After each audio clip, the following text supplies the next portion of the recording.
This episode's main character is Park Han-ayan, a 22-year-old man who works at a cargo loading factory. His colleagues at work described him as being as strong as an ox. While at work, he was always the most enthusiastic one, always full of energy while others were already worn out. In fact, they rarely saw Park Han-ayan eat a proper meal. He just frequently chugged vitamins. In reality, Park Han-ayan was addicted to taking vitamins. This was because he possessed a superior ability getting high on them. When he was high, his work productivity would increase significantly compared to others. Park Han-ayan discovered this special trait of his after taking nutritional supplement from a comrade during his military service. After being discharged from the military and starting work, Park Han-ayan became even more certain that his body was unusual. Even if he spent a whole day working his fingers to the bone, just 2 doses of vitamins were enough for his fatigue to completely vanish, leaving him clear-headed. Specifically, the effects differed between types of supplements. For example, omega-3 would make his mind clearer and more focused, while other active ingredients could help him increase his muscle strength. Today, as usual, Park Han-ayan got off work at the factory and took the bus home. On the way, he was wondering whether he should buy a few cans of coffee from the grocery store when a beautiful girl proactively approached him to start a conversation. At first, Park Han-ayan thought she was going to ask for his number, just like in romantic movies. But when she opened her mouth, the girl said, "Your physiognomy looks very good. If you have time, could you spare me a moment so I can explain more about the way to you?" Park Han-ayan's fantasy was immediately shattered. Wasn't this the familiar line that scammers in Korea use to lure people in? Park Han-ayan turned and walked straight away, but the girl kept following him, trying to plead. "I'm really not a bad person. My name is Han Jun. 2 fallen angels have appeared at the border of North and South Korea." Right, okay. Have a nice day." Park Han-ayan had no idea what the heck she was talking about. He just mumbled in agreement and then took off running as fast as he could. He had heard about this type of scam for a long time, but he never thought he would encounter it himself. What the heck are fallen angels? This was definitely a religious scammer. Because of his father, Park Han-ayan hated religion and deities. His father used to be a very steadfast person, but then one day, he told Park Han-ayan's mother that he had decided to cultivate himself to create an elixir of life. After saying those shocking words, he quit his job and returned to his hometown to live with Park Han-ayan's paternal grandparents. There, Park Han-ayan's father tried to concoct the elixir by mixing various types of medicines and herbs. There was no sign of a miracle drug, but Park Han-ayan only remembered that his father had to be rushed to the emergency room many times for gastric bleeding. Until one day, he left a note saying he had gone into the forest because his concoctions were not effective. Park Han-ayan's father promised he would return soon with a body full of energy and power. At that time, Park Han-ayan was only 2 years old. However, 20 years had passed, and his father was still nowhere to be found. Park Han-ayan's mother had suffered greatly because he disappeared so suddenly. That was the reason he bitterly hated those superstitious practices. Instead of trying to find a miracle drug, his father should have just used supplements and vitamins like him. Lost in thought, Park Han-ayan quickly stepped into a convenience store to buy a can of coffee. When he came out, passers-by were crowding around to watch a strange phenomenon happening in the sky. In the air, something like a spatial gate had opened, looking just like something out of a Marvel movie. No matter how Park Han-ayan looked at it, it didn't seem like a work of art or anything similar. Could it really be a UFO? As he thought about it and raised the coffee to drink, a loud boom suddenly erupted. Immediately after, the ground began to crack open, and a huge hole appeared in the road. And from below, a 5-fingered crimson hand with long, sharp, green nails reached out. The passers-by were terrified and scattered in panic. Only Park Han-ayan remained standing there stunned, the can of coffee he had just taken a sip from in his hand. The thing that had just crawled out of the hole was a real monster. Not even in his wildest dreams did Park Han-ayan think he would meet a flesh and blood monster in the middle of the 21st century like this. He swallowed a large gulp of saliva out of nervousness. Park Han-ayan's mind was still clear enough to know that he needed to run right now, but his limbs wouldn't move. At that exact moment, the sip of coffee took effect. After absorbing the caffeine and sugar, Park Han-ayan's body was supplied with energy. His central nervous system was stimulated, making his senses much sharper. The monster also lunged forward to attack. But the strange thing was, Park Han-ayan saw its speed as if it were a slow-motion film. No, to be more precise, he was seeing everything slow down. Park Han-ayan was stunned, and the coffee can fell from his hand. Could a single can of coffee have such a miraculous effect? Park Han-ayan didn't have time to clarify these doubts, because the desperate cries for help suddenly hit his ears. Besides the monster in front of him, there were many others frantically slaughtering people on the street. Park Han-ayan gritted his teeth. He couldn't let these damn monsters run rampant. In this state, he was fully capable of fighting back. If that's the case, then I have to act. With this thought, Park Han-ayan launched a kick, sending the weapon in the monster's hand flying. It was knocked back a few steps. Seizing the opportunity, he dashed forward and used the monster's own weapon to deal it a devastating blow. After just this one move, the monster fainted instantly. It seemed weaker than Park Han-ayan had thought, but the problem didn't end there. After defeating this monster, its kind swarmed Park Han-ayan's location. He was someone who hated trouble, but if the situation forced his hand, he had to go all out. And so, Park Han-ayan took advantage of his superior speed to take down one monster after another. There were many of them, but compared to them,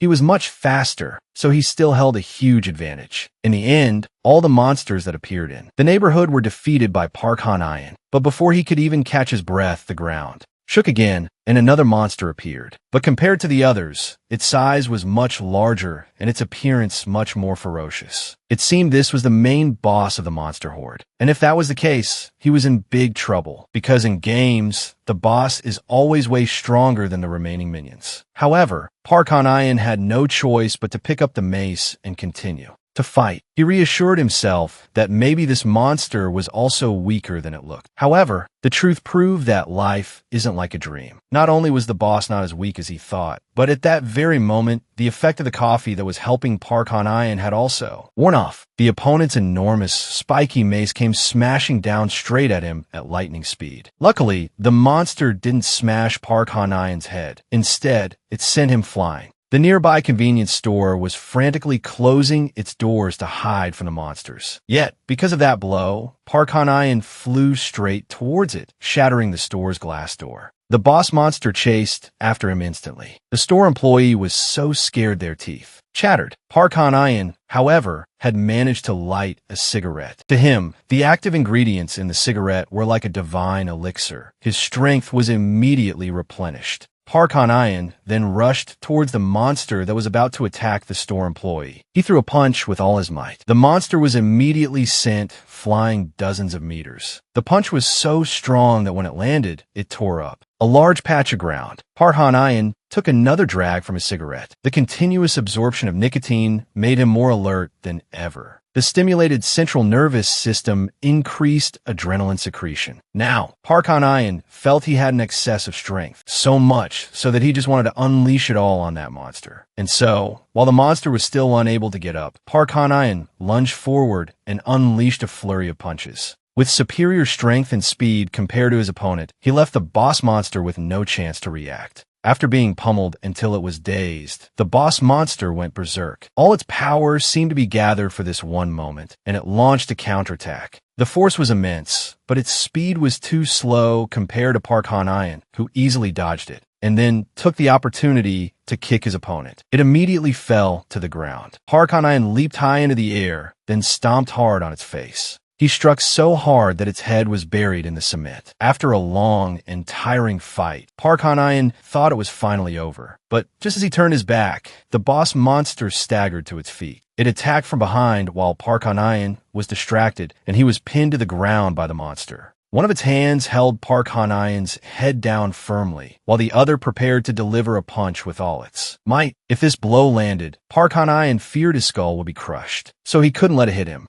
As the opponent's blow was about to land, Park Han-ayan managed to raise his hand to block it. The monster seemed astonished that a normal, scholarly-looking person could block its punch like this, and his strength even seemed to far surpass its own. Park Han-ayan held its hand firmly with one hand, and with the other, he delivered a punch straight to the opponent's throat. The monster let out a roar, then collapsed. Its heavy body fell on top of Park Han-ayan. He kicked it away in disgust, then began to gasp for air. After this grueling battle, Park Han-ayan was too exhausted to move. But then he once again heard the desperate cries of innocent people. Park Han-ayan had already taken care of a whole horde of monsters. Yet now, they were appearing again. Park Han-ayan struggled to sit up, but he really didn't have enough energy. He also didn't know where these monsters came from or why they had to attack humans. He only knew that these bastards showed no mercy to anyone. And if Park Han-ayan didn't do something, this whole neighborhood would turn into a sea of blood.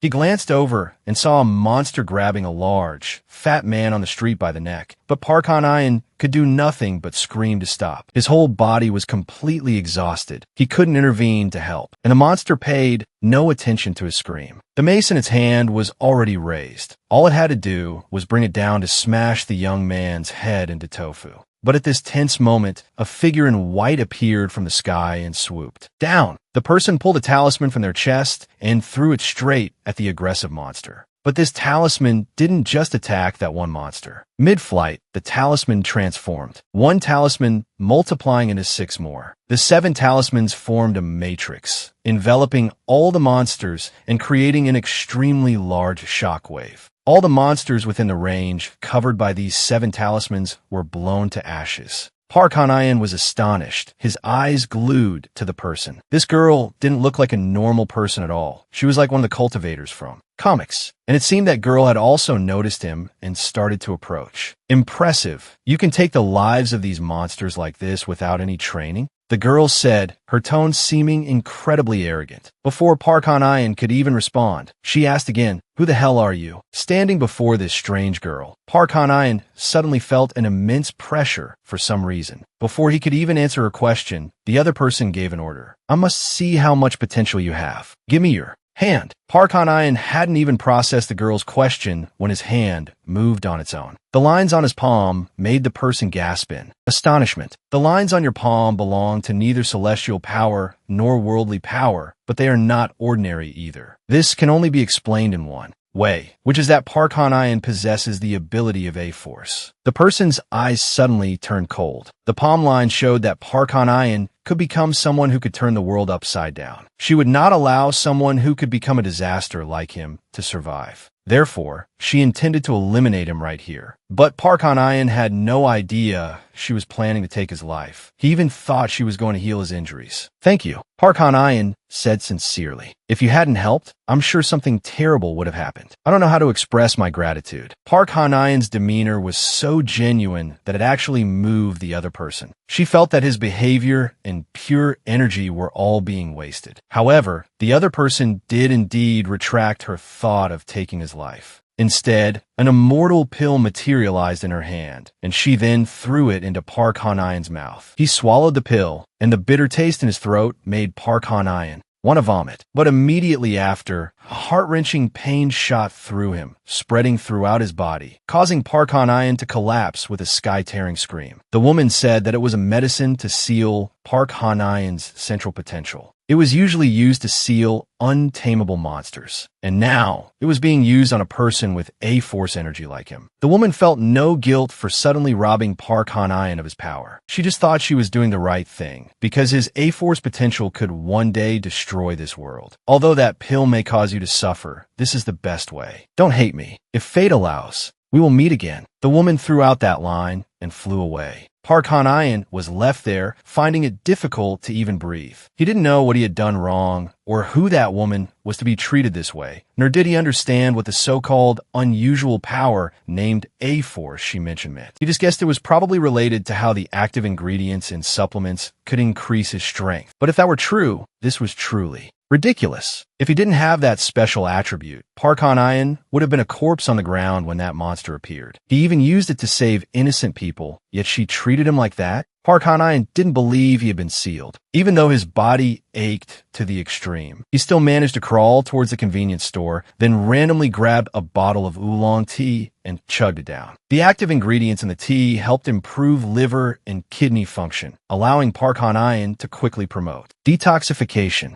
After that, Park Han-ayan also grabbed a bunch of other supplements and energy drinks. After stuffing them all into his stomach, Park Han-ayan thought they would have an effect on him, but his whole body remained as numb as before. Park Han-ayan still felt terrible. He was sure that the pill the mysterious woman had shoved into his mouth had caused some kind of negative effect on his body. But Park Han-ayan didn't have time to delve into that. The matter at hand was to pack his things and go find his mother. As he was about to pack his things, Park Han-ayan received an SMS message. It was an emergency notification text from the Special Disaster Management Headquarters. Due to the sudden appearance of monsters, all citizens were advised not to go outside until further notice. Attached was a link to download an application. Through it, one could follow the latest news from the management office about the monster situation. Park Han-ayan clicked on the link and saw an app called Special Case Number 24 provided by the Special Disaster Management Headquarters. For some reason, he felt this thing looked a bit shoddy and the design was terrible. But Park Han-ayan simply thought that the management department had hastily designed it in an emergency situation, so it wasn't perfected yet. Moreover, it was attached to an emergency notification, so it probably wasn't a scam. Thinking so, Park Han-ayan downloaded the app, registered, and completed his Face ID scan. After the verification was complete, the phone's interface should have been directed to the application's homepage. However, another strange phenomenon occurred. From the phone screen, a pile of ancient characters materialized and flew out, hovering in the air and surrounding Park Han-ayan, scaring him to the point of fainting. Were these things? What's with these red characters? Are these ancient characters? What the hell is happening? No one could answer Park Han-ayan's questions. Instead, something like a virtual window in a game appeared in front of him, with a few lines of notification written on it. We have confirmed that your body possesses spiritual power. We will begin analyzing your spiritual power. Analyzing. Spiritual power analysis. What is this? Park Han-ayan was completely clueless, but he suddenly remembered the scary woman he had met earlier. If this physical analysis finished, and he really received a result saying he was an A-Force user like that strange girl said, would he be arrested and chained up? The analysis process took quite a long time. Before Park Han-ayan could get the results, he felt his whole body ache and his strength drain away.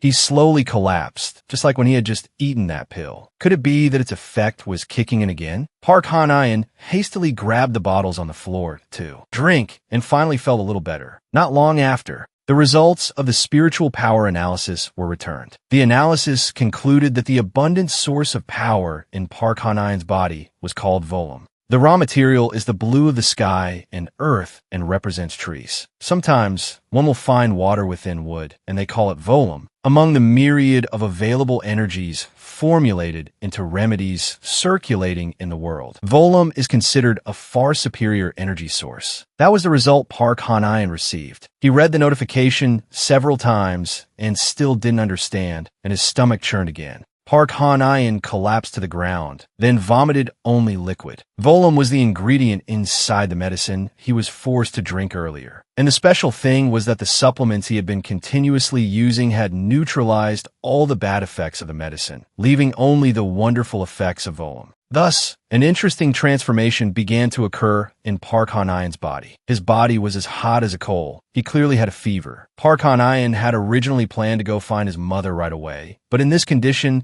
he would probably have to stay home until the fever broke. But enduring such a high fever was not easy at all. Park Han-ayan tried everything to help himself feel more comfortable. Finally, he found a posture similar to what people in martial arts movies often use, the meditation pose. Realizing that this was a comfortable position for him, Park Han-ayan decided to sit still like this until his fever subsided. He grabbed his phone and turned on the screen, and that virtual window appeared before him again. It seemed that the phone connected to that strange app was the link between Park Han-ayan and this system. Besides the information about the Volum energy, the system also returned an analysis result that his spiritual power belonged to the worldly force, filled with the energy of the wood element. This was not what the girl had said, that he was an A-Force user, and she even shoved that pill in his mouth just for that. Just thinking about this, Park Han-ayan's anger flared up. Park Han-ayan didn't know exactly what had happened inside his body, but he felt extremely relieved that the analysis result showed he was completely normal. If the result had been abnormal again, he wasn't sure if tomorrow or the day after, another bizarre person like that girl would come to take his life. While he was lost in thought, the virtual window in front of him changed and began to play a video. Hello, citizens of Korea. The speaker in the video was the current president, so Park Han-ayan perked up his ears to listen seriously. First, I want to say that everything I am about to say is the truth for the safety of everyone.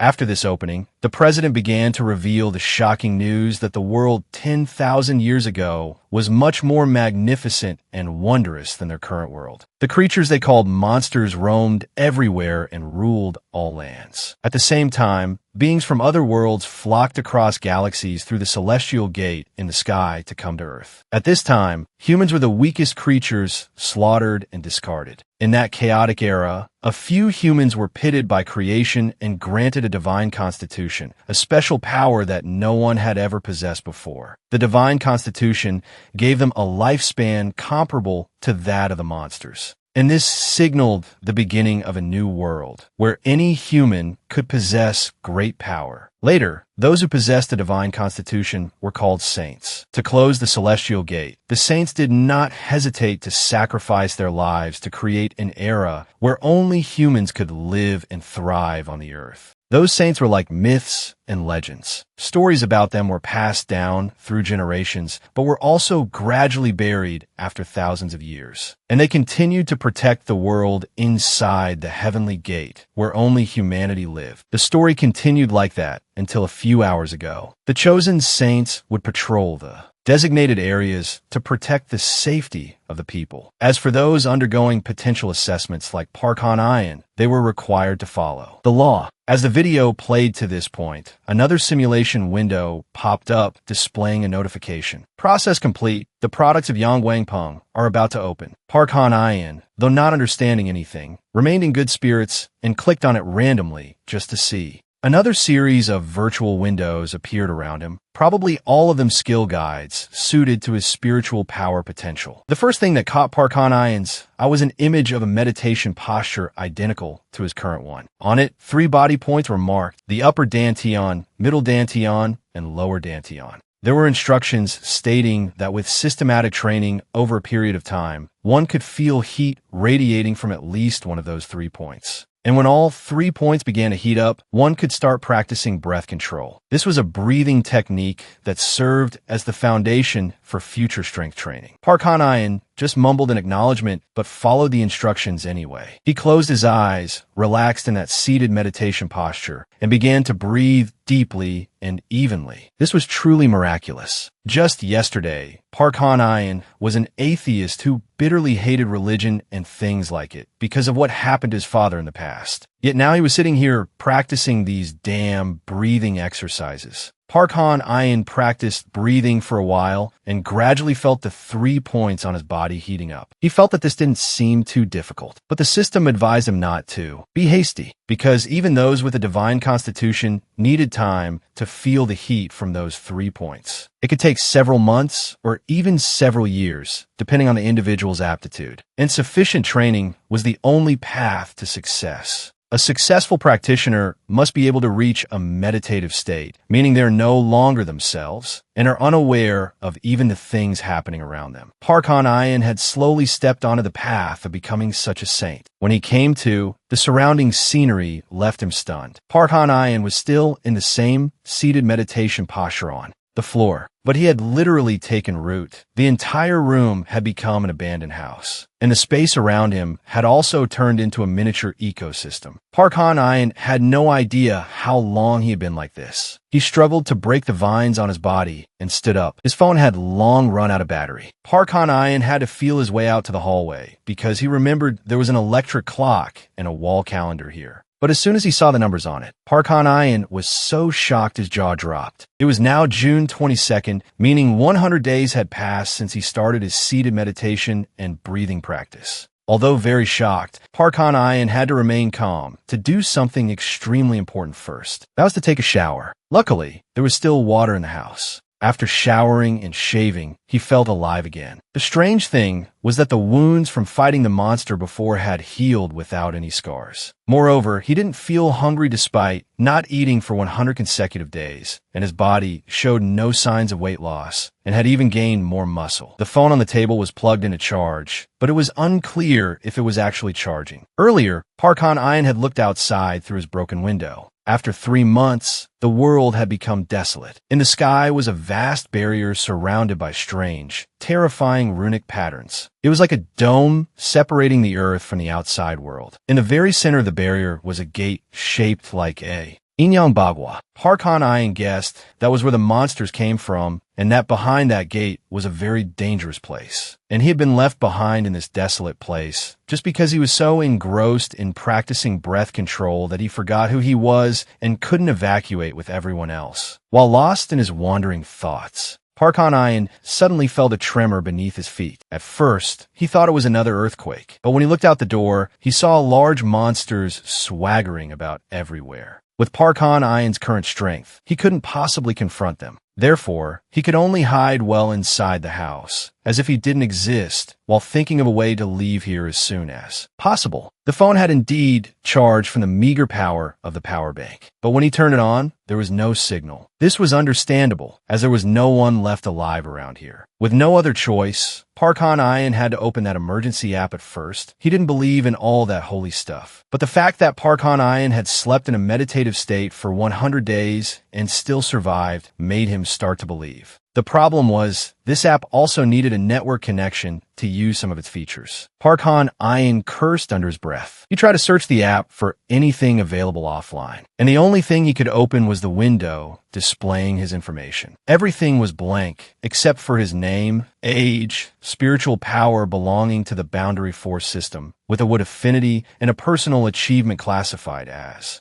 high rank. But what caught Park Han-ayan's attention more were the two items below. The app showed that he possessed the Yang Guang Peng skill and the flight charm, along with 2 other charm copies. The system also said that these were just basic charms, and based on his ranking, he could receive higher level talismans. Although he didn't know how to use it yet, just hearing that he could use charms was enough to get Park Han-ayan excited. The first charm was Flight, a 9th grade space shrinking magic. After touching the charm with a finger and focusing his breath into that fingertip, the charm would be activated for use. Park Han-ayan tried to follow the instructions exactly. He felt a sensation like an electric shock at his fingertip, but that feeling quickly passed, and Park Han-ayan didn't feel any change in his body at all. Is that it? He seemed disappointed, then stood up and tried to take a step. And the result was that Park Han-ayan, who was still several meters from the wall, slammed right into it. It turned out this was the so-called space shrinking magic. The distance between him and the wall had been shortened. That's why Park Han-ayan slammed into the wall with just one step. His nose almost broke, but this charm wasn't bad at all. Park Han-ayan was curious to see the other two.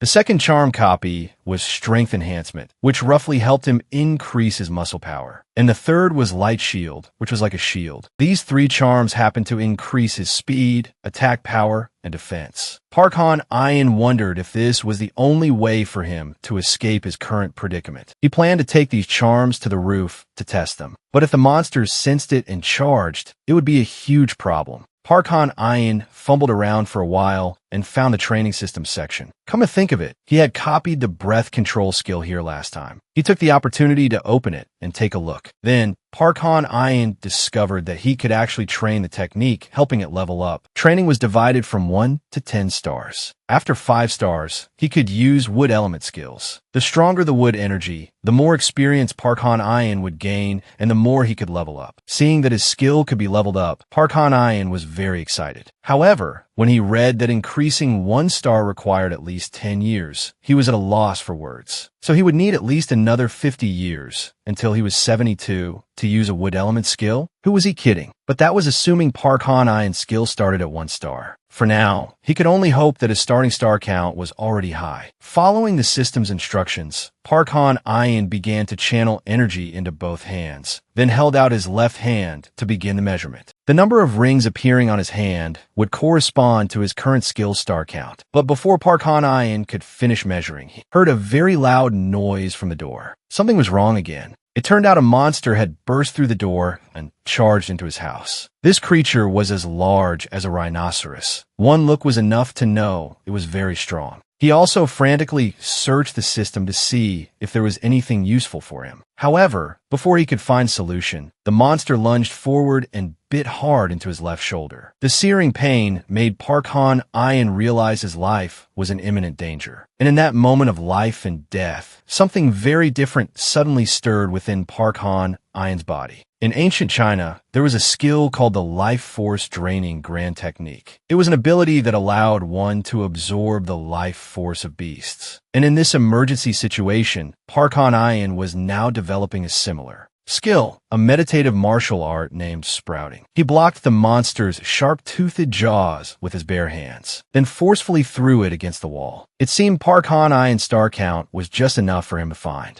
a useful wood element skill in such a hair-raising moment. Before he could even breathe a sigh of relief, his body had another strong reaction. Park Han-Ian's body collapsed, and he had to kneel on one leg to barely stay upright. His energy was gradually recovering, and red blood cell production was stimulated to compensate for the blood loss to that monster. Park Han-Ian didn't know exactly how he did it. He just felt a huge surge of energy flowing through his body. Then, the pain and fatigue all vanished. Perhaps this was the nourishment provided after he took that monster's life energy. Park Han-Ian's body was brimming with energy. At this rate, he could probably hold his own after using the light shield charm. Park Han-Ian stood up and approached the monster's corpse, and the sprouts growing from its body caught his attention. This thing had clearly just sprouted. Park Han-Ian wasn't sure what it was for, but he picked it and put it in his inventory, thinking it might be useful later. He left the house, muttering as he went, "I can only use sprouting once on each enemy. If I want time to drain their life force before finishing them off, it's best to avoid fighting many at once." He couldn't stay in that apartment anymore, but once outside, he had to be prepared for a tough fight to hold out until the rescue team arrived. The light shield charm was his top priority right now, because Park Han-Ian didn't want a direct confrontation, and this charm was used to repel monsters or send a distress signal. But he hadn't been out of the room for long, nor had he found a suitable spot to activate Light Shield when he encountered another monster. It was even more ferocious than the last one. As soon as it saw Park Han-Ian, it lunged and clamped down on his arm. Park Han-Ian channeled all his strength into his other arm, then unleashed another wood element meditative martial art, stratification. A single move took the monster's life, but Park Han-Ian wasn't happy at all. He had just taken a few steps out of the house and already ran into a monster. It seemed he had no time to rest. He had to use Light Shield to call for help. With that thought, Park Han-Ian started running for his life. Going down the stairs, he met another monster, identical to the one just now. They kept appearing, not giving Park Han-Ian a single moment's rest. While he was dealing with one, another charged from behind and bit his leg. Park Han-Ian was covered in injuries, but luckily, after 3 months of seated meditation, his body had become more muscular and his strength had increased, allowing him to hold on. He struggled to take down the two monsters, but still more came charging. Seeing that running down was not feasible, Park Han-Ian turned around and ran back up to the rooftop. But this option wasn't much better, because as soon as he pushed open the door to the rooftop, he saw a monster even bigger than all the others combined. Now Park Han-Ian was blocked by monsters on both ends. He decided to risk it all or nothing. So Park Han-Ian built up momentum and ran straight towards the giant monster in front of him. When he was only about 3 steps away from it, Park Han-Ian activated the Light Shield charm. With his phone, a blinding golden light emanated from the phone, simultaneously carrying a suppressive power, which seemed to actually repel the monsters. While they were gone, Park Han-Ian took off the rooftop door, used it to cover himself, and hid in a corner, trying to reduce his presence as much as possible. After an unknown amount of time, Park Han-Ian vaguely heard a voice. "Where are you? You can come out now." He quickly forced himself to wake up. "Is the rescue team here?" Park Han-Ian hurriedly threw the door aside and ran towards the person hovering in the air. "Here, I'm here." The man descended to Park Han's level. His appearance was just like the old men in historical dramas. If he wore this getup on the streets in the world before the anomaly, people would definitely think he was a madman. "What are you still lingering here for? Don't you have a flight artifact or charm?" the man asked. God only knows what a flight artifact is. Park Han-Ian scratched his ear in embarrassment, saying he had only learned the first 3 charms.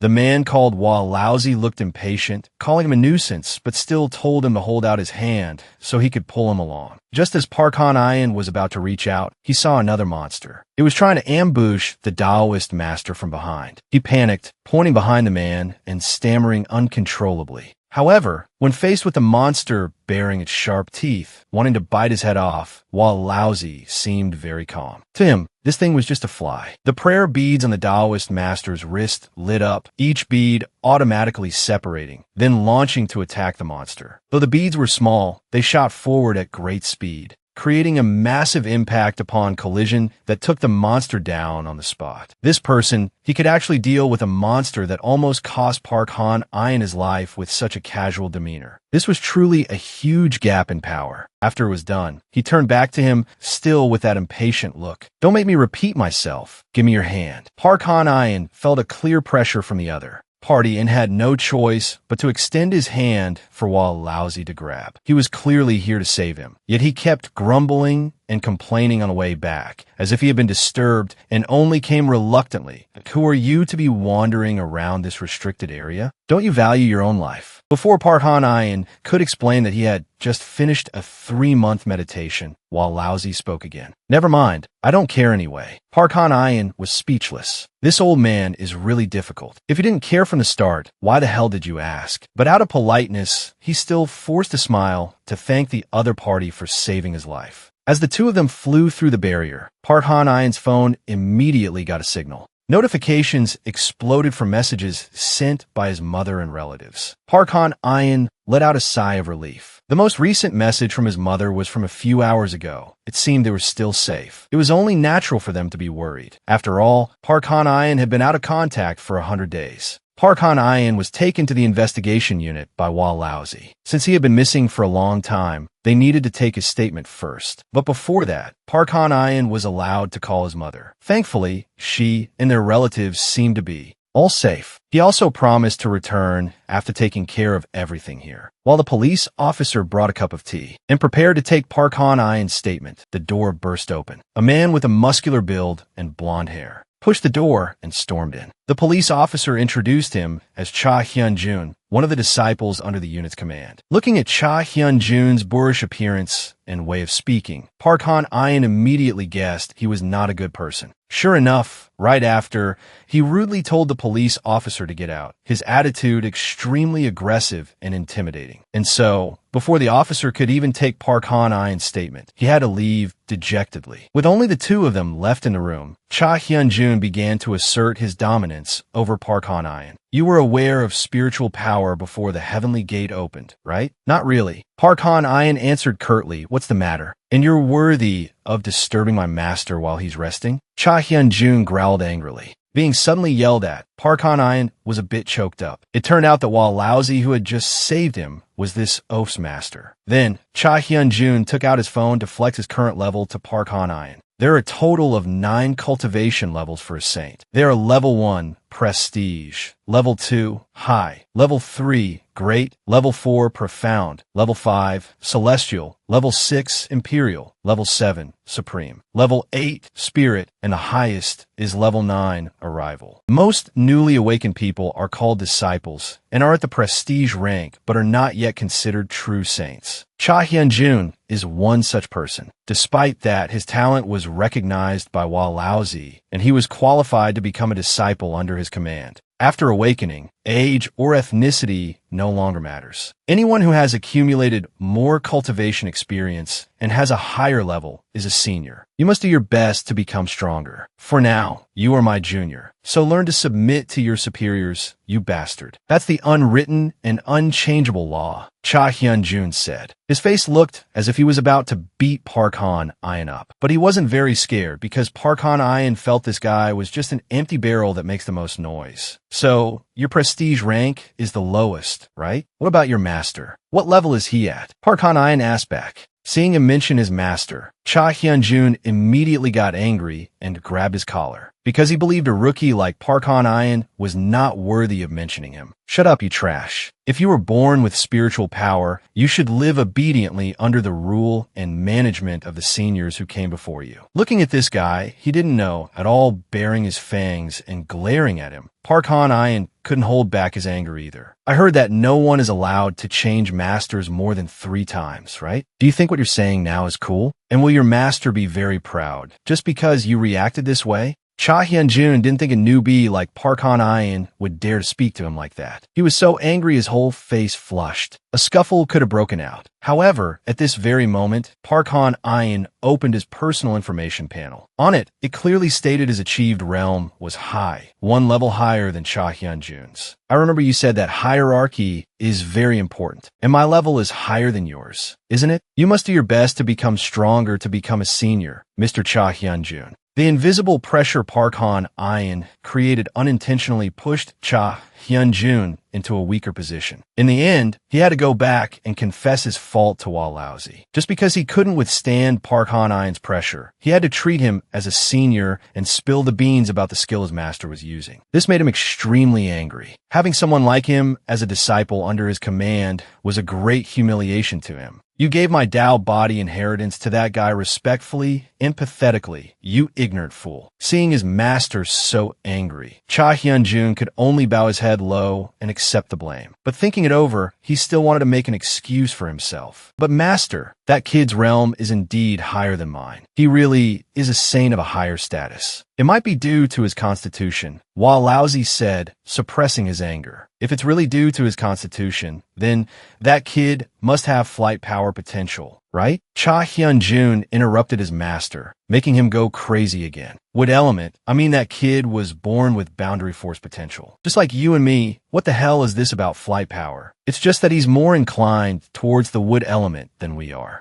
So does that mean his cultivation speed will be faster? Cha Hyun-jun asked again. On this matter, even a Taoist master with profound power like Cha Hyun-jun's master didn't really know for sure. Normally, the probability of a person having a natural constitution inclined towards the wood element is very low. Because humans are born from water, the body's composition is mostly the water element. At the end of life, they return to Mother Earth, corresponding to the earth element. During their lives, they light fires to repel the cold, melt iron, and forge steel, which is the fire element. Although there are many common characteristics among living beings, they always have a mutually restraining relationship. And if one were to explain Park Han-ayan's case, it could only be said that he is an extremely rare case. He also didn't know what created such unusual strength in such a normal constitution. As for Cha Hyun-jun, after this incident, his master also advised him not to go looking for trouble with Park Han-ayan anymore. He also promised to give him a pill when his breath control ability stabilized. Cha Hyun-jun was secretly happy that his master still cared about him. But in reality, his master's mind was now completely focused on Park Han-ayan. How interesting. So does that mean the Yang Guang Peng skill only exists in a wood constitution? I've never heard of this, Walaozi thought to himself. Meanwhile, Park Han-ayan was sitting and searching for information. After 3 months of unconscious training, he had many things to clarify. For example, according to the government's announcement,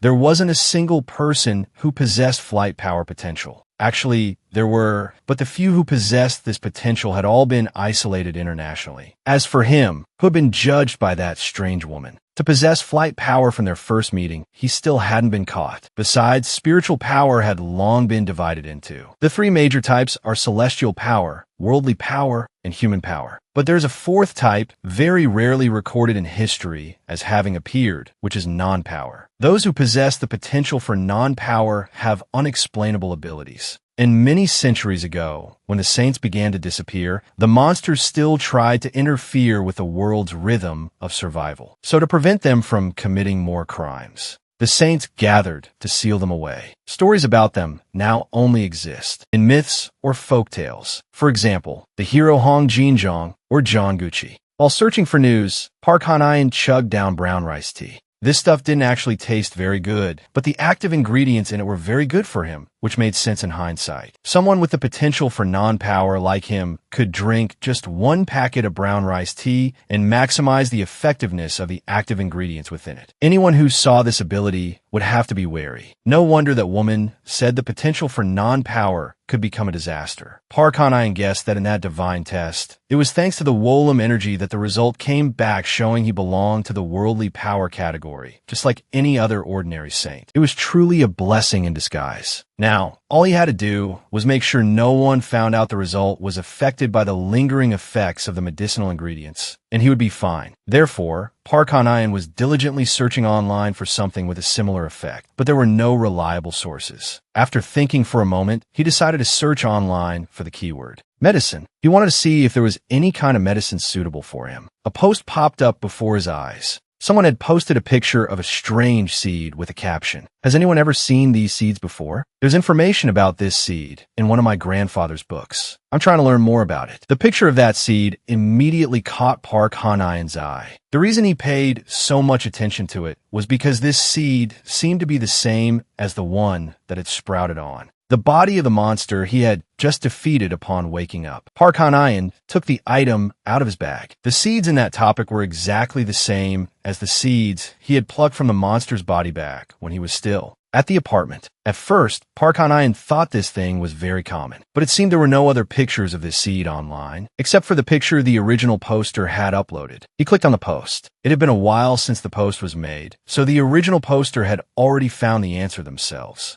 The name of that seed was purgatory herb, a type of herb that only grows around the Styx River. That is the river that creates the boundary between the mortal world and the underworld. If the whole seed is used, it only makes the body sick. But once the seed has sprouted, its components all act as a medicine to supplement extreme energy. However, it requires very harsh conditions for the seed to sprout and takes a very long time to harvest. Therefore, obtaining the components of this sprout is very difficult. Hearing the topic creator say that it was very hard for these seeds to sprout, Park Han-ayan became skeptical. It was clear that after he defeated the monster at that apartment, these seeds had sprouted right away. Right? Could it be related to that sprouting martial meditation? As it happened, he still had a few unsprouted seeds in his bag. Park Han-ayan decided to take them out and test it. The energy circulation system he was practicing was Yang Wang Peng. Coincidentally, he also had a heavenly wood constitution. Park Han-ayan clenched the purgatory herb seeds in his hand and slowly entered a state of meditation. The energy circulating in his body created a true miracle because the seeds in his hand had sprouted in just an instant. He clicked his tongue a few times. Seems like his energy circulation ability wasn't bad at all. Park Han-ayan's room door was suddenly flung open. Cha Hyun-jun rushed in with a panicked look, but there was no one left in the room. This fat guy thought Park Han-ayan had run away. So he started rummaging through the room to see if there was anything to steal. When he opened the refrigerator, Cha Hyun-jun saw a half-eaten tray of peaches in the fridge. If I knew it, this petty thief. While Cha Hyun-jun was busy ransacking the room, Park Han-ayan had already escaped to a nearby park. He planted the sprouted purgatory herb seeds in the ground and sat down to focus on circulating his energy. The more Park Han-ayan focused, the more the plant grew. After just 2 hours, it had become a sapling, sprouting many branches and leaves. That topic creator said the conditions for caring for this plant were very harsh. Yet Park Han-ayan was able to make it grow this much just by relying on his energy circulation ability. It seems that through energy circulation, he could exchange his own energy with anything around him, and his constitution also leaned towards the earth element. Therefore, Park Han-ayan had the ability to grow any kind of plant. If he continued to use this skill to grow medicinal herbs like the purgatory herb, the fact that he possessed the potential for non-power would no longer be a big issue. In fact, if he used this ability in parallel with non-power, it would be like possessing an additional spiritual power. This was truly fascinating. It could turn Park Han-ayan into an extraordinary person, but in the long run, there would surely be consequences, so he set it aside for now. Park Han-ayan put a few purgatory herb sprouts into his mouth and continued to circulate his energy. He clearly felt a burning sensation similar to the effect of the Wolem energy. The heat clearly radiated from all 3 dantians, but it quickly died down. Park Han-ayan's hopes were dashed. He didn't know what step he had done wrong, so he started to try again. But this time was the same as the last. The radiating heat quickly vanished. Park Han-ayan was a little disappointed. He thought this path would be smooth, but in the end, only a small amount was retained in his lower dantian. Could it be that the quality of Wolem was far superior? Park Han-ayan deflated. Even so, where could he find a legendary grade medicine like that now? He couldn't just go find that woman and ask her to stuff another pill like that into his mouth. Park Han-ayan refused to give up. He put another purgatory herb sprout into his mouth and tried circulating his energy again. This time, his body had a distinct sensation. The sensation of heat this time was completely different. He recalled the online post about the purgatory herb. It said that the sprout could supplement a source of extreme energy for the user, and Wolem possessed pure wood energy. If the energy circulation system provided the Yang Guang Peng practice method because he absorbed wood energy, did that mean he could also practice another energy circulation system by absorbing extreme energy? Park Han-eun really didn't want to cultivate two paths at once because it would be time-consuming. But on second thought, if he deliberately mixed the two types of energy, it would only draw attention to himself like before. So Park Han-eun temporarily gave up on the idea of it. Anyway, he was more relieved now that he knew the higher the medicine's effectiveness, the more his power would increase. As for the purgatory herb plant, Park Han-eun approached it and unhesitatingly dug up the entire plant, roots and all. Tamgi, if I follow the sequence of my Yang Guang Peng practice, using this will. Just as he thought of this, his phone's notification sound rang out urgently, startling Park Han-eun. He pulled out his phone to read the new message. It was a warning about a deadly disaster with a level 2 danger rating. The 65th son of the West Sea Dragon Emperor clan passed away today. The entire Dragon Sea clan is mourning, which will lead to heavy rain and flooding in the Korea region and the West Coast. Residents in the mentioned areas need to evacuate to the nearest buildings and wait until the saints have resolved the situation. Coincidentally, the place where Park Han-eun was standing was within this area. The people who were leisurely strolling in the park also fell into chaos because of the announcement. They shouted and pulled each other along to evacuate to tall buildings. Park Han-eun also hurried to follow the crowd, even though he himself was a saint. Not long after, the sky began to pour rain. On the ground, a strange, writhing creature appeared, giving people goosebumps. Don't be scared, they're probably just digging in the dirt or something. Like that, the people around Park Han-eun began to comfort each other. That's right, maybe they won't be dangerous if we don't touch them. And if we all stay here, they won't come here. Park Han-eun looked around. It seemed like every building had a barrier, just like this one. He had only followed the crowd in here, but it seemed to have been the right decision. Park Han-eun intended to stay put here until the rain stopped, but a desperate cry for help shattered his plan. Please save me. He looked in the direction of the desperate cry came from. On the ground, a giant monster with a triumphant look was taking extremely slow steps. Because of its enormous size, each of its steps made the ground tremble violently. The cry for help belonged to a woman walking her dog. Her Shiba Inu, unaware of the danger, was still tilting its head up and barking. As for her, she was already so scared her legs had turned to jelly and she couldn't run anymore. In this situation, if no one intervened, both the woman and her pet dog would both die. The distance between the monster and the woman was already very close. Seeing her desperate expression, Park Han-eun truly found it hard to breathe. The woman was caught by the monster's claws and then thrown straight into the jar on its back. Inside that giant jar were swarms of plump worms, exactly like the ones writhing on the street in front of the apartment building. A tragic scream echoed from inside the jar, making the people hiding in the building turn pale. If they had been a little slower, they would have ended up in the same situation as her. As the crowd was discussing and pitying the woman, they suddenly smelled a strong scent of cigarettes.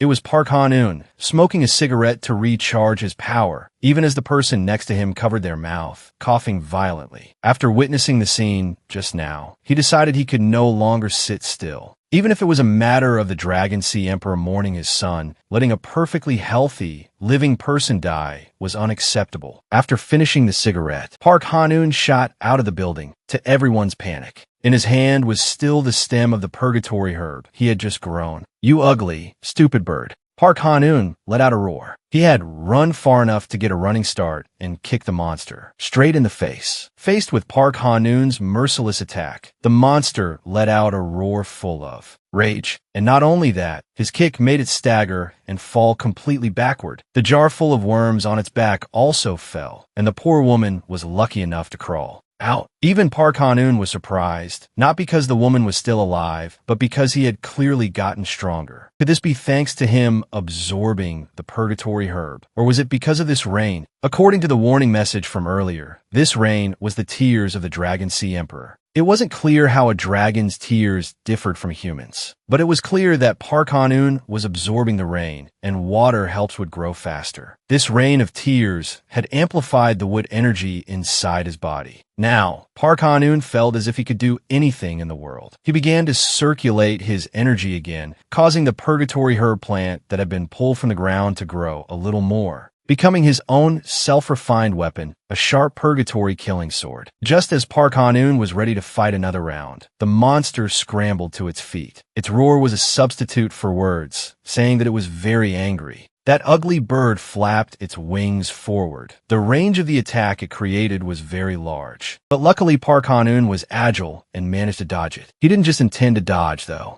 The purgatory killing sword in his hand flashed in the rain. Park Han-eun silently calculated, from the moment he left the building's barrier until now. The effect of the cigarette probably didn't have much time left. Park Han-eun had to defeat it before his strength weakened completely. He held his breath, focusing on the battle. And when a monster revealed its opening, Park Han-eun quickly seized the opportunity. His sword drew a perfect arc in the air, causing his opponent to stagger and fall backward once more. But to be precise, just now, Park Han-eun didn't even feel like he had struck his opponent. Could this be the effect of the sword he had refined himself? At first, Park Han-eun was only suspicious of this. It wasn't until the monster turned its head to stare at the purgatory killing sword that he confirmed his suspicion was correct. It seems the ancient saying about using a tree trunk to ward off evil spirits wasn't wrong at all. Seeing that attacking Park Han-eun was not feasible, it seemed the ugly bird intended to switch targets to the weak woman beside him to increase its power. Unfortunately for it, he had seen through its plan. When the monster's claws descended upon the woman, Park Han-eun had already rushed forward in time to slash it straight in the leg. This slash had truly touched flesh, so it was definitely much more painful than the previous one. It painfully loosened its claws. The woman was thus dropped from a height of a few meters. A normal person falling from this height would be enough to break their arms and legs. But luckily, Park Han-eun reacted quickly and caught her. Being saved by him in the nick of time like this, the woman couldn't hide her moved expression, trembling as she said a word of thanks. But Park Han-eun was in no mood to celebrate a successful rescue at this moment, because the monster seemed to have reached its limit. Its anger flared up, its wings spread wide, and it let out another roar. The effect of the nicotine in the cigarette was about to run out. Park Han-eun didn't want to linger here any longer, so he picked up the woman and ran. He ran at full speed towards the building covered by the barrier. But no matter how fast he couldn't beat the speed of the long-legged beast. When he was just a few steps from the building, Park Han-eun's shoulders were seized by the monster's claws. He used all his strength to throw the woman inside the barrier. As for himself, he was dragged away by the monster's claws and thrown straight into the wall on the opposite side. The force it exerted was immense, leading to Park Han-eun having a not-so-light impact. Luckily, he had the layering martial meditation technique, so he didn't break any bones. Park Han-eun panted heavily, unable to stabilize his breathing no matter how hard he tried. Although he had saved the woman, the effect of the medicine had truly run out. Park Han-eun struggled to use his sword to prop himself up and stand. On the other side, the ugly bird had taken flight into the sky. It looked like it was gaining momentum to attack him from above. Park Han-eun felt a bit of admiration. For it to be able to fly with that size was truly unbelievable. Park Han-eun's body trembled uncontrollably in the rain. Even though he was very close to the barrier, he couldn't run inside because the effect of the medicine was gradually running out. Park Han-eun was considering whether he should also use the sprouting martial technique, but the opponent's size and vitality were too great. Using that move on it didn't seem promising. Right now, Park Han-eun's situation was hanging by a thread. No matter which skill he chose, it would be risking his life in exchange for a tiny chance. Finally, Park Han-eun made a decision. The purgatory killing sword had the characteristics of the wood system, and it was a sword created from the very body of the purgatory herb plant. It should have taken a long time for the plant to grow and transform energy until it was strong enough. But thanks to this rain of dragon tears, Park Han-eun was able to easily increase the sword's power by absorbing strength from the rain, while also accumulating a source of energy that could defeat even demons. In other words, his body was exhausted because the medicine's effect had worn off. But this sword was not. At this most difficult moment, an inanimate object like that sword was the only thing Park Han-eun could rely on. Another martial meditation technique was used by Park Han-eun, but this time it wasn't sprouting, nor was it layering, but lightning strike. The purgatory-killing sword in his hand emitted dazzling electric sparks. Power surged along the body of the sword. Until he felt the time was right, Park Han-eun also poured all his final strength into a charge. The monster was also in a posture ready to eat him alive. Therefore, when Park Han-eun jumped up, it had already opened its mouth, sticking out its long tongue, wanting to swallow him whole. But unfortunately, this time it had miscalculated. With someone like Park Han-eun who had nothing left to lose, his fighting will become even stronger. Combined with that awe-inspiring killing sword and the new martial technique he had chosen, Park Han-eun created an extraordinary miracle. The monster was completely overwhelmed by him, and Park Han-eun didn't dare to be careless for a single second. The sword in his hand radiated a sky-high, killing intent. In that final move, it cleanly severed the monster's head. This entire scene was both breathtaking and terrifying. Countless people took out their phones to record it. They all couldn't believe Park Han-eun could take the life of that monster. Moreover, it was the pet of a very powerful saint. So no matter how much it rampaged outside, no matter how many lives it took, the government just turned a blind eye, regardless of how many complaints were filed. Yet Park Han-eun, someone with no reputation in the world of saints, didn't seem to care about such things today. He had not hesitated to rush in and save an innocent citizen in danger. To those who had witnessed the entire process, Park Han-eun was truly like a god. Park Han-eun stood in the rain, trying to stabilize his strength after the fierce battle. Passers-by were still pointing their cameras at him. However, before Park Han-eun could even catch his breath, he was struck by another burst of fire system power. He was already exhausted and couldn't possibly avoid this blow. Then, a curse echoed throughout the street. "You crazy bastard, do you have any idea what you've done? It might be due to your ignorance, but how dare you lay a hand on the pet that Madame Yua loves most?" The one who had just attacked was Wan No-ja, and beside him was Cha Hyun-jun, cowering as he held an umbrella for him. Burning you to ashes isn't enough to atone for your sin. What are you still standing there for? Hurry up and drag him over here. Wan No-ja continued to scream.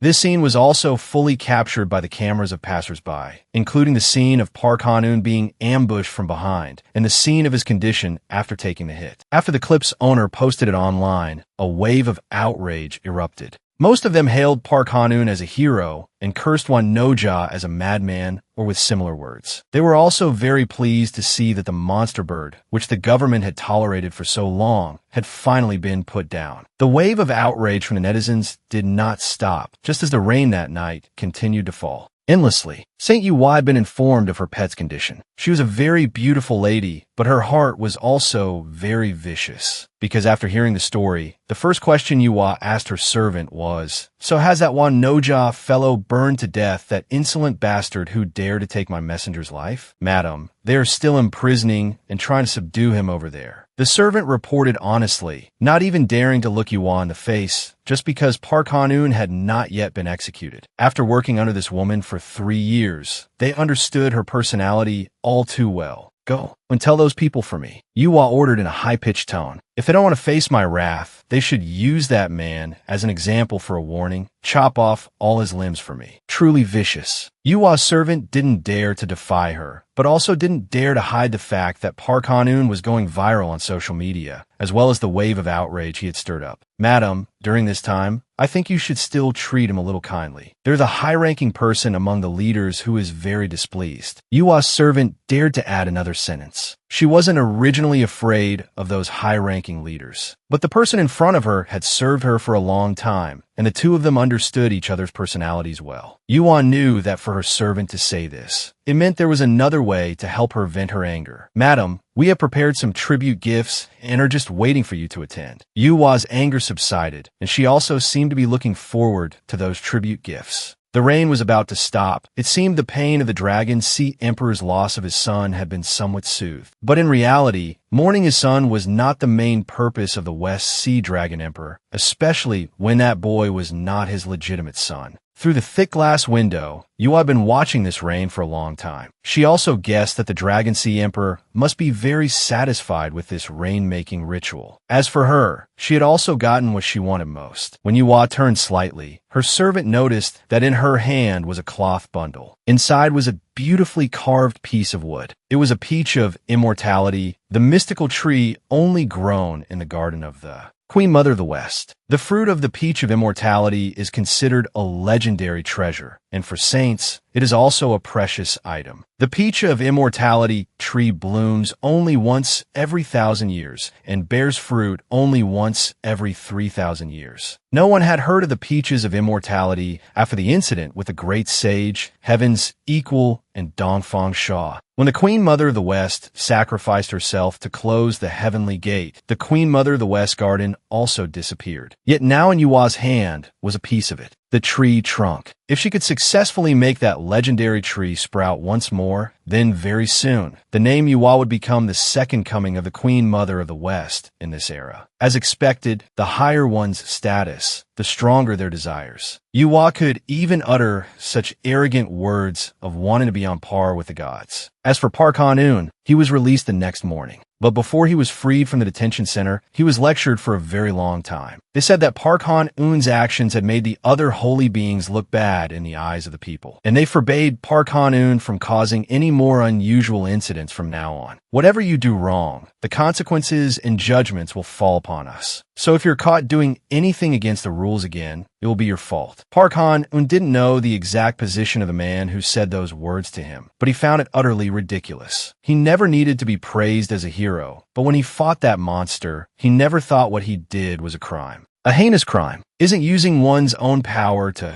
save people's lives and make the world a better place the common goal everyone is striving for? Park Han-eun was extremely disappointed, but as long as there's life, there's hope. He was lucky enough to be released. They had confiscated his purgatory slaying sword, but the optimistic Park Han-eun was still happy that he had been able to control his new power. Recalling that moment, after taking down that monster bird, Park Han-eun had seen a cloth bundle tied to its leg, and inside was a piece of wood. That was the very piece of the peach of immortality wood that was later brought to Lady Yua. But at that time, before being struck by Walaozi, Park Han-eun had managed to use his chi control system to coax a tiny sprout from the piece of wood that still had a bit of life in it. And now, after being freed, the first thing he thought of was to try planting this thing to see what kind of tree it would become. For the entire following year, Park Han-eun hid his non-force potential, caused no more trouble, and lived peacefully, getting by. But the situation with Heaven's Gate was getting worse, causing public opinion to become increasingly harsh. The government was still proposing countless solutions to appease the people, but they were not very promising. For example, the most serious situation right now was the vengeful fish snake that had taken advantage of the fluctuation in Heaven's Gate's energy a month ago to escape. It then hid in the Han River and contaminated the water source. But instead of finding a way to destroy the monster, the government only proposed water purification measures, which made the people extremely furious. Speaking of the vengeful fish snake, it was already 1,000 years old. After escaping from the world of monsters and hiding in the human world, it had become so strong that it forced humans to recognize it as a god. And it was so arrogant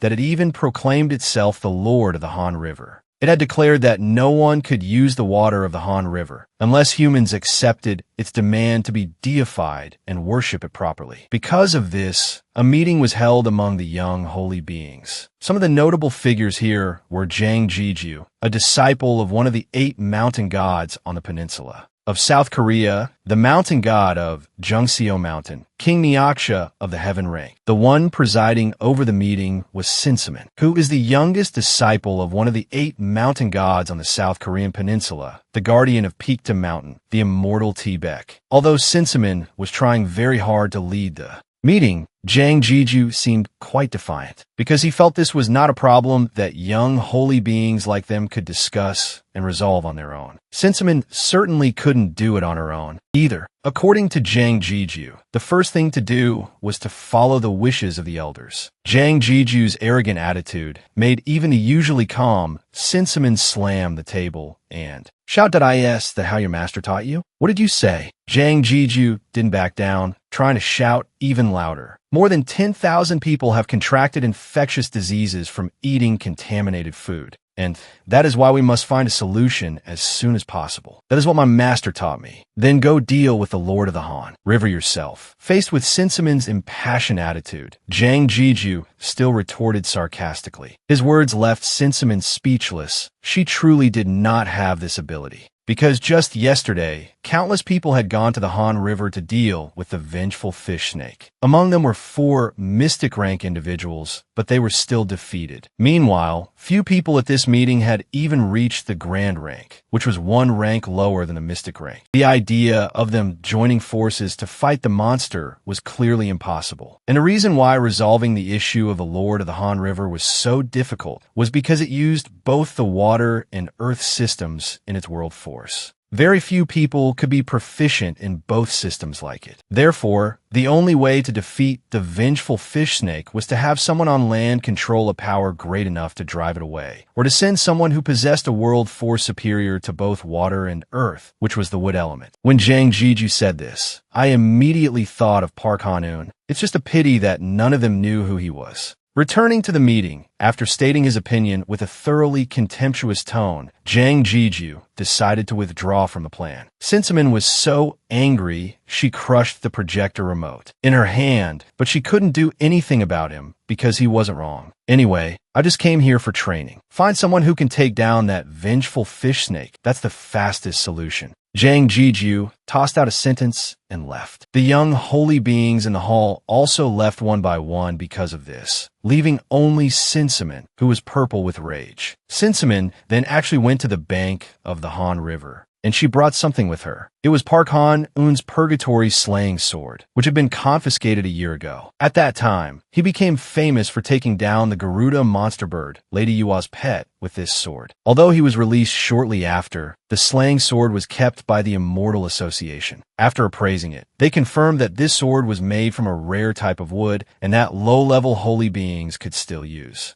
it. When the Purgatory slaying sword still retained the form of a sword, the energy within it caused quite a commotion. But because the energy radiating from this rare would suddenly disappear one fine day, the commotion also ceased. Now, when thinking of a candidate who could confront the vengeful fish snake, Sinsamin could only think of Park Han-eun. But since last year, he had never left Wanaka district. He had gotten a job at a nearby restaurant. When he was free, he would go out to eat with his mother or friends. After the commotion a year ago, Sinsamin had thoroughly investigated Park Han-eun, and just as she was lost in thought about the devil appeared. Park Han-eun, in a normal tracksuit, was jogging in this direction. But as soon as he saw Sinsamin, he suddenly changed direction. She didn't want to lose the person she had painstakingly searched for, so she immediately used her meditative martial art, vast speed, to chase after him. After using the martial art, Sinsamin's speed increased dramatically.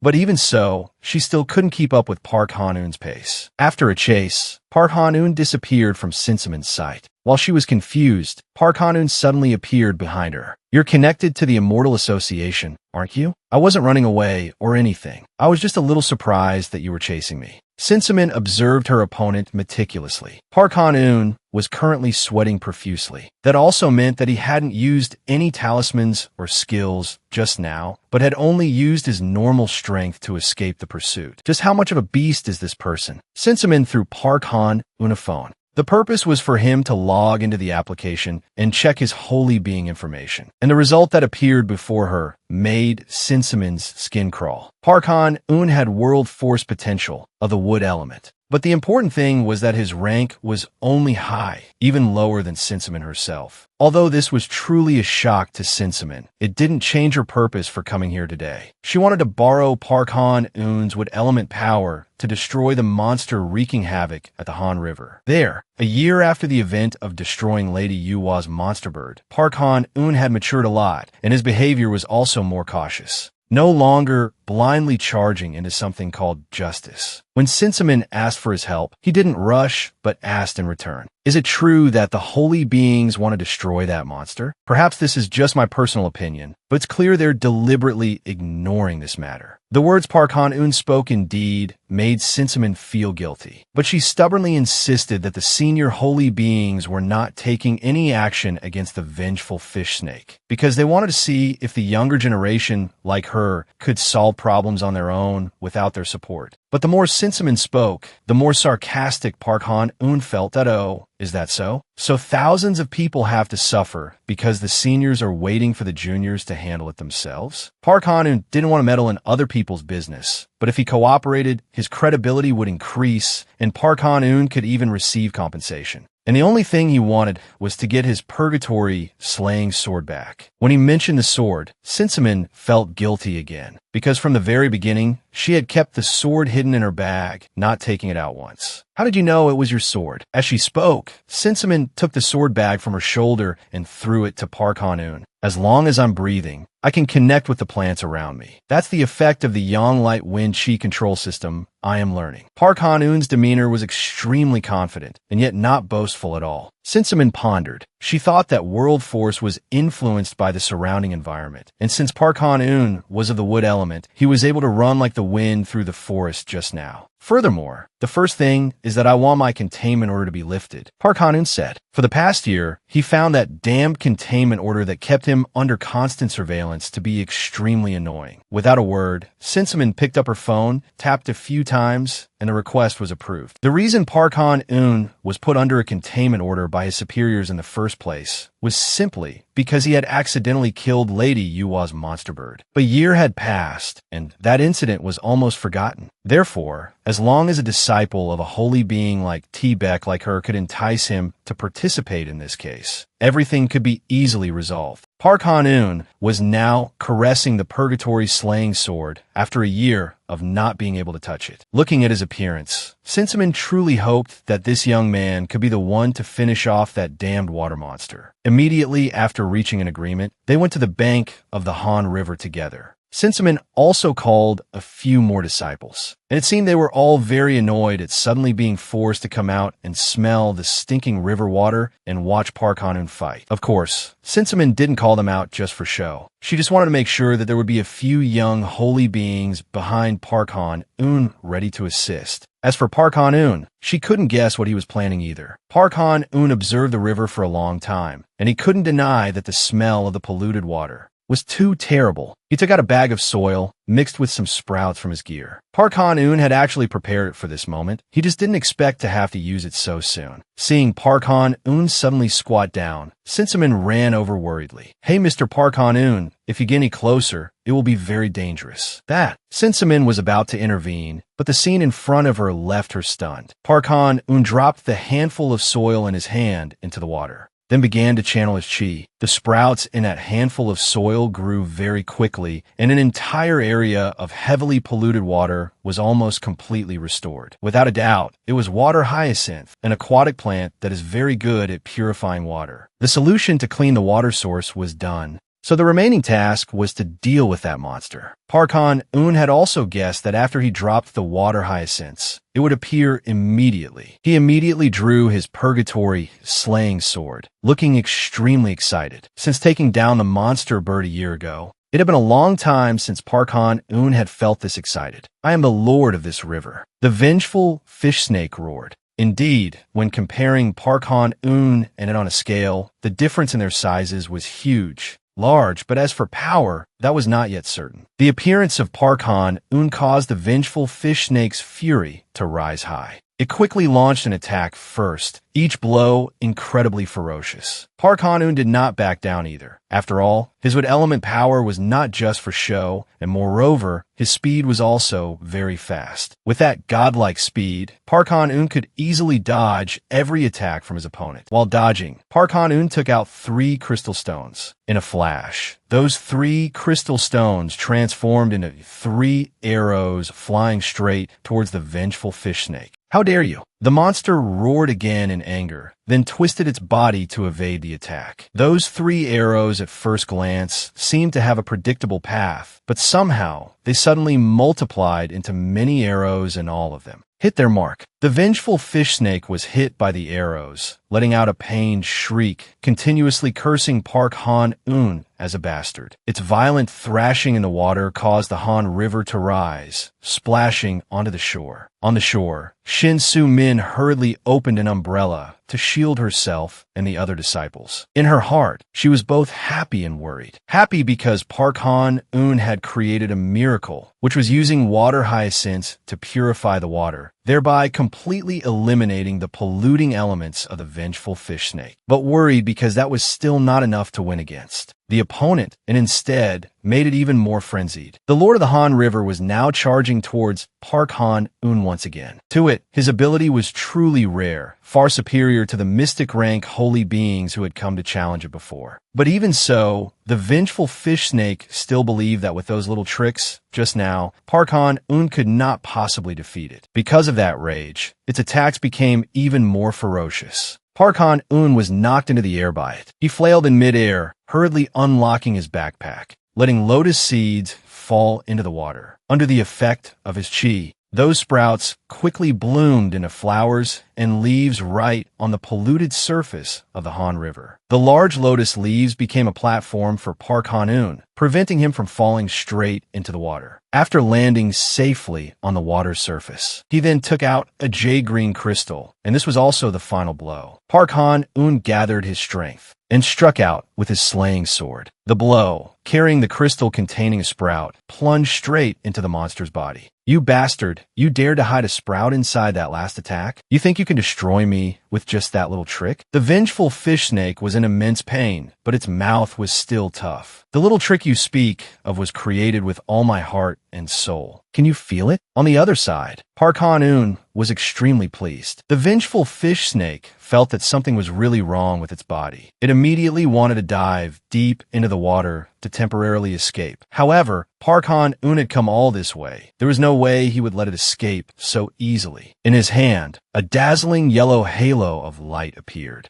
That was the lightning flash dart, a type of electric-infused dart he himself had created after upgrading his Yang Light Wind Chi control system to 10 stars. Park Han-eun gathered his strength, striking the water's surface hard, causing the lightning flash dart to disperse into the Han River. The river water conducted electricity very well, and Park Han-eun's lightning flash dart was even stronger. Even though the vengeful fish snake had tried to dive deep into the water, it still couldn't avoid this unavoidable move. A massive shockwave was created. Shin Su-min and the others on the shore were almost blinded by the light from the lightning flash dart. After the aftershock passed, the astonishing thing was that the entire vast Han River had been purified, and the vengeful fish snake had floated to the surface, smelling like a grilled fish. Just like that, Park Han-eun, a high-rank holy being, had defeated the Lord of the Han River, something that even mystic-rank holy beings were helpless against. Despite destroying the Han River water monster, Park Han-eun was not very happy. He knew all too well that his achievement this time would attract attention again, and things would not end as simply as the last time. Because Park Han-eun guessed that the old holy beings had truly ignored the Lord of the Han River until this point precisely to test the growth of their juniors, such as Shin Su-min or Jang Ji-ju. In other words, it was a benefit for their disciples, not something for an ordinary citizen like him. Although it was truly troublesome, there was still something Park Han-eun needed to do.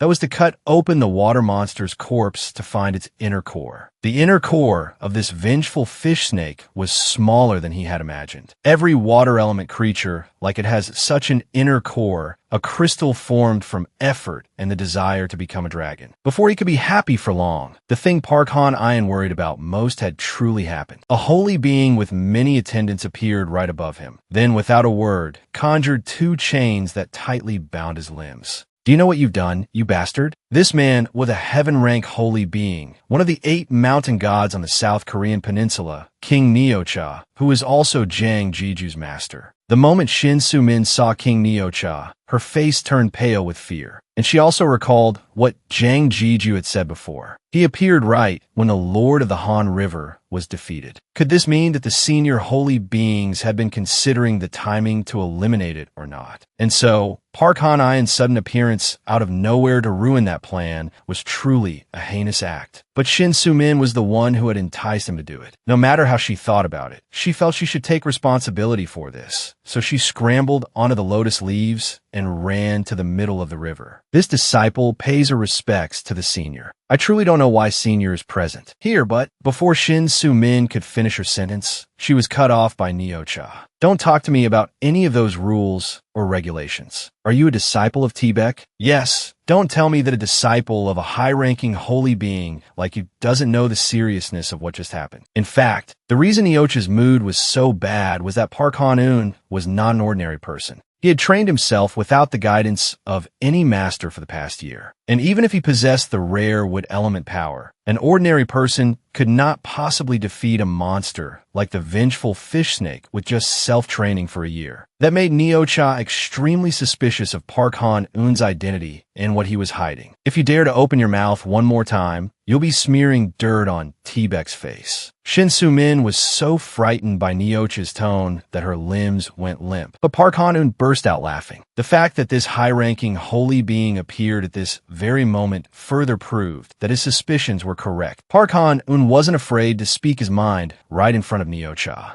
because he hadn't done a single damn thing wrong. You must be suspecting that I'm a non-force user, right? But unfortunately, this is the second time something like this has happened to me, and I've already used the system to verify that I'm a world force user. At this point, Park Han-eun's tone began to change, becoming clearly sarcastic. But it's strange, isn't it? It only took you a mere 3 minutes. After this fish snake croaked, exactly 3 minutes later, you appeared here. TSK, TSK. Everything seems to be part of your plan. Neo-cha was hit where it hurt, and his expression turned very ugly. And his subordinates behind him also turned pale with fear. They didn't think a high-rank holy being like Park Han-eun would dare to speak so insolently to a heaven-rank holy being like Neo-cha. Seeing that his opponent was speechless, Park Han-eun continued to attack him with his sharp tongue. You must have been observing this vengeful fish snake for a very long time, right? So long that as soon as I took it down, you appeared immediately. Could it be that you were planning to use this monster as a stepping stone to show off to the public? So I accidentally ruined the stage you were planning to use to flatter your disciples. Is that why you rushed here?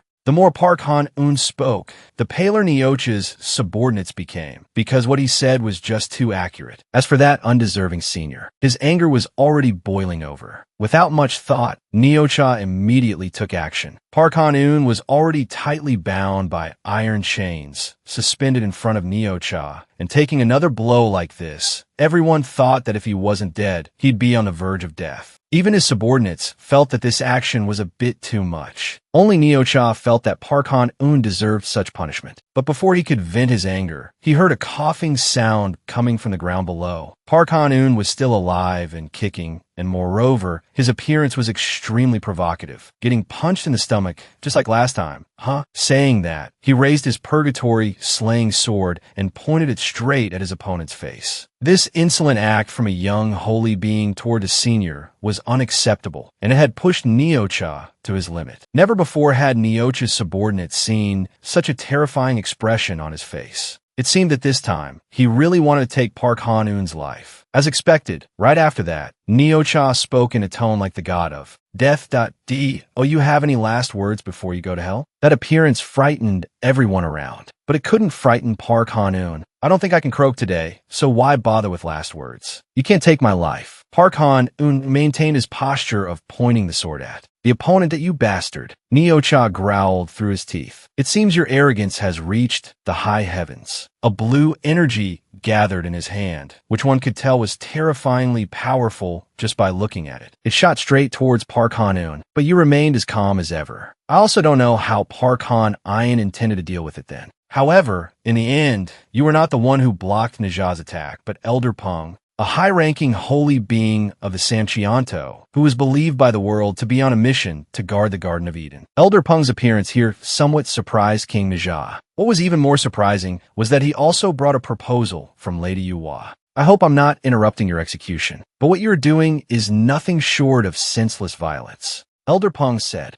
Lady Yuhua, didn't she try to capture that guy at all costs a year ago to vent her anger over him killing the Garuda monster bird? Najah found it hard to understand, but Elder Peng had no intention of explaining further. He came to take Park Han Ian away, ready to fight. Touch him and you'll get burned. If you want to fight, go ahead, I don't mind. Elder Peng said in a challenging tone. After all, both of us already have a bad reputation. But if you have nothing more to say, then don't stand in my way anymore. With that said, a strong gust of wind blew, carrying both Park Han Ian and Elder Peng away. Najah and his subordinate were still standing there, still confused. Why would someone with a grudge against Park Han Ian like Lady Yuhua ask Elder Peng to come and save him? That gentle wind brought Park Han Ian to Lady Yuhua's building. And the fact that she owned a large garden inside this building left him a bit overwhelmed. After there were no more outsiders, Elder Peng showed his displeased face and began to scold Park Han Ian. Do you know why I had to step in? Because of your thoughtless actions. Let me give you some advice. Do you think you're so outstanding? Arrogance can make you fall into a bottomless abyss. Park Han Ian, being suddenly scolded, was not happy about it either. But he quickly regained his cheerful state, then said thank you for the advice from a great senior like Elder Peng. Seeing Park Han Ian's attitude, he didn't feel it was appropriate to say anything more, and just led Park Han Ian straight ahead. As Park Han Ian walked, he thought about the words Elder Peng had just said. Arrogance can make you fall into a bottomless abyss. A year ago, since that day, Park Han Ian still remembered very clearly what had happened. Even if his actions came from good intentions, in everyone's eyes, it wasn't so. Therefore, ever since the news about the Lord of the Han River started to surface, he had prepared very carefully for this case. And with prior preparation, he wouldn't have to go through things like before ever again, and would no longer act without a plan like a fool. Park Han Ian walked straight down the long, deep corridor. The beautiful and arrogant face of Lady Yuhua appeared. She sat there, on a dragon throne placed between beautifully decorated folding screens, flanked by two servants with their heads bowed low. Lady Yuhua truly looked just like a royal consort from ancient times. The pressure she exuded was immense. But Park Han Ian was also determined not to let himself become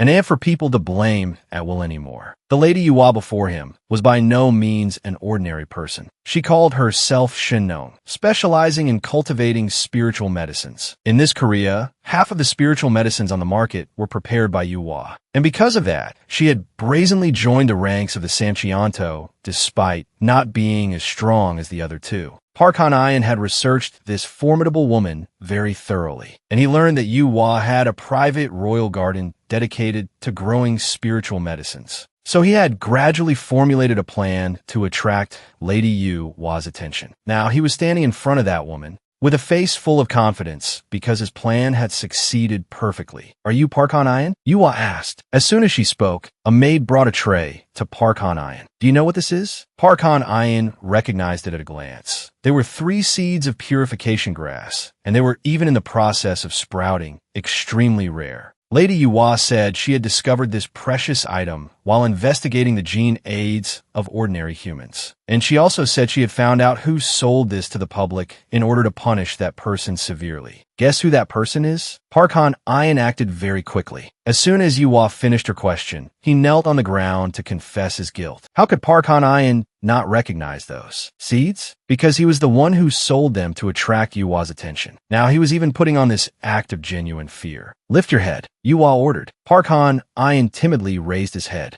The woman sitting high above seemed to still think she was in control of the situation, so she was extremely smug. Very well, although the crime of killing my monster bird is not light, but if you can pay the price for your sins, I will bestow my mercy and stop here. That meant Park Han Ian had to do something to receive Lady Yuhua's forgiveness. And just as he predicted, she had taken a liking to the wood element power within him and wanted him to come work for her spiritual medicine garden, especially after seeing him use plants to purify the toxins of the Lord of the Han River. Yuhua felt that this talent of his would somehow be useful for her spiritual medicine garden. Park Han Ian put on a troubled expression and began to sigh. My lady, thank you for thinking highly of me. Promoting the growth of plants is indeed the technique I cultivate. It can make ordinary plants bear fruit in just 1 or 2 days. But for high-grade spiritual medicines like purification grass, no matter how much effort I put in, it only sprouts. Are you saying that to make excuses because your cultivation is inadequate? Yuwa asked again. That's not what I mean, my lady. Yuwa suddenly burst out laughing in amusement because she knew Park Han-ayan was trying to make a deal with her. But in any case, his ability was something she truly wanted. So Yuwa generously waved her hand, then promised to support Park Han-ayan with some spiritual medicines from her garden, as well as prepare a suitable cultivation manual for him and even arrange for servants to help him. Rest assured, with the backing of me, Yuwa, your power will not be low at all. In Park Han-ayan's eyes was the sparkling light of being. Moved, he kowtowed once more, loudly saying thank you. But as soon as his head was bowed, that shimmering gaze disappeared, replaced by a cunning smile for having achieved his goal. After Park Han-ayan left, Lady Yuwa called out the person who had been standing behind the folding screen. This girl's surname was Jie, and she was her confidant. The whole time Yuwa and Park Han-ayan were talking, that girl had been listening and observing from behind. What do you think of this person? Yuwa asked, very suspicious. His weakness is too obvious.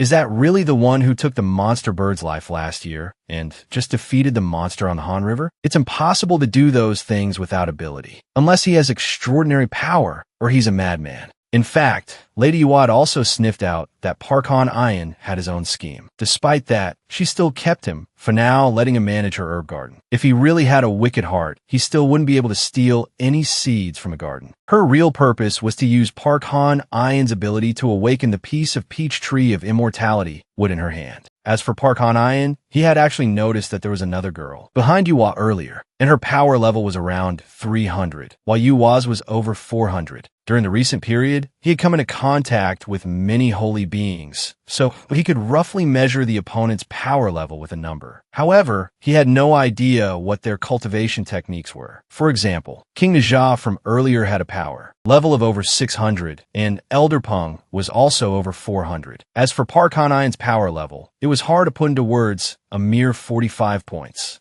Although, compared to his current high level, this number was already impressive, but compared to those seniors, it was a world of difference. Park Han-ayan let out a sigh. For the past year, he had been secretly practicing breath control according to the Yongguang Peak system, but had not yet achieved the desired results. It seems I'll have to work harder in the future. Park Han-ayan left the city center and went straight to the nearby Guanik Mountain. I'm here. Park Han-ayan stopped in front of a blooming peach tree. This was the peach tree of immortality sapling that he had stolen from Yuwa's monster bird a year ago. This time, Park Han-ayan also brought a fruit for this tree. It was the inner core from inside that monster on the Han River. According to the theory of the 5 elements, mutual generation and restriction, water generates wood, so this inner core was extremely effective for the growth of this tree. And indeed it was so. As soon as Park Han-ayan placed it at the base of the tree, the inner core was absorbed. And in just a moment, the trunk grew a little larger and the flowers bloomed a little more. It was as if it was saying thank you to Park Han-ayan. I brought you a fruit. Now you should quickly give me a fruit too.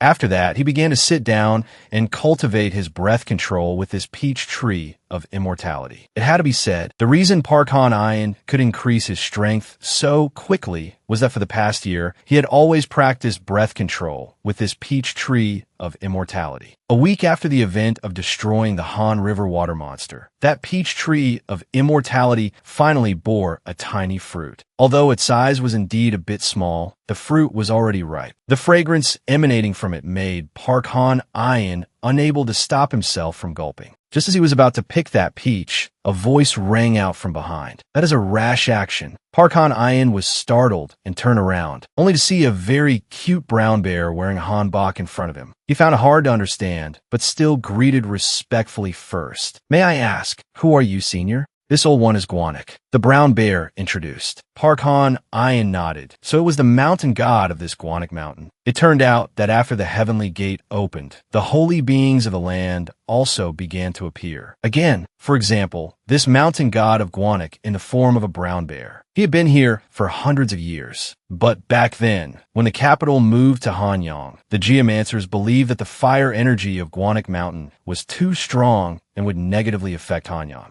Therefore, they did everything from shaping water energy with a Qilin statue to digging the Namji pond, all to keep the fire energy of Guanik Mountain constantly weakened. Perhaps that's why the mountain god was turned into this adorable form. His height was only 1 meter. I've been cultivating here for a whole year. I thought I would meet you sooner, but I didn't expect to meet under these circumstances. That's because I thought I had no reason to hinder a practitioner's cultivation, Gwanek said. His demeanor was very serious, but in this form, everything he did made Park Han-Ian feel amused. He guessed that the senior didn't have the strength to bully him. So, was his purpose this peach of immortality? This tree has the effect of warping space, thus creating a certain range that outsiders cannot enter. Gwanek's magical power had weakened, so he couldn't break that boundary either. Senior, wait a moment, I'm a bit hungry, so I have to eat something first. Park Han-Ian continued to probe the other party. As expected, Gwanek immediately became frantic. Wait, stop! Didn't I say that was a rash? Action? You mean me picking this peach? The power from that peach tree of immortality is all focused on nurturing that immortal peach. If Park Han-Ian picks it, the tree's protective function will also be weakened. At that time, if someone targets the tree and comes looking for it, it will be a big problem. People targeting the tree? Like you, senior? Park Han-Ian continued to mock the other party. What? You think I'm like those thieves? Gwanek jumped up. He explained that he had no intention of touching the peach tree of immortality. However, others might not be the same. They would sooner or later know of the existence of this tree. And not to mention, there was already someone searching for Park Han-Ian from the foot of the mountain. When Gwanek said this, he finally noticed that while he was engrossed in cultivation, he really hadn't sensed that a terrifying killing intent had surrounded the outside of the barrier. This old one isn't lying to you, right? If that person has already fought their way to the barrier like this, they must have made up their mind to capture you. Perhaps they came here for the immortal peach you're cultivating. Immortal peach? Could this be the peach that Sun Wukong ate? Park Han-Ian asked excitedly. Gwanek seemed a bit dizzy from his somewhat off-topic question. The point he wanted to make was that among those pursuing Park Han-Ian, there was one who needed special attention. That was true master Cho Jaeyong, who cultivated a fire technique, and his power was enough to break the barrier created by this peach tree of immortality. The effect of that immortal peach cannot be fully assimilated by a human body alone. But I'm different. I'm a mountain god, so give that peach to me. I will regain my divine power and protect that tree and you from those people. All things considered, Gwanek's goal was also this peach of immortality. It's just that he didn't resort to robbery like the others. Park Han-Ian didn't have the patience to listen to Gwanek finish his sentence, and directly picked the peach and popped it into his mouth. Gwanek's voice went high-pitched, and his mood plummeted to the bottom. He was so angry his whole body trembled. That's the legendary immortal peach of the Queen Mother of the West. How could Park Han-Ian just eat it like that, despite the others screaming outside the barrier? After eating the peach, Park Han-Ian sat down again and began to regulate his breath. Throughout that process, Gwanek's eyes were glued to him. When Park Han-Ian stood up, he looked as anxious as a parent sending their child to a university entrance exam. How is it? How is it? Are there any changes in your body? How do you feel? Fresh and juicy, sir. Park Han-Ian grinned and replied. Gwanek once again felt as if he had been thrown into an ice pit. His mood was extremely complicated, and he couldn't utter a single word. After a long while, he finally yelled, "What crazy thing are you talking about?" In fact, after eating that peach, Park Han-Ian could clearly feel the hot energy spreading inside his body. However, no matter how he regulated his breath, the heat wouldn't obey and kept stirring inside his body. It was just that it wasn't as violent as before, but instead gentle and warm, so he didn't feel any pain. Over here, Gwanek seemed dejected. He felt that he had placed too high expectations on Park Han-Ian. The lowest grade peach of immortality in legend takes 3,000 years to bear fruit. What effect could a tree that you've only cultivated for a year have? Senior, instead of whining those boring words, aren't you going to lend a hand to a junior like me who is facing a dire situation? Park Han-Ian stood up and slowly walked towards Gwanek. "You insolent brat," he yelled. "Even if I wanted to help you, I don't have the strength." Originally, Gwanek was about to curse a few more times, but he was hit by something Park Han-Ian threw,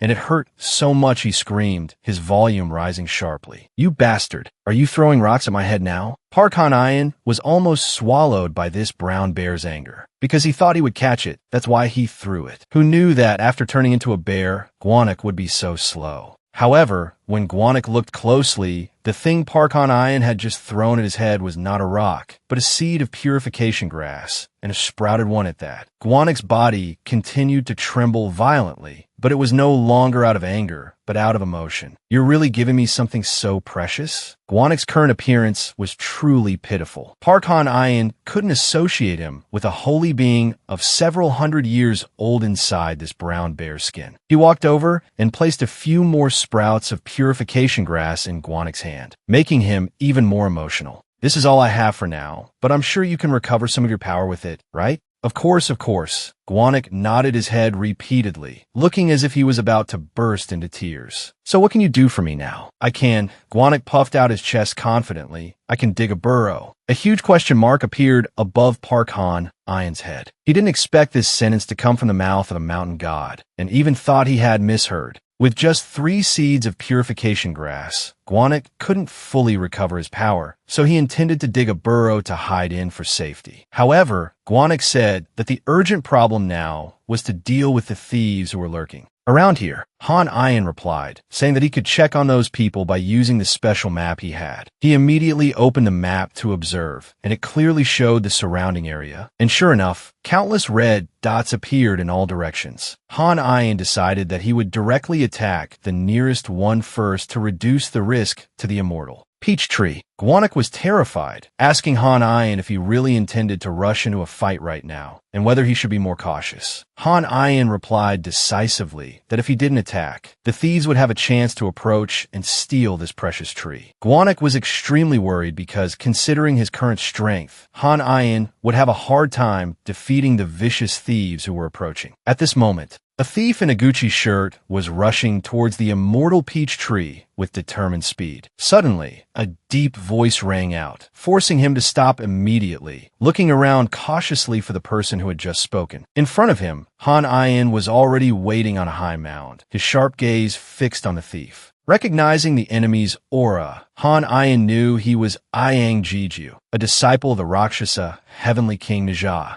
Jiju was confused as to why Han Iron was at this place, which made him even more vigilant and surprised. Han Iron continued to ask Jiju if he had come here to capture him under direct orders from his master. Jiju didn't hesitate and immediately drew out a magical artifact, from which an extremely powerful dark energy emanated. This was a treasure his master had given him so that he could easily deal with Han Iron, ensuring he had no chance to resist. Gwanek, hiding in a nearby tree, immediately recognized it as the Demon Fox Banner, an ancient and very dangerous magical treasure. The brown bear remembered that even the 5-tailed fox had only seen this Demon Fox Banner about 300 years ago. How terrifying. The Demon Fox Banner was made from the tails of a 9-tailed fox, without a single tail being damaged, creating an incredibly terrifying demonic aura. After hearing Gwanek's explanation, Han Iron turned to look at Jiju, his eyes full of determination, without a trace of fear. Jiju was a bit embarrassed, but confirmed that yes, this was indeed the Demon Fox Banner he was holding. Han Iron asked, even though he was a disciple of the Rakshasa Heavenly King, why was Jiju causing a disturbance right in the heart of Seoul like this? Jiju replied, asking Han Iron if he felt the air pressure in this area had risen to a strange level. He explained that he had set up an extremely strong barrier, thanks to which all sounds and magic inside were isolated from the outside world. The brown bear immediately recognized that this was the star flag of the Northern Black Tortoise, a magical treasure containing the mighty power of the 4 divine beasts. Gwanek continued to explain the power of the star flag, which angered Jiju, who shouted and asked who this bear was to keep interfering in his business. Hearing Jiju's question, Han Iron turned to look at Gwanek, thought for a moment, and then replied that Gwanek was actually a raccoon. Jiju became even more furious seeing people around him meddling in his affairs. He tightened his grip on the Demon Fox Banner, unleashing his power. He growled, saying that he would take revenge on Han Iron and would not spare anyone who stood in his way, no matter who it was. Jeju released his power and rage, causing his power level to suddenly surge, reaching a score of 100 in an instant. Han Ayin observed carefully, guessing that this magical treasure could instantly enhance the owner's strength in short battles. He decided to use Fong Tien Van Han Kong, a technique to withdraw all the aura from the mountain to prepare for the confrontation with Jeju. The auras from around the mountain area immediately rushed towards Han Ayin,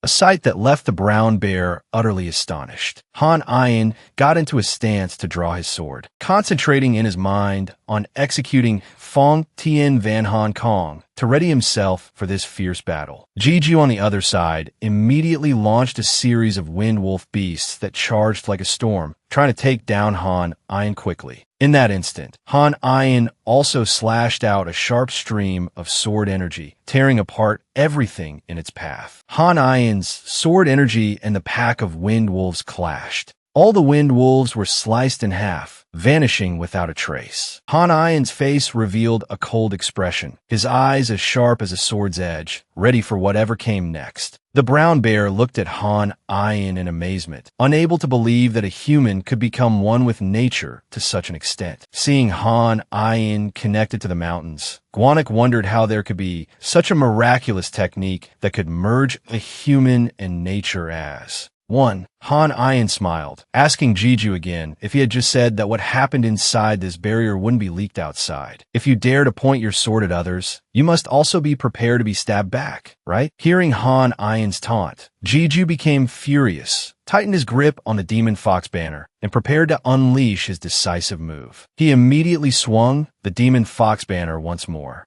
causing the magical treasure to erupt with fierce energy. Suddenly, the divine artifact transformed, releasing a huge bolt of electricity that shot straight into Ayang Jeju, causing him extreme pain. Han Ayin saw Jeju collapse completely and quickly jumped down to check if anything serious had happened to him. The brown bear stood behind, remarking that Jeju had completely lost the strength to resist and probably wouldn't wake up. It turned out that Jeju wanted to surpass Han Ayin's power level, so he swung the demon fox banner recklessly, leading to a lack of power to maintain the magical treasure. His soul was sucked into the demon fox banner to compensate, making him pay a heavy price for his careless action and ambition. The brown bear remarked that if a true master were to use the demon fox fan, this entire mountain peak could vanish in an instant due to its terrifying power. Hearing this, Hanyin picked up the demon fox fan to take a look, examining it more closely, considering using this magic weapon as a spoil of war in upcoming battles. Before he could put the demon fox fan away, a massive stream of fire suddenly shot toward him, catching Hanyin off guard and leading to a powerful explosion. The culprit was none other than the old Taoist priest who used fire techniques, frantically attacking Hanyin with his prayer beads with the intent to overwhelm him. Then, he rushed over to Jiang Zizu, checking his condition with anxiety and panic. He held Zizu, muttering that such a failure was unacceptable under these circumstances. He never expected Zizu to become the loser on his own turf, which could make them both face the wrath of the Rakshasa. Heavenly King Han Yun explained that all his actions were merely in self-defense, with absolutely no malice or intent to cause unnecessary harm. He slowly stepped out from the flames, his body completely unscathed, and said that the old man would be no exception. The Taoist priest felt regret for not eliminating Han Yun a year ago when he had the chance. He didn't understand why the Heavenly King was interested in someone like Han Yun, a harbinger of disaster, yet full of courage. He became determined, saying he would leave Han Yun half dead and bring him back to face the Heavenly King for punishment. Han Yun heard the threats, but showed no emotion, his face unflinching, ready to face the enemy before him head-on. After a tense battle, the forest was left in ruins, with trees toppled everywhere, the scenery horrifyingly destroyed. Han Yun ran for his life, trying to escape the continuous explosions happening around him. Behind him, the old Taoist priest was in hot pursuit, relentlessly launching true fire at Han Yun, with terrifying power. Han Yun raised his green wood sword to block the first wave of true fire from the old man, trying to maintain his balance against the pressure of the fierce flames. The second wave of true fire came right after, forcing Han Yun to hastily raise his sword to defend. But he was still knocked back. He staggered to his feet, muttering that if this continued, it would be too disadvantageous for him, making it difficult to win. Facing the mighty fire magic, Han Yun realized it was truly the nemesis of all the skills he possessed. The old Taoist priest aggressively prepared to launch more attacks, not giving Han Yun any chance to breathe. Suddenly, a voice called out from a nearby bush, telling Han Yun to quickly use the demon fox fan because it could counter fire magic. After speaking, the brown bear was knocked out of the bushes, looking pathetic but still maintaining a determined expression. Hearing this, Han Yun thought of the demon fox fan, but feared that his soul might be sucked out like Jiang Zizu's. Driven into a corner, Han Yun decided to take a gamble, pulling out the divine weapon, the demon fox fan, and preparing for a counterattack. He summoned dozens of wolves, which charged at the Taoist, creating a scene of immense power and destruction. This powerful magic weapon made the old Taoist priest afraid. He hastily raised his hands to defend, trying to block Han Yun's powerful move. Han Yun only had time to hear an earth-shattering explosion, the sound echoing and tearing through the space around them. When the smoke and dust cleared, Han Yun saw a scene of devastation. Everything within sight was destroyed, a testament to the fierce battle. Perhaps the old Taoist priest had also vanished in the explosion, leaving behind an empty and silent space. Han Yun breathed a sigh of relief and turned to find the brown bear to thank the senior for his help, which had been unexpectedly useful. Han Yun's biggest mistake was being too careless, allowing a spark of fire to pierce through his body, creating excruciating pain. The attack made Han Yun collapse, blood pouring from the wound and dripping onto the ground. Fortunately, the wound did not hit his heart, but it was enough to tear apart the surrounding internal organs, causing severe damage. The old Taoist priest, his body covered in wounds, emerged from the rubble, his eyes filled with hatred directed at Han Yun. He growled, blaming Han Yun for daring to defeat the disciple of Lord Rakshasa, Heavenly King, and for having the audacity to use the demon fox fan. Han Yun thought that since the old man had reached the immortal realm, it was not surprising that he survived the explosion. Immediately, the old Taoist priest unleashed countless prayer beads, which shot towards Han Yun like an unavoidable rain of bullets. Han Yun couldn't react in time. The direct hit sent him flying backward, crashing into a large rock. The impact made Han Yun collapse, coughing up a large amount of blood, with no strength left to resist the old man's assault. The old Taoist priest walked over, saying that Han Yun's little tricks were now useless, and it was time to take him to face judgment before the Heavenly King. Han Yun clutched his wound, thinking in despair that he would die here in such a pitiful state. He just wished he could keep his body in one piece, hoping for even the smallest miracle to appear. Suddenly, from Han Yun's wound, a faint pink light began to radiate, gradually soothing his terrible agony. It was the miraculous effect of the immortal peach that Han Yun had absorbed before, a power passed down from ancient times. Legend has it that Sun Wukong, yearning for freedom, stole a layer of immortal skin, making him immune to all heavenly weapons. That skin helped him endure 49 days in Taishang Laojuan's 8 trigrams furnace and survive under the hand of the Buddha. The Eastern immortal, craving immortality, possessed regenerative energy, allowing him to resist all wicked sorcery from the underworld. Even King Yama had to show respect, giving up on ever touching the immortal. Eastern immortal. Now, these two miraculous abilities were unintentionally activated in Han Yun thanks to the immortal peach, giving birth to a new energy. This power helped Han Yun regenerate his body while promoting the regeneration of his liver, detoxifying and healing his internal injuries. Han Yun opened his eyes, feeling a profound change in his aura and his own strength. Facing Han Yun, the old Taoist priest couldn't hide his astonishment at the boy's completely different aura. He sensed the water system energy surrounding Han Yun, a cold, steady, and mysterious power. Fear was evident on the old man's face, causing him to exclaim that Han Yun was truly a monster. Although he didn't understand what had just happened, Han Yun only felt the burning sensation inside him disappear, replaced by a cool, relaxing feeling. Han Yun tested his new power, channeling water energy into the demon fox fan, hoping to summon a surprising counterattack. As a result, he successfully summoned countless water foxes, shimmering yet powerful creatures that charged toward his opponent. The water foxes leaped, pouncing on the old Taoist priest, who couldn't react in time, and exclaimed in horror. He screamed, unable to believe what was happening as his body was submerged in a vast sea of water. It's unclear how much time passed, but Han Yun was startled awake by the mountain god brown bear,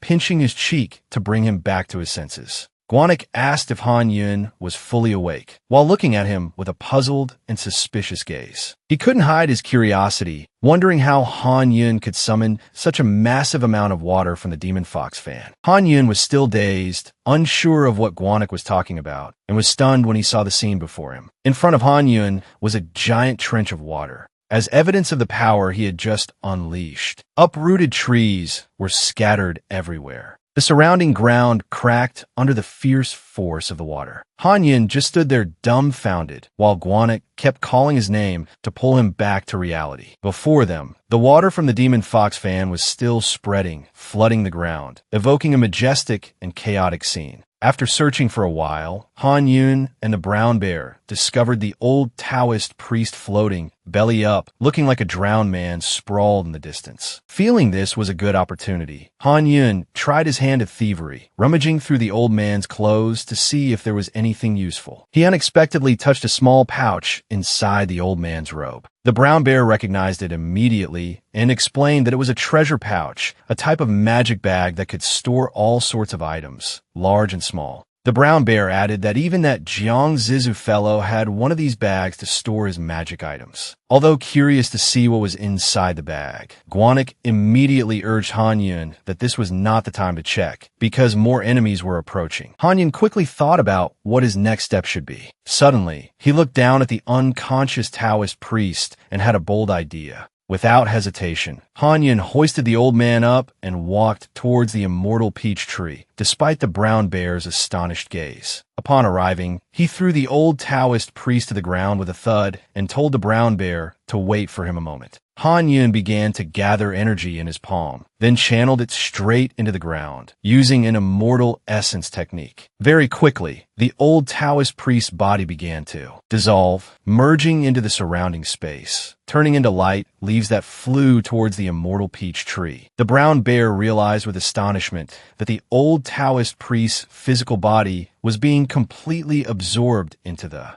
tree trunk, helping the immortal peach tree grow vigorously and bloom with brilliant flowers. Once finished, Han Yun smiled with satisfaction, saying it was lucky he managed to carry out his plan before the rest of the enemies arrived. Just then, 2 enemies reached the area of the immortal peach tree. However, the strange thing was that they didn't seem to notice the tree right in front of them and instead turned around and left. The brown bear explained that this was the power of the immortal peach tree when it blooms, a powerful protective barrier that conceals the entire surrounding area, making enemies unable to see anything. It was a pity that if the old Taoist priest hadn't been a fire system immortal, the peach tree could have borne fruit immediately. Speaking of the peach, Han Yun curiously asked the brown bear about its effects. The brown bear explained that depending on the growth time and size of the peach, its effectiveness would differ significantly. Currently, if Han Yun used more of his power to nurture the tree, he could also enhance the water energy in his body, making himself even stronger. At this moment, the brown bear timidly proposed something to Han Yun that quite surprised him. They wanted to ask Han Yun to help it go outside to see the sights. As a mountain god,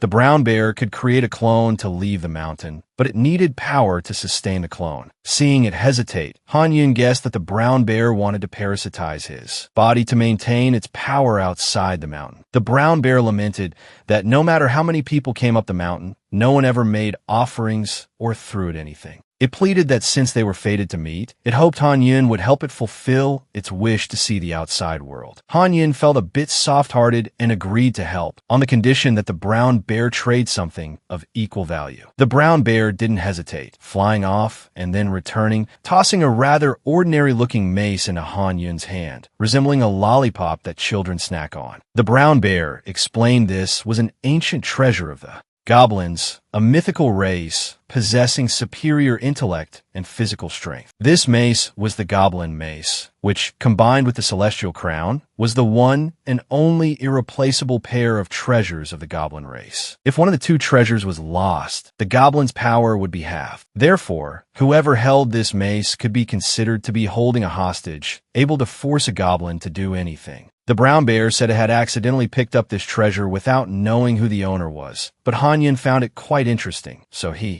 agreed to take it. The brown bear was so excited it couldn't believe it was about to go outside, its excitement showing on its face. Afterwards, the two decided to continue their journey with the intention of turning the new area into their own private flower garden. Along the way, Han Yun also took the opportunity to rummage through Jiang Zizu's treasure pouch that he had taken earlier, discovering many secret manuals and another treasure pouch. Just then, Han Yun took a taxi into the city, and the taxi driver struck up a conversation with him about the G22 summit in Seoul, which was about to be held on the 31st. This summit would welcome not only national leaders, but also high-level immortals. The driver said the main goal of the summit was to discuss the Tower of Babel project, a massive project to rebuild the legendary tower to reach the sky. According to legend, the ancient Tower of Babel was just a myth, but now it was being rebuilt, symbolizing the revival of the Babylonian dynasty and a modern world where language could be unified. However, the driver also said that if Babel succeeded,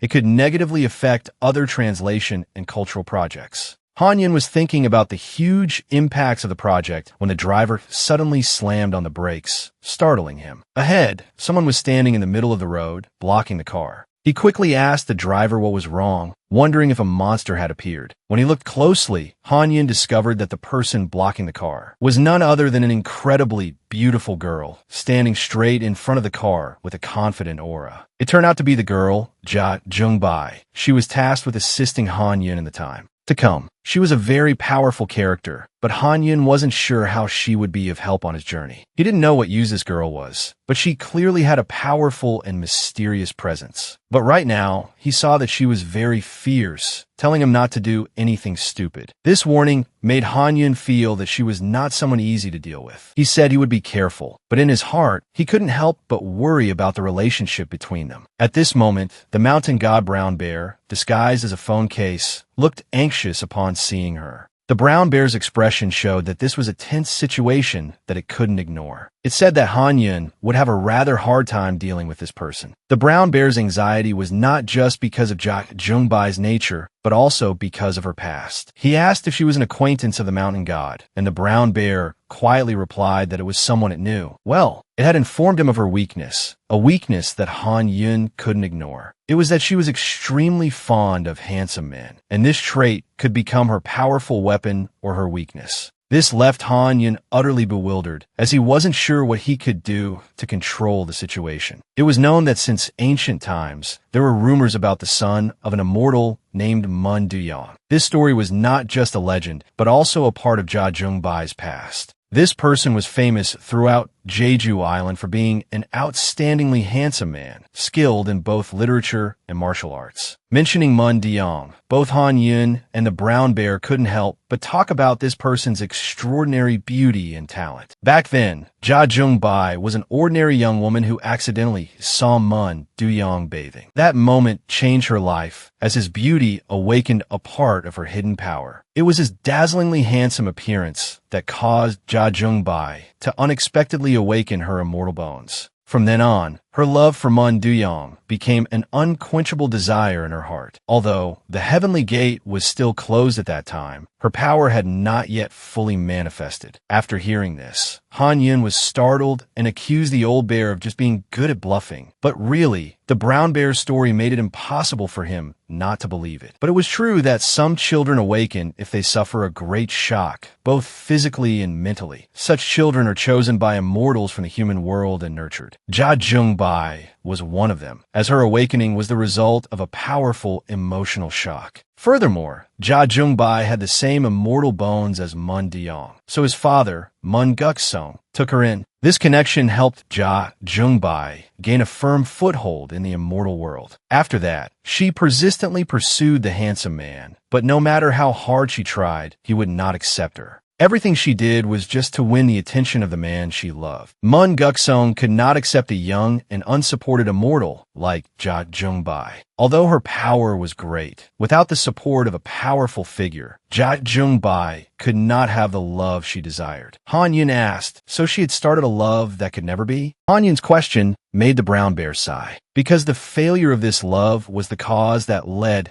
to Ja Jung-bai's path of suffering. At that time, Ja Jung-bai thought she was looked down upon for being ordinary, and this feeling of being scorned pushed her down a dark path. It was this that caused Ja Jung-bai great pain, making her want to make herself truly special. And to prove her own worth, Ja Jung-bai relentlessly did extreme things. As a result, in less than 100 years, she had conquered the immortal world of Jeju Island. Over time, she became an incredibly fearsome and influential figure, plucking a flower, shaking heaven and earth, sweeping across the world. With her power, Ja Jung-bai became a hegemon that no one dared to touch. She was called the Asura Flower of Destruction, a symbol of annihilation and power. After proudly becoming a hegemon, Ja Jung-bai officially proposed to the handsome Mun Deong again. Although she was now a hegemon, she still couldn't give up her love and her desire to be accepted by the man she loved. However, he and his old father, fearing her power, devised a plan to exile her, fearing that Ja Jung-bai's power would threaten them. The father and son, Mun Deong, decided to betray her. While she was preparing for the wedding and dreaming of a happy future, a life that seemed about to be perfect was suddenly turned upside down. On the other side, the Mun father and son had rallied the immortal world of Jeju to plot her elimination. They not only betrayed her, but also planned to destroy her to protect their own power. What came for the beautiful bride on her wedding day was not the groom and happiness. Instead of the sweetness of love, Ja Jung-bai received a fierce battle. It was hundreds of assassins surrounding her completely. On her wedding day, she was attacked by enemies without any conscience. Her outrage was the crystallization of past pain and the betrayal she had to endure. She furiously destroyed everything. Ja Jung-bai's destruction had no end. She wanted to erase everything that had hurt her. The battle that day was recorded as a great war that almost sank the entire Jeju Island. This war was not just a battle of strength, but also the struggle of a broken heart. All the assassins were slaughtered. Not a single one could survive the wrath of Ja Jung-bai. But in the end, the failure here was that Ja Jung-bai was betrayed in a tragic love. Even though she had won, her heart was shattered.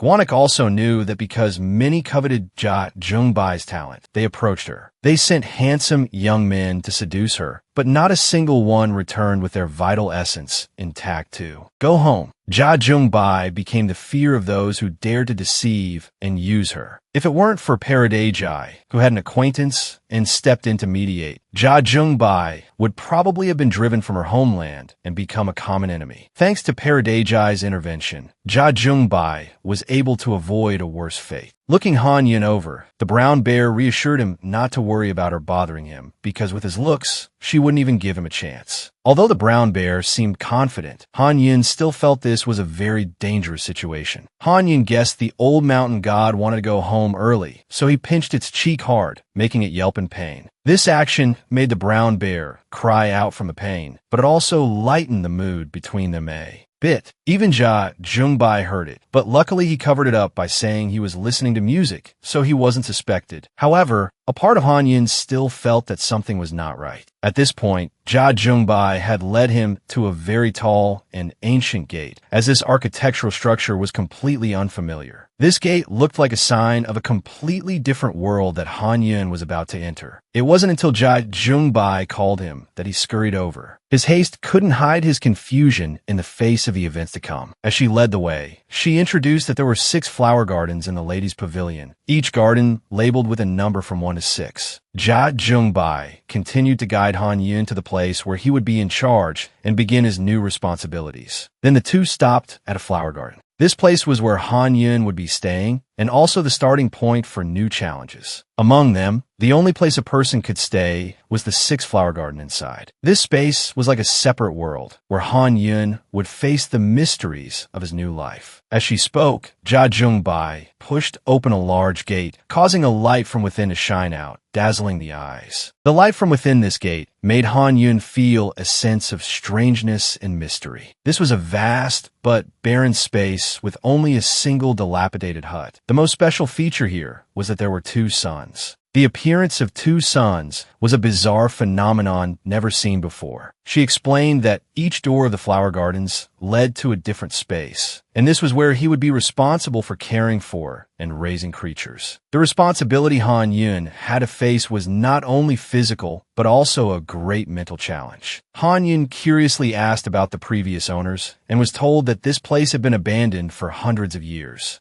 Already, for a long time, this place had been abandoned and no one came to guard it anymore. For the lady to let him be in charge of such a desolate place that had been sealed for hundreds of years, she really knew how to judge people. Jia Jungbai must have had a special reason for entrusting this responsibility to Han Yun. When the harvest time comes, a lot will also come into your hands since you have no subordinates. This was a great opportunity for Han Yun to prove himself and build important relationships. Jia Jungbai was focused on explaining the rules here when a phone's ringtone interrupted. This ringtone was not just an interruption, but also carried hidden secrets. The ringtone was so strange that she knew others hearing it would judge her, so she hurriedly pulled it out too. Turned off. Her hasty action made Han Yun even more curious about the things no one knew about Jia Jungbai. Unexpectedly, in her carelessness, she dropped the phone. This phone became something that revealed many things Han Yun had never imagined, and it revealed a screen full of famous handsome idols. Jia Jungbai's phone screen made Han Yun shudder at the secrets behind it. From here, stories of Jia Inbai's past flooded back, the horrific images that Hanian had previously imagined making him shudder. These secrets forced Hanian to face an unprecedented fear. Clearly, the story about her terrifying nature that Brown Bear had told before was completely true. What he had heard now became clear and undeniable. As soon as he opened his eyes, he saw Guanik standing before him, chewing. Noisily, the bear watched him while eating raspberries. "You're awake?" Hanian lay on the ground, dazed, trying to figure out what was happening. Hanian lay sprawled on the ground, and the bear, sitting on his chest, said about 2 hours have passed. Hanian asked what happened. "You were knocked out in one blow. It's the first time I've seen that kind of move. She didn't even use any magic." Hanian thought fearfully, "Don't tell me I've made an enemy of her." Guanik showed him the fruits he was eating. Although this is the worst garden, it receives strictly selected seeds, so the quality and taste are excellent. Hanian thought, "They said they would pay attention to the next harvest to see how well I take care of this place. It's clear that." As if having made up his mind, Hanian raised a fist to his chest. "If I show them a certain level of my ability, they will surely ask me to grow more precious plants. For example, immortal peaches, or something even more valuable. I must use this garden to become stronger than I am now. So what happened before won't happen again. In this crazy world, none of those arbitrary celestial beings will be able to touch my family or me." Hanian stood up. "To do that, first, I have to do something about this long-abandoned field. Everything around is a mess." Hanian looked back at the item he was carrying on his back in surprise. "It's all burnt, isn't it?" he said regretfully as he held it. His expression softened as he looked at the thing in his hand. "That was a bit too much back then. You've saved my life several times. You've worked hard all this time." Hanian leaned his head against the dry log and closed his eyes, thinking. Meanwhile, Guanik, standing far behind, saw him praying so sincerely. Even though it's just a plant, it can probably ascend to heaven without any regrets. Suddenly, from the ground where he had just stuck the dry plant, a huge, lush green tree quickly grew. Its roots grew larger, quickly emerged from the ground, spreading out and climbing over the fences. Hanian stood up in surprise to watch. How is this possible? Restoring a completely burnt peach tree should take a whole month, but he did it in the blink of an eye. The bear's jaw dropped in amazement. He began to use his magic to create even more. Trees. Hanian had used the Yang Guang Peng incantation to revive the dry tree. The giant tree people were also awakened by celestial spirit techniques. He told the two tree people, "You two will take on the duties of the male servants." They immediately obeyed and began to take care of the trees he had just created. The tree people worked very carefully and meticulously. They touched all the trees to transfer life and nutrients into them. Seeing this, the bear couldn't help but praise, "You're really good." Even a high-level celestial immortal couldn't easily summon spirits from trees to work like that. Hanian humbly said, "You praise me too much." Seeing that he was tired, the bear advised him to rest for a bit, saying he had used too much energy. "Do you want some jujubes? They're perfectly ripe." In a flash, it was noon. In the entire garden, there was only one thatched roof house. Hanian, with the bear on his shoulder, entered. He let out a surprised "oh." Unlike its dilapidated exterior, the space inside was quite large. The bear said the previous master of the green flower garden was Park Haeun. Her nickname was Ka Vai Chan. It's written like that in the memoir over there. I read it while you were passed out. Hanian put his bag on the ground. First, he should regulate his ki. This meant he quickly sat cross-legged to circulate his internal energy. "I've used too much power restoring the garden." Suddenly, Hanian felt something opening up. He opened his eyes wide in shock, not understanding what it was. Hanian quickly stood up. Seeing his reaction, Guanik, who was sitting nearby, asked, "What's wrong?" "No, it's clear. I clearly felt the pulse of a plant reacting to my breath. Could it be this floor?" Hanian thought to himself and looked down at his feet. "I'll try using the jujube seed I ate." As he spoke, he used his internal energy, and the jujube seed in his hand quickly sprouted. Very quickly, the vines intertwined to form a sturdy hammer. Hanian quickly slammed the hammer down on the floor. The bear, sitting up high, saw this and shouted question, but he didn't answer and continued to swing. The hammer down. The floor quickly cracked open. Something from below seemed to be released, throwing Hanian into the air. He and Guanik stared at the cracked area, both dumbfounded. Hanian asked, "What is this?" "There's a strange formation under the ground." Guanik came closer to observe. "This is a barrier written in blood. This dense resentment is not normal. There's something underneath." Hanian placed his hand on the barrier to examine it. "The pulse is under here."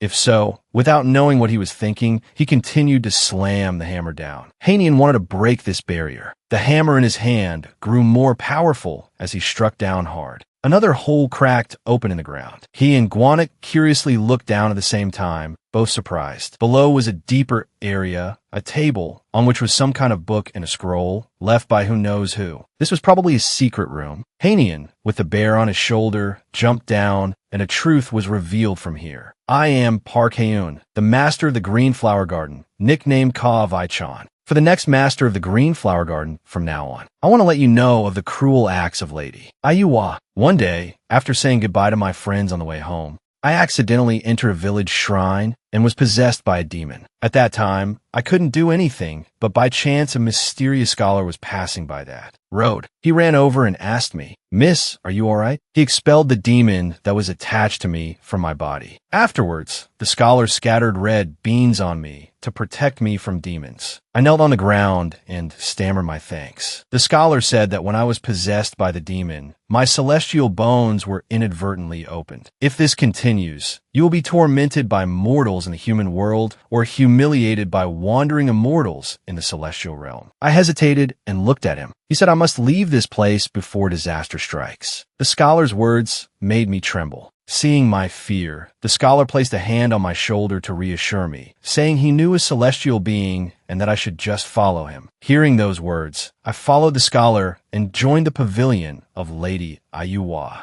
He said that if I dedicated myself to cultivation, I would become an existence that transcends humanity. From the beginning, I was an ordinary human, so becoming a high-level immortal was as difficult for me as reaching for the sky. I made no progress at all while doing menial jobs. I gradually became like a wandering stone statue until I thought it was inevitable, but I was wrong. When I was 13, I met a little girl whose celestial bones had been opened in the human world and who had entered the celestial realm, just like me. The reason that child came here left me utterly bewildered. Her story was no different from mine, and I realized it. My possession by the demon wasn't because I entered the village shrine, but because that scholar had ordered the demon to open my celestial bones and bring me here. I was just a replaceable part. I became a sacrifice so that some people could live comfortably. After learning the whole story, I resolved that I could not live as a servant for the rest of my life. So I bowed to anyone who cultivated earth techniques, begging them to teach me. However, no matter how hard I tried to cultivate the techniques I had painstakingly collected, my mortal body, which had no strength to begin with, still aged as usual. I was given the nickname Ka Vai Tao, as if to mock this appearance. My hunchback from hard labor, like foxtail grass, a weed that grows anywhere. So I was called Ka Vai Chan. When that happened, I thought of committing suicide because I was a useless person. But then, a light shone upon me. A miracle appeared. A radiantly beautiful woman, followed by her servants, approached. Lady Ayuwa said this was a reward of gratitude for someone who had sacrificed as much as I had until now. She bestowed upon me the position of master of the green flower garden. The earth dragon art, an earth attribute technique, was secretly passed down from one generation of the green flower garden's master to the next. How could I not be grateful? I was so moved that I cried. I swore that I would never forget Lady Ayuwa's grace and would fulfill my mission as the master of the green flower garden until my last breath. And from that day on, I stayed in the green flower garden, focusing on cultivating the earth dragon art. My power level increased day by day, and I was finally about to reach the mystic immortal realm. However, compared to the realm I had achieved, my physical body grew weaker and weaker. It was only then that I discovered the secret of the earth dragon art. The effect of increasing power from the earth dragon art was outstanding, but that power was being absorbed by the medicinal herbs in the green flower garden around me, not by me. I had become living fertilizer without even knowing it, and I realized my lifespan didn't have much time left. Reading up to this point, Hanian's mood sank. He said in surprise, "I've only ever seen this kind of thing on TV, but it's even more surprising that celestial beings would do such things. It's truly disgusting." Guanik said, "I already guessed it, so the content isn't anything special, is it?" Hanian was surprised to hear him say that. The bear continued, "This is a common occurrence. It's a trick that celestial beings use to maintain the celestial realm." Hanian's face darkened as he thought that he too was almost deceived like this Ka Vai Chan. He resolved that he would absolutely not let this happen. "If you are someone with the talent to break through the barrier containing my life and blood, then without a doubt, you are the talent who will burn down this wretched pavilion for the sake of a junior in the same situation as me. So I have left behind a treasure that I risked my life to steal." The bear quickly slid down from his head. Hanian looked at the items accompanying the last testament and guessed that the things she mentioned were probably all here. This is the seed of a human-faced ginseng grown by the Sakmok people across the sea. It is said that its scream can even steal souls, so it is called the ghost whale ginseng. Hanian picked it up and read its name, Mandragora. And there's this too. It was a tube, but Hanian looked through the testament and found no mention of this item. Guanik said it looked like a container that fortune tellers used to draw lots. But he quickly became serious again, looking at the item in his hand. "This is strange. The pulse that's reacting to me isn't the seed jar, but this thing." Hanian held it tightly and began to channel his internal energy. You want to try to make it grow a little to see if anything different would happen. Suddenly, a loud explosion occurred, sending Hanian flying. The bear rushed over in surprise and asked if he was okay. Hanian quickly sat up and said he was fine, but this thing really hit the right spot. It's as if this thing is refusing to grow. It seems it must remain in this form. Hanian, annoyed, picked it up forcefully. He was curious to know what this thing was. But suddenly, he had a strange new idea for this thing. It gave him a very familiar feeling. Hanian held it and shook it back and forth. Could this be a sword hilt? The bear asked in surprise, "Is it really a sword hilt? If so, where's the blade?" They both asked the question in unison. Meanwhile, Ayuwa and her subordinates were standing in front of the garden. The sun was gradually beginning to shine. A large palanquin approached from a distance, carried by many people on the left and right. The palanquin was painted red and exquisitely decorated. It seemed the person inside was also an important figure. Seeing the arrival, Ayuwa said fawningly, "You have personally graced this humble place with your presence?" The person stepped out of the palanquin, their long, red skirt flowing gracefully. She was the palace master of Suksang Divine Palace, the Divine Palace Master. The Divine Palace Master looked at Ayuwa with a grim face and said, I know this action is rude, but business is business, so I'll get straight to the point. I heard that a treasure of my palace is in your possession, the item that was lost during the shameful incident 100 years ago. Hearing this, Ayuwa's expression also began to change, becoming more sinister and dark. The Divine Palace Master said Ayuwa must return it to her. Meanwhile, Hanian and the bear were still studying the sword hilt. The Divine Palace Master said this is the hilt of the seven-branch sword. The seven-branch sword is a mysterious item, and so is Beach, where it was created. Beach was originally a country that could not have been established. Thus, among the three kingdoms, only Beach had no backing power to found a nation at all. Silla was the first kingdom founded by the outstanding Gujoel Park Hykgeos. Goguryeo was blessed by the celestial beings and gods on the Korean peninsula and founded by Gojamon, the son of Lady Ayuwa. And King Anjo, who had no backing and no power whatsoever, established Beach with human strength. He belatedly awakened his metal attribute Earth Bones, became self-aware of his ki, and created his own techniques. King Anjo was a human, but he was a rare talent. With King Anjo's ability, Beach soon welcomed a golden age. The abilities of the later kings became increasingly pathetic, and the collapse came. Even the remaining traces have disappeared with time. The only remaining fragment is the genius compared to King Anjo, the sage king who expanded Beach's influence to the continent and the archipelago. Back to Ayuwa's side, the Divine Palace Master said it is the hilt of the seven-branch sword. Ayuwa said that originally, neither the blade nor the hilt were forged items. The Divine Palace Master said we all know that. It is recorded that in the past, when King Jun Chogo gifted the divine sword to the heavenly king, the envoy transporting the divine sword encountered a natural disaster and passed away. Fortunately, the box containing the divine sword was safely recovered, but in the process, only the blade of the divine sword was delivered to our nation. Ayuwa mockingly asked, Palace Master, are you suggesting the seven-branch sword actually has a hilt? She tilted her head and asked, don't you find it strange? Because it's probably been a long time, the Divine Palace Master also didn't realize the hilt's existence. Why have you only come now to trace its whereabouts? But the Divine Palace Master said she didn't come here to do something pointless. I, on behalf of the Divine Palace, am here to propose a celestial competition in 6 months. Ayuwa's face immediately darkened. She asked, what about the conditions of the competition? The Palace Master, her face as dark as a demon from hell, said, my Divine Palace will personally put up the blade of the seven-branch sword. If the Divine Palace wins, I hope you will allow the Divine Palace to take one item from your treasury. If by chance the hilt of the seven-branch sword is there, I promise to only take the hilt. Of course, I also promise to keep silent about the other things in the treasury. Ayuwa said, fine, tacitly agreeing to the Palace Master's conditions. However, she also had one more condition. 6 months later, everyone was whispering about the upcoming celestial competition, which would be broadcast live. It was Lady Ayuwa who wanted to make it public. But why broadcast it? I want to watch too. But the two of them were discussing back and forth. Suddenly, the young man in red robes walking ahead of them turned his head and said, we're almost at the Green Flower Garden. I'm going to visit to confirm the progress. But isn't making a ruckus being disrespectful to the current master of the Green Flower Garden? The people following him were reprimanded like this, and they meekly said they understood, then dared not gossip any further. The gate of the Green Flower Garden swung wide open to welcome the guests. A breath of fresh air blew out through the tree branches. Looking at the divine scenery before them, the people following the young man were stunned. They couldn't believe this place was once abandoned. Hanian, who was chewing fruit in his mouth, suddenly called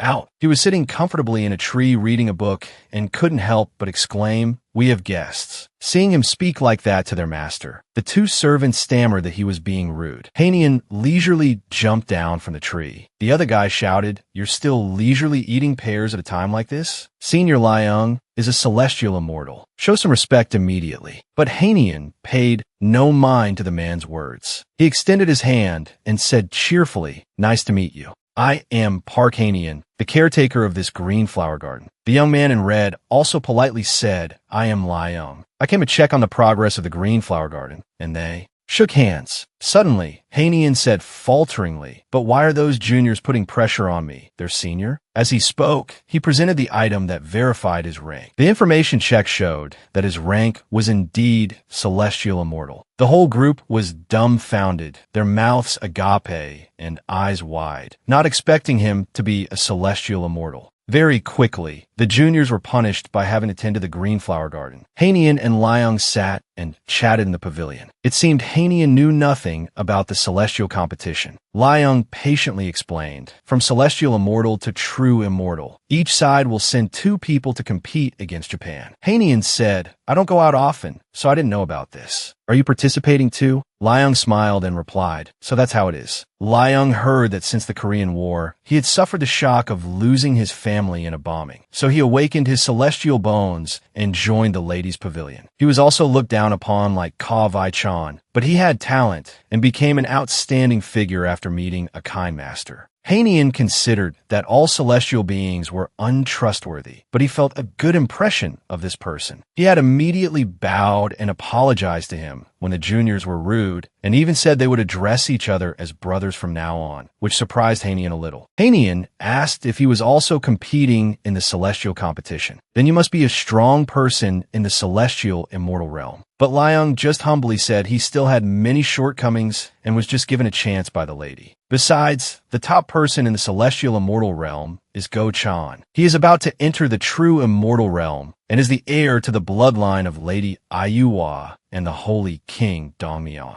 Liang leisurely took a sip of tea and said, "Being able to participate in the celestial competition with him is also a stroke of luck." Hanian raised a hand to his chin, silently considering the name Go-chan. In another room, it seemed everyone was gathered for a meeting. Lady Ayuwa said, "As you all know, the Divine Palace has accepted our proposal. With the excuse of killing a few small creatures, those ordinary people still receive a lot of support. If we are active in a story related to the nation's pride, then we can receive more worship and praise than that little girl Somin, the disciple of Taibik who killed those small creatures." Suddenly from outside, a servant approached and respectfully called for the lady. She seemed to have something to report. It turned out the master of the green flower garden wanted to see her again. The lady feigned surprise at this, but she just said coldly, "How arrogant. I am having tea with my family. Tell him to wait." The female servant stammered and whispered beside her that what the person wanted to say was. As soon as he heard the maid, the lady's son couldn't control his anger and stood up, grinding his teeth and saying, "This insolent brat." Lady Ayuwa was also surprised to hear it. It turned out that Hanian had sent a letter challenging Chan, but this angered him because in his eyes, Hanian was just a chicken, yet he dared to be disrespectful to a celestial immortal like him. But his younger sister quickly said she didn't think this was a bad thing. He didn't understand why his sister would say that. Manhwa continued, "There are some rumors that you are intentionally staying in the celestial immortal realm because you are afraid to compete with the true immortals in this celestial competition. If you don't want to hear such rumors anymore, you should accept this sudden challenge and show them your true strength." Lady Ayuwa heard her daughter's words and felt they made sense. Chan didn't expect his mother to agree with such an idea. She seriously asked her son, "Can you compete with that master of the green flower garden?" But Chan seemed a bit hesitant. He faltered without an answer, but he couldn't refuse either. Chan angrily gritted his teeth and thought. In the end, he accepted Hanian's challenge. The two stood facing each other. Lady Ayuwa sat up high, fanning herself nonchalantly, with a crowd of servants bowing respectfully behind her. Outside the arena, a large crowd had gathered to watch, and they were buzzing with discussion. Chan confirmed Hanian's name. He said in a low voice, "Park Hanian, master of the green flower garden." Then his face turned grim as he looked at Hanian and began to channel his internal energy. For some reason, he became furious and said, "Hanian, even if you die in resentment, don't blame me." Seeing how serious he was, Hanian thought, "Why does he look like he wants to strangle me? I just signed up to participate." But then he thought, if anger can cloud his judgment and reason, that's good. The referee shouted, "The battle for participation in the celestial level begins." But what's this about true immortal, celestial immortal, supreme immortal? Hanian didn't understand any of it. These ranks were giving him a headache. The bear was eating fruit. It guessed it was about time for Hanian to enter the ring. The following is a 5-minute commercial from Master Wanik. Celestial ranks: Liang, Celestial Immortal, 5th rank. Park Hanian, Celestial Immortal, 5th rank. Go Hyanhwa, True Immortal, 6th rank. Go Chan, Celestial Immortal, 5th rank. Chan channeled all his internal energy, preparing to strike. It seemed he was very eager to take Hanian's life. He quickly launched all his internal energy towards Hanian, causing the surrounding rocks and dirt to fly up. Not to be outdone, Hanian also quickly circulated his power, accumulating internal energy. In his hand, a shield quickly appeared in front of him, successfully blocking the first blow. Chan asked contemptuously, "You think you can block my attack with just that leafy shield? With that shield that has lost all its leaves? I won't let you use that mouth to mock me anymore." As he spoke, he prepared to launch another attack. Chan flew up. It seemed this time he was determined to finish Hanian in one move. He wore a wicked, demonic smile and said, "You're finished this time. Sorry, but I've finished charging my energy." Han Ian smiled with satisfaction as the flower petals in his hand turned from green to red. Cha-un immediately recognized this as the Bloodmouth Bone Light Wind technique. "Bone Light Wind," Han Ian shouted. "You're the one who should stop here." Then he unleashed a massive wave of energy toward him. Chan was alarmed, but couldn't dodge the attack in time. He was surprised because this wasn't just an ordinary shield. It could also absorb his power. Suddenly, someone leaped in and rushed into the match. Between the two contestants, a third person had appeared, joining the fray. The person said, "Please forgive my overstepping interference." He reached out his hand and instantly shattered Han Ian's attack. The person continued, "Although I know this is not right, I cannot allow a child of our lineage to be lost when your victory is already so clear." This person was Dam Diak. Cha-un, unconvinced, shouted, "I can still fight." But Dam Diak ignored his words, turning to look at the lady and calling out, "Great Mother." He spoke again. "In this situation, Lore Park has clearly won. This person's aptitude will absolutely not bring shame to our rank." Lady Ayu Hoa held a fan covering half her face, revealing only her disdainful eyes as she looked at Han Ian. But with no other choice, Ayu Hoa folded her fan and said, "Very well. If you say so, then he must certainly have the aptitude." Afterward, the lady summoned the master of the green flower garden to come forward. Han Ian thought suspiciously, "She's acknowledging me this easily?" Han Ian glanced over at Dam Diak, wondering who this person really was. Lady Ayu Hoa asked him what he had been cultivating for the past 6 months to she's suspecting my abnormal increase in strength. Despite this thought, Han Ian still smiled brightly and replied, "It's because of a special cultivation method with a rare wood attribute, so my training speed is just faster." Then, his face turned sinister as he said, "I do not know what the lady brought me in to nurture, but if you wish, I can start nurturing it right now. If you trust me, I will absolutely not betray you."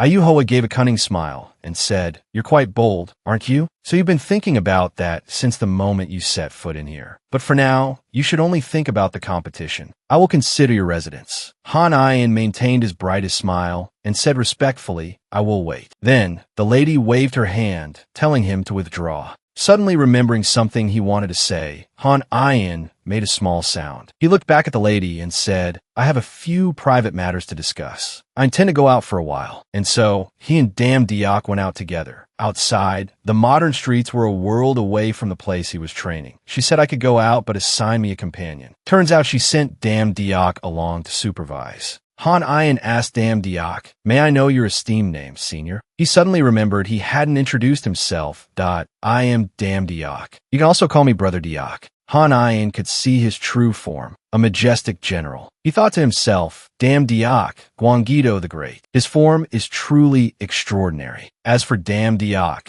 after introducing himself, he looked around curiously, taking in the city streets. Seeing his childlike excitement, Han Ian chuckled to himself. He's really so different from when we first met. Dam Diak was fumbling as he looked at an electric car. To him, it was completely foreign. Han Ian asked, "Senior, would you like to drink a cup of strawberry banana?" Dam Diak still didn't know what that was and looked bewildered. Seeing this, he quickly went into a store to buy a cup and a few other things. Very quickly, their hands were full of drinks and snacks, looking just like true city dwellers. Damn, Diok said excitedly. I've heard about the situation in the human world from time to time, but it seems I was only a sliver of information. Han Ian also smiled and said, I'm glad you're enjoying yourself. I heard that the ancient immortals would occasionally visit the human world. Have you never seen it? Damn, Diok said sadly that he hadn't. He recounted that when he first faced human mortality, he awakened his immortal bone, and it was Lady Ayu Hoa who brought him back, but Damn, Diok said he despaired when the price was to live in the celestial realm, not the human world. Han Ian knew that in reality, Gwangito the Great had passed away at a young age. In his lifetime, he had many great achievements, so he must have had many lingering attachments to the human world that I embraced the entire human world under my name, hoping that people would remember me even after I was gone. Remembering it now, it was an unfulfillable childhood dream, wasn't it?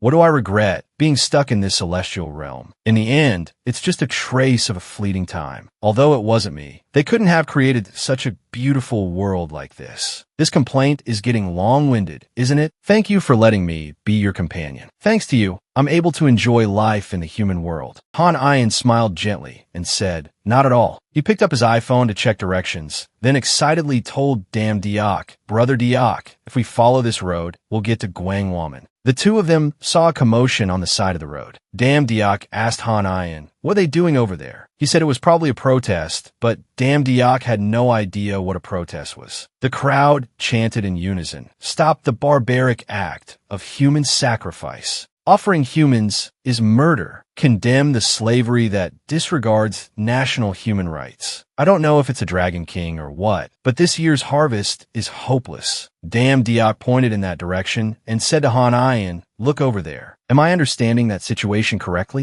Han Ian's face changed color. The leader of a country is making human sacrifices? How can something so foolish happen? Damn Diok angrily crushed the cup in his hand. This can't be. We must find that leader right now. But Han Ian looked in another direction and told Damn Diok to look where he was looking. Suddenly, the sun was blotted out. They didn't understand why the sky had suddenly gone dark. It's a solar eclipse. Suddenly, a storm brewed, and the eclipse appeared. Damn Diok said to Han Ian, immediately protect the common people here. Hurry up. While the people were in a commotion looking at the eclipse, a hand from the crowd rose up, channeling internal energy. A large, dark shadow appeared before everyone's eyes, and they all screamed in alarm. They scattered and fled. Cries for help were everywhere. From the darkness, a person in ancient attire with an obscured face appeared. He looked disdainfully at the fleeing people and said, a bunch of rabble who don't know their place. Han Ian rushed forward, shouting, what the hell do you think you're doing? He gritted his teeth and growled, these damn dogs. Then he attacked the figure. Han Ian wielded his magical weapon and fiercely swept an attack toward Yin Thap Lai. The ferocious power that was unleashed sent people scattering in panic. The scene had become chaotic. In an instant, a large crater appeared on the ground, the earth cracking apart frighteningly.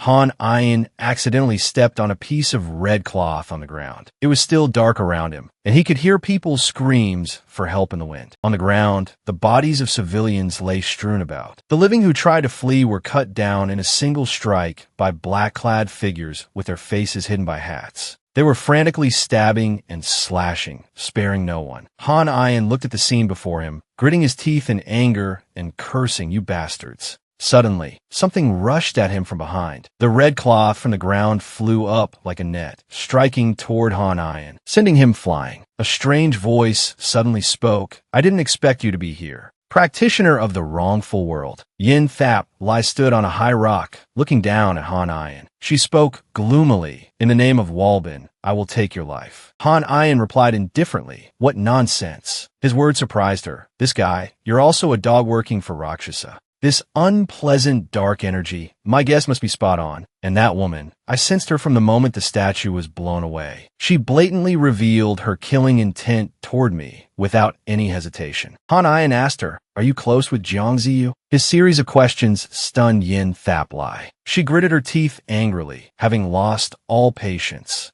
Yin Thap Lai screamed, ramble on all you want. No matter what, you will pay for your actions with your life. Her eyes rolled back as she shrieked. Han Ian, in turn, channeled his internal energy. He disdainfully repeated the words she had just said, Pay the price. Then he bent down and slammed both hands on the ground, creating a surge of power. The internal energy shot out like tree roots, creeping across the ground straight toward Yin Thap Lai. She stood still, unmoving. Han Ayin told her to stop joking. The one who must pay for their sins is you. Oh no. Han Ayin paused for a few seconds. Then he continued, it's all of you. Behind him, an army of trees quickly appeared. Han Ayin's tree army swiftly charged into battle at extreme speed. In a single blow, they strangled and took down Yin Thap Lai's soldiers. Because the speed was too fast, she couldn't react in time. Before long, Han Ayin's army had gained the upper hand, subduing her soldiers. Yin Thap Lai shouted, what are you all doing? Summon the Do Yue, shun immediately. Tear limb from limb the one who harmed my dear husband. As she finished speaking, demons with glowing eyes and long fangs appeared. Han Ayin calculated silently. Those Dyuege are evil spirits, so they're hard to deal with using trees. There are too many enemies, so using the Fox Demon banner won't be effective either. I didn't think I'd have to use this so soon. With that thought, Han Ayin took something out of his red pouch that he had bought on the street. That I was so wise to buy this pipe at the first market. Han Ayin placed the pipe to his lips and quickly blew.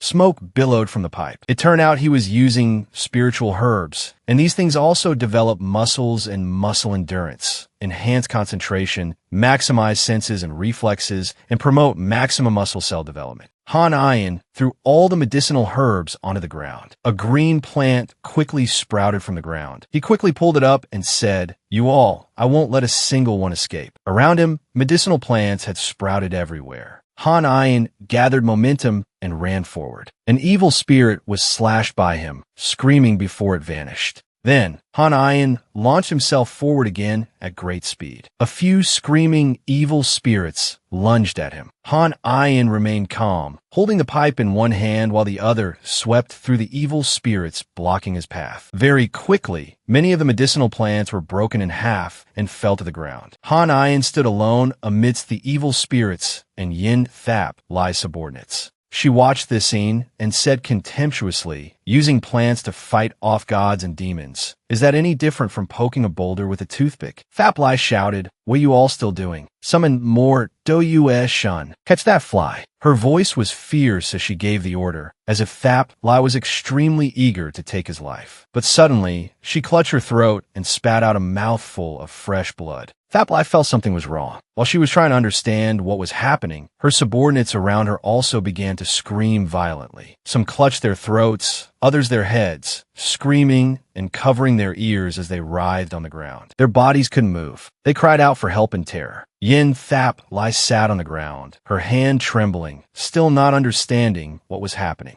Suddenly, Yin Thap Lai's hand, which was propped on the ground, moved strangely. Han Ayin looked toward her, seeing her fall from her position atop the rock. He quickly leaped to Yin Thap Lai's side and said, am I crazy or something to have been diligently brandishing my sword until now? Only then did she manage to look up and ask, don't tell me you were just putting on a show this whole time. Han Ayin squatted down in front of her and explained, my constitution, you see, my liver can neutralize poison, so it's fine for me to use it, but for you all to poison. This is how scary secondhand smoke is. As he spoke, he smugly put the pipe to his lips and smiled. Yin Thap Lai looked up at him, unable to stop a shiver from running through her. Suddenly, Yin Thap Lai opened her mouth and struggled to speak, a long streak of blood still on the corner of her lips. She looked toward the sun and loudly called out, Father! This momentarily surprised Han Ayin. With a bang, an explosion of unknown origin sent Han Ayin flying. A figure stood in front of Yin Thap Lai. He asked, Father, but Han Ayin found the voice somewhat familiar.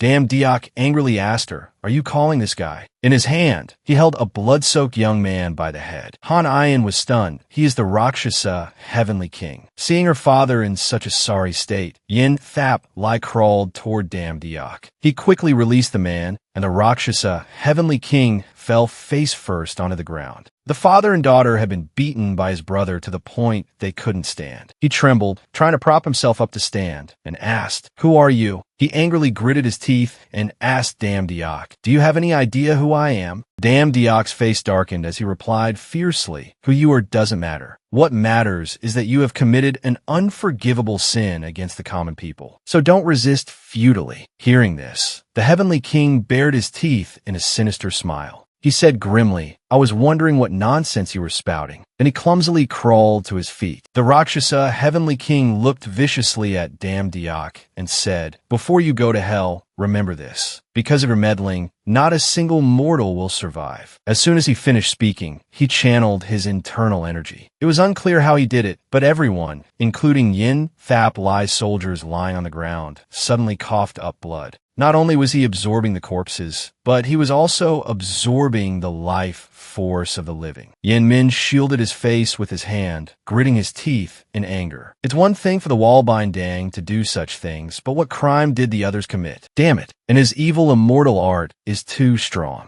Han Ian couldn't think of any way to stop him. He thought, what about using the Fox Demon art? It probably won't work, but I have no other choice. An ancient immortal art, the incarnation of the blood myriapida appearing in the human world. So this is what the old folks were lamenting about. Dam Diak said to Han Ian, "May I borrow your sword?" Hearing his senior brother say this, he asked in surprise. Dam Diak held out his hand to receive the sword, his face as stern as ever. Han Ian thought, that's right, if it's Brother Diak, he can do it. He quickly threw the sword to Dam Diak. Dam Diak caught it swiftly. Internal energy from his hand flowed into the sword, causing it to glow. As soon as he thanked Han Ian, the sword in Dam Diak's hand quickly slashed toward the Rakshasa Heavenly King's face. In the celestial realm, I have no right to punish you for the crime of torturing those innocent common people. Dam Diak angrily raised his sword, and bolts of lightning radiated around it. However, for the crime of disrespecting the lives of your celestial brethren, treating them as sacrifices for power, I, as an immortal of the celestial realm, have a duty to carry out your punishment. The Rakshasa Heavenly King couldn't withstand this destructive power. He shielded his face with his hands. He screamed in anger, blood pouring from his eyes and mouth. The Rakshasa screamed.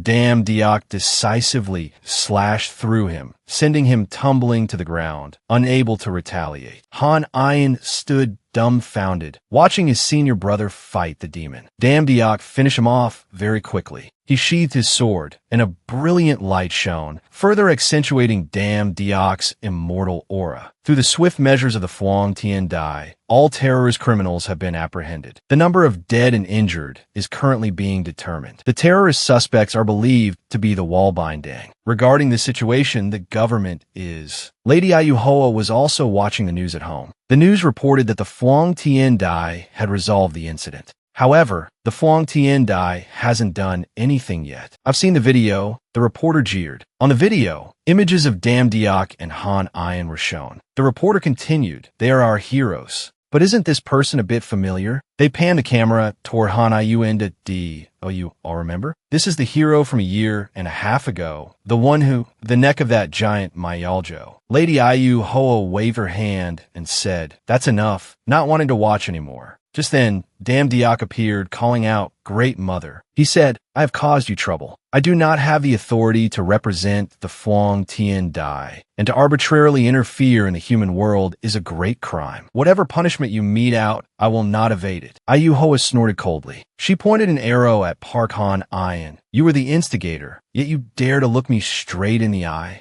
Han Ian didn't understand what she was trying to say, so he remained silent. But in the end, he bowed his head in submission and stammered, "I was disrespectful." He knew very well she wasn't angry. Han Ian had seen the corner of her mouth curve up, because it was a good thing that Brother Diak defeated the Rakshasa Heavenly King. At most, they would just get a little scolding. Yahello ordered Dam Diak to raise his head, and he immediately obeyed. "I'm not saying your actions were wrong. I'm scolding you because I want you to be more careful." Dam Diak said respectfully, "I will remember that." Then she told Han Ian to be ready to accept his punishment. He had nothing to argue. After speaking, Yahello let the two of them withdraw. Han Ian again replied, "Yes," and left. Returning to the green flower garden, he felt as if he had been away for several days. Finally, "I'll check this." He pulled out a stack of books. While fighting Yin Thap Lai, he had found this. He never expected it to be hidden inside the statue of King Sejong. Han Ian opened it to look. It didn't seem to have any trace of power. Gwanek jumped down onto his head from nowhere to look. As soon as he saw it, he knew it was the handwriting of Idu.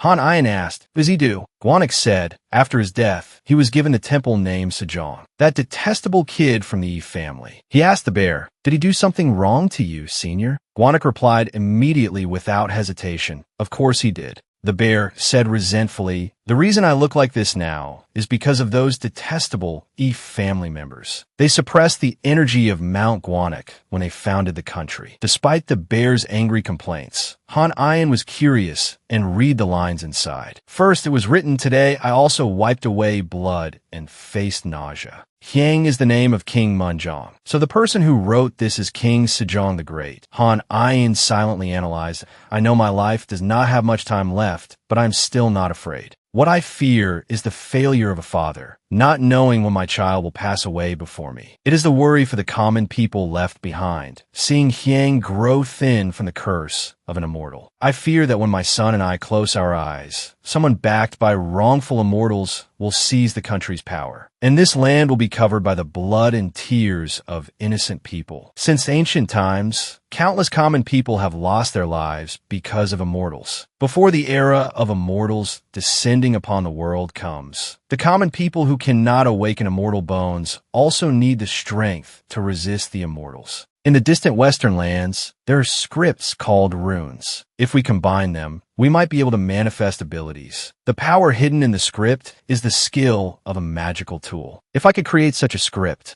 the bear said, "perhaps the king was trying to create a spirit language system similar to Oracle Bone Script." Gwanek lazily propped up his chin and sighed. Oh, that detestable guy was a genius. His fame even spread to the celestial realm. If he had lived another 100 years, he might have invented it. Han Ian said, "Perhaps he already did." The bear was surprised. He patiently explained, "If one is proficient in reading and writing and just needs to learn this activation formula, then anyone can use the power hidden in the letters. If it is my final wish, I hope the common people can realize my wish. These 28 letters will not be weakened and will spread far and wide." Han Ian held the book and smiled happily, silently congratulating him. The future that the great king desired has come to be. Han Ian stood with his arms crossed, deep in thought.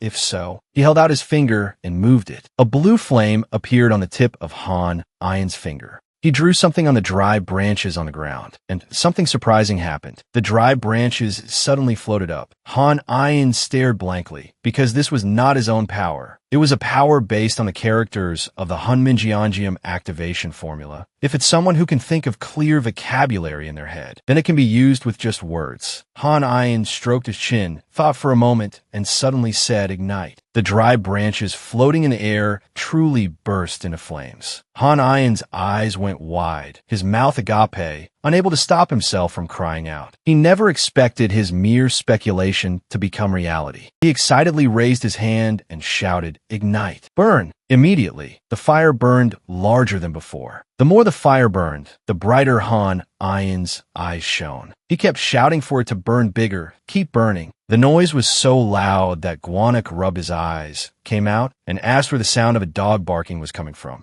As soon as the bear saw it, he screamed in alarm. Why is he playing with fire in broad daylight? Gwanek jumped onto Han Ian's head and asked, "A guy like you who can't even start a fire without me, where did you get the kindling?" He chuckled and said, "Sometimes I want to surpass myself too." The bear reminded Han Ian, "Do whatever you want, but don't let the fire spread." "Yes, sir." After the bear left, Han Ian fell into deep thought again. He thought, clearly, the louder I speak, the bigger the fire will burn. So, if I want to increase the magnitude of the power, do I have to be louder or write more in larger characters? Or do I have to raise my voice even more? So by that logic, if many people speak, the power will also be immense. Han Ian stroked his chin again, continuing to fall into deep thought. And if I activate it by creating a longer and more meaningful sentence instead of just using short words, can it unleash even more powerful might? Because spirit language is the power contained in words and sentences. If that's the case, with that thought, he took a deep breath.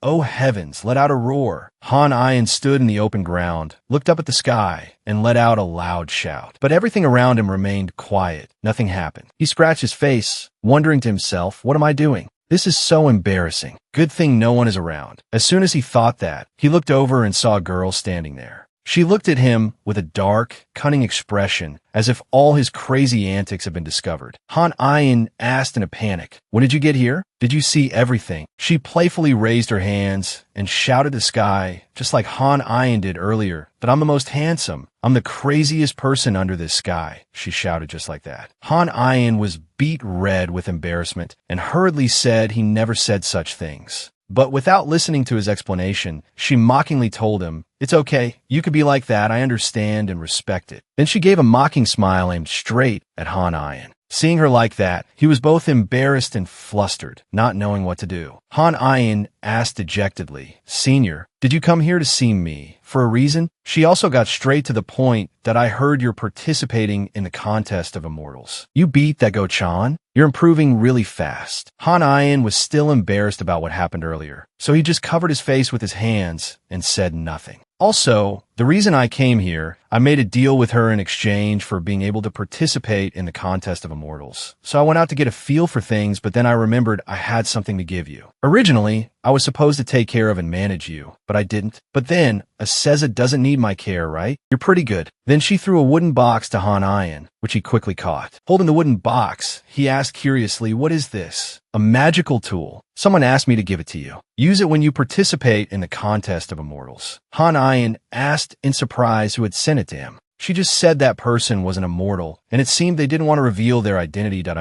It's your father. Han Ian was stunned, recalling the image from when he was very young, his mother holding him in her arms as they witnessed his father in a critical state. Suddenly, Han Ian clenched his teeth, looking angry. He gripped the wooden box tightly, his hands trembling, and called out, "Senior." Seeing his expression, she was a little surprised. Han Ian said gloomily, "Where did you meet the person who calls himself my father?" She also said seriously, "It was a place called Shinshur. Unlike the tiger that ran away, the bear in the forest accepted eating garlic and mugwort and became a human called Ungnyo. After that, Hwanung and Ungnyo gave birth to Dangun Wangum, opening the history of the Korean peninsula. This is the myth that most people know. If there is a story not recorded in the myth, it is that Ungnyo was not Hwanung's official wife. Hwanung handed over the rule of the human world to Dangun and returned to Shinshur, the only domain on the Korean peninsula adjacent to the celestial realm. And he ruled that place where the Shindansu tree grows, with his family, whose bloodline was not mixed with beasts. Your father married Hwanung's youngest princess and is living in Shinshur. I had finished my business in Shinshur and was preparing to return when your father came. He said his son owes this house a great debt. Something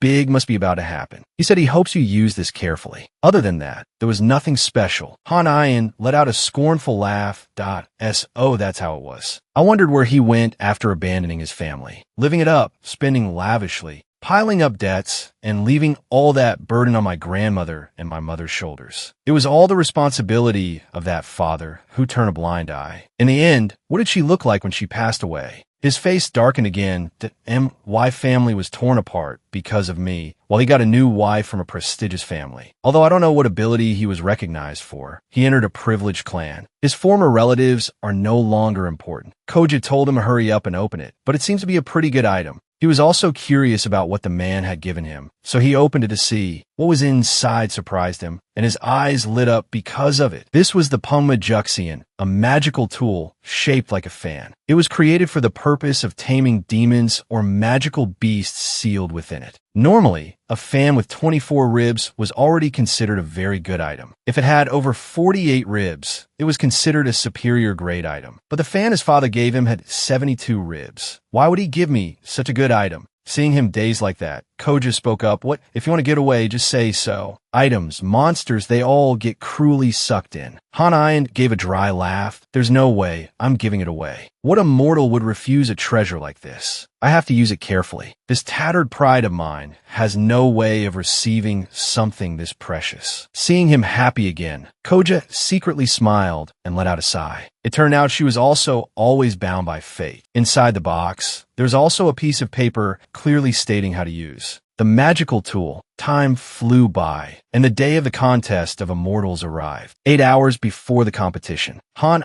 exclaimed in surprise, huh? He was holding a dry branch in his hand when he suddenly had a strange feeling. It seemed like someone was coming. Indeed, there were someone else's footsteps here. It was Diak.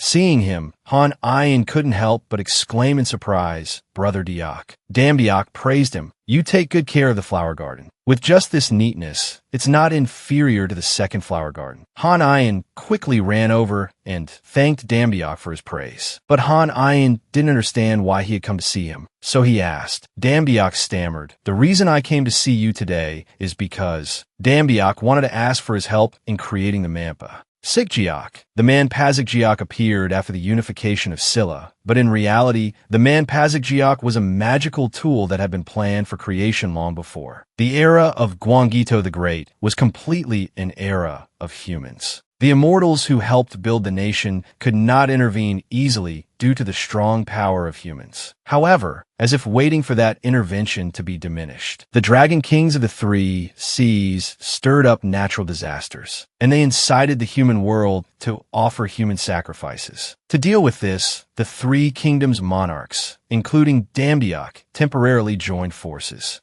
A magical tool to deal with the dragon race was created by the Taoists of the Three Kingdoms. That magical tool was the manhwaCapped. Because its power was so terrifying, 2 restrictions had to be placed on it before it was completed. First, the manhwaCapped could not leave the Korean peninsula. Second, its power could not be used on the people living on the peninsula. And the magical tool was entrusted to Scylla, which was in a position to confront the strongest East Sea Dragon King. Given its current unknown whereabouts, the manhwaCapped was probably destroyed due to the restrictions. Han asked Diak, "So you intend to create a new magical tool?" "That's right. I came to you thinking that as the master of the flower garden, you could identify the location of that material. Moreover, with the contest of immortals about to take place, the security of the flower gardens will become lax. I intend to take advantage of that opening to sneak into the second flower garden and get the black jade bamboo." But Diak was also somewhat hesitant because if he did that,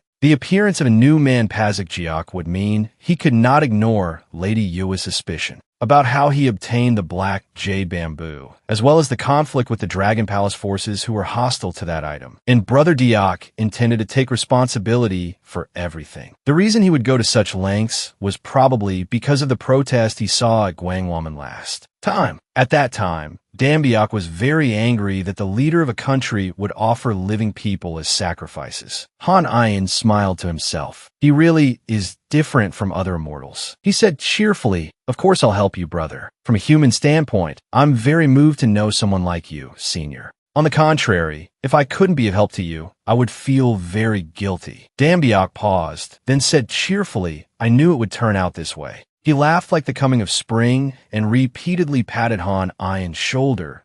"I knew that if it was you, you would join me. You truly are a good friend." Han silently wondered, a place that grows bamboo that can even create a manhwaCapped? Diak said excitedly, "Well then, let's go now." Han also quickly obeyed and followed. But he was still silently calculating. A place as good as the second garden. Even the bark of 2 branches could be used as a precious medicinal ingredient. I should take the opportunity to collect something. The 2 of them quickly went to the second garden together. Han shielded his forehead with his hand and looked around in amazement. "I didn't expect there to be a floating island here. From a distance, a large green island was very eye-catching that I didn't know you could enter this flower garden island through the garbage dump entrance. The house itself is a collection of these spaces. If you touch the structure of the formula, you can enter that location. But Dambiak saw that it wasn't that simple. Han Ayin turned to where he was looking and asked, "What's wrong?" Dambiak, from who knows where, took out a small, yellow wooden horse like a toy and ordered it come out. Very quickly, the small wooden horse transformed into a valiant Hyuk-Oh. Han Ayin let out a sound of admiration. Suddenly, Dambiak extended his hand toward Han Ayin and said, "Take my hand."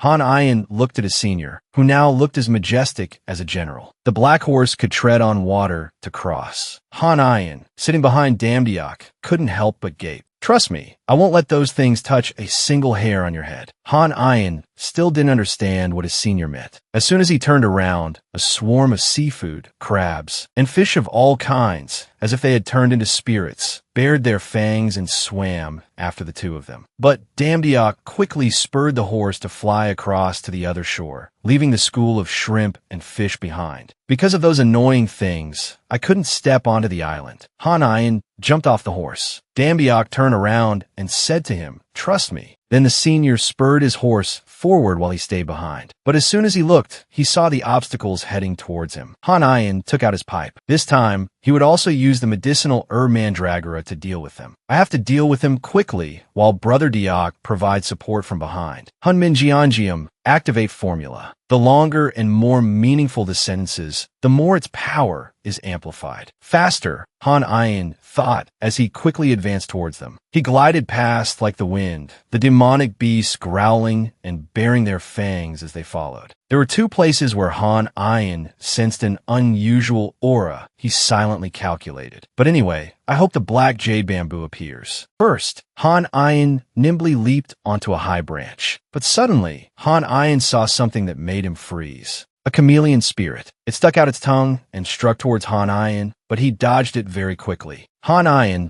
landed in a spot far from the chameleon. Where it had just struck, the tree snapped in two and fell to the ground. He was horrified. This chameleon was at the celestial immortal level, or perhaps even higher than he had guessed. If they shared the wood attribute, Han Ayin would be at a disadvantage. But the problem was that there wasn't just one celestial immortal chameleon here, but a whole swarm. Hidden red eyes began to appear. Han Ayin drew the fan his father had given him. Even if he used both Mandragora and activated the formula now, it would be very difficult to break through the encirclement. If you get a good magical tool, you have to use it, right? Han Ayin thought. The swarm of chameleons shot towards him like arrows, each one with its mouth open and fangs bared as if wanting to eat Han Ayin alive. He also held the fan and quickly took a defensive stance, waiting for them. The moment Han Ayin fanned once, he was surrounded by a huge layer of power that made the trees shake. A few of them were blown away, and the others became wary and retreated. Suddenly, another animal appeared. It had glowing orange-red eyes and looked very fierce. A large brown bear. As soon as it appeared, it tilted its head back and let out a loud roar to show its dominance. But for some reason, that bear attacked the chameleons. It easily tossed one after another far away, causing them to panic and not dare to fight back. The brown bear seemed to have no intention of attacking Han Ayin. It just stood in front of him.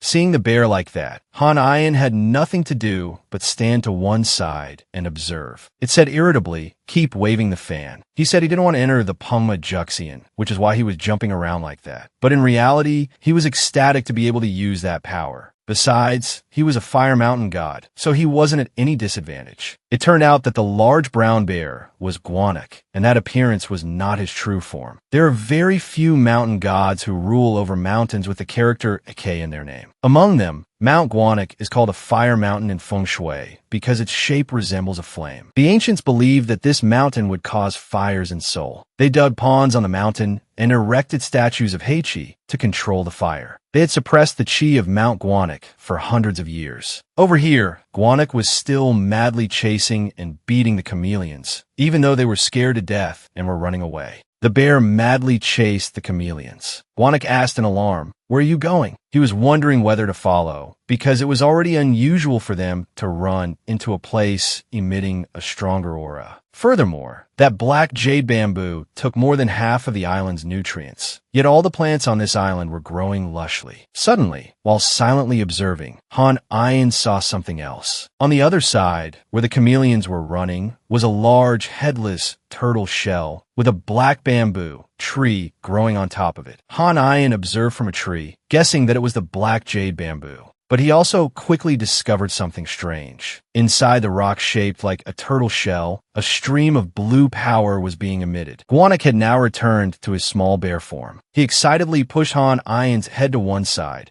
so he could observe and told him to let him join the battle. Hurry up, hurry up. Han Ayan warned, there's something unusual inside that turtle shell. Are you sure you won't regret it? Gwanek stood excitedly on his shoulder and said, whatever it is, just let it come out. I'll make you a delicious barbecue feast. Han Ayan was satisfied and chuckled, then waved the fan. The mountain god instantly transformed back into the large brown bear from before. The bear leaped powerfully towards the chameleons, creating an explosion that blew them into the sky. The bear happily tossed them up tauntingly, saying, this bunch can't even take a single punch. But suddenly, something gushed out towards Gwanek, making him suddenly freeze. Wait, this is... From within the turtle shell, that blue light seeped out. A pair of bright yellow eyes inside, they were staring at the bear. Gwanek let out a piercing roar in alarm. He screamed, telling Han Ayan, what are you doing? Pull me back. But behind him, Han Ayan was channeling his internal energy. He suddenly took a stance, then crouched down and unleashed something. The bear quickly returned to its small form and hid behind Han Ayan's shoulder. Yes, oh, you're the one who's been fertilizing the island. He had finally figured it out. Gwanek was startled. He stammered, why is this Heichi here? On the ground was a strangely shaped demonic beast tightly bound by Han Ayan's vines. Han Ayan pointed at the bright green creature that was sulkily struggling and asked Gwanek, is this a Heichi? The bear said, that's right, although it's just a little brat. Han Ayan broke into a sweat and asked, if this little one is already so formidable, what will the adults be like? Gwanek said angrily, of course, they're very terrifying. It's normal for those who possess the power of a divine beast to be tamed by mortals. The Lee clan is raising one too, the bear accounted. The reason I could only watch as they suppressed my chi was because of that bastard. The more I think about it, the more hateful it is. It seems to be just a 200-year-old child. The Heichi looked rather cute as it playfully bit the vines, trying to escape. The bear said, it should have been raised under the education of an elder, but it can't even resist your technique. It probably hasn't even learned the basics. Han Ayan thought for a moment, then smiled brightly and opened his fan, saying good. Gwanek trembled and stammered, wait, don't tell me you're planning to... Han Ayan raised the fan and waved it. Gwanek loudly tried to stop him, but he promised to give the bear some honey later. Gwanek and the Heichi were quickly sucked into the fan. The bear seemed unwilling and shouted loudly. The image on the fan quickly changed to a large bear bullying a small dog. Inside the fan, the Heichi was dazed and lying on the ground. Gwanek was using a tree to hide from it, but who knew it would be discovered so quickly? The Heichi, as if it had found its mother, happily rushed towards the bear, who jumped up in alarm. Han Ayan observed these scenes and chuckled, glad that they got along. Well then now, Han Ayan would take what he needed and get out. As he spoke, he folded the fan. With the turtle shell gone, several bamboo shoots sprouted from under the black bamboo tree. The two of them left together. Han Ayan chattered on, saying he was safe thanks to Dambiak. Dambiak humbly said he was the one who should be thankful. But Han Ayan noticed that his senior seemed to be panting constantly. Blood. One side of Dambiak's waist was injured, and the blood was spreading more and more. Han Ayan ran over in alarm that you're injured. But Dambiak quickly reassured him, don't worry, I just need to find a quiet place to rest, and I'll be fine. Han Ayan showed an unconcealable look of worry, because there were only a few hours left until the contest of immortals would begin. Suddenly, Dambiak handed Han Ayan a glowing sphere and told him to take it. He said this was the reward Han Ayan deserved. Didn't you accept my far from simple request? There's a pair of dragons guarding the second flower garden. I really want to take everything from both of them for you, but I was only able to get the Yuiju of one of them. Han Ayan looked at the thing in his senior's hand and couldn't help but be surprised. His expression became hard to describe, and for a moment, he couldn't speak. Seeing him like that, Dambiak told him not to make such a face, that it's a fair price. Whatever my intentions were, I have gone against the Great Mother's grace. And Han Ayan knew this wasn't the end of the price Brother Diak had to pay. After the contest of immortals and creating the new Manhwa to give to humans, he would absolutely not be able to escape Lady Yua's wrath when she found out the truth. If she truly becomes enraged, then Brother Diak, Han Ayan didn't dare to think further about the consequences Damdiak would have to face. Suddenly, he put Damdiak's arm over his shoulder and told him to lean on him.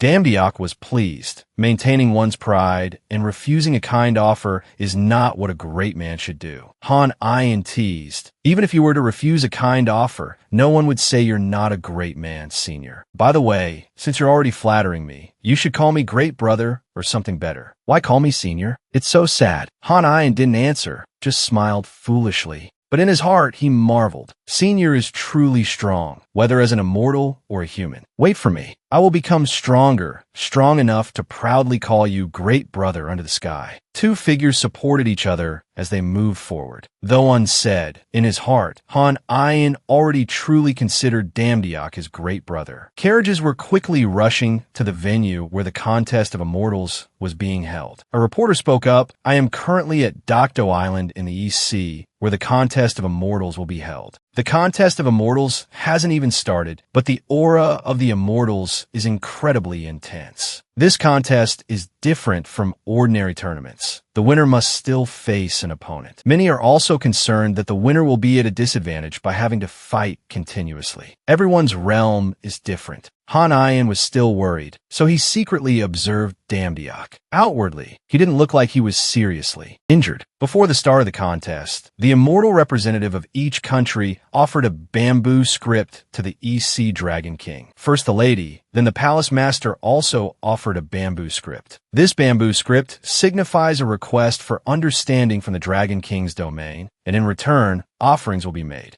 We can see the caution in the preparations to ensure a smooth competition. Then the palace master raised his sword. Next, they will begin to temporarily drain the sea. Lady Yua also quickly contributed her power. She quickly cast a spell. The host continued, "Look at that. The distance between the two islands has narrowed in an instant. On one side is the palace master, on the other is Lady Yua. This is the power of immortals. And the participants from foreign immortal realms have appeared on that seabed. They have come for the purpose of impartial adjudication. It is said that besides adjudication, the representative of each country has invited a high-level immortal to protect the conditions they have set. Two people, one tall and one thin, were standing there wearing masks. The one wearing the white mask put his hands together in front of his chest, asked the representative of the god Shiva, "With all my honor, I will judge fairly. Until a winner is decided, I swear to protect Lady Yua's right of access to the treasury with my life." The one wearing the red mask also spoke afterward,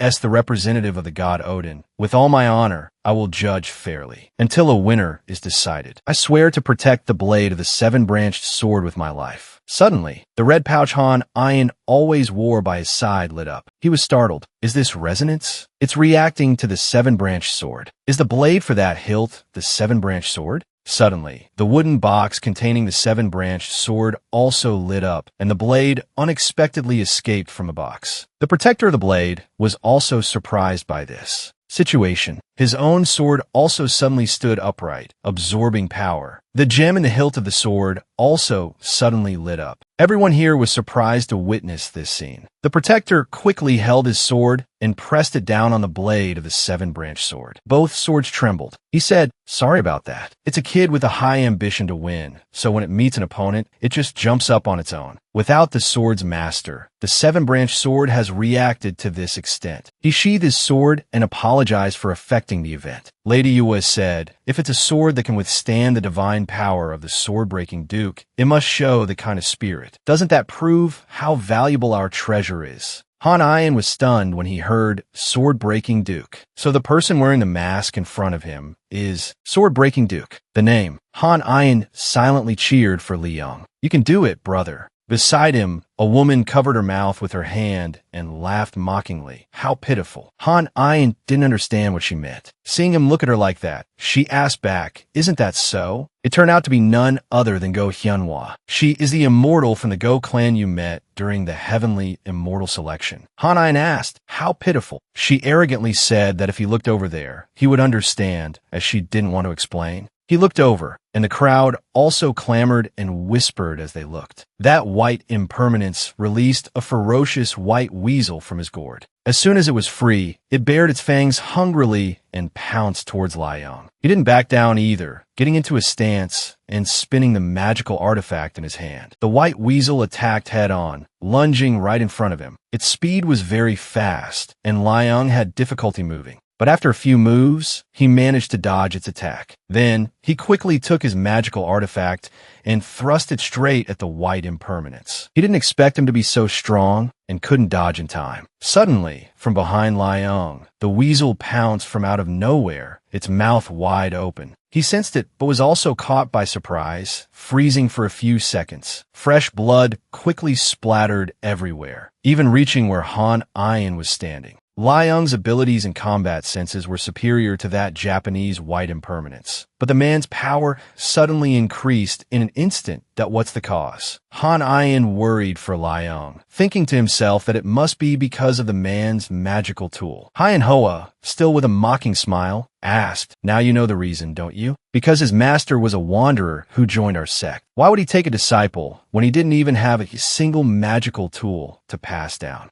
If even you can't handle it, the next one to fight is Brother Cha-un, who is fully equipped with magical tools." The Docto Immortal Contest is a competition to determine the strength of the immortals from both Japan and Korea. But there are people from the human realm who registered to participate. And from the very beginning, Liang was just a background character. He was defeated, lying face down on the ground. Han Ian, with a sad expression, watched his brother, lost in thought, but he knew Liang hadn't given up yet. Just as Han Ian predicted, he propped himself up and stood. The Japanese immortal's attack almost made immortal Liang collapse, but he managed to hold on. Even so, immortal Liang's condition looked terrible. The wound caused by the Kamaitashi was bleeding nonstop. Liang panted tiredly, a lot of blood still flowing from his head. Would the Korean immortal be defeated in the very first match? Three white weasels bared their fangs and brandished their claws, ready to pounce on him. Liang stood there weakly, with only a simple tree branch as his magical tool. He gritted his teeth, knowing he was at a disadvantage. Liang still didn't give up. He was unwilling to accept it. Holding the branch, he leaped up and struck toward the Japanese man.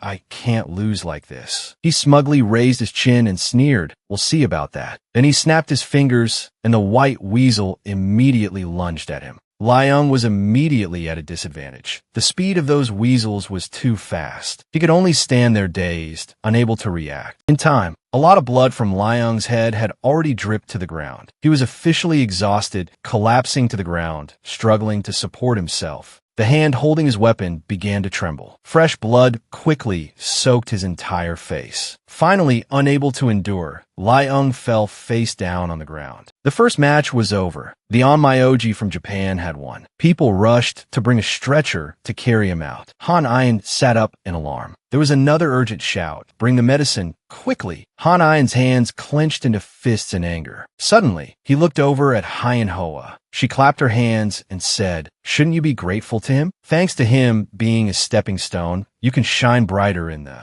next round. That's only if you win." She looked at Han Ian provocatively, but she continued to advise him, "Even if you happen to lose, you should maintain your composure. That will make you stand out more than the others." He didn't answer, not knowing how to respond to Hien Hoa. But then Han Ian stood up and added, "Even if you try your best, once you've lost, how can you stand out?" His face darkened, and his eyes became ruthless as he looked at her and said, "I just need to win." Faced with this cold, sharp gaze, Hien Hoa was a little wary. Next up is Immortal Park Han Ian. After the incident with Lady Jua and the massacre at Gwangwaman, he has become a renowned immortal. Now, what kind of match will he show us? The Japanese man looked at him contemptuously and said, "Another idiot coming up? You've witnessed its power, haven't you?" As soon as he finished speaking, he transferred his internal energy to the three white weasels. As if they understood, they bared their fangs to intimidate Han Ian. He stood there watching them show off their might. The white impermanence said he would soon become food for them too. The moment he finished speaking, Han Ian immediately threw a direct punch and charged forward. A straight punch to the face sent the Japanese man tumbling to the ground. He poured all his strength into this punch, venting his anger for his senior brother. Dam Diak and Koja, watching from the sidelines, were also surprised by his power. Not just the two of them, but the press reporters also gaped in amazement before they could even see what had happened. The other guy was already sprawled on the ground, unable to get up. Immortal Parkon Iron, he won in a flash with his flash step technique. Koja shouted, "That crazy blockhead just charged straight at him like that? Is he tired of living? What's there to be proud of?" Dam Diak spoke up. "I, on the other hand, think it was a bold and effective move." She wouldn't back down and shouted,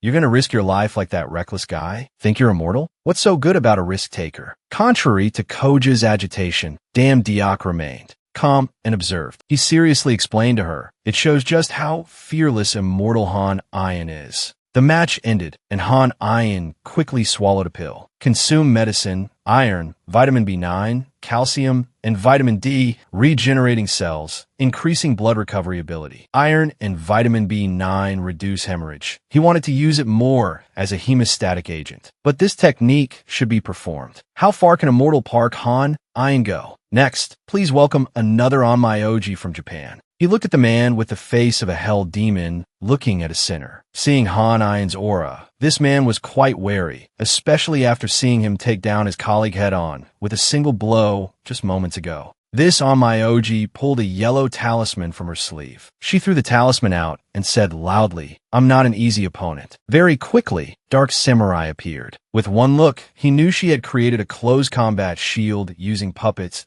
If that's the case. Han Iron held out his fist. Inside his hand, something glowed like a firefly. Seeing him doing something, the On My OG on the other side was quite curious. She thought he would use the flash step like before. "I think he's only good at using that move." The On My OG thought smugly, "I in that regard, I can." But a streak of light shot past the top of her head. Before she could even see clearly, still dazed, the hat on her head was torn and flew everywhere. Han Iron's wooden figures quickly rushed forward to subdue her samurai. His wooden men easily destroyed the On My OG's puppets. She almost screamed. Han Iron asked gently, "Shall we end this the Korean way?" Then, Han Minjianjiam. Han Iron stood up straight with his hands on his hips. "From now on, let's sing a military song." His voice was deep, his face extremely serious, and dark. Han Iron powerfully raised his hand to the sky and sang the national anthem. No one around understood why he was doing this, but Han Iron's powerful singing voice seemed to have an effect on his wooden men. They seemed to be empowered, and their aura gradually grew stronger. The spiritually encouraged wooden men rushed forward and punched straight at the samurai puppets. The On My OG, panicked and unwilling to accept defeat, raised her hand to cast a spell. The wooden man tightened its grip, squeezing the Japanese samurai puppet hard. Those puppets quickly shattered to pieces in front of her. Han Iron gave a satisfied, gentle smile, his body now filled with a powerful aura. In the last 15 minutes, the entire country was in an uproar. Han Iron's face was scratched, but he still wore a very satisfied smile. All the reporters gaped, unable to believe their eyes. Sage Han Iron had won 2 consecutive matches. Korea was leading the score. In each match, he only used a single blow to defeat his opponent. Because of this, the next opponent couldn't determine his true strength. Recalling Hyen Hoa's words, today's match was just a play to draw attention to Lady Ayu Hoa's clan. He was only meant to play the role of sacrifice in the match, just like Liang. But Han Iron had no intention of being the backdrop for this play. He would become its main character. He had already made his own secret calculations. Because 2 heavenly immortals from Japan had now been defeated, a true immortal from Japan would enter the fray to face Korea's immortal Han Iron. That man wore black, and the moment he stepped forward, the ground beneath him shattered. Everyone looked at his attire and immediately recognized him as a ninja. Why would a ninja be involved in this? Then it became all too clear. I can feel a distinct difference compared to a heavenly immortal. From now on, Han Iron's opponent is a true immortal. Suddenly, this man startled him, attacking without a word. But a wooden man quickly stood in front of Han Iron. Countless shurikens thrown at him were blocked by the wooden man. This guy seemed adept at using shurikens. Each one embedded itself deeply. If they had hit flesh, they could have been fatal wounds. Han Iron's wooden man quickly exploded, the loud blast making him instinctively cover. his face. The ninja saw that he had dodged one of his moves. Then he hurriedly flew quickly toward Hanayan. He decisively threw more shurikens at him from the air. Hanayan leaned back to dodge. 3 shurikens flew towards his chest. It seemed this ninja was very eager to take his life. The 3 shurikens missed their target and plunged deep into the ground. But the spots where those shurikens landed all exploded. The destructive power was so great that Hanayan, being nearby, was also blown away by it. He did a flip in the air, but the ninja didn't even give Hanayan a chance to act. He was already preparing another move. Hanayan shouted, "At the ends of the great earth, like a cloud, I shall ride the air and fly." A stream of energy formed a circle that enveloped Hanayan and lifted him up, allowing him to conveniently dodge a sword strike from the ninja. He didn't understand what was happening and was momentarily surprised. Hanayan gritted his teeth. "I was almost cut in half. This guy is really dangerous. A true immortal is truly different." Hanayan took out his fan, a magical artifact. "Finally, I have to use this. The old methods won't work against him." Hanayan shouted for Senior Guanik. From the fan, a giant brown bear appeared, roaring ferociously. Suddenly, Hanayan leaped back. The bear was angry. At a time like this, Guanik still had the mood to ask why he dared to leave him with that little blue kid. Hanayan feigned a foolish smile. But seeing him all scratched up like this, the bear didn't forget to ask, "But why do you look so pathetic? Did someone beat you up?" Hanayan resentfully pointed at the culprit. The bear looked and immediately recognized him as Suzuki Niburin.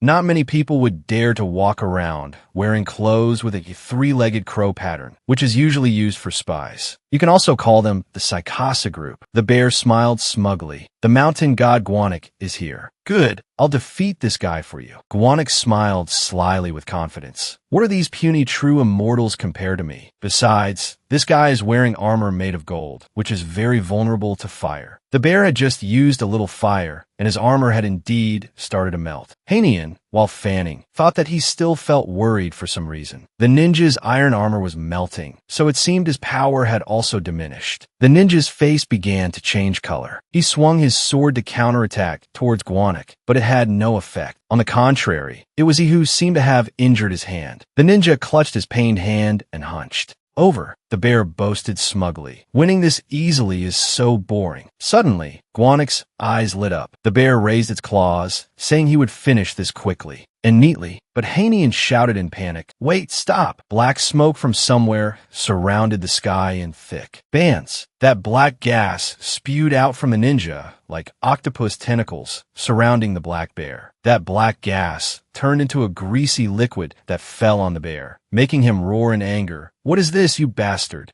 Unexpectedly, this true immortal Niburin could use the iron forging technique. That black liquid was gold. Although it had been melted by the bear, it stuck tightly to him. Guanik struggled frantically, screaming for cold water. "I have to quickly forge the steel into shape." Hanayan knew something like this would happen. He boredly covered his face with the fan, saying, "Well, that's easy. I don't have any cold water." Suddenly, he let out an ah, as if he had thought of something. "Senior, the cold water is here." The bear was surprised. "You found a way?" "But this familiar feeling is..." Guanik felt a little uneasy. Suddenly, the bear looked up at the sky. Its eyes rolled back, and it screamed curses at Hanayan. "You damn brat." It was that troublesome blue divine beast. It had just been summoned from inside the fan and was already diving towards Guanik. The bear asked in panic, "Where did this brat come from?" Guanik, with tears in his eyes, flew away at an extremely fast speed, screaming for his life, while the Heichi still followed him like a tail. The reporters, seeing the scene before them, eagerly watched. The two chased each other, creating a Taijuta's circle of fire and water around the ninja. Immortal Hanayan displayed a beautiful Taijuta technique in the sky above Dokdo Island. Hanayan was startled and bewildered. He didn't even know what a Taijuta was. Damn tabloid reporters. The ninja suddenly collapsed to the ground, his hands seemingly trembling. Hanayan and the Heichi also landed from the air. The ninja's clothes were tattered, and he looked to be in a very difficult state. He looked towards Hanayan, his deep blue eyes as gloomy as a stormy ocean. The fire in his eyes had not yet been extinguished. He must have felt humiliated for losing the match. He looked like he had no strength left to fight, but still.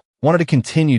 I give up. The voice of a woman rang out, surprising Hanian. It was the palace master. She stepped forward towards the ninja and declared their surrender. The palace master's face was expressionless, and a cold, gloomy aura emanated from around her. To everyone's astonishment, the palace master said this was a match with an event arranged to achieve a peace treaty between the two sides, that I don't think it's necessary to weigh the future and lives of two young immortals. Hearing her say that, Hanian's face darkened. Koja, watching from above, also got angry and stuck out her tongue mockingly. Damn her. It means he can't die like this, because the ninja is not a person of the divine palace. Through some agreement, Hanian guessed that this guy must be a master that Saikasu had assigned to the divine palace. You make me feel very ashamed, palace master, because the palace master has shown mercy to her junior and asked to surrender. We will also give up out of concern for our junior. Hanian was bewildered, not expecting Lady Ayu Hoa to say such words.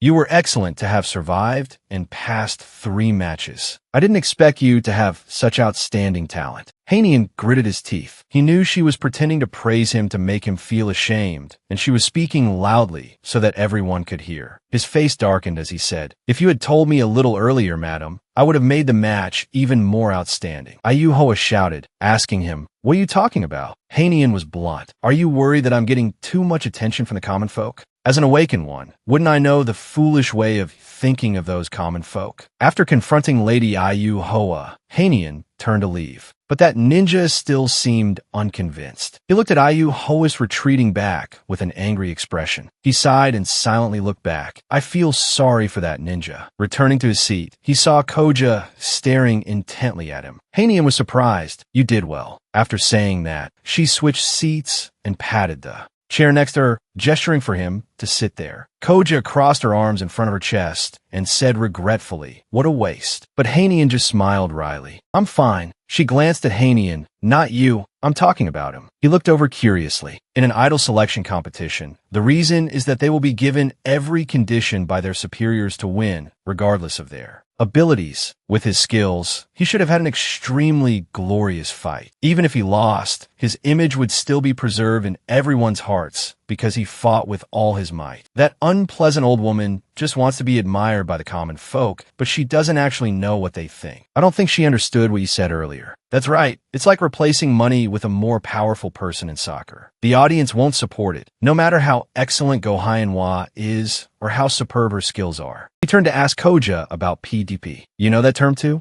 Koja said she doesn't watch those kinds of entertainment competitions, but the phrase appears a lot on social media. Afraid he wouldn't believe her, Koja continued to explain that she never watches those things. Hanian smiled and said he was impressed with her. The consequence of joking with a hot-tempered person, Hanian got a bump on his head. Next up is Immortal Go Manhwa from Korea. Suddenly, there was an earthquake. Everyone looked around in astonishment. Water from an unknown source shot up and splashed everywhere. People shouted in a panic, Run, it's a tsunami. Where are the traitors who dare to challenge the water palace? Come out. Traitors? Why are they here? Hanian and Koja also jumped up from their seats in surprise. Hanian asked if she knew who they were. The sons of the Dragon King of the East Sea. The one in the middle is the eldest son. He was furious. I will not listen to any excuses. How dare you challenge the Azure Dragon, the ruler of the East Sea? Did you think I didn't know that the 7-branch sword and the scabbard placed in the match were fakes? You plotted to swap the treasures to avoid the surveillance of the water palace. People didn't know what he was talking about. What treasure? Everyone was bewildered by his words. Even if I were to dispose of all you traitors, it wouldn't be enough to atone for your crimes. But I will first convey the Dragon King's gentle words. Offer up the box of the 7-branch sword and cancel the barrier. And if you show your sincerity by apologizing and offering treasures as tribute, the Dragon King will forgive you and return the confiscated items.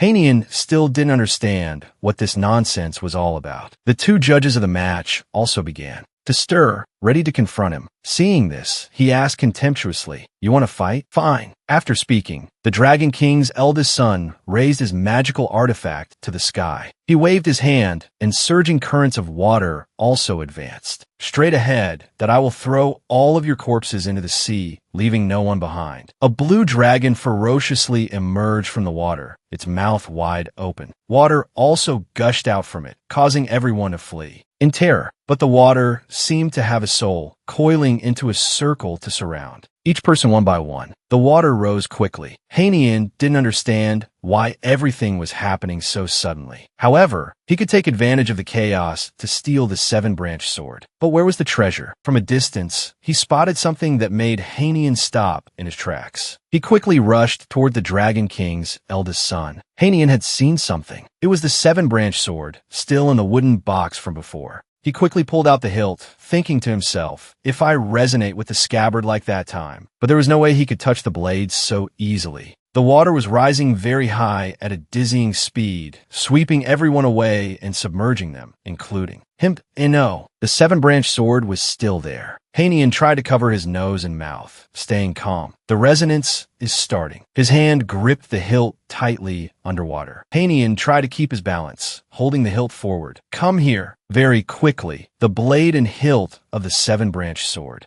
merged. Hanian was overjoyed. It finally worked. He held the sword in his hand and quickly jumped out of the water, but suddenly lost his balance. Hanian screamed and then fell back in with a splash, unable to react. Hanian quickly sank to the bottom of the sea with the seven-branch sword. Damn it, I was thrown into the water by the power of the seven-branch sword. I have to hurry. Suddenly, a strange light flashed, illuminating the entire area of water. Hanian looked at the glowing sword in his hand, astonished. This seems to have the most powerful and noticeable energy among all the holy relics I've ever encountered. Could this be the imperial power of the seven-branch sword? This must be happening because it has found someone who can wield it after a long time. It's emitting a massive amount of energy. But isn't this sword a little too excited? It's even absorbing my energy. Its energy is too strong. Hanian had to grit his teeth to try and hold on to it. At this rate, his body would surely not be able to withstand its energy. Hanian needed to release the energy. He tried to lift the sword in the water and slash through. Suddenly, Hanian saw something that made him change his expression in surprise.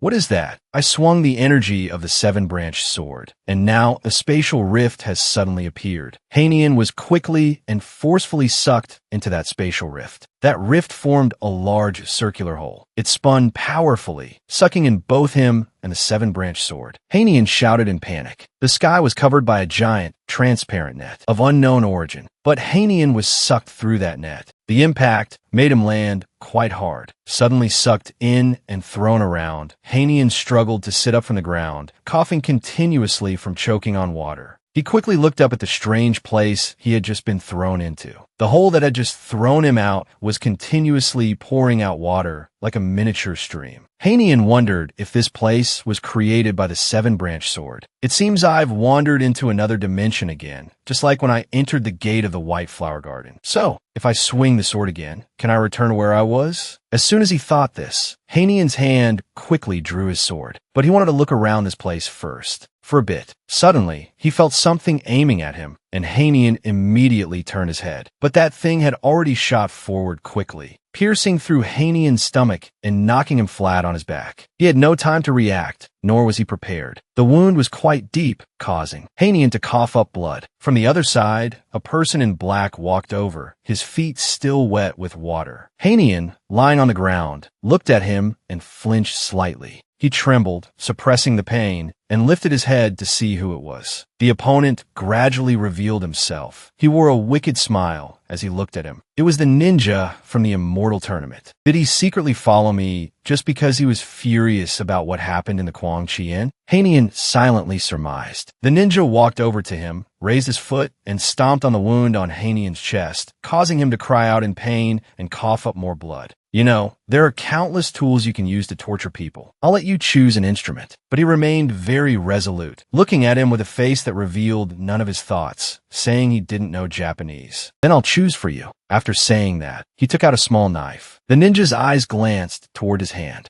Hanian tried to use his strength to make some kind of plant grow from the ground. You think I wouldn't see it? As soon as he finished speaking, he quickly squatted down close and reached out to pluck the plant up. In the end, cheap tricks are still just trash. Even if it worked the first time, I can still see through it this second time, because you're just a rookie. I've heard rumors that you have a special aptitude. Your element is wood, isn't it? I'll eat this then. After saying that, he aggressively pulled the plant up. Hanian smiled, sarcastically asking him, "Did you really pick that up just to eat it? That's not something you should be eating." As he finished speaking, a cloud of black smoke spread out from nowhere. Under the roots of that small plant, there seemed to be a face, a human face, the shape of a skull. The ninja was horrified, but it was too late. He felt his body gradually grow dizzy. He clutched his throat and screamed. It seemed like the air was gradually disappearing. Soon, the ninja could no longer hold anything and fell to the ground. Hanian laughed and said, "You should be careful with things you've only seen for the first time." But the deep wound made him cough up blood again. The significant blood loss, combined with having just used his magic power, made it unbearable for Hanian, and he collapsed to the ground. "I've dealt with the ninja, but now I can't move either." Hanian took out the red pouch he always carried with him to see if there was anything useful left. A long wisp of black smoke flew out from his chest. A small foot landed from above, carrying worried, scolding words. "Oh heavens, this blockhead. Why is it that every time I see you, you're in such a terrible state?" The little boy shouted angrily, looking at his junior who was barely breathing on the ground. He was the human form of Guanik. Guanik quickly rushed to his side to check the wound. Hanian weakly called out, "Senior, you'll be fine if you eat some herbs and use breathing techniques. I can tell by your expression, Senior. Please, tell me the truth." The bear looked at his wound, lowered his head, and stammered, not knowing how to begin.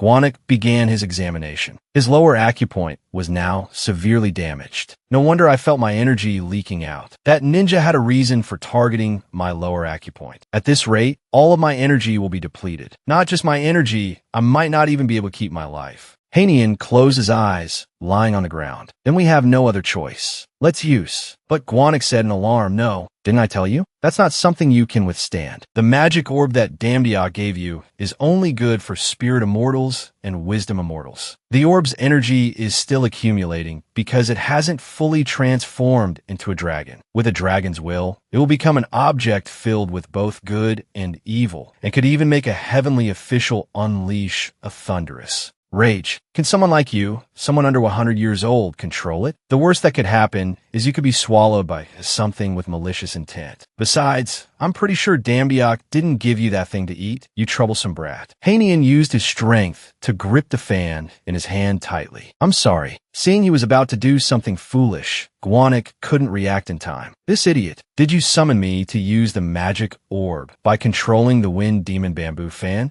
Guanik shouted in anger. "Idiot." Instantly, a beam of light covered everything around. Lady Yahello was standing silently in a corner of the room. Her face was dark, and she seemed displeased. A servant entered from behind and called out, "My lady." In their hands was a freshly brewed bowl of medicine. The servant intended to place it on the table. Lady Yahello immediately flew into a rage, knocking the bowl of medicine to the floor. She screamed frantically, "I told you to get out." The two maids retreated in fear. Yahello remained sitting there, stunned. She trembled with anger, clutching the blanket in her hand. "I will tear them to pieces, eat their flesh, and drink their blood. Those self-righteous old foxes." Yahello's words were like a demon's. "They've probably returned to the wilderness. The East Sea is their territory, after all. Those fools only have a trivial Taeguk flute. Not only were they ungrateful for my kindness in helping them escape the Manpazic Jiak, but they even pointed their swords at me. I am one of the 3 deities backing them. Otherwise, the Dragon Palace would surely have suffered great damage." She recalled the words of the Dragon King's eldest son. "Your real purpose is to steal the treasure in the main hall, isn't it? There's no shortage of treasures besides the 7-branch sword."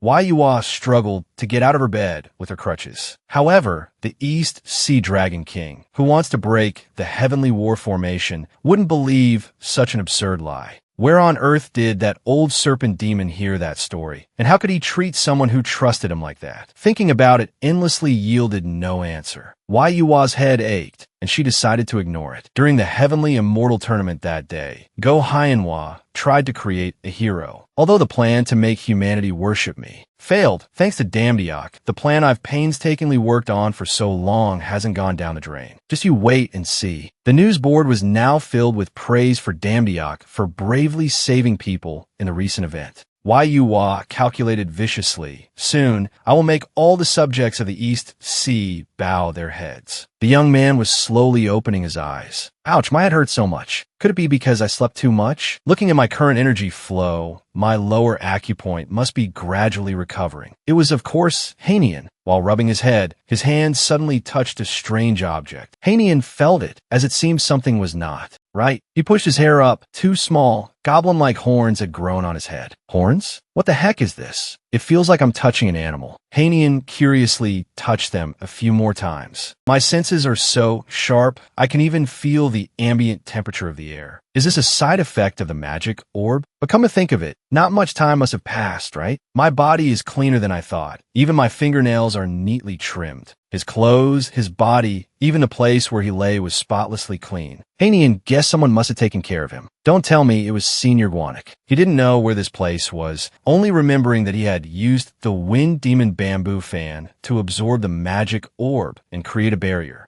then release the bear from the fan so he could return to his mountain. And yet, Senior accepted the risk to save me. But looking around, it was deserted with no one in sight. Hanian burst through the door and ran outside, shouting for his senior. But the scene before him left Hanian stunned. He didn't know how this place had turned into a forest. It's true, I created a barrier of trees, but for them to have grown this tall, just how much time has passed? Hanian suddenly turned around, looking in all directions to observe. Over there was still a net-like barrier, exactly as it was before he passed out. Everywhere was as lush as a prairie. Everything on the barren land was covered in green grass, growing from places where it seemed impossible for life to exist. Hanian was speechless. When the world was happening in front of him. On the other side of the barrier were long drag marks on the ground, as if someone had been forcefully dragged. Are these traces from Senior fighting someone? Then where is he now? He could still smell burnt grass. Suddenly, there was a loud noise from the other side. Hanian immediately became alert, turned around, and asked, "Who's there? What do you think you're hiding? Stop right there." Having just woken up, he quickly chased after the stranger. That person led him on a long chase. What was ahead surprised Hanian. What is this? He sped up, running towards the place he had just seen. A small red shrine, quite far from where he had been recuperating. Hanian wondered, could Senior Guanik be here? A green beast's paw suddenly appeared, stepping on the roof of the shrine. It's Heichi. I don't know how long I was unconscious, but it's grown so big now. But for some reason, it looked very wary of him. Hanian cautiously stepped back. He remembered he had horns, and guessed it was because of this thing on his head. Heichi suddenly leaped off the roof where it was standing. It crazily rushed towards Hanian, aggressively raising its claws, intending to pounce on him. Very quickly, Hanian gave a sly smile and deployed his wood magic. Heichi landed on the ground, stepping on something quite large. This made it stumble and fall to the ground, but it quickly gaped in astonishment, looking up at what it was seeing. Hanian had transformed into a dragon. He spoke in a dark, threatening tone. Biting your master is not allowed. Before it was a massive green dragon, making Heichi look tiny in comparison. The dragon's shadow covered it, blocking out all light. Heichi immediately trembled and stood still obediently. It was also very sensible, quickly lying on its back and showing its belly to curry favor. Seeing that it had let down its guard, Hanian returned to his human form and petted its head, since it's still young. Just showing a bit of power will make it listen. Heichi quickly closed its eyes, enjoying the petting. Although I've eaten the magic orb and become a dragon, my strength doesn't seem to have changed much. It's probably because my lower acupoint is still recovering. In front of the shrine, a set of clothes and a red cloth pouch were neatly folded for Hanian. He picked up the pouch and turned it upside down to see if there was anything useful. Suddenly, something fell out from inside the pouch. A red scroll full of characters fell out. Hanian bent down to pick it up, muttering, "I don't even know when I got this scroll." It was written in Japanese. It was the scroll that the ninjas use. At this point, Hanian had the Lightfoot kick, then the Wind Demon bamboo fan, and now the secret arts of a ninja. Guanik felt envious of him. Why is this brat so lucky? Hanian smiled brightly and said, "Luck is also a type of skill." There's that smile of his again. If it's written in Japanese, this must be the secret art scroll of the ninjas. According to what Senior Guanik said during the battle, those in black with the three-legged crow symbol are the Suzuki. It's rare to see someone confidently display that symbol. Those people are also called the Saikazu. Heinian opened it. They call this the scripture of Yatagarasu, and on it was the ninja's attire.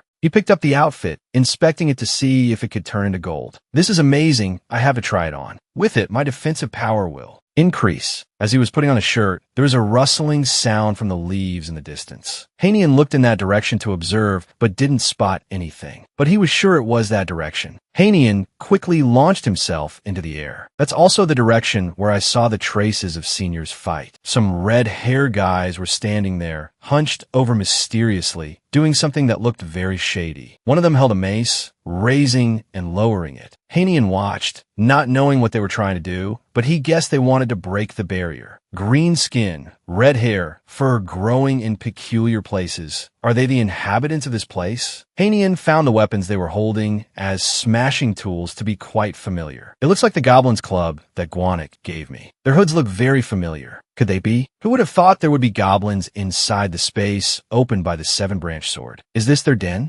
Heinian guessed they were trying to break the barrier because he had trespassed on their territory. Each of their blows caused the ground to crack. He looked around in alarm. At this rate, it's only a matter of time before the barrier breaks. I have to think a way to stop them. Finally spotting something, he let out an ah. Deciding not to hide anymore, Heinian walked out and stood before them. Seeing a stranger appear, one of them quickly noticed. He asked Heinian, "Who are you?" The others also looked in his direction. He stood there with his arms crossed, arrogantly saying, "My name is Heinian." A protective circle was also set up around him. "Who is your leader?" The group of red-haired people clamored, honestly pointing out their general. One of the red-haired men stepped forward. There was a tuft of red fur growing on the top of his foot. "I am Manhwa. Where is the master of that sword?" Being asked so suddenly surprised Heinian, but he remained calm and asked him back why he wanted to find the sword's master. Manhwa said angrily, "This is not an easy place to enter. Only the master of the sword can enter here. If you don't answer, do you believe I'll cut your head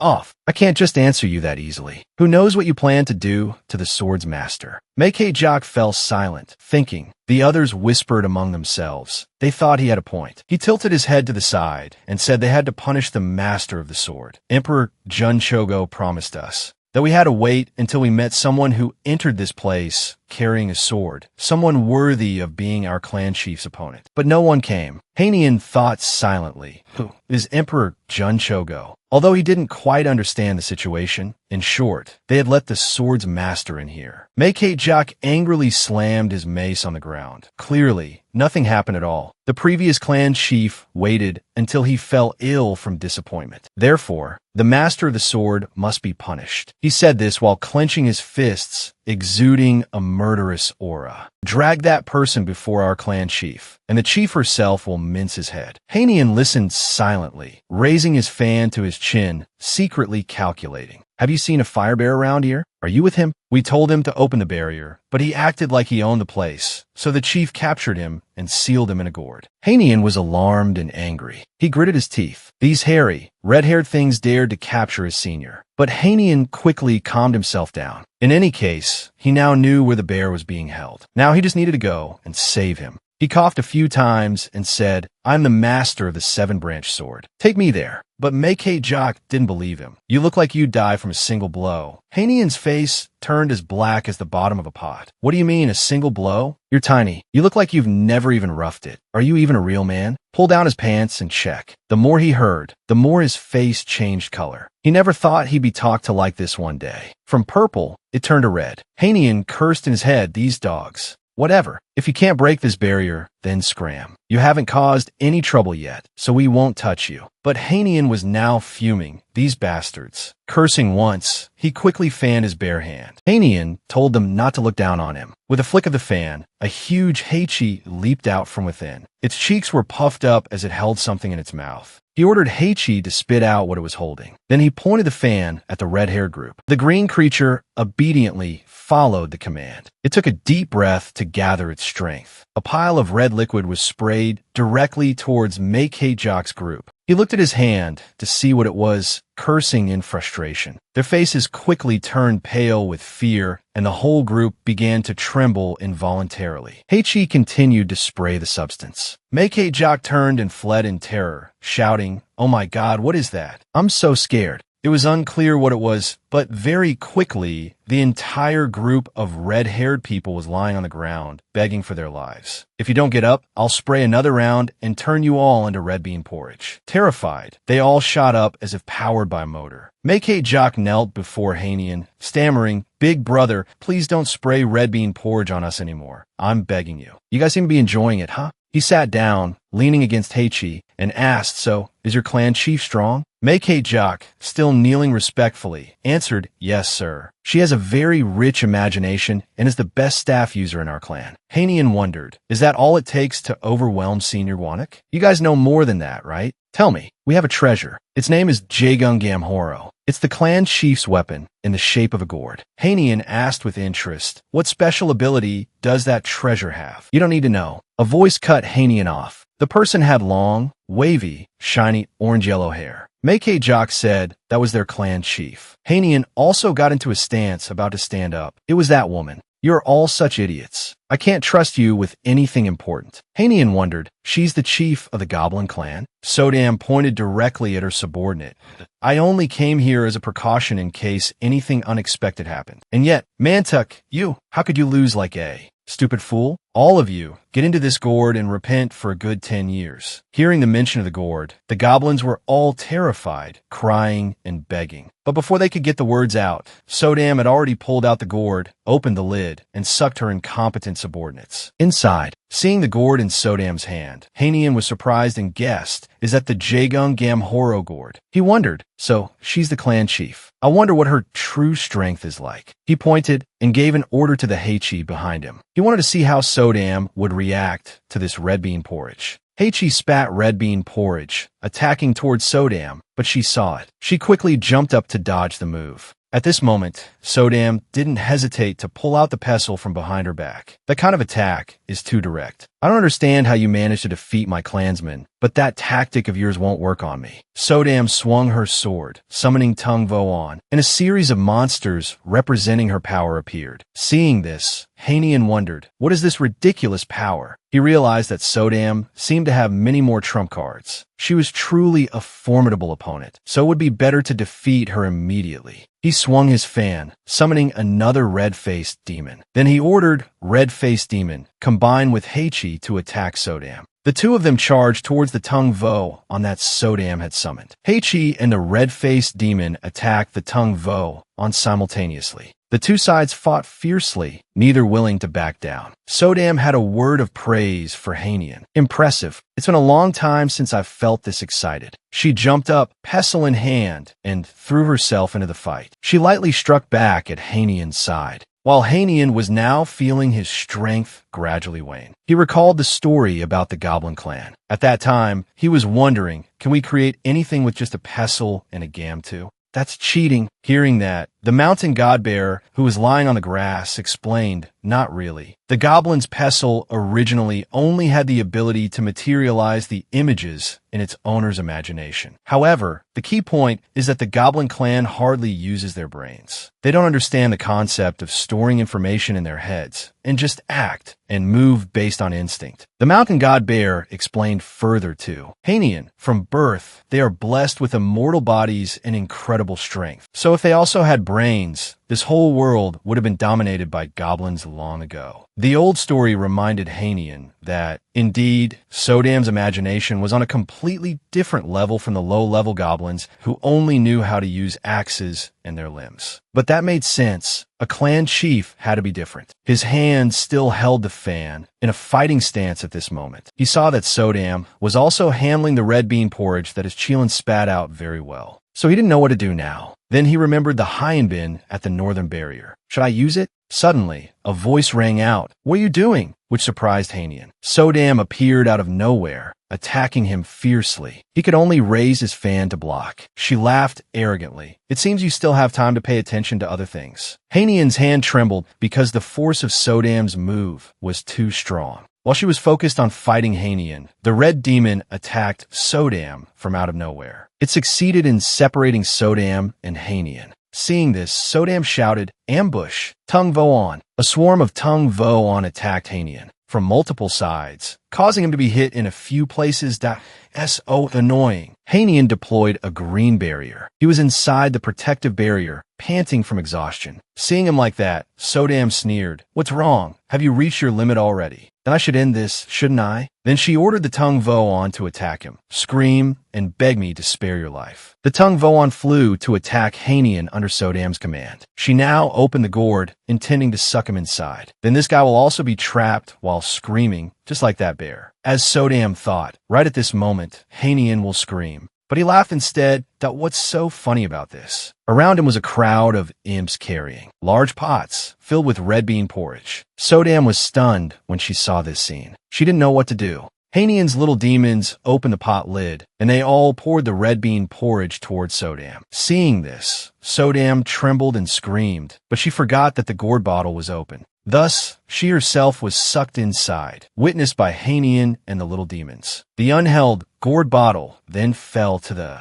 ground. So that's the reason she wanted me to scream, Hanian said as he picked up the gourd bottle. He thought Sodam truly had a peculiar taste. Hanian opened the gourd bottle. "Senior, come on out." The Bear Mountain god flew out from the bottle. "You idiot, I knew you would come to save me." The Bear Mountain god hugged Hanian and lamented, "Being in that bottle was like suffering a heavenly punishment. It's all your fault, making me act like a guard dog in my old age." Hanian didn't know what to do, but apologized to console the Bear Mountain god. Hanian asked the Bear Mountain god with curiosity, "But senior, do you know how many days have passed?" The Bear Mountain god replied, "About 150 days. The time in here isn't much different from the mortal world, so let's get out of this place before it's too late." Then he opened the gourd bottle, letting the others out as well. A crowd was released from the gourd bottle, trembling and groaning. He looked at Sodam lying on the ground. "Hey, where's my 7-branch sword?" Sodam looked up at Hanian but couldn't say anything other than to voice her criticism. "You look so short, and your shoulders aren't even broad. Now that I'm taking a look at you." Hearing that, Hanian protested, "I'm not short, okay? I'm much taller than average. And why do you have to pay attention to my height?" The Bear Mountain god beside him spoke up to stop them. All right, getting defensive because she's right. Sodam sat up. "You're right. That's not important. My mother once told me something, though I honestly thought it was ridiculous. But you defeated me." These words left both Hanian and the Bear Mountain god stunned. "That you're quite strong, and you're handsome too. I've decided. Be my husband," Sodam said confidently to Hanian. Hearing those words, the Bear Mountain god put a hand to his face. Holy crap. As for Hanian, he was bewildered. What? The Bear Mountain god thought to himself, if this kid gets married, will I be the one to officiate the wedding?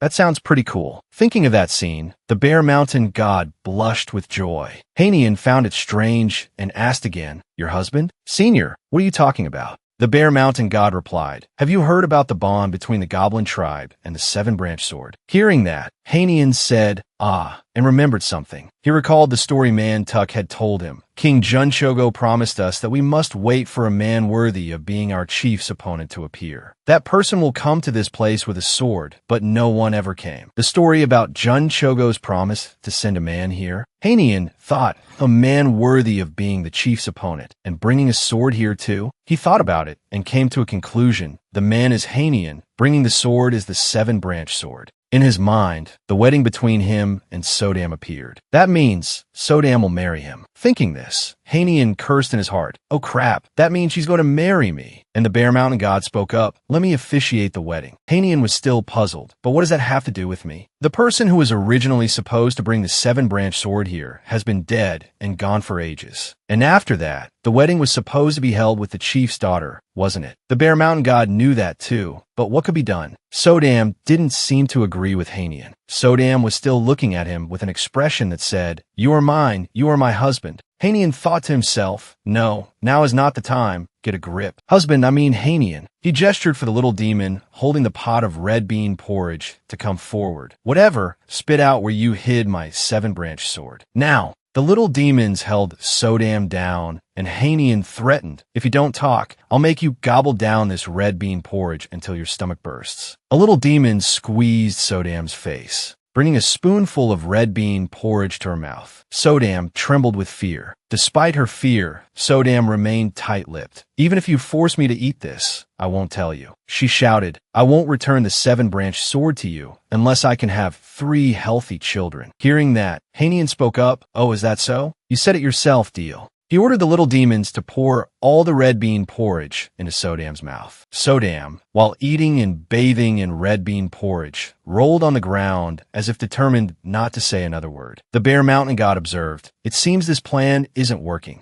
Hanian crossed his arms, looking at Sodam on the ground. Goblins have always been famous for being stubborn and not easily changing their minds. The Bear Mountain God on Hanian's head retorted, "But you don't have any reason to refuse the marriage, do you? I already said I'd help officiate the wedding." Hanian's eyes widened and his jaw dropped in shock. "Senior," feeling he wasn't persuasive enough, the Bear Mountain God added, "Look at the situation. It seems the Goblin tribe is trapped in this place, and only the young and strong have survived. You've been in such a miserable situation before, haven't you? You shouldn't just turn a blind eye like this." The entire Goblin tribe was indeed lying collapsed on the ground. Besides, that gourd bottle of hers is a high-grade treasure. The Bear Mountain God's eyes shifted towards Sodam's gourd bottle. A tribe that possesses a high-grade treasure certainly doesn't have an ordinary background. Moreover, you've already become an immortal now, haven't you? You'll live for at least a few more 100 years, just about 100 or 200 more. This tribe will grow so strong that no one will dare to look down on them. Let me officiate the wedding. In the end, the Bear Mountain God still wanted Hanian to marry Sodam. As for him, he thought, "It's true that my constitution is special. It's very likely that unexpected problems will occur in the future." His gaze shifted towards Sodam. She was still lying collapsed on the ground, and, as Senior 1AC said, the caliber of this tribe is truly rare. Hanian rubbed his chin, pondering, "So I could win them over instead of threatening them, but how?" After thinking for a long time, an idea sparked in his mind. In the forest, where Hanian was with the goblins, Sodam was still lying on the ground. When she woke up and found herself tied, she sat up and scolded, "You little dwarf, now you dare to tie me up like this, what do you want?" Suddenly, she noticed the fragrant smell of food wafting around her nose. In front of Sodam, a table full of delicious dishes appeared out of nowhere. Sodam, who had never enjoyed such dishes before, wondered, "What is this?" Seeing her, Hanian spoke up, "You're awake." Although tied up, Sodam remained stubborn. "I won't say a word unless you agree to marry me." Hanian calmly sat at the table. "Oh, is that so?" He picked up his chopsticks and a plate of food, looked at Sodam and smiled. "Then I'll just eat all this while I think about it." Then he picked up a cake, put it in his mouth, and chewed slowly. The chewy and fragrant rice cake. He ate it with such relish. Seeing him eat so deliciously, Sodam could only gape in surprise. But he didn't stop there. While eating, he praised, "Yum, yum, so delicious. The rich, soft, and chewy flavor spreads in my mouth. That's because I mixed rice flour, millet, and soybean flour together." Seeing this, Sodam craved it. "I want to eat too." But Hanian and the Bear Mountain God ignored her, focusing on enjoying the food. Watching Hanian eat with such gusto, Sodam shouted, "I said I want to eat too." So Hanian threw one in her mouth. Sodam caught the cake and chewed. She savored the taste of the cake Hanian gave her. The cake was so delicious that Sodam couldn't resist. After finishing this piece, she asked for another. At this moment, Hanian flashed a mischievous smile. He stuffed all the remaining cakes into his mouth, leaving none, which made Sodam exclaim in shock, "You stingy miser!" She scolded, "If you keep this up, I won't marry you, unless we have 3 children. Hanian, while eating, praised, "It's really delicious, you know. Now I only have the last 2 pieces left." Sodam craved Hanian's food even more. She negotiated, "Fine, 1 boy and 1 girl will do."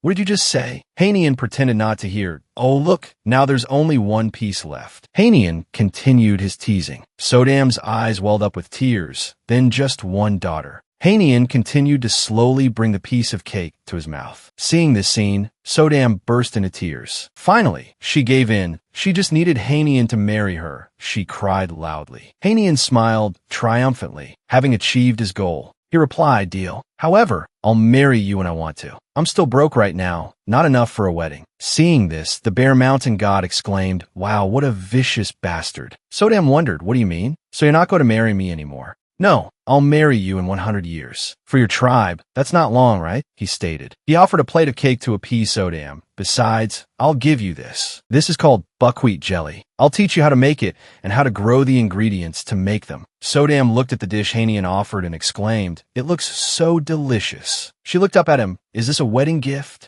"Husband." Hanian didn't know how to answer and just mumbled in agreement. But in his heart, he wondered, she's so happy to marry a 120-year-old man. Sodam spoke, summoning two tack, and an ornate wooden chest with intricate patterns appeared. Seeing it, Hanian asked, "Is that a treasure chest?" Sodam, holding a pestle, explained that this exquisite chest was something her mother had left for her. Sodam rummaged through the items in the chest and told Hanian to wait a moment. A moment later, she held an item in her hand and presented it to him. "Accept this, my husband." This left both the Bear Mountain god and Hanian bewildered. "This is my wedding gift." In her hand were two round lumps, and he didn't know what they were. Hanian couldn't identify it, so he asked her. She replied, "They are lumps." This object made Hanian fall into deep thought. Lumps? Like the lumps from the fairy tale, The Man with Two Lumps. After giving him the two lumps, Sodam ate carefree, while Hanian and the Bear Mountain god discussed them. "So what you're saying is, this is a lump." He felt as if he were holding a piece of meat. The Bear Mountain god confirmed, "Yes, this is something very valuable." Hanian remembered a story about an old man with a lump. The Bear Mountain god informed him, "That's the widely circulated human story, right? Did you know that the main character of the story was actually a famous artisan throughout the Korean peninsula?"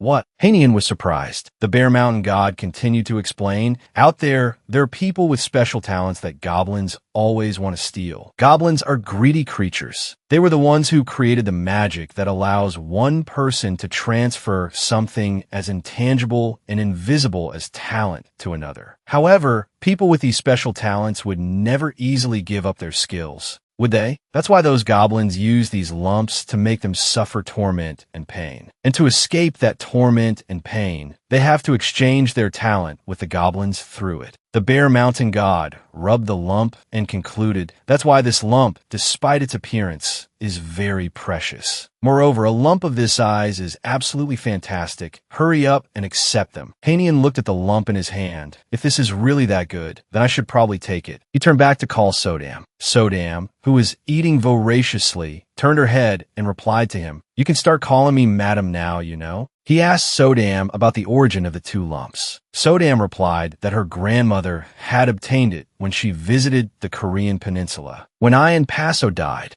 Hearing this, both the Bear Mountain god and Hanian felt as if they were holding a piece of history. The Bear Mountain god spoke up. That was during the time of Gojong, also known as King Wonjong of the Goryeo dynasty. Sodam told the story of the owner of the lump in Hanian's hand. He was a physician who was planning to travel west. That physician was very famous for medicine and acupuncture, and he was also a wandering sorcerer, so he had a very strong and reckless personality. I heard he starved to death in prison for refusing to treat a terminally ill patient. He told my grandmother he would give her the lump for research. In return, she had to secretly bring him food. Sodam's grandmother agreed, even though it would be very dangerous if discovered. Hearing that, Hanian asked, "Does that mean that person was very good at preparing medicine?" He was worried sick that he wouldn't be able to make the medicine as described in the book Jimigen left behind. He remembered the times he learned to make medicine with the mountain god in the past, failing every time. Sodam said the other lump belonged to a very powerful person. Seeing this, both Hanian and the mountain god felt the two lumps were incredibly precious. The owner of the other lump was rumored to be very skilled with weapons and horsemanship, but he sought his own death because of his arrogance and pride. That person was sent to battle, and when the situation turned dire, he gave the lump to Sodam's grandmother in exchange for her taking his lover away from the battlefield to a remote mountain to live in seclusion. Hanian was surprised. He brought his lover to a battle. Sodam confirmed it was because for that person, it was the first time he had ever lost a battle. That story made Hanian notice the lump in the Bear Mountain god's hand, a warrior. He felt these lumps were very good, and if he didn't accept them, he would feel bad about it. The situation for him and the Bear Mountain god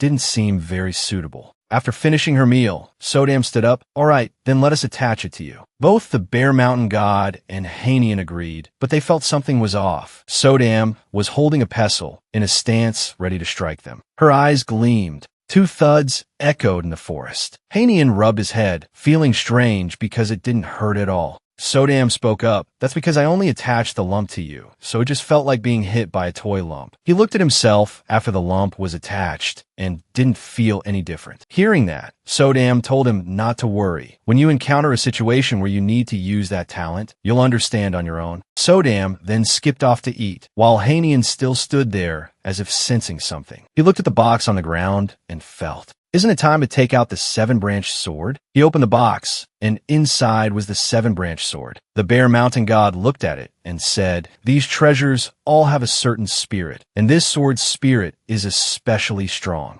Moreover, you are the wood element. You can't ignore this. In the 5 elements, the one that overcomes the wood element is the metal element, which means Hanian will not be compatible with the metal element 7-branch sword." So, the Bear Mountain God advised Hanian not to force himself too much. Hanian thought deeply. He felt he should still try once. The 7-branch sword in the box glowed brightly. He raised his hand to grab it. When his hand touched the sword, a stream of yellow light erupted. Hanian grimaced because the power from the 7-branch sword was too great. He used his own power to resist it. Beside him, the Bear Mountain God tried his best to dissuade him. "I just told you not to force yourself." But Hanian didn't seem to hear, which frightened the Bear Mountain God. He gritted his teeth and endured. The 7-branch sword was no pushover and emitted a power that opposed him. The Bear Mountain God outside shouted, "This kid, do you crave the power of that thing so much?" Hanian cried out in pain, but his hand still gripped the 7-branched sword tightly. The Bear Mountain God looked at Hanian in surprise. What? Where did his cunning go? Moreover, I can't believe that thing has so much energy. Hanian seemed to have brought the sword under control, so it stopped resisting him. He looked at it and said,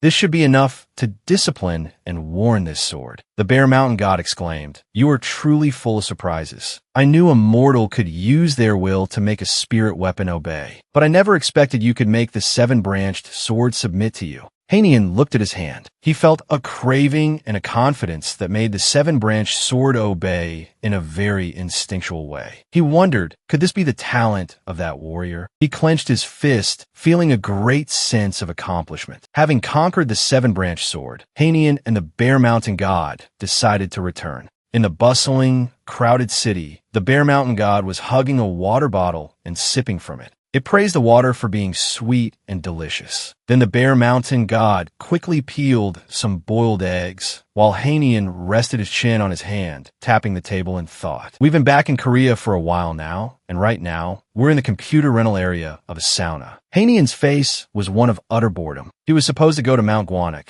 but because he couldn't use the sword's power well, he had to stop midway. The first time he used it, he ignored the sword's power, so now, when he tried to use it second time, it started acting up. But he had also worn out the sword after the incident with Sodam. So instead of going to Mount Guanak, we stopped in a city near it. He thought about Sodam and knew full well she wanted to come, but luckily, Sodam was a very responsible person. She was the clan chief, so she couldn't go with him. Sodam also hoped Hanian would finish his business and come back quickly. Hanian searched for news on the internet. It had been 7 months since the fortress battle at Dokdo, and people still hadn't forgotten it. Suddenly, news appeared before him. Latest news: the quiet East Sea turned into a real sea of fire? The presidents of South Korea and Japan held a secret meeting 13 days ago. It was probably because of the East Sea Dragon King's interference. He looked at the news and guessed silently, an image of the East Sea Dragon King and his cronies appearing in his mind. 76 days of silence. Why is the Dragon King silent? The White Flower Pavilion and the Inosakami Shrine criticized the Dragon Palace for ruining the fortress battle and demanded they take responsibility. The Dragon King mentioned the words of the 3 princes and criticized them, however. But a month later, the East Sea Dragon King began to backpedal. He apologized for making a mistake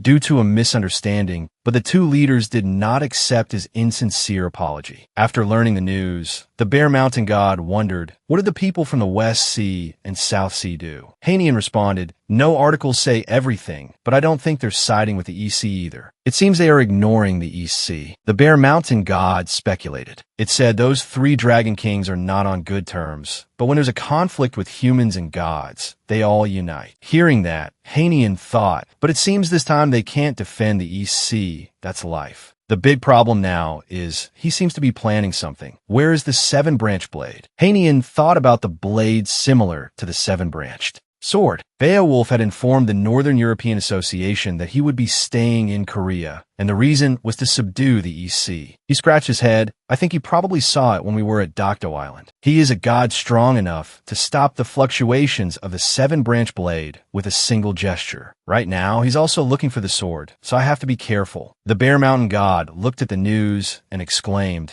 "The East Sea has become everyone's enemy. There are even negative comments from humans." Suddenly, the computer announced, "You have reached your time limit. Thank you for using our service." The Bear Mountain god turned to ask Hanian, who was standing up, "What do you think?" Hanian, with a towel wrapped around his head, smiled and decided they have to go to Mount Guanic. He was on a list of missing or dead people, so returning to the White Flower Pavilion now would arouse suspicion. So for now, he should hide and observe everything first, and also to take care of that tree. Hanian gathered his towel and belongings. The Bear Mountain god offered an opinion. If we're going to Mount Guanic, I should also check the condition of my body. I can't feel any energy from it at all. Hearing that, Hanian wondered when this condition had started. The Bear Mountain god rubbed his chin and replied, "Since I entered the goblin's place. I thought I would feel it again when I came out, but I didn't. I wonder if something happened to my main body." Hanian heard this and knew this condition had been going on for 7 months. He raised his voice. "Isn't that very important? Why didn't you say anything?" He decided they have to go to Mount Guanic right away. At the large but very lush Mount Guanic, Hanian and the Bear Mountain god were in awe when they set foot on the mountain.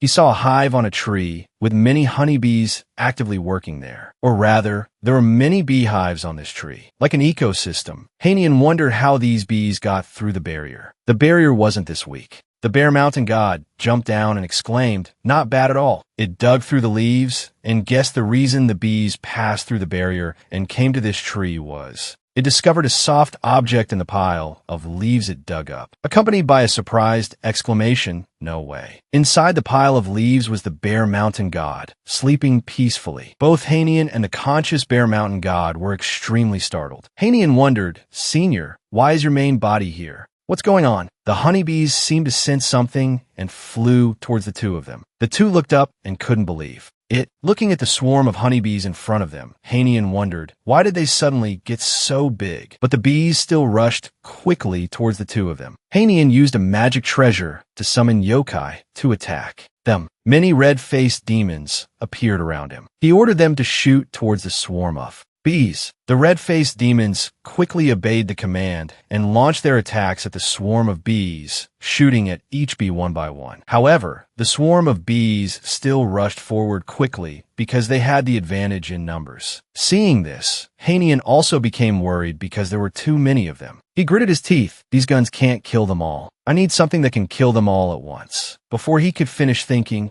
the Bear Mountain god had transformed back to his original form. It let out a majestic roar, and it immediately spewed fire to burn the bees. The bees, burned by the fire, nearly fell. Hanian ran to the Bear Mountain god's side. The Bear Mountain god thought that burning them was very easy, but Hanian quickly reminded him, if you make a mistake, you'll kill the tree. The two looked at the swarm of bees still building their hives, creating an ecosystem that nourished the tree, and they stopped. The tree was currently being nourished by many beehives. These beehives. The Bear Mountain god asked, is there another way? Hanian was still thinking of another, safer way to deal with the beehives. Suddenly, he realized the bees were weakening and lying on the ground. He was extremely astonished because he hadn't done anything. So why were they dying? He observed closely and asked himself what he had done. Then you realized and shouted, Senior, your main body, which startled the mountain bear god. It recalled saying that if the main body had a problem, the mountain bear god's other body would absorb the main body. So that's what it was. But Haniel wondered why the mountain bear god looked so panicked. The mountain bear god replied it was because it saw Haniel panicking.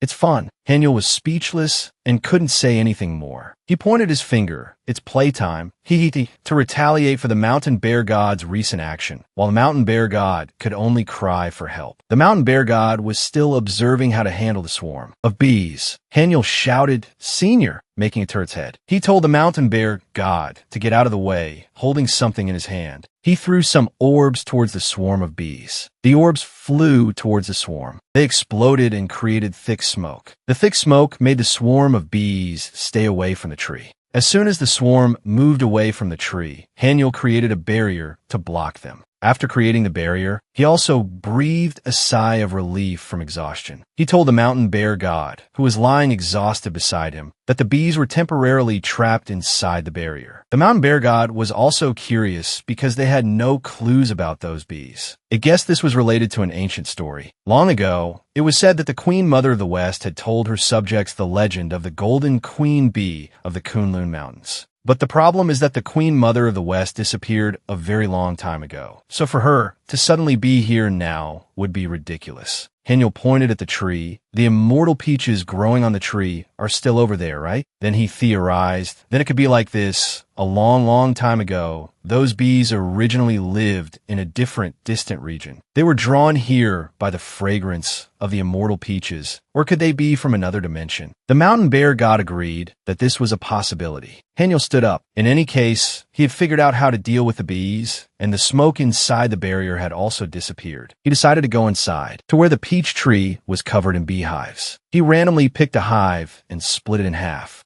and inside was full of glistening golden honey. The mountain bear god's mouth watered at the sight. This was no ordinary beehive. It was overflowing with yang energy. If I eat this, maybe one day I will... The mountain bear god's eyes lit up, showing its craving as it looked at the honey. Haniel gave a half. He looked at the other half of the honeycomb in his hand. This is honey from the hatu tree. Its fragrance is so rich. Beside him, the mountain bear god had already started to enjoy the honey. He looked at the honeycomb and recalled the records in a book. According to Gumajinan's book, I can definitely use this as medicine. As Haniel observed closely, he discovered that the pupae in the hive were still wriggling. They were still alive, so Haniel thought he should move them somewhere else. Then, he scooped up honey from the hive. He heard this stuff was packed with nutrients. He put it in his mouth, deciding to try a bite to see its effect. His body informed him that he had finished absorbing the medicinal material. Royal jelly, which had added nutrition to his dugak and boju, accelerating their growth. However, the taste was not what Haniel had imagined. It was incredibly bitter, making him grimace. He spoke up,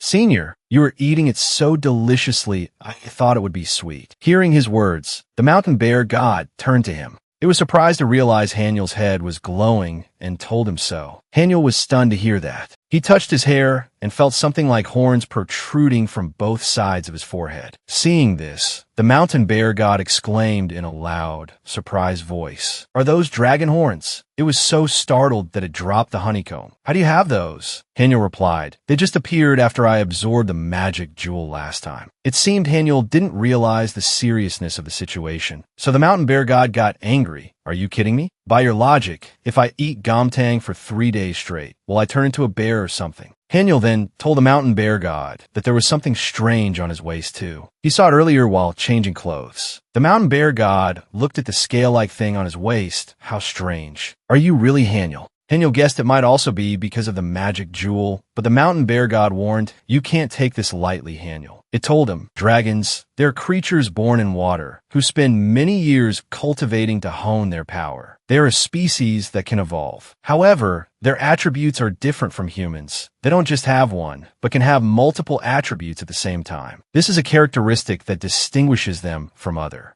species. And you're both a dragon and a human? I don't think we should say that right now, but you are clearly an anomaly. It looked at Haniel. The mountain bear god also guessed, perhaps it will be difficult for you to live as a normal immortal. Hearing this, Haniel lamented, "If I had known it would turn out like this, I would have kept my abilities a secret. But oh well, looking on the bright side, this is beneficial for my dugak and boju." The mountain bear god crossed its arms and said seriously, "You saw it just now?" After eating the royal jelly, the dragon horns grew even more. Humans don't have such characteristics. It predicted, if you can live underwater like a dragon, then no one will be able to stand in your way. Haniel was lost in thought. Evolving into a dragon, he looked toward the unfinished honeycomb. The my dugak and boju are reacting to the royal jelly. So maybe it's still valuable to keep this? If I leave the larvae alone, they will mature, and then I can harvest honey and royal jelly from them. Furthermore, once they matured, he decided he had to learn a new skill, which made the mountain bear god extremely curious about the reason. Seeing this, he replied, "Initially, I was just lucky to absorb the Kong Ton thatch dew, which increased my wood energy. My original aptitude was wood energy, which is why I practiced tin fong. He remembered the early days when he discovered his ability. However, I don't know if it's because of my tin fong, but every time I consume a medicinal herb, I can only absorb wood energy. So, if I can make use of the irregular substance and learn a new ultimate skill, perhaps I'll be able to absorb the effects of medicinal herbs without having to alter my inherent wood attribute. After hearing Haniel, the mountain bear god praised his idea as a good one, but it wondered, how do you plan to learn a new ultimate skill? Haniel pulled something out of his bag. I plan to learn this. He laid out 2 books and a scroll. The mountain bear god saw them and asked what they were. He introduced them as 2 secret manuals left by the direct disciple Koi on Jin Nin and the Celestial Emperor, and the scroll was probably from a ninja from Saikasu. Since he was in hiding anyway, it would be interesting to try practicing them. The mountain bear god asked which one he decided to practice first. He picked up the scroll. This one might not be too bad. That scroll was the secret art of the ninja. As of now, Haniel already had 3 relics with metal energy, including the art of the sword. Hearing this, the mountain bear god also praised, "Excellent. How proud I am, you little rascal. You've planned everything out yourself. From now on, you just need to practice while in seclusion." Suddenly, Haniel remembered he had one more small problem. He still hadn't been able to give the black jade bamboo to Damdiak. In his mind, an image of his kind, gentle, and friendly brother appeared that I really want to return that to him. Is there still a way? The mountain bear god's expression then turned serious. Is not giving the black jade bamboo to Damdiak such a serious matter, Haniel? Why are you so worried about this? Haniel saw the mountain bear god's serious expression, but didn't understand, and asked back, "What? A serious matter? Why are you using such a grave word?" The mountain bear god's face grew even more serious. "Haniel, you are now a respectable high immortal, so you should start learning to see the bigger picture. You already know how immense the power of the Tapsa horn is. Do you think mortals will really sit idly by if you use it? You don't need to put yourself in a dangerous situation for something so uncertain." Haniel felt that the mountain bear god's advice was very reasonable, but he still remembered the bond of friendship between him and Damdiak. The mountain bear god shook its head, disappointed. "Tsk, you young people. We can only hope to find the person who recreated the manpazic geok flute. Other than that, it's hard to say." Haniel was stunned, still unable to process all the information. "Recreated?" Thinking of this, he asked again, "Oh, senior, do you know someone who can recreate the manpazic geok?" The mountain bear god realized it had let it slip and covered its mouth. It got angry. "You little rascal. Even if it could be recreated, you would just hand it over to Damdiak, wouldn't you?" Haniel pointed to himself. "No, I really want that Tapsa horn." The mountain bear god was stunned. "What? You're not kidding, are you? Right?" Haniel continued to point at himself to confirm. "It's true, senior. I won't give it back to Damdiak." He smiled while thinking, instead of giving it to Damdiak, I can use it against the Dragon Palace. The mountain bear god accepted Haniel's wish and agreed to go with him to find the creator. Haniel shouted happily, "Long live senior." It briefly told him about the creator. "The master craftsman I'm about to introduce you to is named Wadiak Jingun. A long time ago, he owed a debt to my older sister and my nephew." After speaking, the mountain bear god stood up and told Haniel to head straight to Gowal Mountain. Hearing the name Gowal Mountain, Haniel wondered where that mountain was. The mountain bear god was surprised he didn't know and said it was a large mountain in Joseon. Hearing the name Joseon, Haniel was startled. He seemed to have thought of something. "Wait a minute, the North Korean region, and he also has an older sister." He asked further, "Senior, may I ask what your sister's name is?" However, the answer he received from the mountain bear god was, "She doesn't have a name. My name was given to me after this mountain, but my sister isn't a mountain god, so she doesn't have one. My nephew's name is Dangun, King Geometry Dangun. He is like Lady Yua. He is one of the 3 supreme rulers of the Korean peninsula, and also the ruler of Asadao in South Hwanghae Province, Gowal Mountain. In South Hwanghae Province, Gowal Mountain, it was raining quite heavily. Haniel, having set foot here, still couldn't believe he had just crossed the border.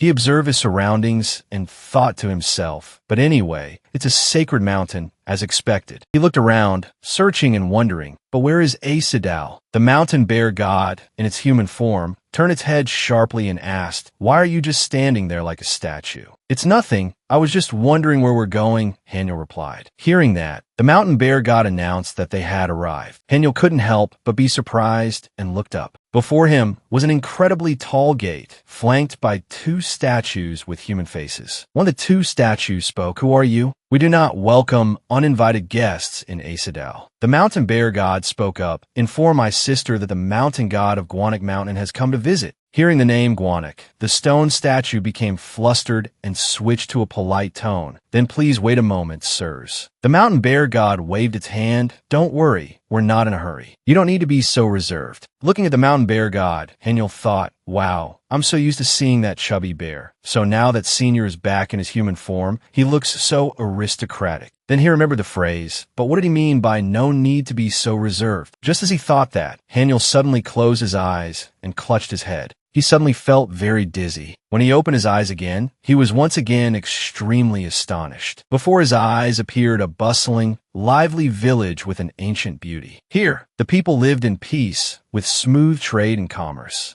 Children here could play freely. Haniel wondered, a village hidden deep in the mountains thanks to immortal arts. Does that mean all these people are? The mountain bear god explained, not all of them are immortals. Before Asadal disappeared from the human world, they selected a certain group of people who wanted to live here. Although everyone who lives here must agree to entrust their lives and deaths into my nephew's hands, it's surprising how many people still wanted to stay. Haniel realized, so there's even a whole strange land like this, built by the great leader of Joseon. Then he thought about the current leader, Kim Jong-un, and felt that the two of them were completely different. A soldier stepped out, followed by two servants. They spoke respectfully, greetings, Lord of the Bears. The mountain bear god asked them, where's my sister? The soldier replied, the lady is waiting for you at Gamyeowan Palace, and inquired about Haniel's identity. The mountain bear god replied, he is my servant. Although he is an outsider, he is very trustworthy. Hearing this, the soldier didn't ask any more questions and invited the two of them to follow him inside. The two followed the soldier for quite a long way. When the soldier announced, we have arrived, he stopped. Haniel observed the surroundings. Eungnyo lives in such a remote area. There's a magnificent palace over there. So why does she live in a place like this?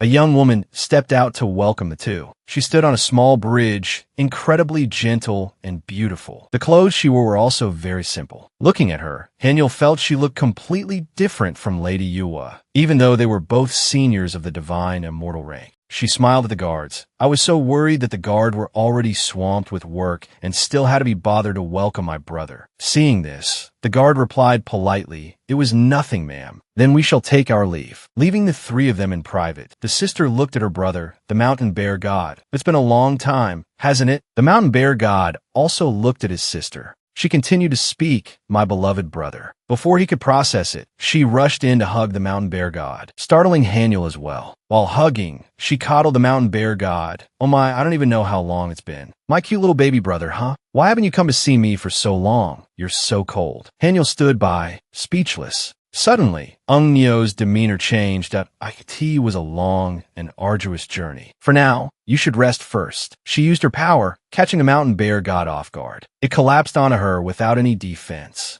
Haniel was extremely alarmed to see this. She looked at him, who was in a stance, ready to draw his weapon. She explained, don't worry, I just made him fall asleep. Haniel was silenced by her words, but his hand was still intent on drawing his weapon. Eungnyo continued, I'm so sorry you had to see something so embarrassing. You see, this child has been my only relative since before I even became human. So, I need to know. Her eyes changed at this moment, becoming sharper. Why is a dragon like you my brother's servant? Haniel now understood that Eungnyo had seen through his identity. Hearing the question, Haniel raised his hand without hesitation and took off his mask. He stated, to be precise, I'm not exactly a dragon. It's more accurate to say I'm a type of irregular substance. Haniel showed Eungnyo his face. She led him into a pavilion to listen to his story. He also explained the reason why the mountain bear god wanted to come here. Eungnyo understood after listening, but it's strange. You even told me the process of how you cultivated to become an immortal. Don't you feel like you're revealing too much to me? She asked, probing Haniel.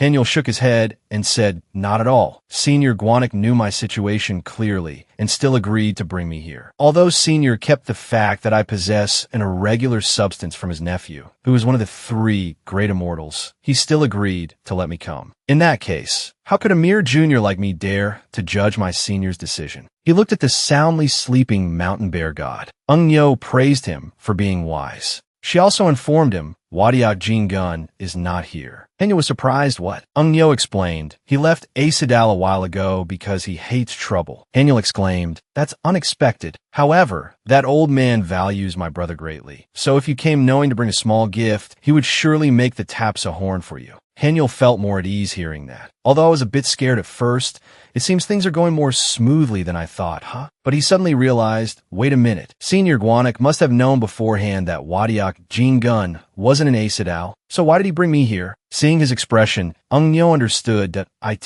seems you've realized that this little one wants you to join the Asadal clan, she said while stroking the head of her sleeping little brother. Haniel's mouth was still agape with surprise as he hadn't fully processed the information. Eungnyo added, perhaps he was thinking of the currently vacant throne. Haniel remained silent, thinking about what she had just said. He remembered the mountain bear god once saying, it feels like they're ignoring the East Sea, doesn't it? Haniel still couldn't believe it'd, no way. Don't tell me she's referring to the throne in the East Sea Dragon Palace. But Eungnyo just looked at him with a gentle smile. Elsewhere, a palanquin flew through the air. Inside the palanquin, Lady Yua was in discussion with Dambiak. Dambiak remained silent. Lady Yua asked, are you unhappy? Which made him look up at her and, oh, mother. Are you not satisfied with the negotiations? She continued to ask. Didn't you want to be the pioneer to conquer the East Sea? Dambiak admitted that was true, but his mind was still racing. Everything related to the seven-branch sword and the battle at Dokdo Island had been completely destroyed by the East Sea Dragon King, who even wiped out the neighboring lands. The tsunami and waterspouts created by the East Sea Dragon King had taken the lives of thousands of innocent people. He could not forgive the East Sea Dragon King. No matter what, I must make them pay the price. Dambiak's eyes were filled with determination to destroy the East Sea, but he still hesitated. He spoke up, Mother, the children. Before he could finish his sentence, Lady Yua became furious. What nonsense are you spouting? Have you forgotten what they did? Those from the East Sea are our sworn enemies. We must hunt down and destroy every single one of them. If you dare to have that thought again, I will strip you of your position as pioneer. Dambiak could say nothing more and could only silently obey. Lady Yua was now thinking a dragon. During the meeting, everyone agreed to the plan to subjugate the East Sea. The reason is that when a true Dragon King falls after a campaign, our side can install a puppet king on the throne for easy control. The weight of the dragon who sits on that throne will affect the entire situation afterward. Fortunately, dragons are very rare creatures, and it's not often you find one, so other powers probably won't be able to take advantage of them. We must release those kids and quickly find one. Lady Yua was still thinking of the best way to take over the East Sea. She wanted to find a dragon that was easy to manipulate to consolidate her power. The palanquin continued to fly towards the city where Lady Yua lived. On this side, Haniel was still talking with Eungnyo. Senior, I have a request. During my time in Asadal, please help me keep the fact that I am a dragon a secret. Eungnyo was puzzled. Why? Ascending to the Dragon King's throne would make it easier to stabilize the situation, wouldn't it? Haniel calmly replied. Even if I truly obtained the throne with the support of Asadal, at that point, I would be nothing more than a puppet. I don't want to be controlled by others. He made his intentions clear to Eungnyo. Then, he placed both hands on the floor. He bowed sincerely, and if possible, please allow me to ask for your guidance on many more matters in the future. Among the immortals who have reached the supreme level, it's not easy to find one with enough tolerance and kindness to agree to keep my secret, and I probably won't have this chance encounter a second time, so I hope you will guide this ignorant junior. Eungnyo listened to him in silence. After he finished, she spoke, thank you for saying that to me. Now I feel sorry for you and my brother. Haniel looked up and asked, what do you mean? Eungnyo said she would not let her brother leave the mountain again.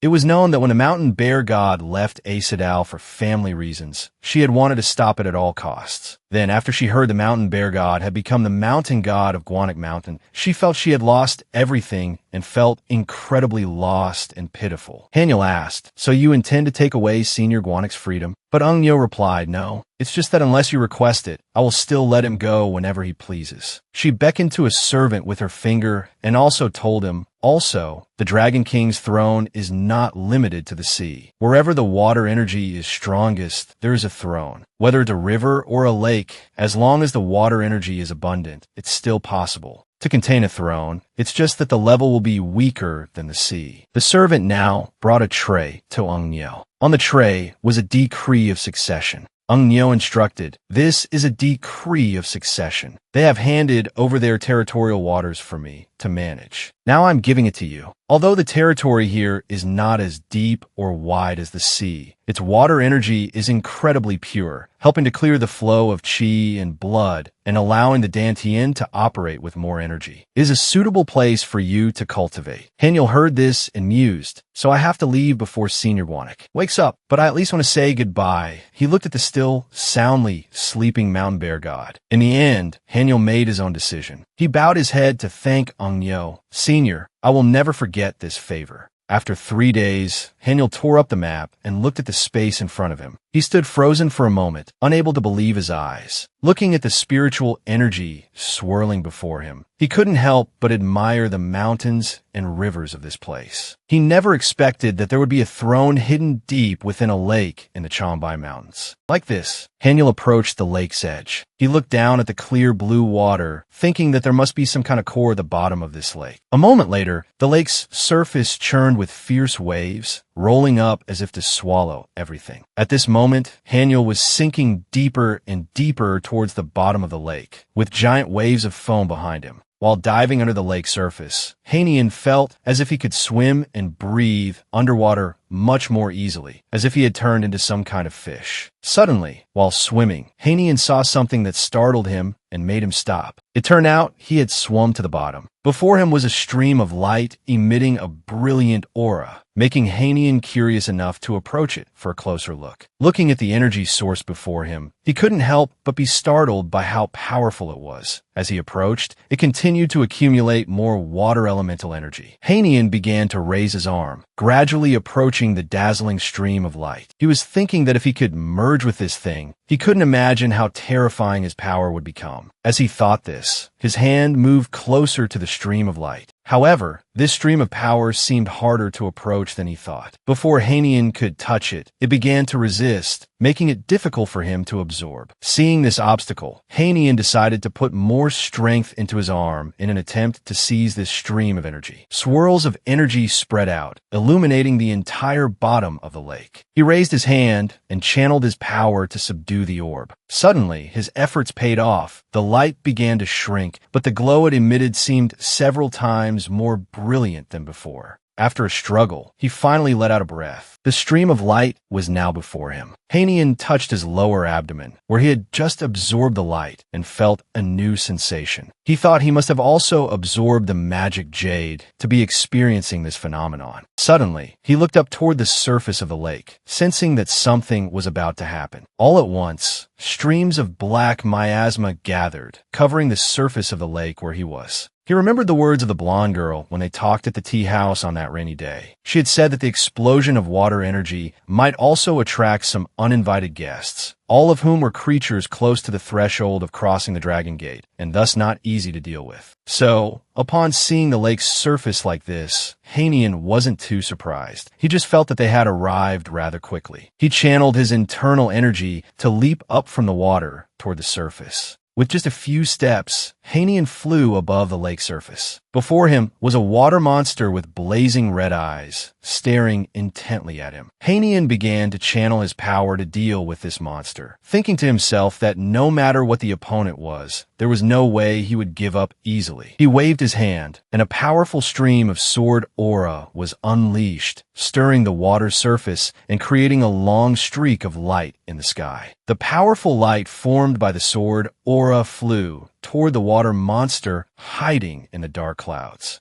Its eyes grew even more ferocious as it prepared to launch a counter to this attack. Just as the light from Hanian's sword aura was about to hit, it suddenly collided with a powerful stream of light, forcing Hanian to retreat a short distance. Raising his hand to block the reflected shockwave of energy, he was surprised that the thing before him was so powerful. Suddenly, streaks of lightning appeared in the sky, flashing down. Powerful bolts of lightning shot straight into the light barrier in front of Hanian. This shockwave of energy caused the lake to churn, splashing water everywhere. All around, many other types of monsters were gradually approaching the site of the battle. It turned out the water monster from before seemed completely unharmed and unaffected. It was sneering at Hanian. Suddenly, the serpent behind the water monster spoke up, saying it could clearly sense the energy of the magic jade. But wasn't the one before them just a snot-nosed kid who didn't even know how to use his own territory? He didn't know how a brat who couldn't even control his own power could withstand the water core. And he even had a forest. The water monster thought that this kid's presence would conveniently help him cross the dragon gate. As it was speaking, it suddenly sensed something from ahead. The area in front of him was filled with peach blossom petals fluttering in the wind. He couldn't believe his eyes. In the distance, the young man was using his staff, planting it into the ground to connect with the energy and create the peach blossoms that flew everywhere. Seeing his opponent's display, the water monster relentlessly mocked the weak young man. He laughed loudly, thinking the young man knew he was about to die and wanted to admire the flowers one last time. As he spoke, he opened his wide mouth full of sharp teeth while simultaneously summoning a dark torrent of lightning around his body. A dense storm of lightning bolts flew toward Hanian, aiming to destroy him. Hanian, now connected to the energy of the ground, simply smiled contemptuously as he watched the attack before him. Suddenly, lush flowering branches grew up from the ground, blocking the lightning attacks. More and more petals grew, completely blocking the torrent of lightning from the water monster. Seeing this, it seemed Hanian had already anticipated that this creature could do nothing to him. Seeing the situation before it, the water monster froze, breaking out in a cold sweat and begging him to stop, to wait a moment. A canopy of a tree gradually appeared behind the young man. This canopy grew larger and larger, seemingly able to withstand every bolt of lightning fired at it. The more lightning there was, the larger the tree grew, blocking all of the water monster's attacks. Hanian laughed loudly, mocking the water monster for being so old, yet never having seen a lightning rod before. To think that someone as powerful as him was being laughed at by a brat, the water monster grew angrier and angrier, grinding its teeth. Seeing its big brother like this, the serpent behind it constantly urged the water monster to calm down. It suggested that they just needed to destroy this place. As it spoke, it created ice-like crystals that flew around its body. Then, the serpent opened its mouth and spat out sharp ice crystals like arrows, flying forward at the speed of sound. But these ice arrows didn't get far before they were blocked by something that caused them to shatter completely. Its powerful attack seemed to have been completely blocked. The serpent couldn't believe its eyes. It turned out that below, Hanian had taken out a painting full of terrifying demons, which had blocked all the recent attacks. The serpent thought with trembling fear that in just a moment, this guy had overpowered both it and its senior brother. And he didn't look like he was planning to stop. Could it be that he still had more tricks up his sleeve? It had to run away quickly before it was caught. As soon as it had this thought,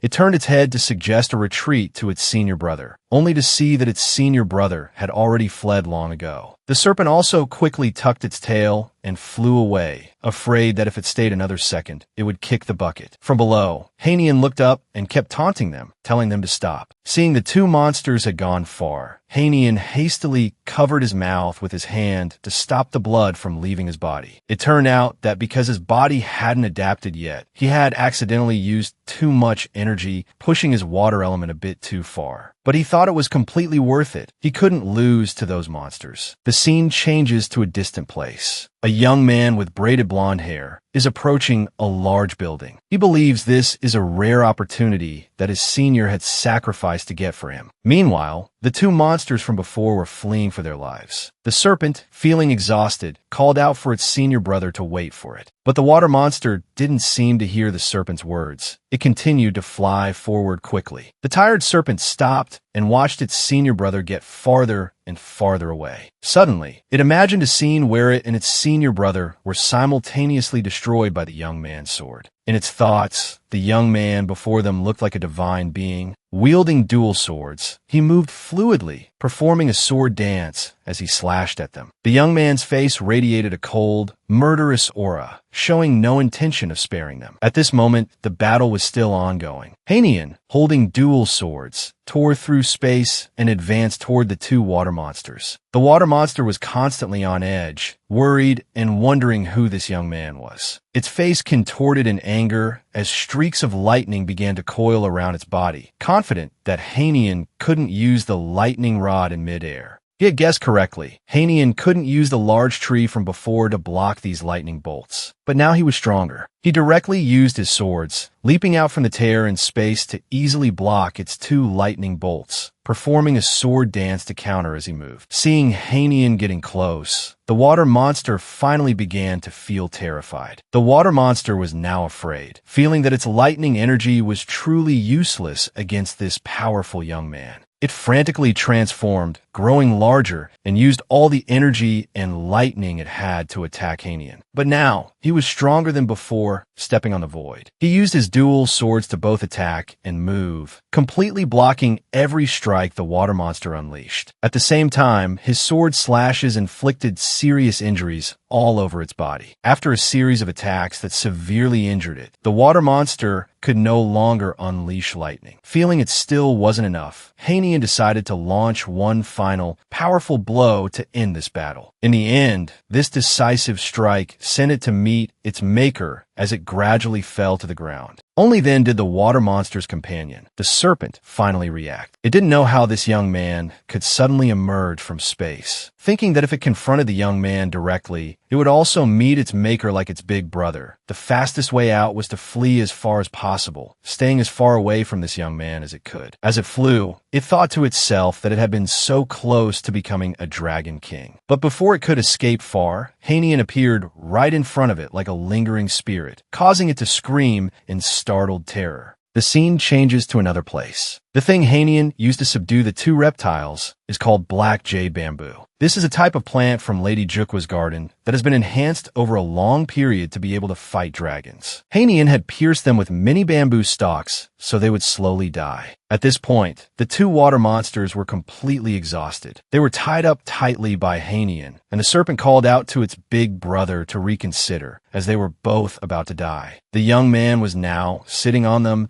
as they gradually sank to the bottom of the lake. As they descended, Hanian noticed something that made him surprised. Seeing a large pavilion before him, he was endlessly curious about what it was. He never expected such a large and magnificent building to be at the bottom of this lake. He thought this could very well be the Dragon Palace, but when he arrived earlier, it didn't seem to be there. He sat on the two water monsters, who were tied together, thinking that it probably only revealed itself when its master arrived. He was wondering whether he should go in and explore a bit. No sooner said than done. He jumped off the bodies of the two monsters, planning to enter. If only Hanian could remove these black jade bamboo stalks. The pain was unbearable. It couldn't stand it. Suddenly, he agreed to their condition. He clenched his fist and grabbed one of the black jade bamboo stalks. Hanian looked at it with a fierce expression. If it dared to lie, it would face his wrath. The serpent, terrified, agreed to everything Hanian proposed. He wanted to know if there were any others like them around here. The serpent replied that there were about 4 or 5 creatures preparing for the Dragon Gate, hiding in the vicinity. Hanian also wondered how they managed to get here the day the barrier was lifted. The serpent revealed that they had a connection to this place. It revealed that the two water monsters were once servants of the original master of this place. He had passed away, and they had been training ever since to inherit his position. Hanian thought that if they used to be here, they must know this place very well. He could use them to find out about the hidden things inside. He promised to remove all the bamboo from their bodies, but it had to lead him around this dragon palace. The serpent was speechless, teasing that Hanian had originally only intended to remove one stalk. A moment later, he transformed into a handsome young man and introduced himself as Haydock. Seeing the foxes surrounding him, he was a little scared. He begged the young man, if he let him, to please get rid of the foxes around him. Hanian promised that if he did a good job, he would. Ignoring the heavily injured water monster still lying there, the two began to move forward to explore. The serpent felt a little guilty about its companion lying in the distance. For its senior brother to be in this state, it was a blessing he was still alive. In the distance, Hanian called for it to hurry up, or he would tie it up too. It quickly scrambled to its feet and ran toward Hanian. Inside the magnificent and spacious house were wide corridors. Dragon-shaped stone pillars were carved everywhere.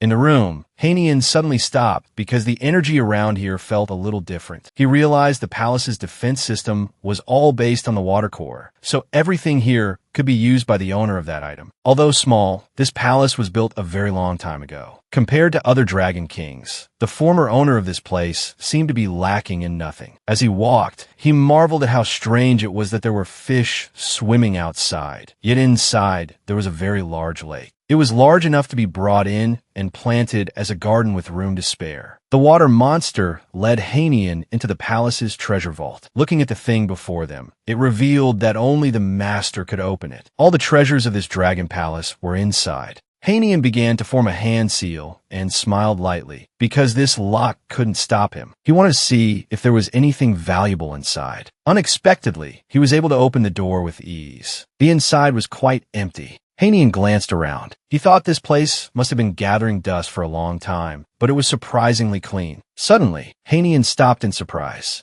Before him was a rather tall tower. He didn't know what was inside. He picked up a book and began to pull it out. There were many types of books here, including skill books. The serpent behind him explained that this was Tiangong, a type of martial art that the former master had practiced. It was formerly the martial art of the Dragon King. Hanian was quite intrigued, curious about how a succeeding dragon would practice it. Normally, people like them would have to meet a master to guide them, but luckily, the two of them were taught by the former master of this place himself. Sadly, the former master of this place had passed away, so they had only learned half of the technique. Hanian was skeptical that the Dragon King of this place would teach these two water monsters Tiangong. Looking at the weak serpent before him, Hanian couldn't imagine how powerful the two of them would be if they had learned the entirety of Tiangong, like a Dragon King. Seeing how fearful he looked, Hanian thought this one could be useful. He began to offer to teach it Tiangong. The serpent stared blankly at Hanian. Hanian would teach it Tiangong on the condition that it become his servant. Hearing this, the serpent's face lit up with joy. It would agree to do anything for Tiangong. He held the book up high and gave it its first task. He smiled gleefully and told it to prepare to welcome their first guest. Suddenly, Hanian remembered something.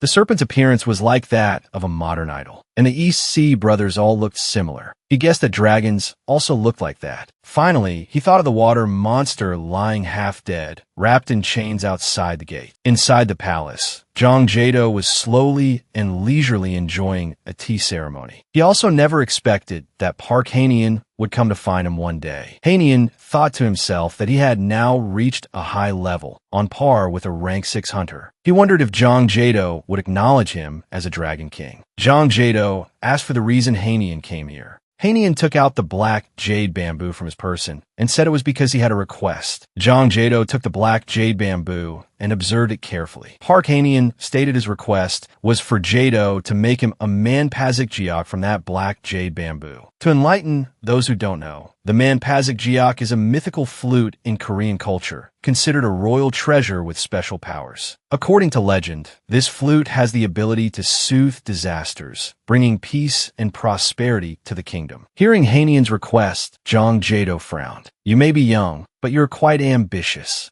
Park Hanian waved his hand, explaining that he had no intention of using it. Seeing Hanian's flustered and anxious look, Jado laughed loudly. He didn't believe Hanian wouldn't use it, and also said that to him, the customer is king, so no matter what item they request to be made, he wouldn't back down. The size of that black jade bamboo was perfect for making a flute. Jado guaranteed he would create a top-tier, ceiling-shattering product for Hanian. Seeing Jado's emphasis on product quality as he had hoped, Park Hanian hesitated for a moment, then said he had one more thing to ask him. He took a sword from his person. Suddenly, it flew out of his hand and was flung far away. It was the sword that Hanian had found inside Baekdugong's treasure room. From the first time he touched it, Park Hanian had felt a powerful dark energy. It made him immediately want to tear someone to pieces with this sword. For no reason at all, simply wanting to see someone's flesh and blood splatter right before his eyes. But regardless, Park Hanian felt this was a very powerful item that he might need in the future, so it would be a waste if he couldn't learn to control it. Zhang Jado said that this sword did not come from the east. Then he slowly approached the sword and grasped it decisively.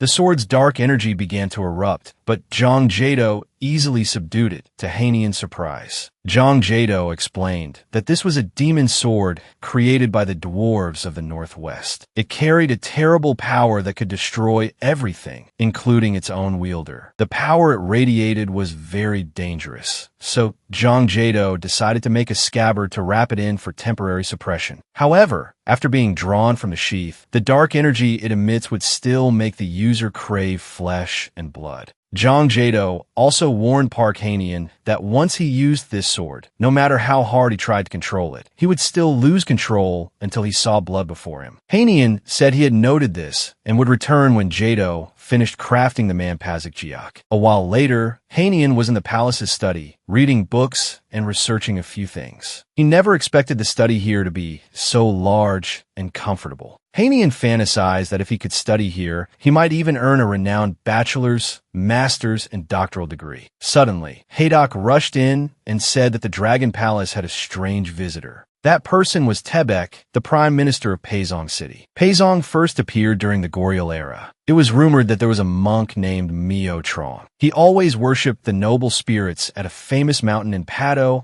and began performing ancestral rites for the country there. However, the truth was completely different. The high-ranking officials of that time had laid the foundations of 8 mountains in 8 provinces of Korea and held supreme power. They declared that the places where officials like them lived were all sacred and noble, and any products produced there had to be offered and dedicated to them. Although that land had been abolished for many years, the Korean government recently allowed it to operate normally again as before. And the man visiting Hanian today was also the protector of Paizong, or in other words, the current owner of Baidusan, Prime Minister Tebek. Bak Hanian stood up, walked over, and bowed respectfully to Tebek. He also politely returned the gesture and introduced his youngest disciple to Hanian, a beautiful and polite girl. He looked at her with great surprise. Something seemed very strange. Putting that aside for a moment, Hanian invited Prime Minister Tebek and his student into the guest room to continue their conversation. The two of them happily agreed. Tebek's disciple intrigued Hanian a little. Her energy had changed a lot. She was known as the goddess of Tebek after eliminating the white-headed water monster. On the other hand, Tebek's kind treatment of Hanian made him suspicious, wondering what he wanted from him. Suddenly, Tebek inquired about the relationship between Hanian and Asedan. Hanian said that the true owner of this place is Asedan. He owed her a debt of gratitude and had no special relationship with her. Tebek stroked his beard and taunted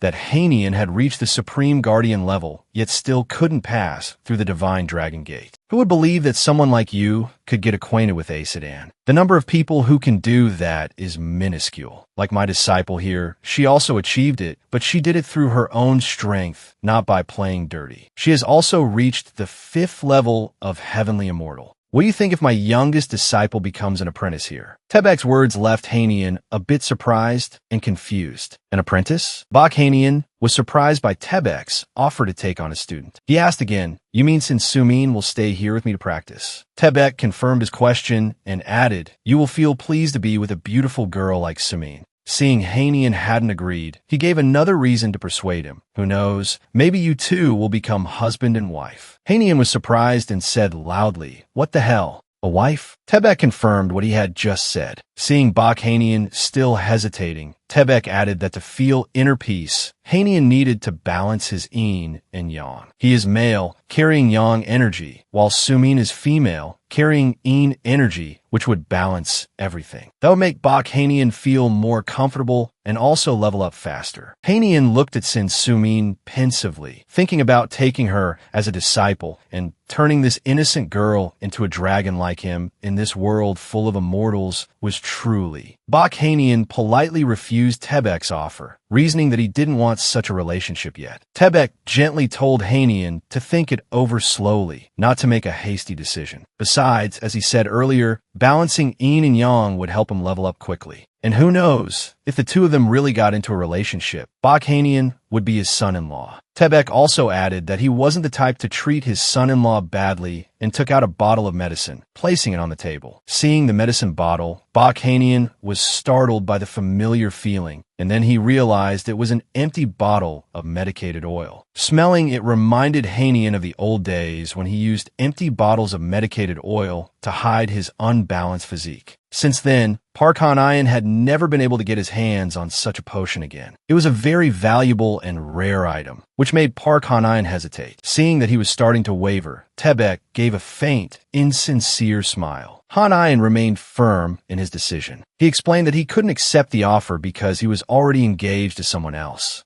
Seeing that Hanian was as unyielding as a rock, he pressed on, saying that fire near straw will eventually burn, and if he stayed close to his disciple, things would naturally fall into place. Tebek also said that there was nothing wrong with having a concubine, and that Hanian was a dragon, so he shouldn't behave like a human. Hanian glanced over at Shin Sumin, whose face was now both stiff and scared, which made him feel a little sorry for her. Hanian agreed to take her as his disciple and marry her, which left Sumin utterly surprised. Hanian felt sorry for Shin Sumin for being caught up in this, so he decided to do everything he could to help her. A few days passed. Currently, Hanian was practicing meditation in his study. A stream of energy gathered between his two hands. A cloud formed and began to rain between Hanian's hands. Seeing this, Hanian shouted with immense joy. He had finally succeeded. The small cloud he created was so cute. Now, he could create a rainstorm if he used more power. The secret manual said that if the demon god skill reached 6 stars and was combined with the move he just used, it would be very powerful. Hanian was excited and wanted to upgrade it to 6 stars right. Now, suddenly, Haidok arrived to announce that Shin Sumin wanted to dine in his room. Hearing this, Hanian smiled and thought to himself, "Good, it's time to take advantage of the Earth God's power." Hanian instructed Haidok to tell Sumin that he would be there shortly. At that moment, Shin Sumin was standing outside Hanian's room, sighing wearily. She never imagined she could enter the Dragon King's palace, let alone marry him. It was a huge shock to her. Sumin recalled her master Tebek's words. "If you wish, you too can have a dragon for yourself. But remember, what is yours is also mine." Sumin gritted her teeth, her face showing immense anguish. But in the end, she had to endure it. It was all for her master. Sumin gently pushed the door open and entered. The scene before her left her completely dumbfounded. Hanian was lying on the bed in a very provocative pose. The beauty has finally arrived. Sumin was both awkward and embarrassed by this scene, her face flushing slightly, not knowing what to do but stand. Still, after standing frozen for a moment, she stammered that she was very grateful for Hanian's kindness. Hearing this, Hanian immediately said, "It seems you don't really want to do this, do you? You don't look happy at all. It's ridiculous that a woman has to pretend to like me. Did you think I wouldn't know you were trying to use me by bribing me with those things? How did you even become Tebek's goddess? Are his standards that low?" Hearing these words, Shin Sumin became furious and cursed. "You beast! Don't you dare use that filthy mouth to speak ill of my master. I don't give a damn who you are, but anyone who insults my master must die." With that, Sumin drew her sword and lunged at Hanian. Unafraid, Hanian casually waved his hand, summoning a stone lion divine beast to subdue her. Hanian laughed and said that for a mere mortal like Shin Sumin to dare call a noble dragon king like him a beast was truly audacious. "I don't care what your master says or thinks of me, but this is my territory, and I am a noble dragon."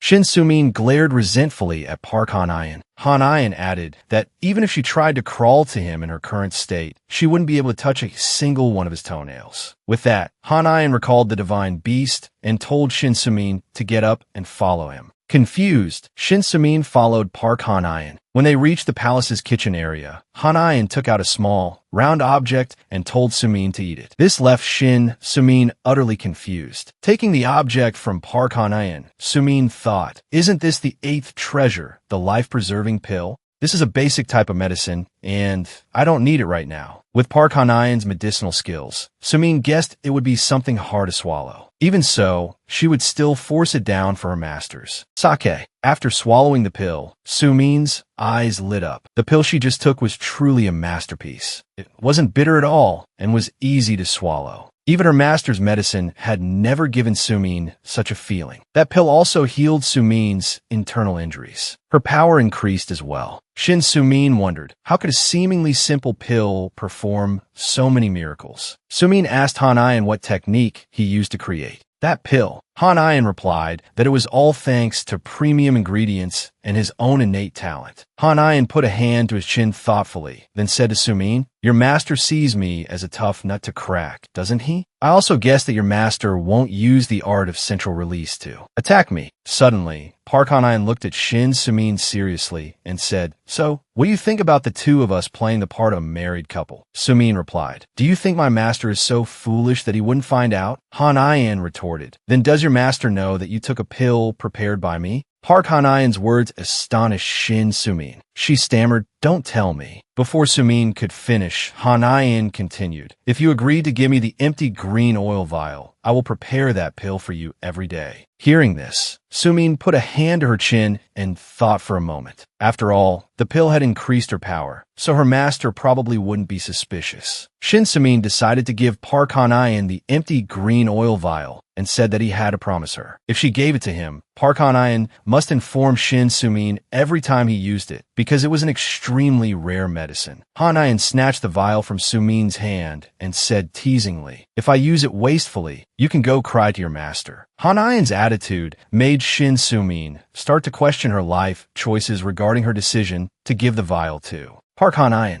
Hanayan told Sumin that he was going to use it right now. Shin Sumin asked what Park Hanayan intended to do with it. Hanayan just smiled and said he was going to brew wine. Sumin was completely shocked, wondering if she should demand it back. A while later, Hanayan finished brewing the wine and downed a cup in one gulp. Hanayan felt that the vial's potency had been greatly reduced, but the duration of its effect was extended, and now Hanayan also had a larger quantity of the potion. He stirred the wine and felt that this was more than enough. Now he should create more things from the empty green oil vial. Suddenly, from a distance, Shin Sumin staggered up behind Park Hanayan and mumbled, "Give me more wine." Surprised and flustered, Hanayan said that he had just given her 2 bottles. Completely drunk, Shin Sumin mumbled, "I can drink up to 7 bottles at once, you know." When Hanayan refused to give her more, Sumin threw a tantrum, demanding wine, leaving Park Hanayan speechless. That a tough and emotionless girl like her could become like this. Even so, Hanayan was happy because it made her cuter and more obedient. Then Park Hanayan asked Hayrock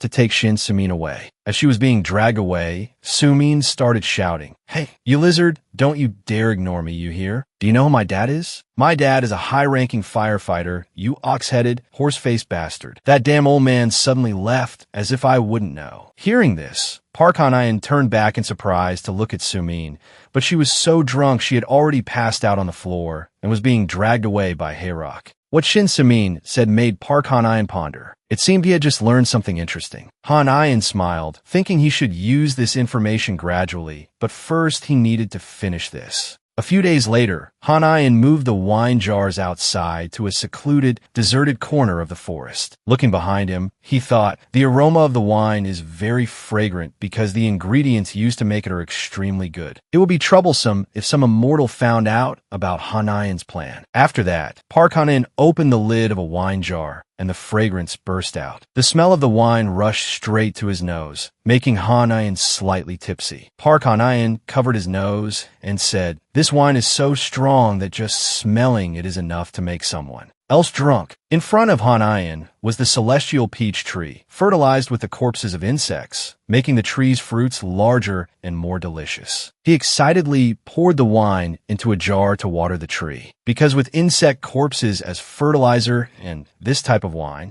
it's very. Before he could finish, a voice came from behind Park Hanayan. A man said that he could smell something that could send a person to Cloud 9. Startled, Park Hanayan put on his mask and turned around. An immortal? But why couldn't he sense his presence? The person slowly approached, saying that Hanayan didn't need to worry. He only came because he smelled the wine and wanted to have a taste. He asked him for just one sip. The aroma of the wine was truly irresistible. Knowing he had no ill intentions, Han tossed him an entire jug of wine, making the man overjoyed. He repeatedly thanked Park Han for his generosity. Han told him if he wanted a drink, he should drink his fill. The man took the wine jug, grateful for Park Han-in's generosity. "If you are so kind, I will not refuse." After downing the wine, he exclaimed, "This is truly fine wine. It's been a very long time since I've tasted such a high-quality wine. This wine's flavor reminds me of a friend who used to pour wine for me back then, my friend." Before he could finish, Han said, "You mean if that friend died, you wouldn't be able to taste wine anymore, right?" The man was surprised at how he knew. Park Han greeted him and said, "This junior apologizes for not introducing myself sooner. There is a legend written in the palace of Baekdu. There was a wandering swordsman who loved to adventure here and there. One day, he became captivated by the taste of the Baekdu Palace's wine, so he settled in the north of Mount Baekdu. He is one of the 8 immortals.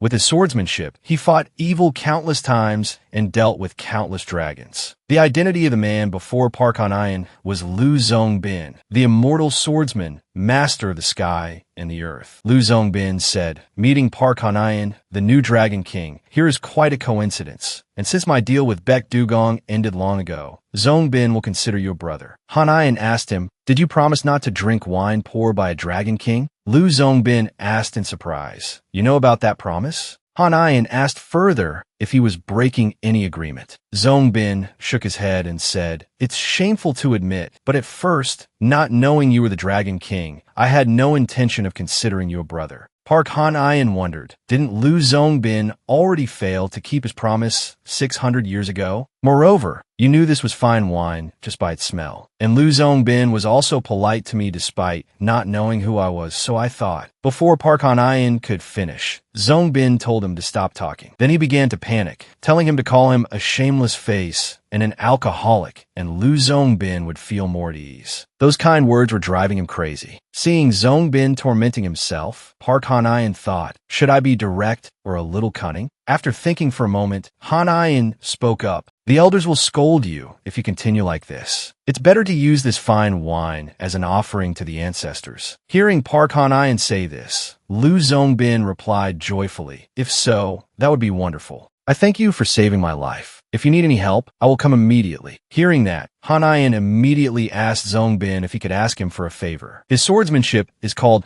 the heaven-piercing sword art. This renowned legendary technique, combined with the support of an immortal named Hu Oolong, helped him destroy an extremely powerful dragon spirit with just a single sword. It is a legendary technique different from others. One must use strength spread throughout the body instead of concentrating it in one place like other techniques. Park Han said that he has the power and the sword, so he hoped he would teach him that technique. It wouldn't be any loss for Zongbin. One night, 2 days later, a giant centipede appeared in the sky. Inside a shrine, 2 sisters were hugging each other. The younger sister cried continuously, while the older sister could only reassure her by saying, "Everything will be okay." Suddenly, the centipede broke down the shrine's door and discovered the 2 sisters. It was preparing to lunge and devour them, making the sisters scream in terror. The 2 sisters could only hug each other, cry, and accept their fate. Park Han suddenly spoke up. "Looks like I found more fertilizer." Then Han swung his sword and struck the centipede, causing it to collapse. As the centipede fell, he said, "So, more fertilizer it is." Suddenly, he noticed someone in front of him. Han was surprised. "Children." Suddenly, Park Han understood something. Is this the village shrine? Are these children being used as sacrifices? He felt angry at this inhumanity. Suddenly, a voice rang out, "How dare you touch it?" Then, the centipede stood up and lunged at Park Han, swallowing him whole. It said it would tear him to pieces. The 2 sisters inside the shrine saw what was happening. The older sister thought, even someone as strong as Han couldn't defeat the centipede, so she thought the 2 of them would die here. Suddenly, Han reappeared, making the centipede angry. Why could a beast like Park Han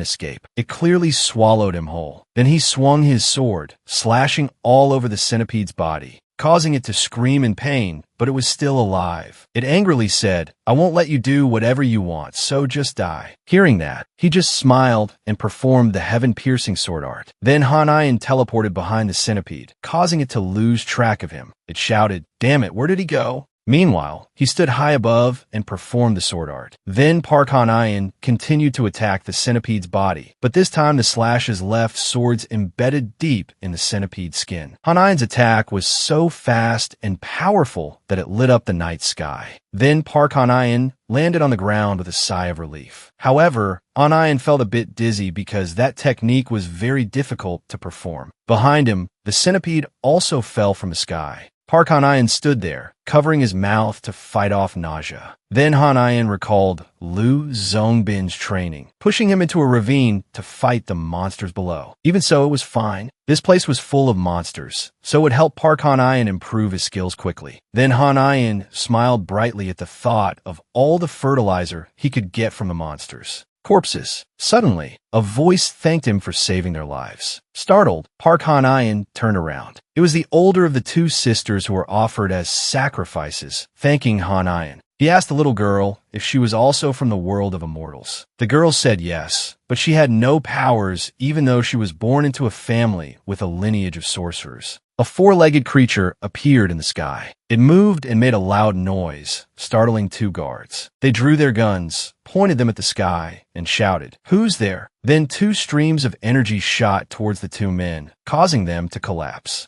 It turned out to be Park Han-ayan with his divine beast. As he moved, Han-ayan recalled his conversation with the girl who was to be sacrificed. Park Han-ayan asked her, "Is your mother a sorceress?" The little girl replied, "Yes. The villagers started sacrificing my family when the monster appeared. After that, my uncle was sacrificed. Seeing that, my mother tried to save the villagers by creating iron, but somehow my mother was discovered by the soldiers, and my mother was by them." Before she could finish, the little girl burst into tears, but we already know what happened to her mother. Just like us, Park Han-ayan also knew what had happened to her mother. Han-ayan was so angry he gritted his teeth because he knew she was trying to help the villagers, yet they treated her like that. Then he put his hand on the little girl's shoulder to comfort her, and Park Han-ayan said, "Don't cry anymore. I will take revenge on the villagers there for you." Back in the present, Han-ayan was riding his divine beast, charging into the building in front of him. Then he jumped off and ordered it to charge into the building alone. Watching from the outside, Park Han-ayan saw streams of water flowing out from the broken windows as the divine beast charged in.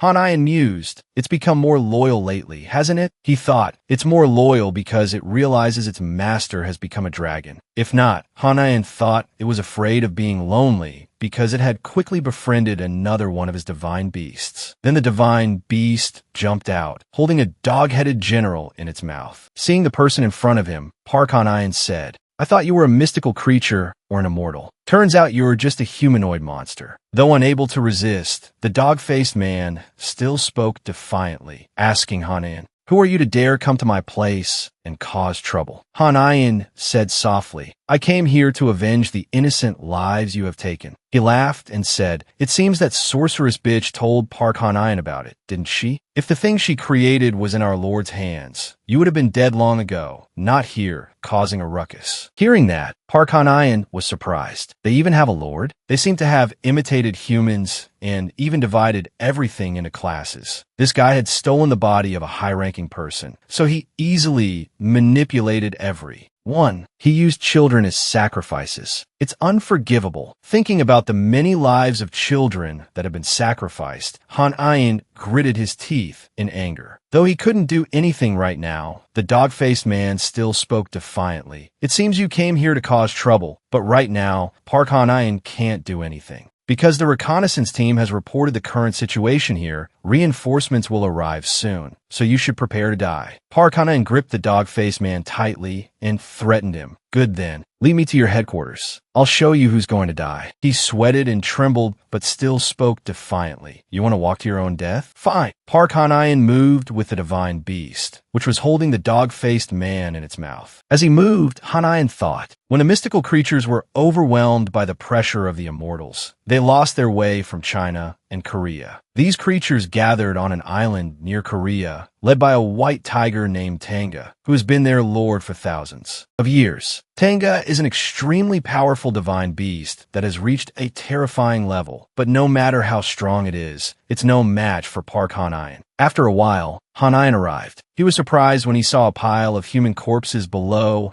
and beast-faced people eating those corpses. Seeing this, Park Han-ayan was horrified and thought, they don't just want to imitate, they're also cannibals. Han-ayan shouted, "You disgusting barbarians." Then he launched an attack from his finger. A tornado, created from his finger, advanced towards the beastmen, surprising them. The dog-faced man who led him here saw this, and said in horror, "I didn't expect you to—" Before he could finish, he ordered the divine beast to drop him. He immediately begged in panic, "Don't." But he was dropped anyway, making him scream loudly. Suddenly, a beastman threw out a fist to block Park Han-ayan's skill. He said, "I was wondering who was bold enough to come here and cause trouble. I thought it was an army, but it's just one person, so things will be handled quickly." The skill just now destroyed Han-ayan's tornado with a single surprising blow. With that power, he asked, "Are you Tanga?" Hearing Park Han-ayan call his name like that, Tanga replied, "You are an extraordinary person for daring to call me by my name directly." Then he ordered the other beastmen to charge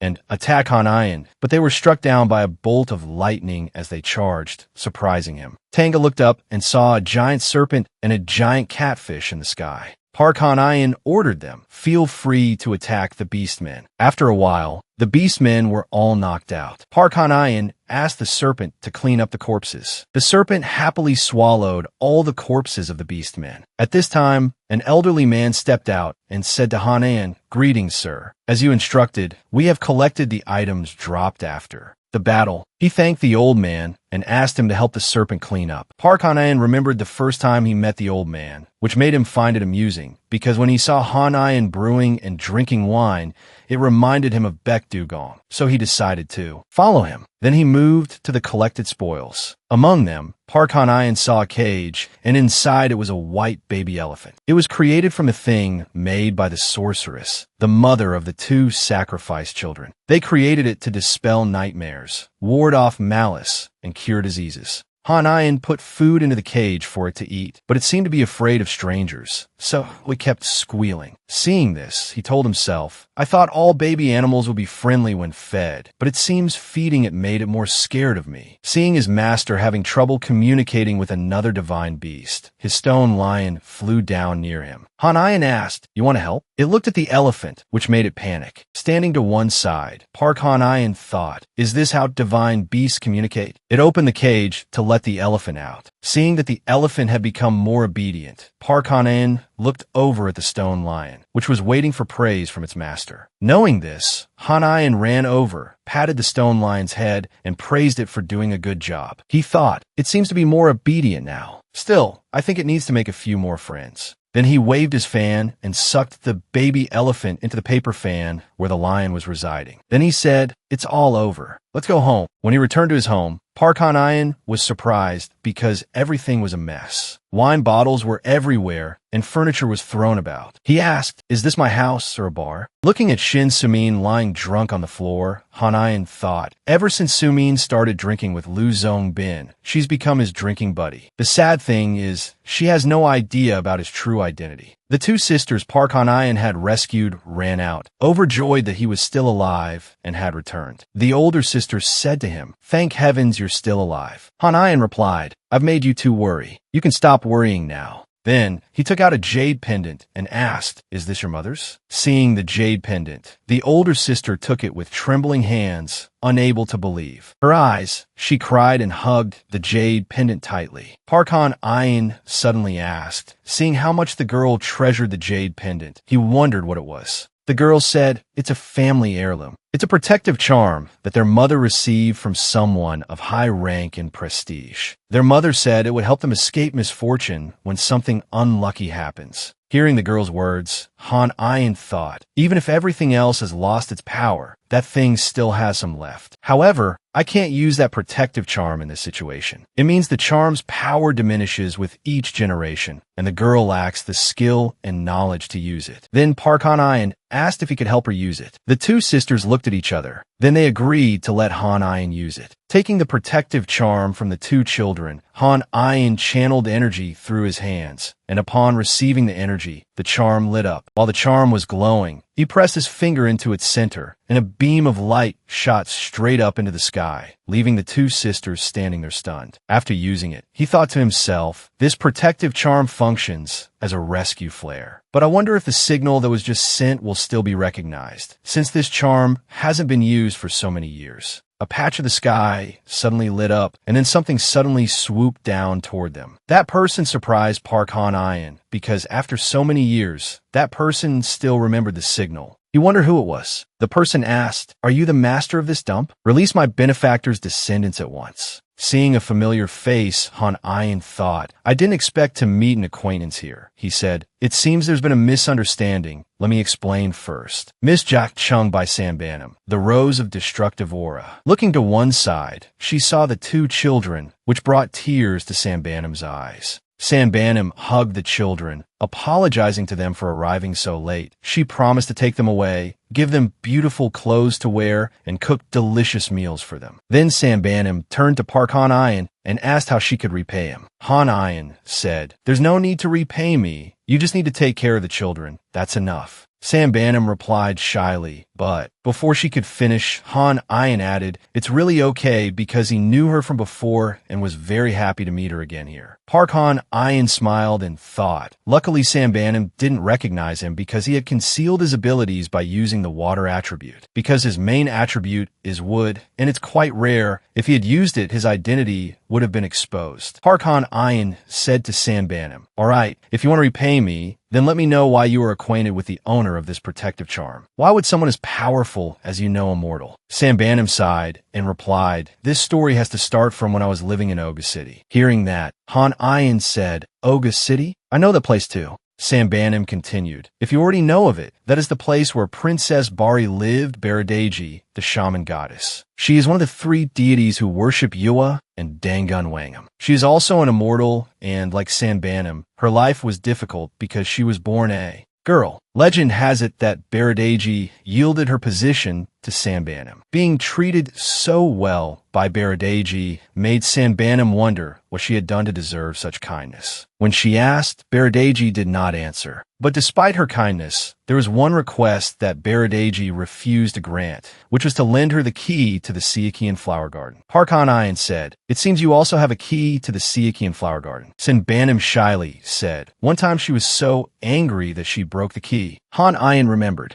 So was that incident. She added that she wanted revenge on the one who made her this way, which sent a chill down Han-ian's spine. Sambanum continued. Even though she couldn't borrow the key at that time, she still stayed to repay Baradeji. At that time, she met the children's ancestor, the shaman of Oga City, Soni. Sambanum asked Park Han-ian, "It seems you've heard my story. Was there anything impressive for someone with a temper like Sambanum? There was also an incident when she lost the key. That key was made from a sacred tree. So to fix it, a ritual had to be performed at a waterfall full of water with positive energy. Suddenly, the key disappeared, and one day, while she was looking for the key, Princess Bari accused Soni of being the one who stole it." Ja Chung by Sambanum said, "That's why others suspected that Soni was the one who stole the key because the others had no reason to steal it." She added sadly, "If it were true, the key alone would not be enough to enter the Siakian flower garden. Anyway, so she tried to protect Soni, but it was no use. In the end, she was exiled to the human world. By the time Sambanum found Soni, she was already married and pregnant. Sambanum was very sad because she was a person of great talent and potential. If not for her carelessness, she would not have ended up like that. She told Park Han-ian that she was very regretful because a small matter of losing a key had harmed someone's future. Many times she also wondered, it's just a key, why make such a big deal out of it?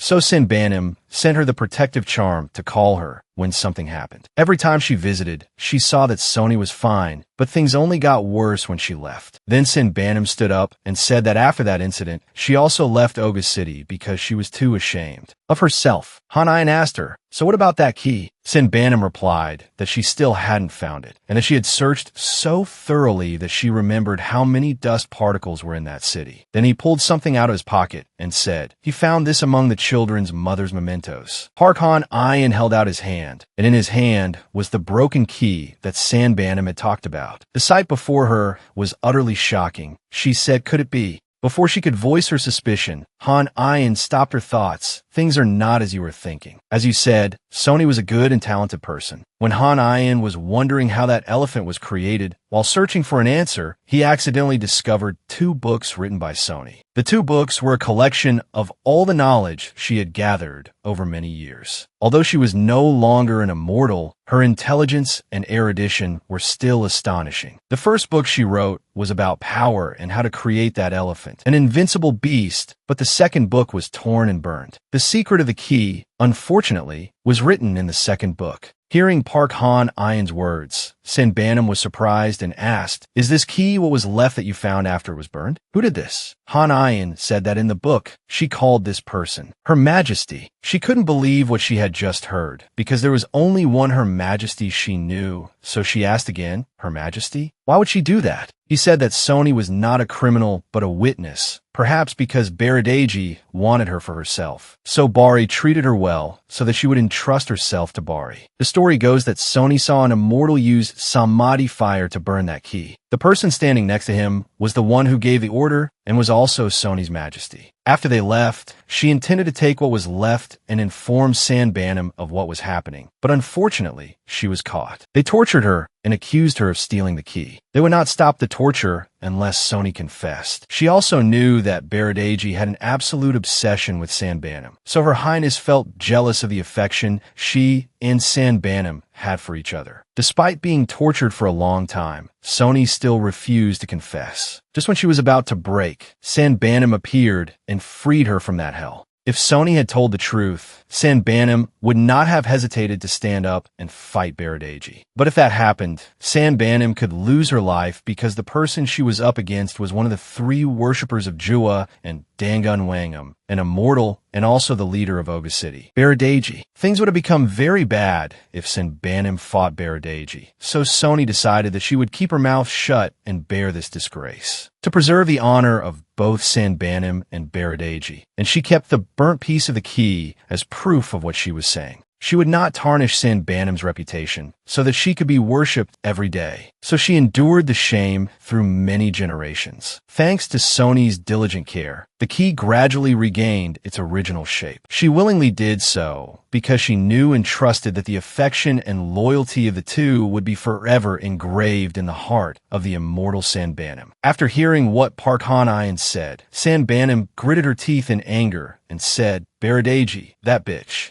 Seeing that she was about to do something foolish, Han Ayan advised her that going there now would be suicide. He had a better idea. Then he used his power to restore the key to its original shape. Seeing this, Sanbanam was astonished and couldn't believe her eyes. He asked, "I have the ability to control plants. If I show you what's in the Siakian flower garden, what will you do to repay me?" Hearing this, Sanbanam thought, he just restored the key? Having both the power to control water and plants is extraordinary. He's also an immortal. It seems Park Han Ayan is very strong, and heaven must have arranged for me to meet him now. Suddenly Han Ayan asked Sanbanam, "Do you know why I hide my face? Because if my face is revealed, this place will be in danger." When Sanbanam rushed over, she broke the barrier created to protect this place. She is very strong to have broken that barrier. If someone else comes here, Han Ayan can't guarantee he can protect everyone here. So Park Han Ayan fixed the key to ask Sanbanam to help him protect this place. Park Han Ayan said, "You are very strong, but not in a higher class. If the 2 of them combine, they can climb up in the immortal world." Hearing those words, Sanbanam thought, "This person has great ambition, wanting me as an ally to take down immortals to climb higher.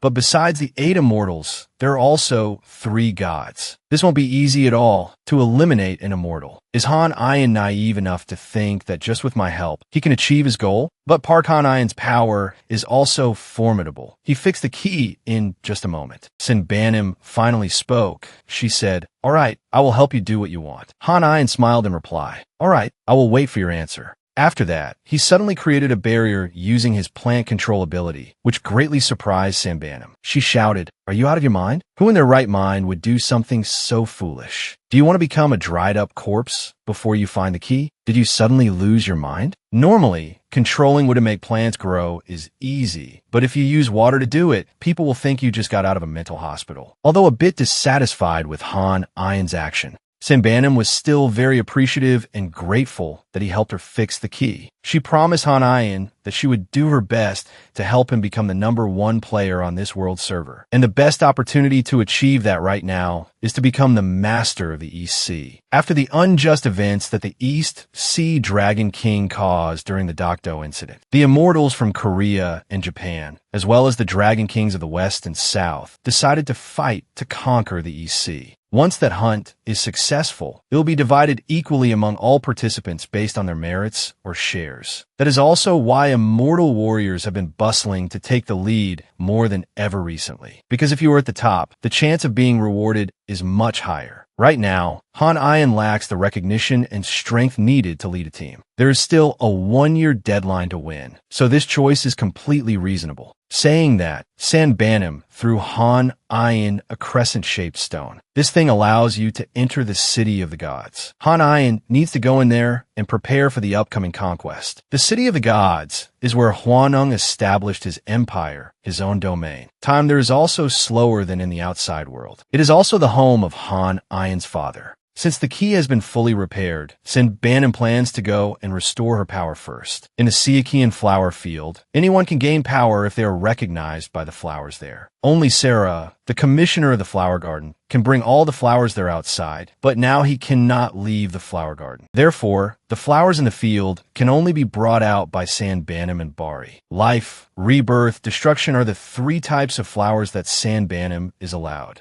to bring out. However, Sanbanim's power cannot be 100% restored with just those 3 types of flowers. So she has planned to search for a 4th type of flower. These are the crucial priorities that Sanbanim needs to do right now. Actually, from the beginning, Sanbanim intended to transfer all of her achievements to Han Ayan to secure his leadership position. Han Ayan was extremely surprised to hear this. To be so generous as to be willing to give all of one's achievements to another person is truly admirable. But aren't you under Bekwa? Han Ayan asked. Sanbanim calmly shrugged and said that now she has what she wants. Her current level and abilities are not bad, so that woman can't do anything to her. And if she tries to mess with Sanbanim, she is ready to fight her back. That's the only thing I'm good at. Someday, I will go mad and lose control, Sanbanim said with a sad tone and eyes, which surprised Han Ayan a little. Sanbanim's story is so famous that everyone knows it, including Han Ayan, especially on Jeju Island. Her revenge is not yet completely over.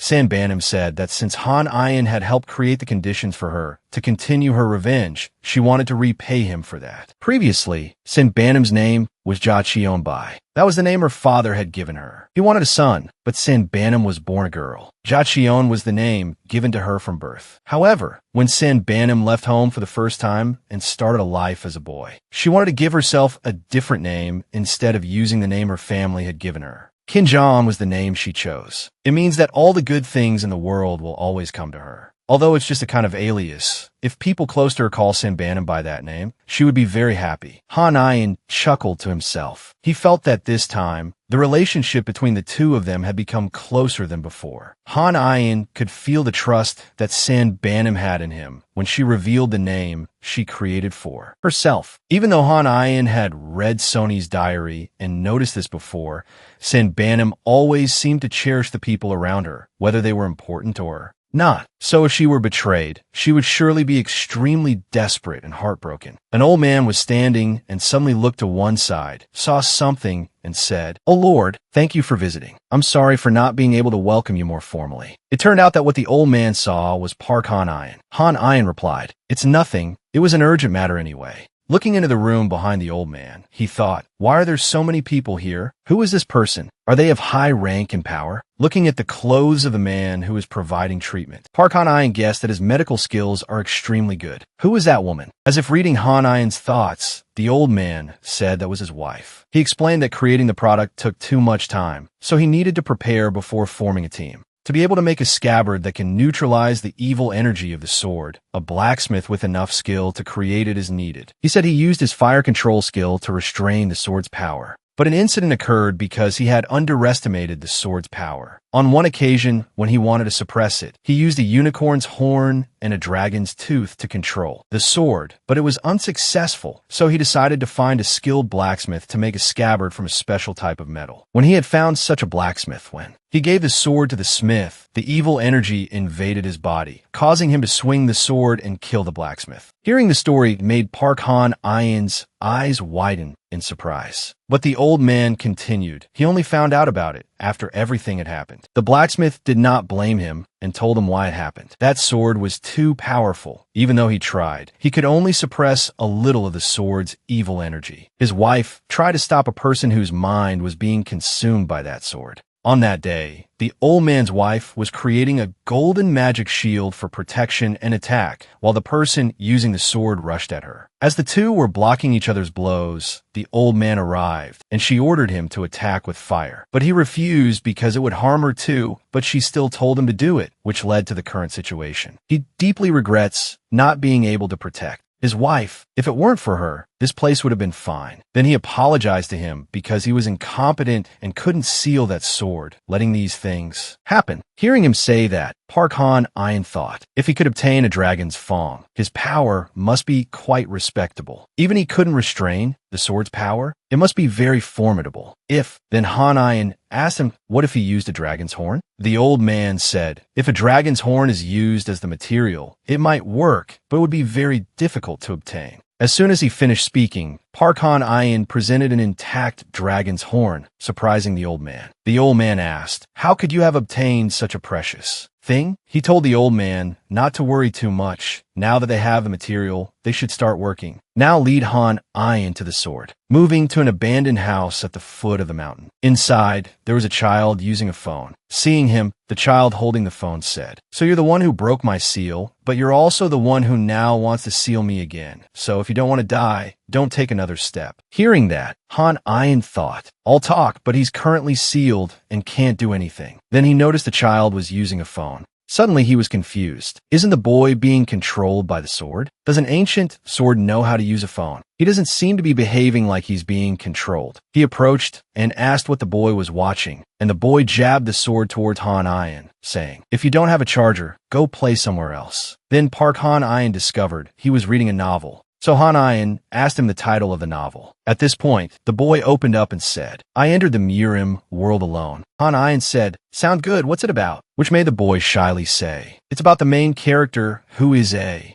After a long time, the boy was still engrossed in telling him about the novel. The name Heavenly Sword made him furious. The one who touched his belongings was his friend, but he should have just killed that friend and been done with it. Seeing the child behave like this, Han-Ayen thought, he doesn't seem to be dominated by malice. He just seems to be easily angered. The boy isn't scary at all. While excitedly recounting, the boy was about to tell another story, but had run out of money to buy more chapters to read, which surprised Park Han-Ayen, who asked the boy how many stories he had read. Then the boy's phone ran out of battery, making him slump down sadly. Then the boy asked to borrow Han-Ayen's phone, but Han-Ayen doesn't use a phone. Hearing that, the boy said his world had collapsed and he was going to kill himself. Hearing that, to help the boy cheer up, Park Han-Ayen said he would tell him a story. The boy asked if it was good. Han-Ayen replied he couldn't guarantee it because the story was his. Park Han-Ayen's. After hearing Park Han-Ayen's story, the boy became extremely angry. He said, why would someone abandon their child and go marry another woman? Why does someone who goes to save people have to be imprisoned? What's this about using humans to nurture a garden? What's this about taking advantage of people who are trying to support their families? And what's this about leaving behind a cute teddy bear because the situation is dangerous? Release him. He will join Han-Ayen and kill all those people. And if he doesn't dare, the boy will kill them himself. He said he had never been so angry before.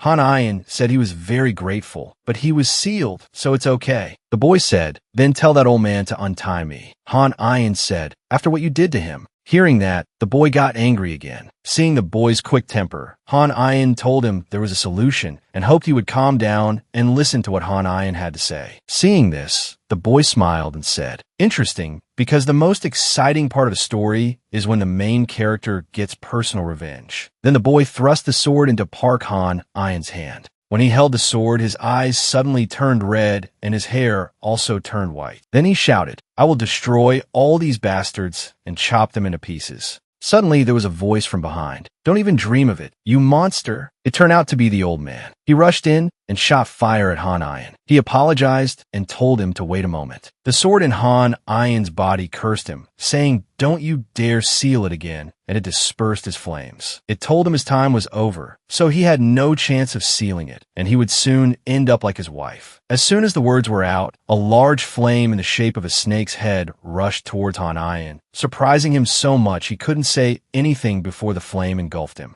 But he used the sword to block it, because you can't use the same trick twice. If there's nothing new, he told the old man to prepare to die. While dodging, he saw the scabbard. Then he laughed. Did the old man really think that thing could seal him? Then he prepared to swing the sword to destroy the scabbard. But for some reason, Han Ayan's hand no longer obeyed him. It moved on its own to put the sword into the scabbard. As he sheathed the sword, he screamed. Once the sword was in the scabbard, he fainted. When he woke up, Haijak asked if Han Ayan was okay. Park Han Ayan said he was fine. She added that everything was left to others as he had instructed. But is Han Ayan really okay? Han Ayan said he was very well. Haijak continued. When she went to examine Park Han Ayan, everything was fine, just some minor scratches and exhaustion. But to be sure, she advised him to rest a little longer. Han Ayan agreed and asked her to inform Jean Gun that he had recovered. After Haijak left, he thought, when he held the sword, he connected with it, so now he had to listen to its voice. Meanwhile, the sword was standing to one side, cursing him with harsh words.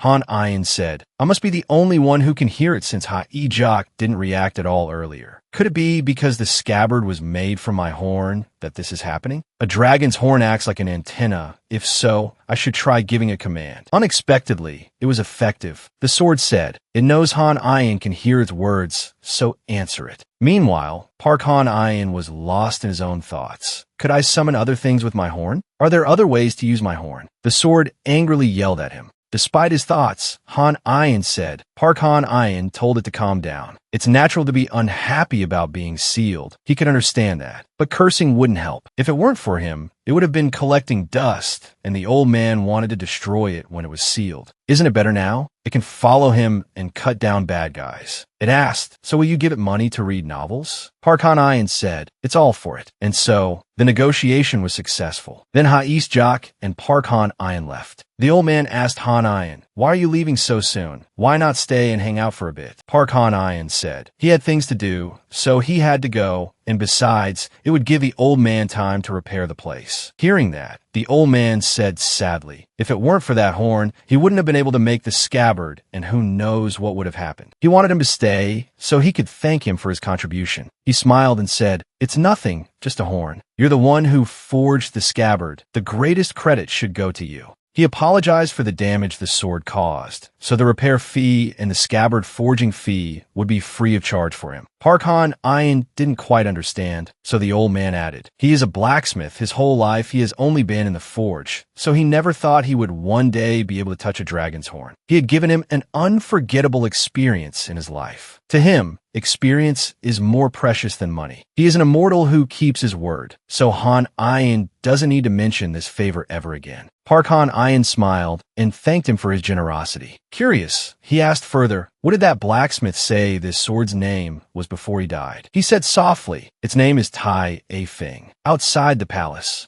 Park Han Ayan was leaving the palace when he ran into Sin Sumin. She said she wanted to go with Han Ayan. He asked Sumin, "How did you know I was about to go to the holy city? That's not a place where anyone can just come and go as they please, is it?" Sin Sumin said that she had an invitation from her master, so it would surely be fine. Han Ayan then remembered that she had the protection of the silver corpse. He asked Sumin the reason she wanted to go there. Sin Sumin replied that she wanted to go there to train and that they needed to train together. And she had also given him that vial of oil, so please allow her to come along. Park Han Ayan reluctantly agreed to let Sin Sumin go with him. Hearing that, Sumin was a little surprised and said, "What? That place is in Joseon?" Then she recalled what had happened in the palace when she woke up from her drunken stupor, with more children appearing inside the palace. When she asked, Sin Sumin learned that they were children Park Han Ayan had saved from the clutches of monsters. The thought of it made Sumin endlessly angry, because while she was training, Han Ayan was still able to do useful things like saving people's lives, while she was there getting drunk. She was very angry with herself for being so lax.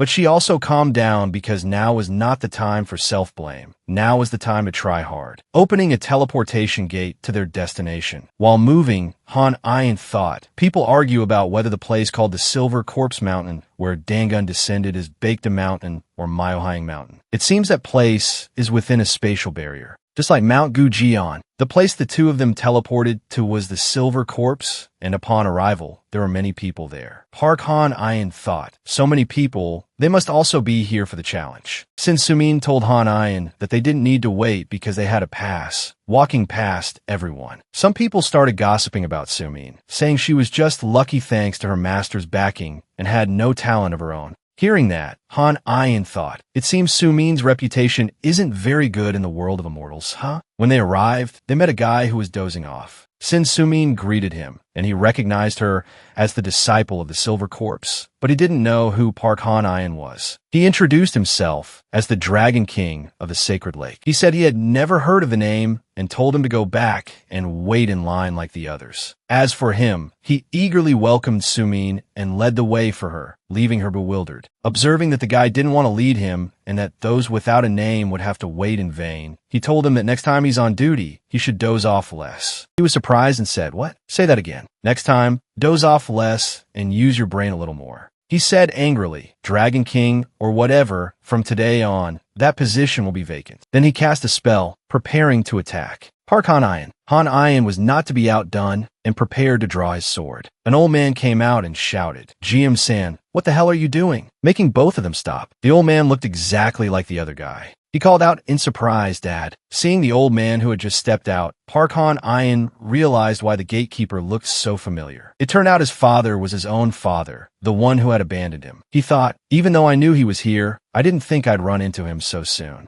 Then he pointed to the gatekeeper and said, "This guy looks like your son?" The old man said in surprise, "That's right." Park Han Ayin introduced himself. "I am the Dragon King of the Sacred Lake," and asked him why he would let such a stupid kid guard the gate. "Now tell him to apologize to me." The old man calmly replied, "For the foolish thing my son did to you, you very much deserve an apology. I will treat you as an important guest, but first, Han Ayin must prove his own worth to deserve being treated as an important guest." Park Han Ayin asked, "So you're the one who evaluates abilities?" He said, "No, my son is the evaluator. The problem is that currently, no one is qualified enough to evaluate your abilities, and evaluating virtue and character is too vague. Why don't you fight my son around to see if you are worthy or not?" His level isn't much yet, but he said Park Han Ayin's level is about the same. Park Han Ayin thought, "Fine, I want to make this old man's life a living hell." For a long time, Han Ayin has wanted to do this to him ever since he abandoned him. He was the one who broke his family apart. Park Han Ayin thought he didn't know if he would curse or hit him when they met. But now he has given Han Ayin the right to beat his son, so he won't hold back. The sword smelled the killing intent and asked Park Han Ayin if he wanted to use it now. When he held the sword, his hair turned white, and the sword laughed continuously because it was about to cut down some scoundrels.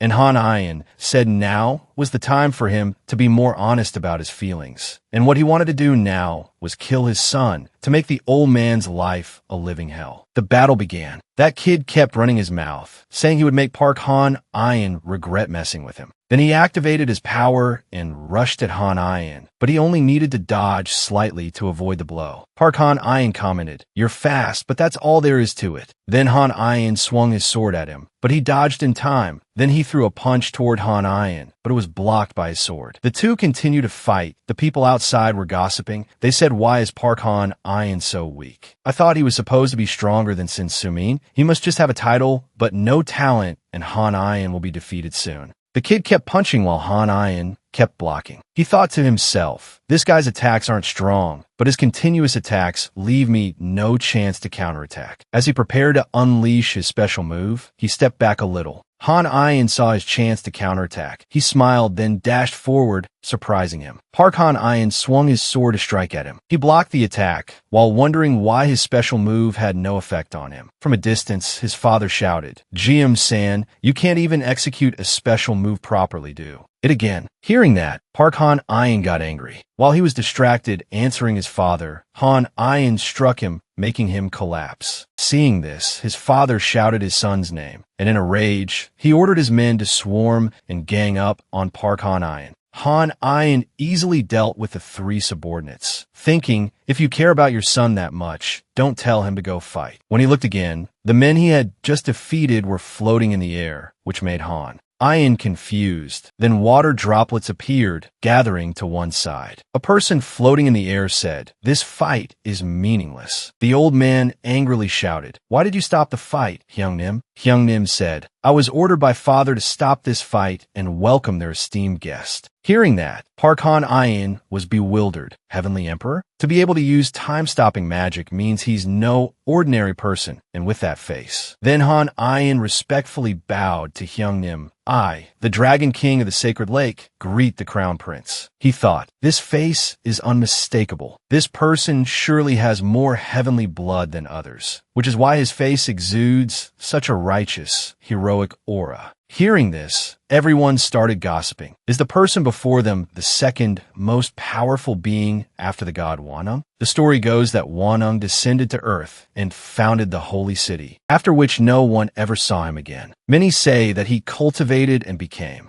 immortal. Some say the city itself is his body. There are many mysteries surrounding Wanung, but one thing everyone knows is the person who follows and serves him. The person standing next to him, who always follows his instructions, is Wanung's eldest son, Inosu. The old man said angrily, "That guy killed my son. He is also a grandchild of the god and Nosu's nephew. Why would you welcome him?" Nosu replied, "Weren't you the one who demanded they fight? And you didn't say killing wasn't allowed." These words silenced the old man. Han Ayin stood to the side, thinking, this person is truly fair and impartial. What he said is not wrong, but usually everyone would side with their family. Why did he choose to act this way? He is truly a person fit to be a god. Then Nosa got serious. "Now, will you apologize to Han Ayin or answer my question? My question is, how many flower petals are in Co Chion's warehouse? Now, answer the question or let Han Ayin forgive you, or you will be beheaded." Finally, the old man agreed to apologize. Han Ayin replied, "An apology next time would have been fine. There was no need to let things happen like this." Then Nosu let the three subordinates down, and the old man and the three subordinates ran off as if being chased by dogs to another place. Meanwhile, the sword said to Han Ayin, "Those cowards only did that because they were afraid of dying. Now, go take that kid's bracelet." In the city, every detail, every roof was made with extreme meticulousness, carrying the air of a modern city. In the middle of the city was a towering tree, its shadow covering the entire city. So this is the city of the gods. The buildings are very different from those in Aston. Han Ayin thought to himself. He turned back and said to him, "It's wonderful here, isn't it? The architecture here is built in a unique way, so you won't see anywhere else like it. I think it's similar to the architectural style from where my father used to live. IC." Han Ayin replied, "His way of speaking is different from before. Was he trying to act tough before, since he had a rival? He said this is where Wanung used to live. Does that mean there really is a heaven?" The two walked together on the smooth, stone-paved road. Han Ayin walked behind. The living god tree, the tree that grows on the peak of the Silver Corpse Mountain, a sacred tree that protects all the god trees in the city of the gods. And that holy tree is also where Wanung descended and prayed. The two stood before the god tree. Han Ayin thought to himself, the energy here is no joke. Arriving at a wooden house, he invited him inside. "Okay, let's go in. This is where I live. It's a bit shabby, but I hope you like it." "It's really shabby. It doesn't seem like a place where people would want to live." Han Ayin sat down. He thought to himself, an empty cup? He was surprised by the cup on the table in front of him. It had no tea or water inside, but was completely empty. "Make yourself at home and have a few things," he said as he snapped his fingers. A large plate of food flew out. It ended up on the table right in front of Han Ayin, leaving him stunned, "Since you're a guest." He continued that it's just like in my imagination. He thought to himself, I can't believe I can still feel the noble class he exudes in the middle of a shabby place like this. Wonderful. Thank you again for the kindness you've shown me. Han Ayin said to him, "I've received enough of your gratitude." Han Ayin. He emphasized his name, startling him. His heart skipped a beat. "How do you know my identity?" He took a sip of tea, saying he would keep this a secret. He put the teacup down, looking straight into his eyes. "When the gate of heaven opened 2 years ago at dawn, I once looked at the stars in the imperfectly open sky at that time, and it gave me a glimpse of heavenly energy, and that's how I knew you existed. Your name, your zodiac sign, your age, although I didn't know any of them. But there's one thing I know for sure, that you are a child who can awaken your potential and become an immortal and will follow the path of the star, becoming like me. So what do you mean? Park Han replied. That's right. He cut him off. You will become an anomaly like me. Yin and Yang in some people have the qualities of heaven. The 5 elements in some people have the qualities of earth. The 4 protective elements in some people have the qualities of humans. The ancient immortals believe that powers besides heaven, earth, and man would be called anomalies. Considering anomalies as those outside the natural order, the old immortals believe that anomalies would have a negative impact. However, I can't believe that the second most influential figure in the immortal world is one. Why are you revealing this to me? Park Han asked. He took off his mask. Because anomalies are naturally attracted to each other. He replied, when I first met you, Senior, what attracted me to you was that honesty. That was also the first time I heard the story of anomalies. So it has become a tradition for seniors to infrequently extend goodwill and information to their juniors.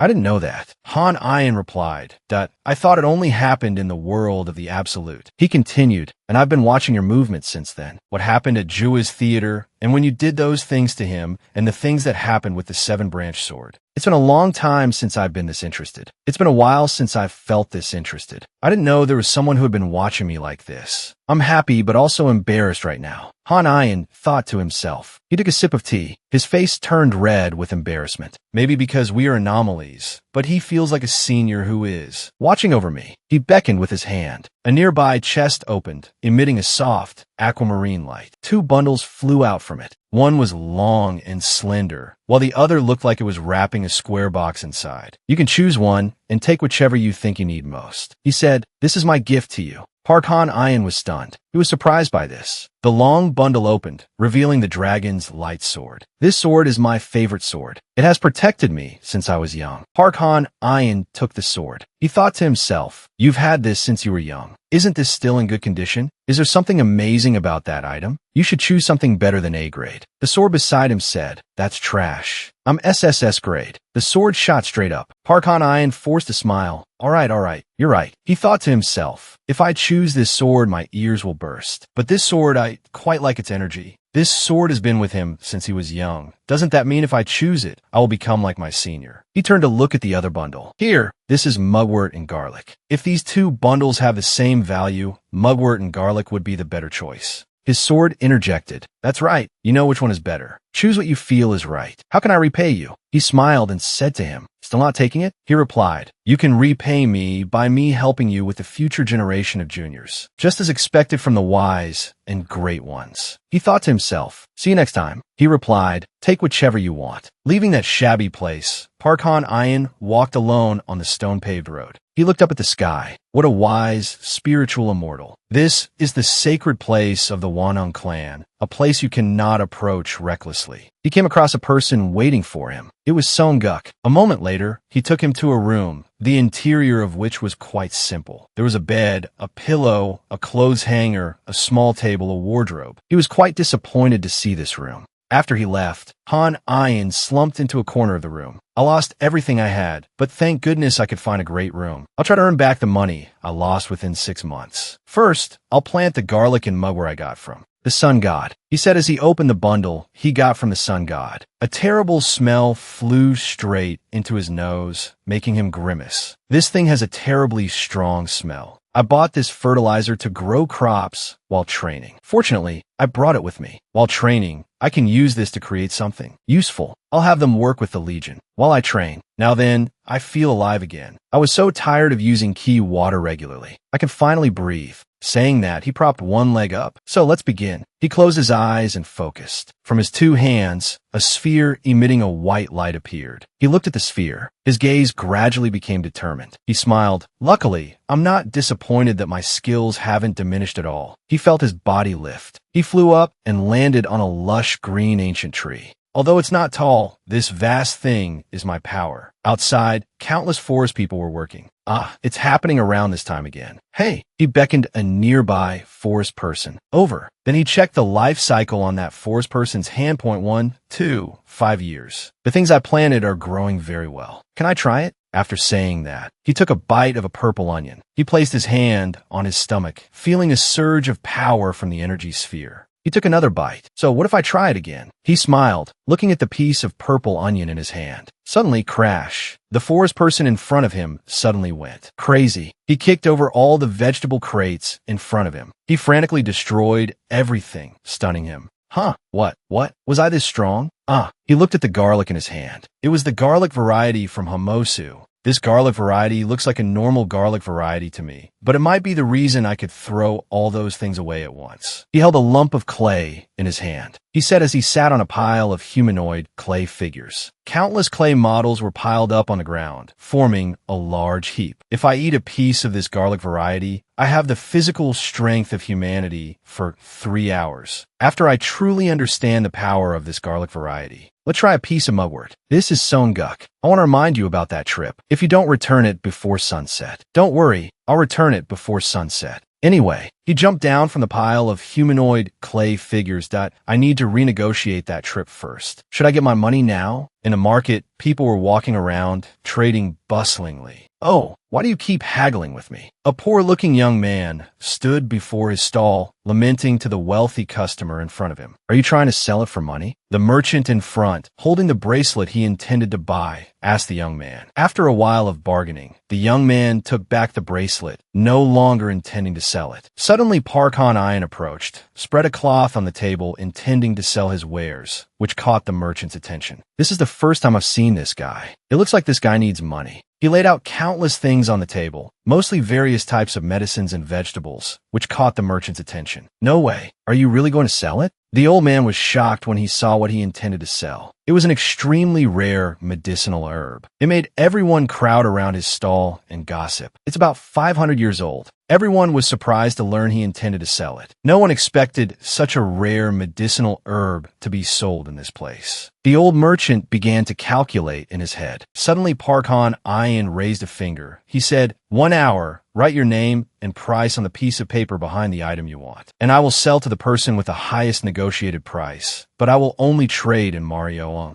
What? The merchant yelled. This is not according to the trading laws of this place. He laughed, but it's not the law in the city of the gods either, is it? He gestured to introduce each item. So, shall we begin? That arrogant guy is talking nonsense. We need to teach him some manners. The merchant yelled. Wait. A young man in front of the guy spoke up that this the master of the meditation hall. As soon as he spoke, people started clamoring. What? The master of the meditation hall? Everyone couldn't believe the rare item had appeared here. They started fighting and brawling to claim that rare item. Parkhan Iron watched the scene before him helplessly. How meaningless, he thought to himself. They fought in utter chaos. Swords, books, energy rings, everything was flying everywhere. He was surprised. That person? He looked in that direction, where there was a man dressed in white robes with a white cloth wrapped around his head. He didn't seem to fit in with the frenzied crowd before him, as he wasn't fighting with anyone, just quietly turning his back. Suddenly, Sunguk appeared abruptly behind him. He turned to look at him. You come at the right time. Can you watch them for a moment? What? I'm busy right now. Sunguk replied to his request. The man in the white robes from before was walking on the stone-paved path. Excuse me. Just as the man placed his hand on the doorknob, he appeared behind him. How could someone who's supposed to be in Baekwa be here? The man in white robes broke out in a sweat. He stammered Baekwa. A look of fear flashed in his eyes. Suddenly, the man cried out, I'm sick and tired of everything. He slumped down, clutching his head as he spoke. Parkhan Iron raised his hand and called out, Hey! The man cried out, Do you think I would hand it over to you? That is my family. I will not hand it over to the she-devil. After saying that, he stood up, clutched his head, and screamed. His face showed clear agony, and then he fell down. Parkhan Iron reached out his hand. Are you all right? He said, and ran over to the man. He lifted the man's head and realized it was Senior Liang. Various thoughts ran through his mind. He decided he had to return to his room first. At the apothecary, Parkhan Iron was pouring medicine into a bowl. Liang was lying on the bed, his face pale. He brought the medicine closer, bringing the bowl of medicine to his mouth. Parkhan Iron fed him the medicine. After he finished drinking, he laid it back down. Suddenly, Li-ung coughed, vomiting blood from his mouth. He clutched his left chest tightly. It must be a reaction of the medicine with his body. After thinking for a while, Park Han-ian suddenly remembered. He had many detoxifying herbs. He began to grind the herbs to prepare medicine for Li-ung. If not used correctly and in the right dosage, the patient could lose their life. I must be very careful. After adding water, the medicine became a dark, murky mixture. He fed it to Li-ung, one spoonful at a time. After drinking the medicine, his body continued to have violent reactions to it. He vomited blood again, his hand clutching his left chest tightly. Park Han-ian watched Li-ung's reaction. He wondered why he was still in so much pain. Li-ung writhed on the bed, drenched in sweat. After thinking for a while, Park Han-ian remembered the mugwort plant. He picked up the mugwort leaves, deciding to give Li-ung a steam treatment. He whispered, "This is the first time I've done this. I hope it's the right thing to do." He thought to himself, "Okay, so now I can only wait and see how the situation develops." Li-ung's body trembled. He grimaced, his forehead beaded with sweat. He coughed up blood again. He coughed violently one more time, and from his mouth, a giant snake flew out, directly facing Park Han-ian. The snake was gigantic, its eyes a ferocious red. Park Han-ian faced the snake and provoked it. A poison contaminated with such great evil intent. You must have been furious about being driven out, right? After saying that, he raised his hand. The snake opened its large, crimson mouth, its eyes flashing with ferocity. "From where? Where did you come from?"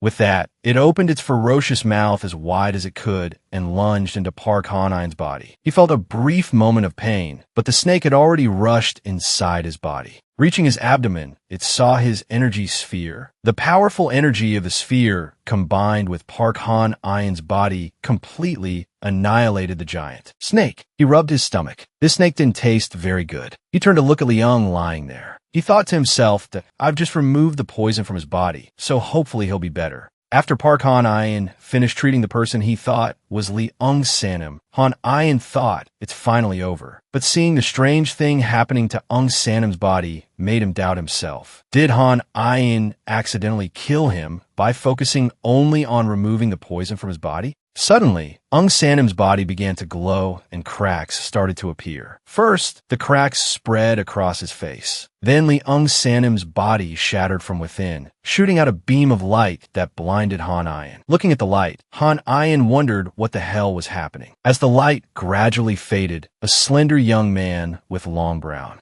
hair appeared inside. Seeing the person curled up in a fetal position and floating in the air, Han-ian thought, is this Ung Sanim's true form? The form of a child. Descending from the air, Ung Sanim asked what's happening. Before he could say anything, Park Han-ian stepped forward and draped a robe over Ung Sanim, as he was currently naked. After covering him, he explained that he had examined Ung Sanim and discovered he had been poisoned. Hearing this, he just replied, This surprised Han-ian, who had to ask again, aren't you, Ung Sanim, surprised that you were poisoned? Did you already know something? Ung Sanim replied softly, because every day my uncle had me use poison to restrain my power. Hearing this, Park Han-ian said, what kind of uncle is so cruel? Ung Sanim just said, my uncle is called Sejong or Shujang by everyone. That name surprised Han-ian because it was the name of a king. He added that was a nickname his grandfather gave him, and he also told him his name was Ihong Wai. So the person Park Han-ian thought was Ung Sanim was named Ihong Wai. While pouring tea to offer Hong Wai, Han-ian thought, I can't believe Ung Sanim is a king, because Ihong Wai is the real name of the sixth king, King Danjong. He wondered if Hong Wai had suddenly become immortal after a war in Korea. The more he thought, the more he suspected that something was going on in Baekwa. He wondered if Lady Yuan knew about Ihong Wai's fate. While carrying the tea, Han-ian's mind was still racing. This is too complicated. I wish Hong Wai would tell me his true identity. If he has nothing to hide, I would love to hear everything about his background. Seeing that Park Han-ian was tense, Ihong Wai smiled and said, why do you look so tense? Since he was his savior, he would not hide anything from him. Hong Wai sat down and spoke.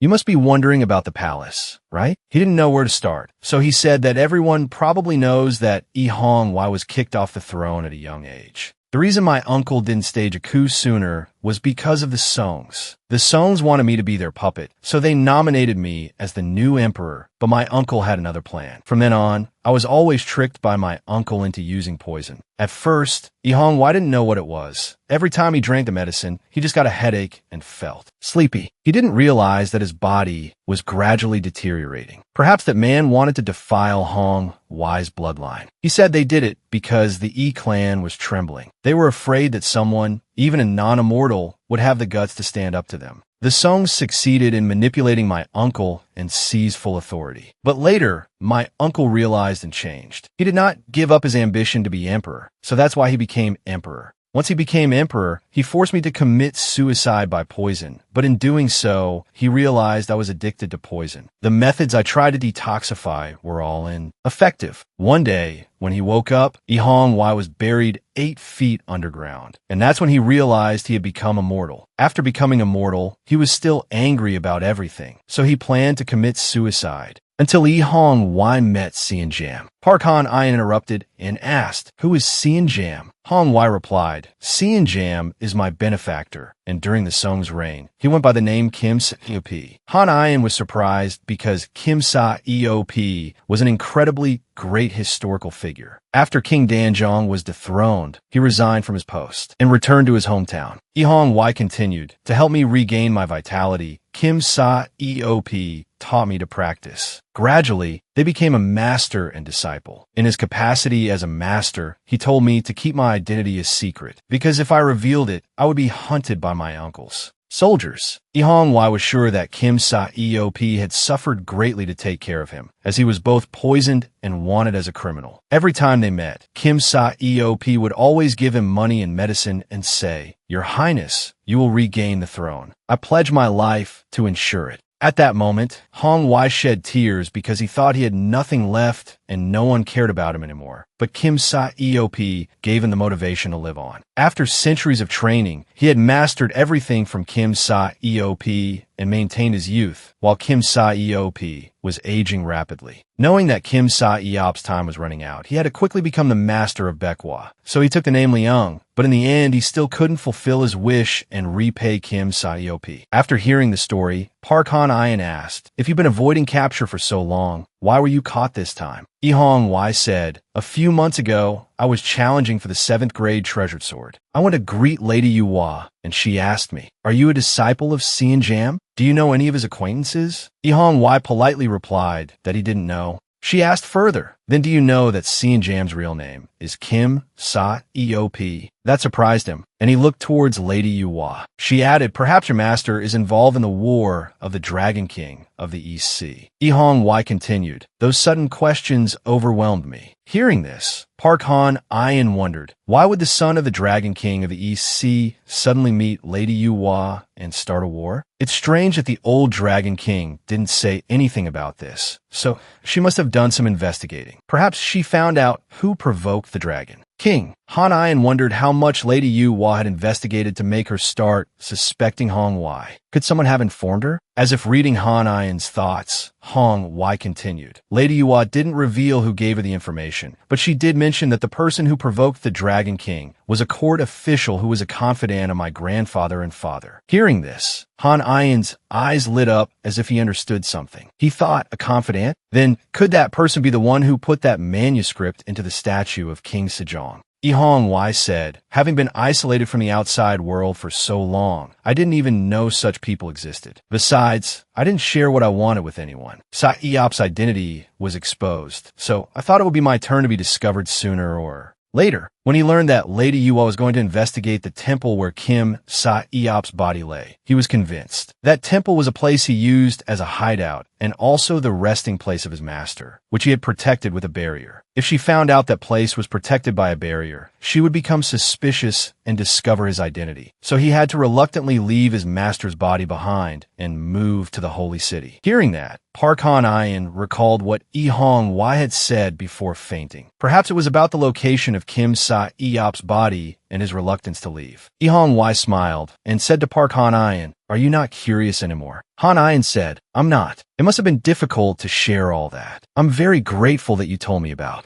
everything. To thank Han Ayin for detoxifying him, Hong Wai took out something that looked like half of a jade pendant. He said it was what helped him train over the years. Han Ayin took the half pendant and thought, this thing is worth 10 times what I currently have. Suddenly, Hong Wai said, this is very shameful for me, but I beg you, Han Ayin, to help me with one more thing. He wanted to ask Han Ayin to hide him. With Park Han Ayin's abilities, no one would be able to find me. Although it had been a long time, Hong Wai knew there were still many people who wanted to capture him, especially Lady Yuhua, since he had run away from her. Hong Wai was grateful to Han Ayin for detoxifying him. But when the poison was removed and his true body was revealed, he had become weaker. Han Ayin was surprised. I never thought detoxification, the good thing, would have such a side effect. He thought Hong Wai wanted to continue hiding because he had been doing it for a long time. To think that the person who attacked so fiercely without giving up at the Battle of Dukdo could be so passive, like this. But Han Ayin understood why Hong Wai chose to do so. After being silent for a while, Han Ayin opened his mouth and asked, can anyone use this? Hong Wai said yes. Hearing that, Han Ayin smiled and said, then let's each keep half for a time. Both of us can train, so if you want to stay, swallow this. Hong Wai took the object, looked at it, and said, is this your dragon scale? Han Ayin said, that's right. If I'm to monitor and protect you, I need to know where you are at all times. He thought to himself, I can't believe I'm using what's left after my shedding for this. Hong Wai took the piece of dragon scale, smiled, and said, this kind of imprisonment is quite clever, but do you really want me to swallow this instead of letting him stay here? Park Han Ayin replied, depending on what you think, it could be imprisonment or swallowing a protective shield, Your Highness. Hong Wai angrily slammed the table and said, after everything I've told you, you can still call me Your Highness? It's because of this damned royal blood that I've had to hide and scurry around like this. Han Ayin grabbed Hong Wai's collar and said, do you know that it's thanks to this royal blood that you've survived all your misfortunes? The only thing you can do for the people loyal to you is to call them master and friend? Stop making excuses. Have you ever really achieved anything by your own strength? Or have you been struggling all this time? If you want to live, then do something meaningful to comfort those who sacrifice themselves to protect your life. As if awakened, Hong Wai said, you're right. I can't go on living like this. So with all due respect to those who have helped me, I thank you. I will find my own way to change my life. Then he took the dragon scale and swallowed it. As he led Hong Wai around to show him the room where he would rest, seeing that it had been beautifully renovated, he asked Hong Wai, is this place all right? In his heart, Han Ayin marveled that craftsman did a pretty good job. Then he turned and said to Hong Wai, we should focus on training, so let's not interfere in each other's business. Hong Wai replied yes, but his mood didn't seem very happy, which made Han Ayin worry, thinking this atmosphere is suitable for both of us to train. So why is it like this? But I can't blame him. I did force him to train after all. But it's okay, we still have to train together for 25 years, so feelings can be built up gradually. Every day, someone brought beautiful clothes and delicious food to the front of Hong Wai's room. Before he could realize who it was, the person was already gone. He wondered if this was some kind of bribe. 2 months later, equivalent to 8 years in the real world, Park Han Ayin was sitting in a room surrounded by scrolls. He was angry because he still couldn't understand the meaning of the divine paintings and the art of wind. Then he thrashed about, frustrated that after 8 years there was no progress. Han Ayin lamented, I should have just focused on the divine paintings. I'm almost at 4 stars. Then suddenly he heard a voice. What's there to be so worried about? It turned out to be the sword, reading a novel. Han Ayin jumped up from the floor and asked, the main character in the story it's reading is a monk, right? The sword replied, that's right, but it hates how that person avoids killing because killing is wrong. But it still likes this character because he's great at fighting and will become transcendent later on. It said this character is just like you. Even though you have nothing to show for it now, small efforts add up. If you keep grumbling like this, you won't achieve anything. Haste makes waste. Han Ayin told the sword he was leaving because the medicine had run out and he needed to brew more. The sword said goodbye to him, and he turned back to ask it where it learned all these things. As soon as he turned around, he ran into Hong Wai, which surprised him. Hong Wai, on the other hand, said, greetings, my lord. It's been a while. Park Han Ayin was surprised to see Hong Wai in front of him because ever since he started secretly sending him things, Han Ayin hadn't officially met Hong Wai once in 8 years. He wondered how many levels he had gained after all this time, and whether he had reached the level of other immortals yet. Hong Wai smiled and told Han Ayin, Last night, I successfully performed the bone restructuring technique. I want to thank you, because without you giving me medicine and a place to stay, I couldn't have become who I am today. Han Ayan joked, just a verbal thank you? No gifts. Han Wai said, at first, I didn't really trust Han Ayan, but thanks to your words, I'm no longer running away. So if Han Ayan doesn't mind, Han Wai pledges his loyalty. Park Han Ayan said, I was just kidding. And since you're here, come and get your medicine. Han Wai asked Han Ayan, what are you holding in your hand? Han Ayan said, I'm just practicing a new technique, but I keep failing. So I carry paper and a pen to write down everything that comes to mind about solving this problem. Remembering what the sword said, Park Han Ayan agreed to show Han Wai what he had written. Reading Han Ayan's notes, Han Wai exclaimed, this technique is created by combining two techniques. Since the level of the two techniques is already difficult, to be able to combine both is even more so. He praised him for being very talented. Han Ayan stood there, surprised. He just glanced at it and understood everything. It's like asking a professor for help. Han Ayan replied, it's nothing to praise since it hasn't succeeded yet. Han Wai said in surprise, everything is almost complete on paper, so why isn't it finished yet? Park Han Ayan said, refining a skill is different from combining skills and creating a new one, right? So it's not finished yet. Han Wai said softly, if you don't mind, I can help you with a final step. Han Ayan accepted and gave all his notes to Han Wai. Upon receiving all the notes, he placed them all on the ground and performed the skill. While performing the skill with his brush, he said, my apologies, my humble skill cannot compare to what you have written. As he put his brush to paper, images of landscapes appeared around him, which surprised Han Ayan. After completing the draft, Han Wai handed back what he had written to him. Taking it, he smiled and said, finally, everything is complete. A few days later, a servant knocked on the door repeatedly, calling for Park Han Ayan, but he didn't answer. The servant wanted to give him an invitation to the Conference of Immortals at the Wa Nung clan's manor. So he begged him to open the door, because if he couldn't deliver this invitation, he would be in big trouble. After a continuous series of bangs on the door, it finally opened. When it opened, a gust of wind pushed the servant back. After the gust of wind dissipated, rain began to fall, surprising the servant. Does it rain in the holy city too? But others in the city were also murmuring, does it rain in the holy city? One person said, I wonder if someone is playing a trick. But another said, probably not, because this place is protected by a very strong barrier, so it's impossible for someone to use magic to intrude from the outside. Someone else said that it might be the Dragon King of the Holy Lake, because dragons can summon rain and wind. Suddenly, one of them noticed Sin Sum Min from a distance. One of them asked her to become an immortal as just a disciple. You must be an exceptional disciple, right? Su Min replied, no, without my master's guidance, I would be nothing. They said, you must have something special to become the most famous immortal in the Silver Corpse, right? Moreover, you subdued the king of the Han River. We couldn't do anything like that. So why do you think you're not special? Su Min thought with a sad smile, the one who subdued the king of the Han River wasn't me, but someone else. To that person, I am nothing. A person appeared and led them to the hall to perform the trial. The man leading them said this was the place for the trial, while the training ground was in the city. The man thought, it seems no one could defeat the disciples from the other mountains. On the upper tier, two people emerged from within. Everyone who saw them step out said, isn't that Zek Trongbai? Is she going to be the judge?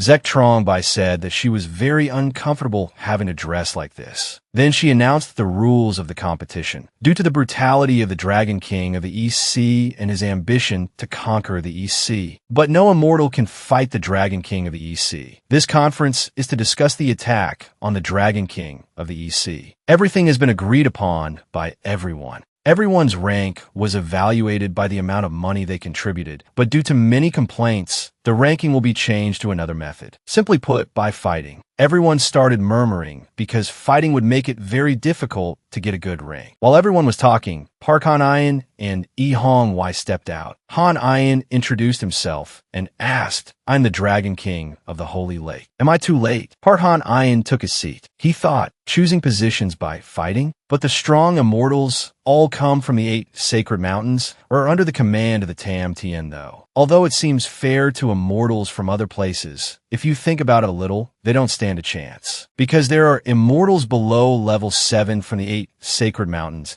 and under the command of the Tam Tien though, the lower level people who are grouped with them will have an advantage. Because they are backed by high-grade medicines and weapons. In the end, whoever has stronger resources will still stand in a higher position. It's disgusting. Zek Trongbai said, the competition officially begins. Currently, everyone's rank is arranged according to their rank within their immortal hierarchy. If you feel unhappy with your current rank, everyone has the right to challenge the person holding the position they want to achieve. If you win, you'll get that rank, and the challenged person who loses will be demoted. After hearing this, Han Ayin raised his hand to ask a question, making Zek Trongbai think he wanted to challenge someone for their rank. But Han Ayin asked, since he didn't have a rank yet, how could he fight? Surprised by his words, Zek Trongbai asked, did you not use the phone you were given when you entered the gate? Han Ayin replied, no, he never uses a phone, so there was no reason he would need one. Zek Trongbai thought, when entering the gate, everyone is given a phone. And if they don't accept it, they all must have one anyway, because it makes life easier when you can just open your phone to see the estimated power of others and yourself. So she thought everyone had one, not expecting that now there was someone without a phone. Meanwhile, Park Han Ayin thought, does this mean you have to use a phone app to see the ranks? It was a good thing he had given that phone to Tae Afin, because when he participated in the challenge at Dokdo, he also disappeared, so no one would bother him.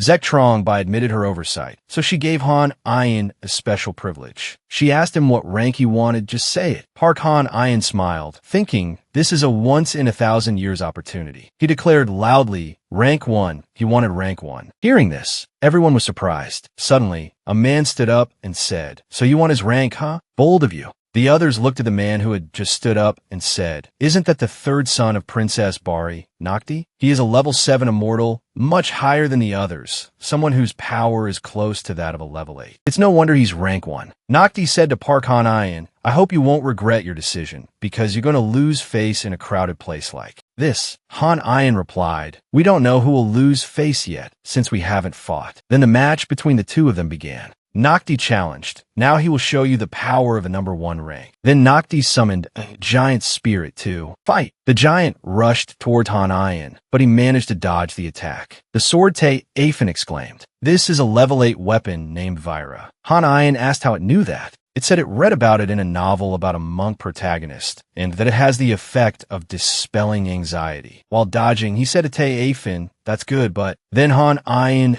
gathered a source of water power in his hand and blasted it towards the giant, causing it pain. Nakti, who was holding the object to command the giant, also felt the pain. Park Han Ayin said to Nakti, for someone using this weapon, why do you still have so much anxiety? Nakti gave a faint smile and said, it seems he had underestimated him. However, he would not hold back anymore. As soon as he finished speaking, he summoned a giant from behind him to attack him, but he still dodged it quickly. Seeing that this giant was stronger, Park Han Ayin commented, it seems this giant is stronger because Nakti has poured all his power into this one. But even so, it still can't stop him. The giant's fist swung in front of him. Then the ground shook and cracked, but luckily Han Ayin still dodged it. Park Han Ayin drew his sword and slashed at the giant's arm. All his slashes were coated with the power of water, so the cuts on the giant's arm radiated the water element. On one side, Nakti also felt pain in the same spot where the giant was attacked. Park Han Ayin remarked, Nakti has a good weapon, but fights like a novice. Nakti stood to the side bitter. Even though he had used all his strength, he was still at a disadvantage, while Han Ayin didn't summon any underlings and fought like this with just his own strength. That was the ultimate technique of the dragon race that Baekyu used in the past, the art of the Zen world. Park Han Ayin said, now Nakti should understand that climbing to a high rank requires one's own strength, not powerful weapons or connections.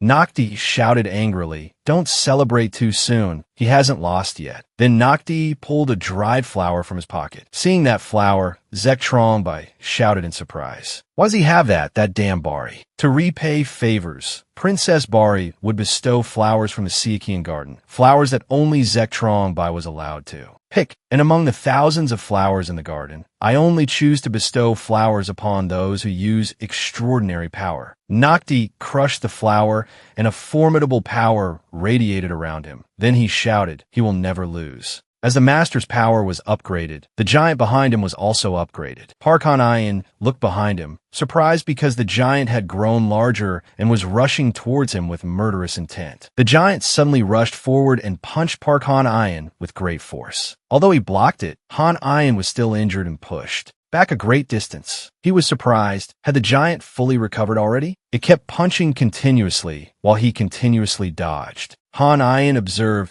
that the giant seemed to have gotten faster. Looking at Zectrongbai's reaction, he guessed that everything Nocti was using was given to him by Bari. Park-Han-Ayin stopped and looked at the giant and Nocti, thinking this is a drug that enhances the user's power. But wait, Han-Ayin wondered if that thing was a forbidden drug. Zectrongbai shouted, telling Han-Ayin to be careful. That thing is very difficult to use, even for her. That flower has terrifying power. Hearing that, Park-Han-Ayin understood. It was the kind of flower where tearing one petal gives the power to destroy an army. Tearing 2 petals could take on a kingdom, and tearing 3 petals could destroy the entire world, the Asura extinction flower. Han-Ayin thought. He wondered how strong Zectrongbai must be to be able to handle those flowers. Being distracted, Nocti was slowly approaching, but thanks to Te-Afin's words, be careful behind you. Park-Han-Ayin luckily blocked Nocti's sneak attack. He continuously attacked him, forcing him to constantly retreat and block.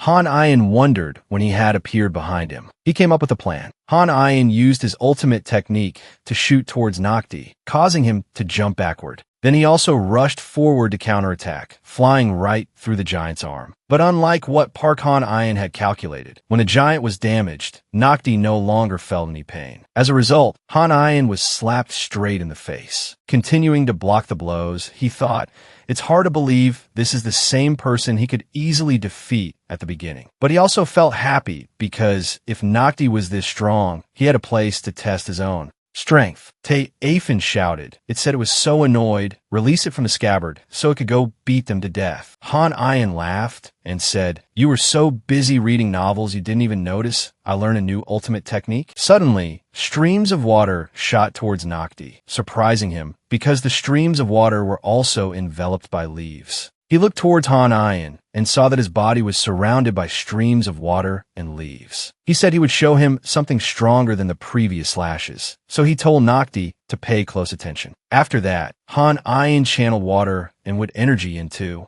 the sword. When he had channeled all the energy into the tip of the sword and was about to strike Nocti with that blow, he said, you think that attack will be effective against me? You might as well give up. Then he channeled power into his hand to prepare a punch towards Han-Ayin. Then the 2 streams of energy collided. When the smoke cleared, Nocti's arm was wrapped in vines. He was being pulled by Park-Han-Ayin. As he was being pulled, he cursed Han-Ayin, calling him a bastard. While being thrown around, Nocti used his weapon to command the giant. As he gave the command, he thought that he could easily defeat Han-Ayin after using that flower, right? When the giant moved in, Nocti was thrown into the giant, creating a huge dent in its body. Nocti was in pain, trying to get up. Park-Han-Ayin said from behind, it seems you're using that giant to absorb the flower's power, but its effect is fading now. Han-Ayin asked, have you realized the problem, Nocti? Don't always rely on weapons. Then he delivered a critical strike. No, the sword strike, accompanied by the energy of water and trees, rushed towards Nocti. Lying on the ground, Nocti was still defiant, saying, he still has the strength and weapons to continue fighting. Park-Han-Ayin said, no, it's all over.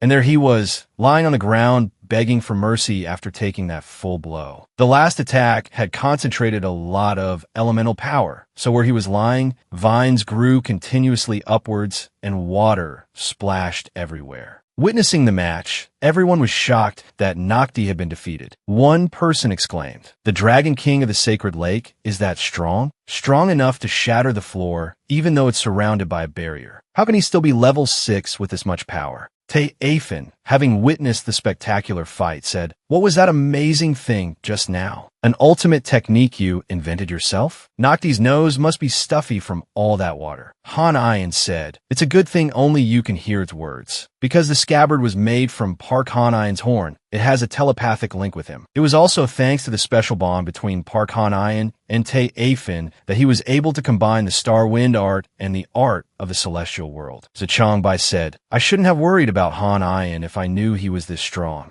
Then suddenly she saw flower petals falling. Looking up, she was surprised. It can't be. The tree of life has bloomed. Han Ayin thought perhaps the tree of life had bloomed due to the influence of the ultimate technique he had just unleashed. Suddenly, something fell and hit his leg. Han Ayin picked it up and thought, could this be something Nocti dropped during the battle earlier? Suddenly, a voice called him and told him to follow that person into the hall. It turned out that person was He Dongmyong. Seeing this, Han Ayin thought, Dongmyong doesn't seem like the manager of the holy city, and he wants me to follow him into the main hall of the Wanung family mansion. Although Park Han Ayin followed He Dongmyong, he was still suspicious. Why is he inviting me into the main hall? Is it related to the tree of life blooming? Walking and looking around, he exclaimed, the paintings around here are really beautiful. There are even paintings on the ceiling. Suddenly, Han Ayin was surprised to discover that the paintings were moving. Are these murals of mythical creatures? Looking a little closer, he said, is this the Sanhagen? If he wasn't mistaken, this name was mentioned in a book he read in the library of Baeku's palace. He was the one who described life from ancient times, when creatures from other worlds came here and invaded this world. The ancestors of humans drove them away and awakened their powers to become immortals to close the gate connecting this world and theirs. Park Han Ayin said, if it weren't for the sacrifice of those immortals, this world would have been destroyed. Thinking about the present, he got angry. That gate has now been opened, and the current immortals are only busy fighting each other for power. Dongmyong walked over to Han Ayin and said, so you're here. He lost track of you and didn't know what you were doing, whether you were wandering around or not. Turns out you were standing here admiring the paintings. Park Han Ayin asked, are these people called the Outer Gods? Dongmyong explained, these paintings were created by immortals, and those people are called the Grandmasters. Hearing that, he thought, if they're called Grandmasters, they must be very strong, but why haven't I heard any news about them? Where are they now? Suddenly, Han Ayin noticed a flower in the painting. Park Han Ayin was surprised. Isn't this the technique he just used?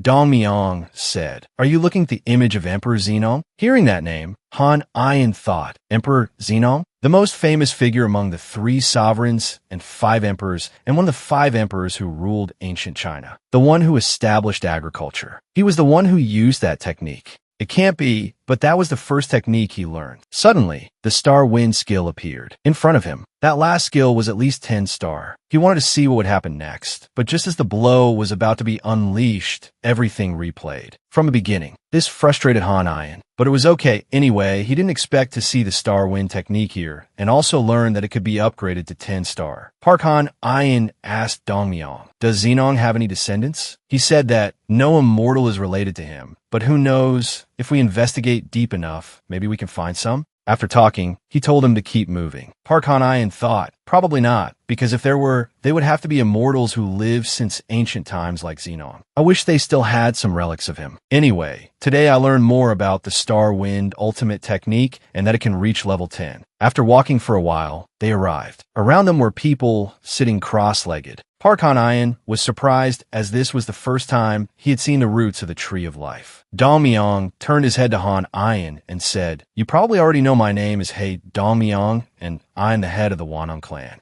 Then he glared at him and said, from now on, you will only speak the truth. The first question was, what did you do to the Tree of Life? And was it intentional or not? Noticing the change in atmosphere, Park Han Ayin thought, he is acting according to his position as the leader, which means the blooming of the Tree of Life is an unusual event. Han Ayin replied, the skill I use makes plants sprout and grow, but I didn't know it would affect the Tree of Life. Dongmyong rested his chin on his hand and thought, so the intensity of the last battle reached all the way to the Tree of Life, a dragon with the power of plants? This could improve his father's situation. The tree blooming is something he hasn't seen in thousands of years. Hearing his words surprised Han Ayin. What did he just say, father? So that means the Tree of Life is Wanung. Dongmyong said, to provide life to this place, my father decided to turn himself into this. My older brother is the only one who can hear the Tree of Life, which means only he can hear what my father says. Everything is communicated by my older brother, Mosu, through this route. Standing to one side, listening to Dongmyong, Park Han Ayin was confused. Isn't this a family secret? Why is he suddenly telling me? Dongmyong told Han Ayin that he was qualified. Their father's sacred blood is what binds the family together. If you accept this sacred blood now, you will become a part of the family and receive the power bestowed by their father. When you take it, Han Ayin will be reborn as a member of the family, and the power Han Ayin will receive will surely be much stronger than what the sacred lake bestowed. If he drinks this blood, Park Han Ayin will become more perfect and pure and can stand on the same level as Damyang's brothers. Han Ayin said, "If I drink what's in this cup, my power will increase greatly, but I must politely decline." Damyang said, "This is not something you can just refuse. This will be the greatest thing you ever receive." Looking behind him, Park Han Ayin thought, "It seems I can't run." Looking at the people behind, their hair color told him that these were the ones who had accepted that thing. It would help him achieve enlightenment. But it seems only chosen people who drink it can hear the words of the Tree of Life. If this is sacred blood that grants power, why were the guys I fought at the beginning so weak? Perhaps this is a liquid used to brainwash others. A liquid used to brainwash people until they are infatuated. He would rather die than drink it. The Tree of Life blooming was definitely because of him, but their actions are making him too suspicious. If we ignore the brainwashing part, I wonder if it will help increase my power. Wait, he told me to drink it, but what if I get brainwashed after drinking it? Anyway, he still took the cup and said, "Even if I drink this, I won't become what Damyang wants." After taking it, he drank it all. Suddenly, he felt an extreme headache, a feeling like his head was about to explode. Then he heard a voice. The voice spoke in a strange language, and although he didn't know what it was, he knew what it meant. That voice told him, "Devote yourself to the god." But then he was fine, which surprised Damyang.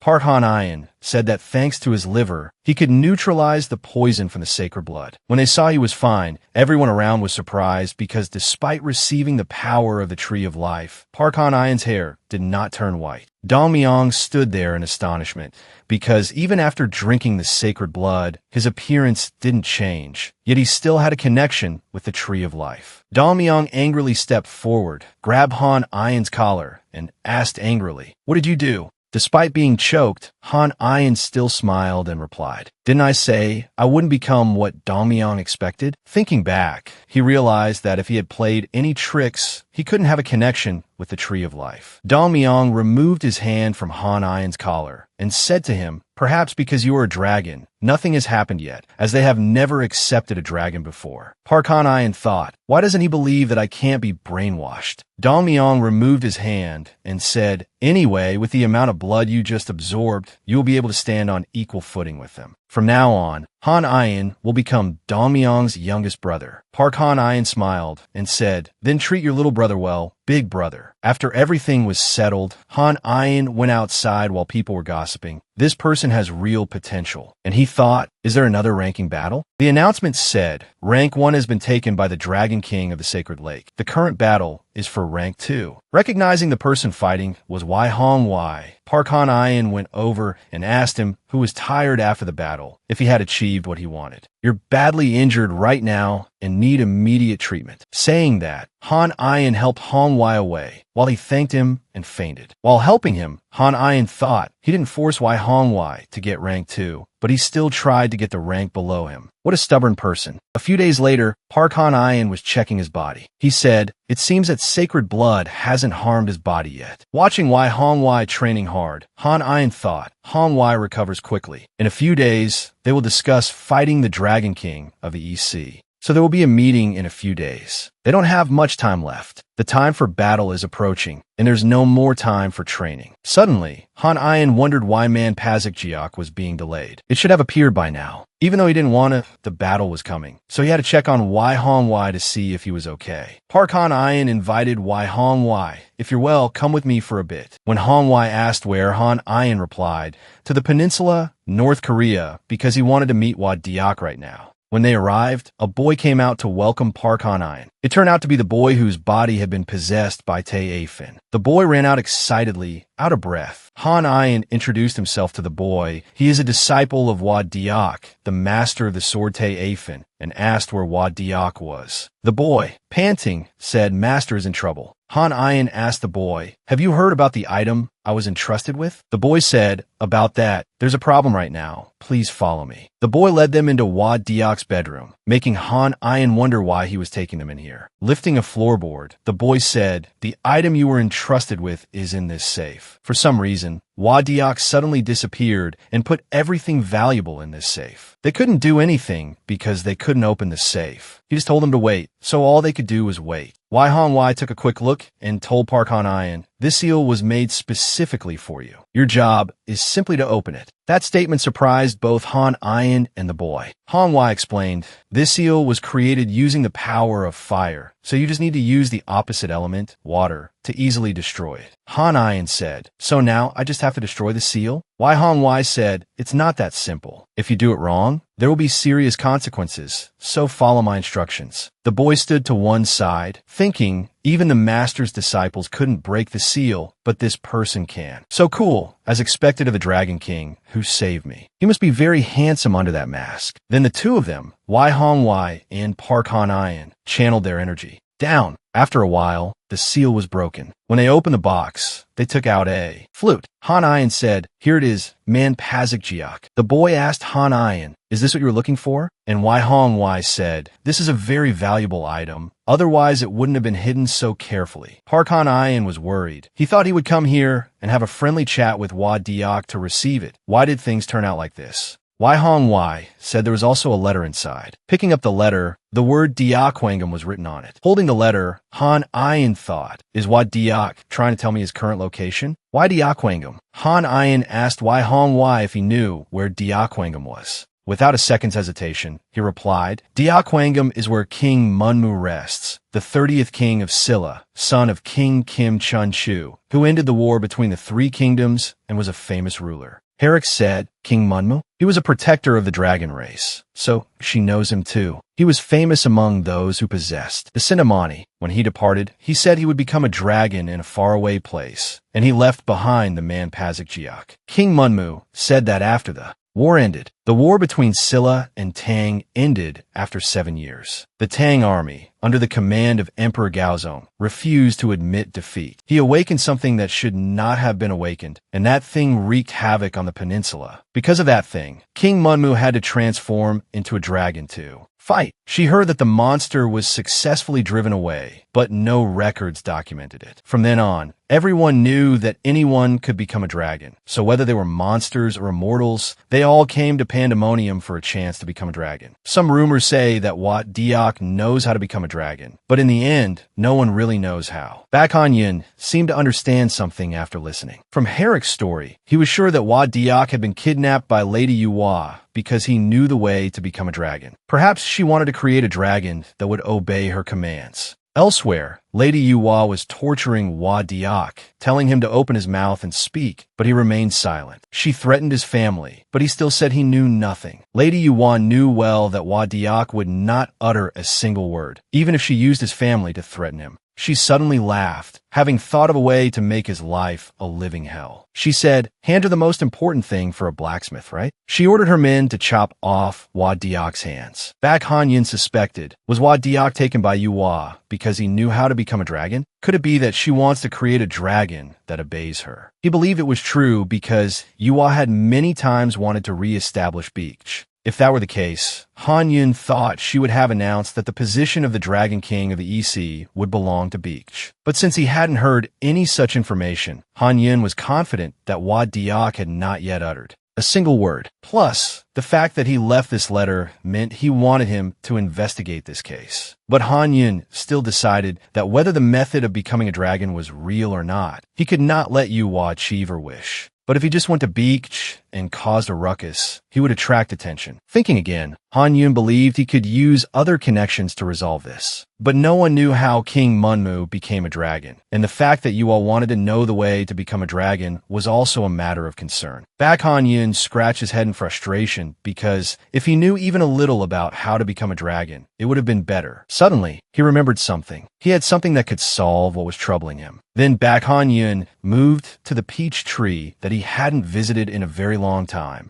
Han Yun asked it if it had finished eating all the monsters he had given it. Then he took a peach. Han Yun wondered, what effect would it give him this time? When he bit into the peach, a notification appeared. A new element has been absorbed. Then, a current seemed to run through his body. When the absorption was complete, what Han Yun received was a new element, metal. Back Han Yun was excited that he could control a new element. Now he could control metal, wood, and water. But on second thought, Back Han Yun thought it wasn't enough because the person he had to fight was Lady Yu Hua, one of the three heavens of earth. Then Han Yun looked at the other peaches and wondered, do they give different abilities? Then he sat there continuously eating peaches until his stomach was full. While eating, Han Yun kept saying how delicious the peaches were. Recalling the abilities he received from the peach tree, the water element ability, it also upgraded his liver's detoxification capabilities, and the craziest time was when Back Han Yun grew horns. Han Yun recalled one Oksanbi's words, the abilities from the peaches improve as the peach tree develops. Thinking back, Back Han Yun realized that the peach tree hadn't grown in a very long time. Had it reached its maximum growth? He wondered, does it need more space? But he couldn't find a new place that quickly, and he couldn't move the whole tree either. Suddenly, Han Yun remembered the bracelet of his father's other son. Han Yun had taken it after fighting him, but had forgotten about it. Then he used the bracelet to create a dome. Once the tree was inside the dome, Han Yun said, so the problem of safety and space is solved. 2 days later, he checked the soil, and Han Hui's advice was really good. Now this soil has become very fertile. Han Yun was overjoyed, continuously scooping soil into a bag. With joy, with this soil, the peach tree will grow at an unimaginable rate. Suddenly, his bag twitched. Something stretched out and tore the bag containing it. It flew up. Seeing this, Back Han Yun said, damn it, is the sacred sword acting up again? Luckily, Han Yun managed to catch the sword before it flew away. Tai Afin saw this and immediately scolded him. How dare Han Yun have another sword besides me? You bastard. Back Han Yun had forgotten that he hadn't introduced her to the other sacred swords. Han Yun gently explained to Tai Afin, calm down. This sword is not for fighting. Tai Afin angrily retorted, how can I be calm? Why can I be calm when there's something trying to replace me? But realizing something, she said again, that sword is talking like a child. Han Yun said what? Tai Afin added, the sacred sword is very happy to be home. Back Han Yun was confused. Home? Han Yun understood. The sacred sword was created in Beach. This place is Neju, which is Beach's territory. Han Yun remembered, so that's why this sword had such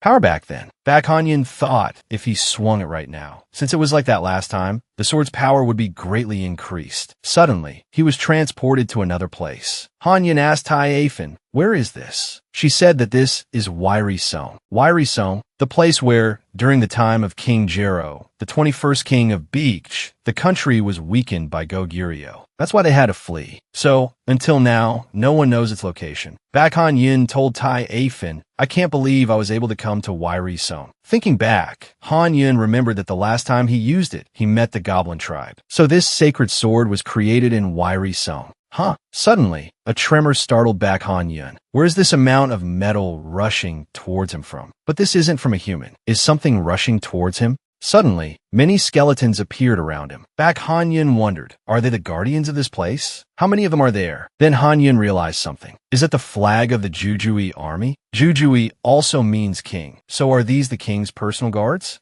A skeleton rushed forward and asked Back Han Yun in a gruff voice, who are you? Holding out the sacred sword. Han Yun said, I am the master of this sword. Before he could finish, the sacred sword flew out of his hand and away. Back Han Yun asked, where is it going? Tai Afin said, what's the point of regretting it? I'm still here. Seeing this, Han Yun raised his hands in surrender. Tai Afin laughed and said, now that you've lost it, you come looking for me, right? Even though he raised his hands in surrender, the skeletons kept asking, who is Back Han Yun? Han Yun took off his mask and replied that he was Back Han Yun, a resident of Korea. The skeletons said, USB dash dot. Hearing that, he said, so it won't listen, leaving me no other choice. Then Han Yun put a piece of garlic in his mouth and bit down. When he ate the garlic, his physical strength was greatly increased. Once his power was boosted, he quickly rushed in front of the skeletons. He said it was time to begin. Han Yun summoned vines from his sword to attack the skeletons, causing all the skeletons to be taken down. They all lay beneath the vines he created. Han Yun commented, "Metal is weak against wood, so this place won't be difficult for me to destroy. Therefore, I think I should continue practicing the metal element." Looking down at the skeletons that had just been defeated, Han Yun saw the bone fragments being enveloped by streams of dark purple energy. That energy began to take the bone fragments and reassemble them into complete skeletons, granting them life once more. Seeing this happen, Han Yun said, "Looks like this won't be easy." He thought they were like zombies. Tai Afin asked back Han Yun, "Do you know about Drauger?" When Han Yun didn't know what it was, she explained that they are creatures from Northern Europe. They are as difficult to destroy as these. These people were forced into slavery when they were alive, so their resentment did not disappear after death. Therefore, if you want them to disappear, you must resolve their resentment. Only then can you make them die a second time. Baek Hanyin smiled and said, "So I just need to use this, right?" Drawing his sword, his hair began to turn white and his eye color also turned red. Then he swung Tai Afin to attack the skeletons. Luckily, this time they did not resurrect. After defeating a bunch of enemies, Tai Afin suddenly said, "So this is what death is like." Interesting. This confused back Han Yun. Seeing this, she explained that she just wanted to say something cool. Han Yun said that he would believe her for now. From a distance, archers shot flaming arrows towards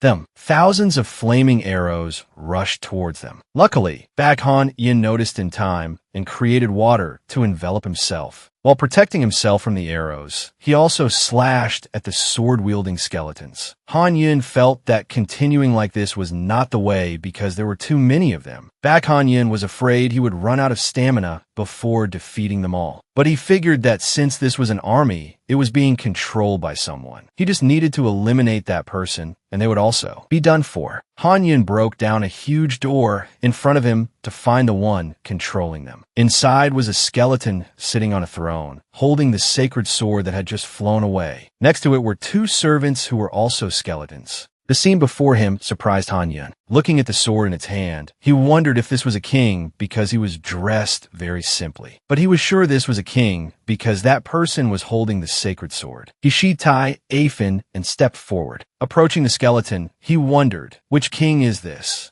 As he got closer, the dark purple energy that had revived the soldiers now brought the skeleton before him back to life. The skeleton said it smelled the scent of the Go clan. Hearing this, Han Yin was confused because it had been a long time since he had been a Baekwa. So why would he have that scent on him? The skeleton king continued, saying he was the one who stole his sacred sword and the one who caused Beach to fall. So he would punish back Han Yin by killing him, skinning him, and taking Han Yun's body as his own to reclaim the throne. From outside, the skeleton soldiers rushed in, and the king, after saying that, also stood up from his throne. He told him to obediently hand over that body to him. Then the skeleton soldiers also started rushing at Han Yin. He simply jumped up to dodge. Han Yin told the skeleton who was supposed to be a king, "Have you lost your mind?" But he also understood, because if he were trapped here for too long, he would lose his mind too. But that didn't mean Han Yin would go easy on them. After that, he took out the fan containing the lion and the elephant and summoned them to fight alongside him. Han Yin asked them, "It's been a long time since we fought together, right?" The lion rushed forward to brutally attack the skeletons. One of its swipes shattered many skeletons. Then it charged into a crowd of skeletons, sending them flying everywhere. As for the baby elephant, it was on the roof, greedily eating the weapons they dropped. Tai Afin asked, "Is the elephant getting bigger?" Baek Han Yin said, "It's at a growing age. This battle is like a buffet for it." A little explanation about the baby elephant's identity. The elephant is a divine beast named Bungasari, a mythical creature of the metal system, which can grow as large as an ocean if it eats enough metal. The name Bungasari was given because it was said to be unkillable in the book written by G.M. Sunny. Bungasari is born from a handful of rice placed on the chest of a dying monk or a handful of rice in the hands of an elderly couple. To be able to grasp power, many immortals try to create a Bungasari, but no one had any results. Until GM Sunny learned of the Bungasari in Oga Fortress. To her, it was just a mythical creature like any other. But unexpectedly, GM Sunny was able to find the answer. This creature is created from humans but cannot be created by humans. A time of chaos. A time when wails of anguish were everywhere. Kings were foolish. A dark period when people only knew how to fill their stomachs by trampling on others. Bungasari is created from feelings of hatred, anger, loneliness, and other negative emotions. When negative emotions reach their peak, chaos rises to its peak. Despair is indescribable. Loneliness is indescribable. These things will combine, and then the egg of a Bungasari will appear. Back Han Yun, remembering that story, thought, thanks to the book written by G.M. Sunny, the mother of the children he saved was able to create a Bungasari. The skeletons seemed to have spotted the elephant, so they started shooting flaming arrows at it. Seeing this, Baek Han-yun told them, stop, but the arrows were still shot. When Bungasari was hit, it shed its usual gentle appearance. Now it displayed a fierce expression. Angrily, it began to shoot fire from its trunk towards the skeleton archers. A giant fireball slowly flew towards the archers and exploded with a loud bang. Both the lion with its water power and the elephant with its fire power attacked the skeletons. Han Yun simply left.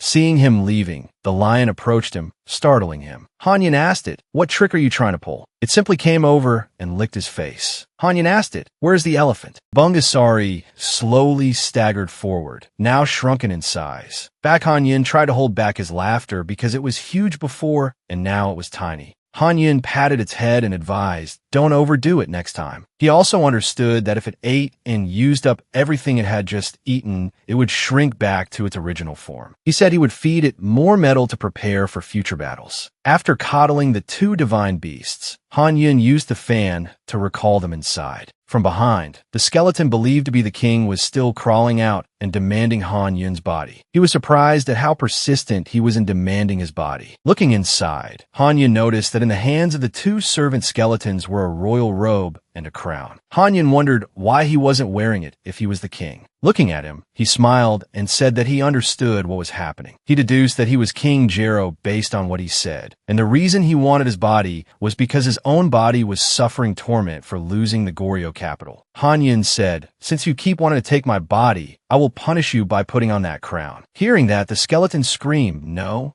When the crown was placed on Park Han-Ion's head, a flash of light appeared. The surrounding scenery changed. The original ruins had become a magnificent room. While looking around, he commented, this seems to be the wiry song of the past. Unlike the place where he just fought, he found this place extremely beautiful. He wondered where he had been transported to, but he felt this place was no different from the previous one. Suddenly, Park Han-Ion looked ahead and saw the back of a person wearing red. That person said to Han-Ion, the person he did not expect has arrived. But that person also reassured him that this was his mind. He praised him for being strong, but said he should think a little before acting, that don't put on the crown without thinking about the consequences like that. He also advised him to be more careful with what he planned to do in the future. He noticed that Han-Ion did this just to get revenge for the trouble the skeleton caused him. What you did could be considered theft. Han-Ion replied to what the person said, I knew something would happen when I put it on, but I didn't expect this to happen. Then he said respectfully, greetings, your majesty, King Anjo. King Anjo praised Park Han-Ion. He said Han-Ion was very skilled to be able to get here. Han-Ion said that he was honored to meet him because he was a good king who had done so much for the country, and he would accept any challenge King Anjo was about to set. King Anjo laughed and said a challenge. Park Han-Ion asked in astonishment, because I stole the crown, so? Before Han-Ion could finish, King Anjo laughed and said, you're still so foolish even after putting on the crown. If you like it, just keep it. I won't blame you. Han-Ion said in surprise, but I'm not a citizen of Beach, not even a little related. King Anjo replied gently, I was also a commoner before becoming king. I was just luckier than everyone else to be chosen as emperor, so I use my authority to help those less fortunate. Then King Anjo asked Han-Ion if he wondered why he tried to protect this place, even though he had abdicated. He replied yes, so he explained that it was his responsibility and duty. Even though Wiry Song has been missing from the map for a long time, others could still discard everything he had built. Therefore, in a world full of dangers, he needed to find someone with the ability to sit on his throne. So that person just needs to put on the crown to be worthy.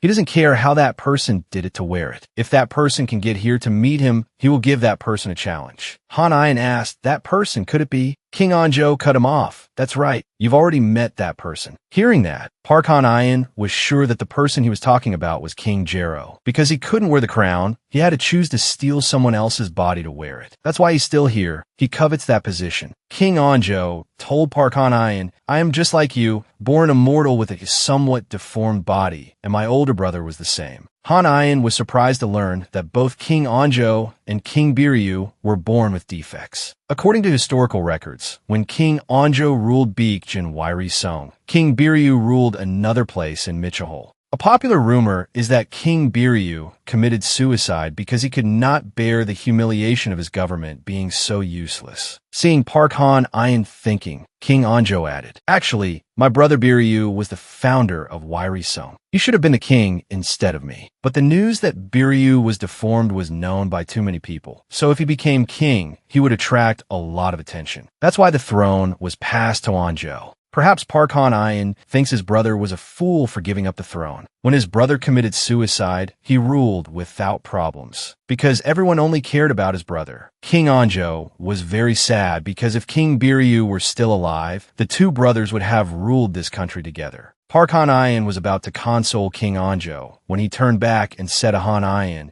but even if I wanted to, I couldn't because my brother had a disability, so now I will grant you the throne. This left Han Ayin standing there, not understanding anything. King Anjo added, next time Han Ayin wants to seize the throne, take the goat seal too. Do you know what it is? Han Ayin was bewildered, not understanding. Then he pulled a seal out of his pocket and asked, is it this? King Anjo said, that's right. If you have it, remember to use it when you seize the throne next time. Everything will be easier than fighting over wearing the crown. Park Han Ayin said blankly, is that so? Now I understand why it was in the hands of Nokibi, Princess Bari's child. He wondered if it was the seal of Ogu. Anyway, he thought it would be useful when Jaunbai begins her revenge. After walking for a while, the two of them arrived. King Anjo invited him to sit on the throne. Han Ayin was suspicious, not understanding why he wanted him to sit on it so badly. As he walked up the steps, King Anjo said to Han Ayin, I declare you, Park Han Ayin, as my successor. The statement made Han Ayin turn around in surprise.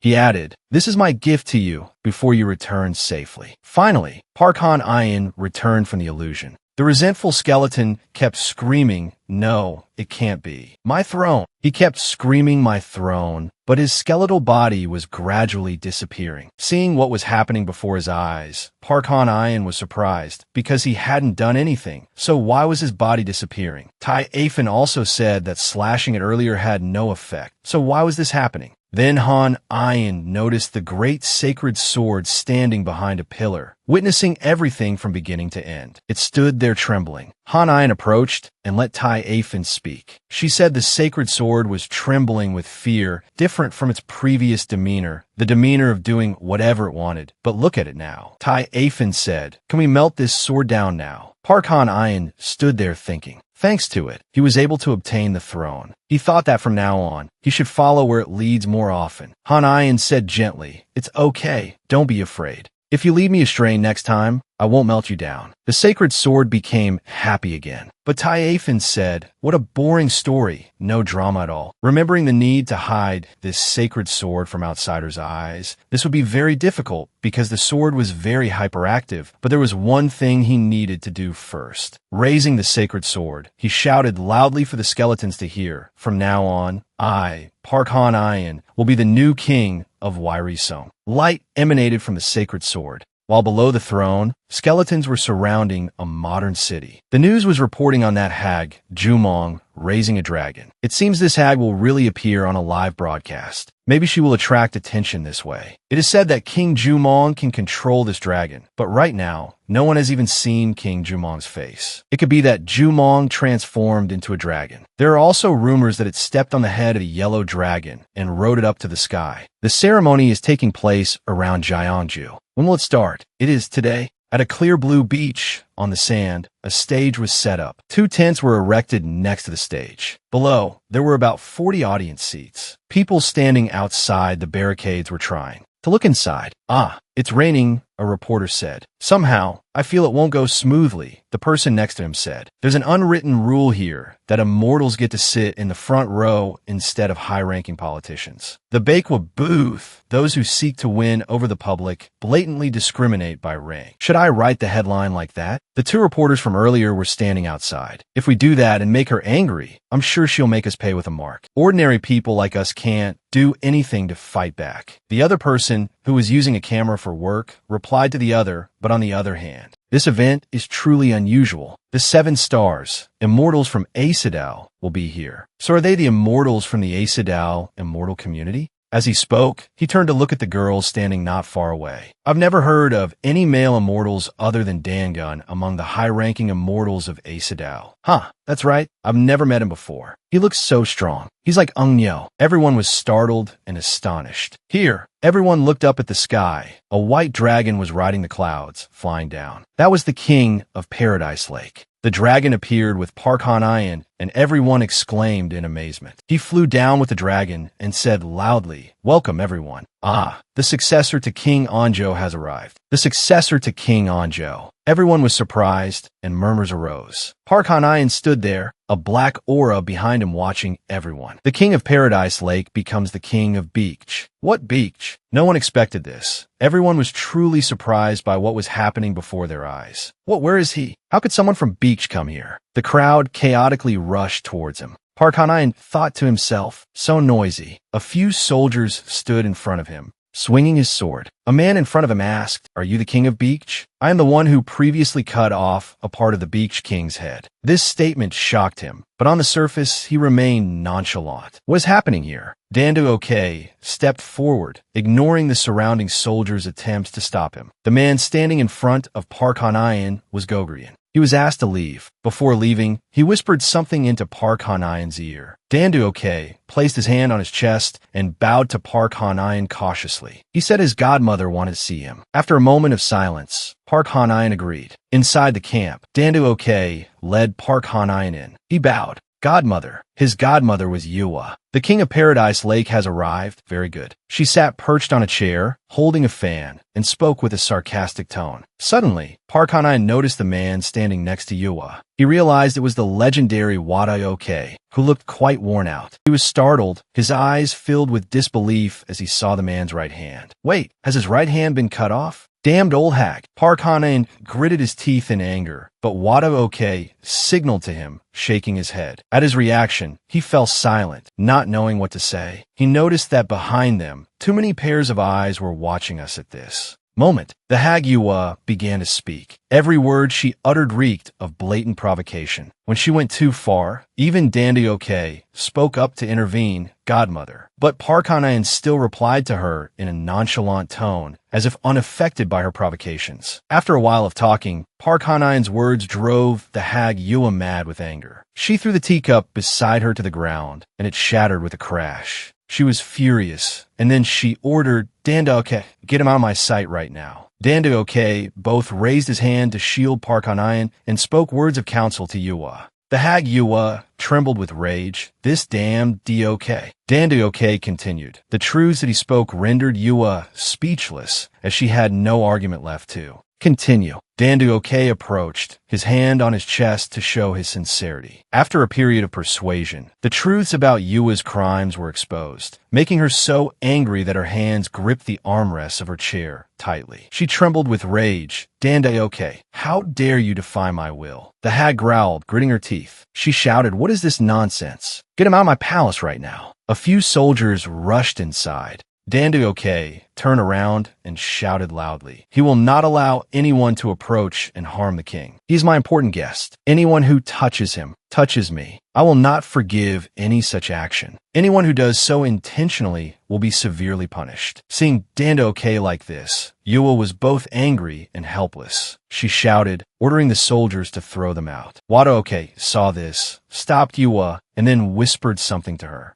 After listening, Yua seemed to calm down, cleared her throat, and said, "You are right. We should not cause a disturbance on such an important occasion. I will not commit any disrespectful acts, so go quickly." Hearing this, Dandoke and Hanayan also turned and left. Suddenly, Yua called Dandoke back and said that sooner or later he would do her bidding. Ahead, by the sea near Bakwa Temple, the rebirth ceremony was taking place under Yua's arrangement and direction. She said that this was the place where King Munmu of Silla had once transformed into a dragon and protected this country from monsters from China. A secret technique that King Munmu had performed to summon a dragon many years ago would now be recreated. And the one who would transform into a dragon today was none other than Yua's son, Gozumong. At this moment, Gozumong's screams echoed loudly, causing everyone to murmur among themselves. Seeing this, Yua gently soothed Zumong. "Be good, don't cry anymore. Soon, you will be reborn as a dragon god. You don't want to pass away meaninglessly, do you?" Everyone around saw this, and was both confused and somewhat worried. Hanayan knew at a glance that Yua was dabbling in black magic. She wanted to summon the living into the dead. Hanayan didn't understand what kind of motherly love this was. The sky had now darkened. Yua turned to Wadaoke and signaled that it was time to begin.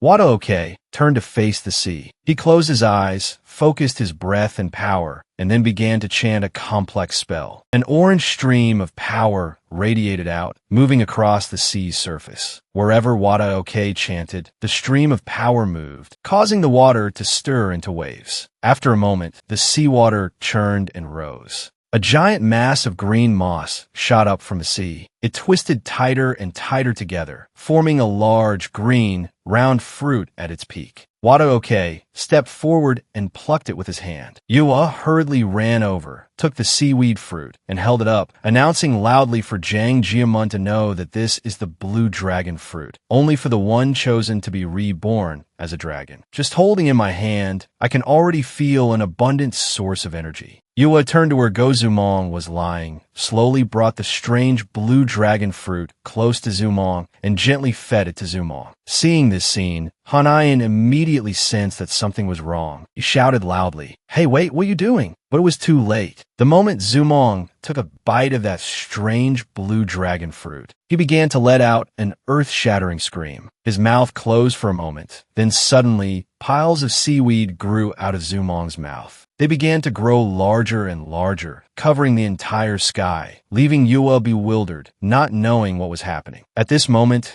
Wadaoke laughed heartily in delight. "Your greed has blinded you so much that you've placed your own son in hell without even knowing it. Do you think that Munmu, or as I call him, Biomiem, really turned into a dragon? You want to know how I know about the Manhwa-Capped? Munmu told me. In truth, the Manhwa-Capped is a tool used to lead the misguided to their deaths. When they eat that blue dragon fruit, they will be controlled and possessed by Mago, the gods from the outside. Simply put, that blue dragon fruit is not a divine item that helps people become dragons, but something that turns people into hideous, terrifying monsters." Suddenly, Wadaoke was unexpectedly stabbed with a fatal blow from the back. It was Dandoke. He made a clean, sharp sword strike that made Wadaoke collapse and fall to the ground. Hanayan saw this, was alarmed, and rushed to catch Wadaoke in his arms. The last blow was too deep. One look, and it was clear Wadaoke would not survive this night. Making use of his last dying moments, Wadaoke spoke his final words to Hanayan. "I can't believe I was brought down by a greedy hag, and even lost my status and pride to this person. This is all I can do. I will give you a talisman to protect you from the dangers of the dragon clan and other gods from the outside. Only you are a true dragon god."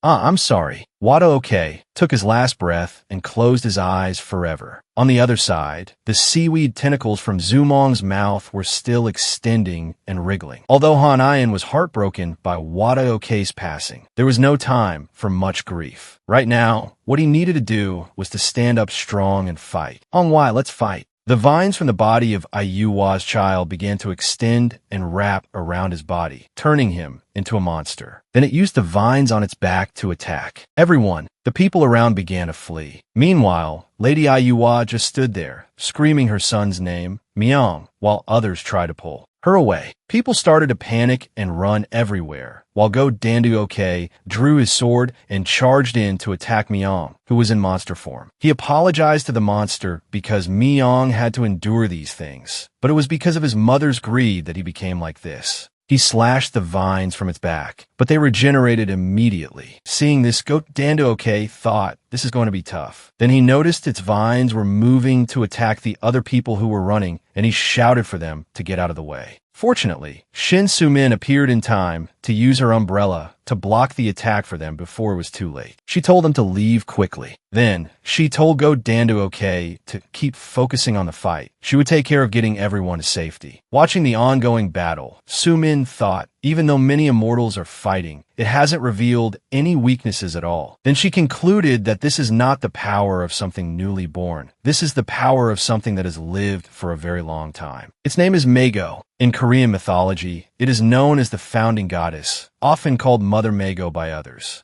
At Park Han-ayan and I-Hong-Wai's position, they were also fighting the monster. While fighting it, Han-ayan concluded, this is Mago, but it has gotten much stronger since the last time he fought it. He wondered what he should do. Remembering Wadaoke's last words, before he died, he had given him a talisman that could fight opponents like Mago. It would also help him be revered as a dragon, and he also apologized because he was the reason that monster appeared. Remembering that, he was angry because he said he would get his own revenge, but after getting revenge, he blamed himself for doing so. But it's okay, he will handle it for him. Han-ayan will make sure that Lady Ayuwa pays the price. Then he told I-Hong-Wai to protect him while he handled everything. Park Han-ayan took out the Manpa Sikjik flute and began to play it. The sound from the flute began to turn into waves that surrounded the monster, making it tremble. Go Danduoke slashed, but this time it no longer regenerated. He shouted, announcing to the other immortals attacking it that it has lost its ability to regenerate. Let's attack together. All the immortals rushed in to attack it, using all sorts of weapons and magic. When it was hit many times and couldn't regenerate, it began to tremble. Suddenly, a dark purple energy enveloped it. When empowered by this energy, it stood up on two legs, grabbed the vines on its back, and turned them into a bow. When it shot the bow, another energy source shot out from the other vines, injuring those who were attacking it. As for Park Han-ayan, he was standing there playing the flute. Suddenly, a burst of energy shot towards Han-ayan, but fortunately, it was blocked by I-Hong-Wai. He asked if Han-ayan was okay. Because he was busy playing the flute, he couldn't answer. Hong-Wai continued, it seems the monster has gotten stronger, and we need another way to deal with it. What we need to do now is get everyone to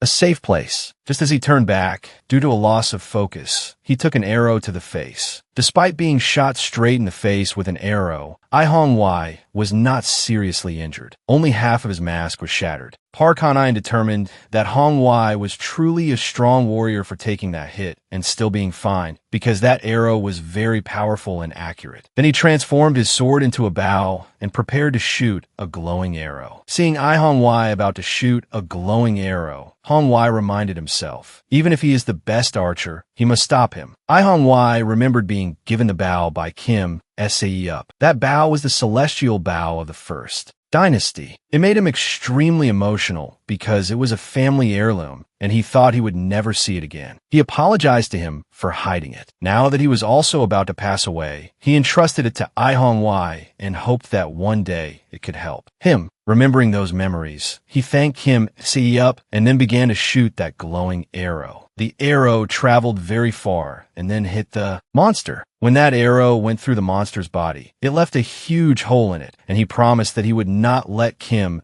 Sae-up down. The monster's body gradually faded, and Myung's human form returned. He thanked I-Hong-Wai for freeing him. Then he also disappeared along with the monster. The others saw this and said with relief that it was all over. Suddenly, Goat Dambiak recognized the person in front of him. The one who had just shot that arrow was I-Hong-Wai. Park Han-ayan went to check and said, it's not just clay and seaweed from the sea that can summon such a terrible monster. Watching the way it attacked, Han-ayan determined that it was trying to expand its territory. Suddenly, Lady Yuhua ran to hug that pile of seaweed, crying and blaming Park Han-ayan, saying that he killed her son because that old man knew him. Han-ayan just replied gently and very logically that everyone here clearly saw that she made Go Damdiok turn her son into a dragon, so who else could be blamed? But she still argued stubbornly. She said she was Lady Yuhua, one of the 3 lords of the earth. Here, she was the law. If she said he was guilty, it meant he was guilty. Then she ordered the soldiers to charge forward and arrest him. The people below, though resentful, did nothing because offending her meant death. The soldiers also understood the absurdity of this, so they hesitated. Seeing this, she screamed, "Why aren't you moving?" The soldiers charged forward to make the arrest, apologizing to Park Han-ayan as they did. I Hong-wai drew his sword, intending to protect Han-ayan, cursing that they were a bunch of ingrates. Before Hong-wai could make a move, someone else had already acted against this injustice, and that was Go Damdiok. He said he would not let her act recklessly anymore.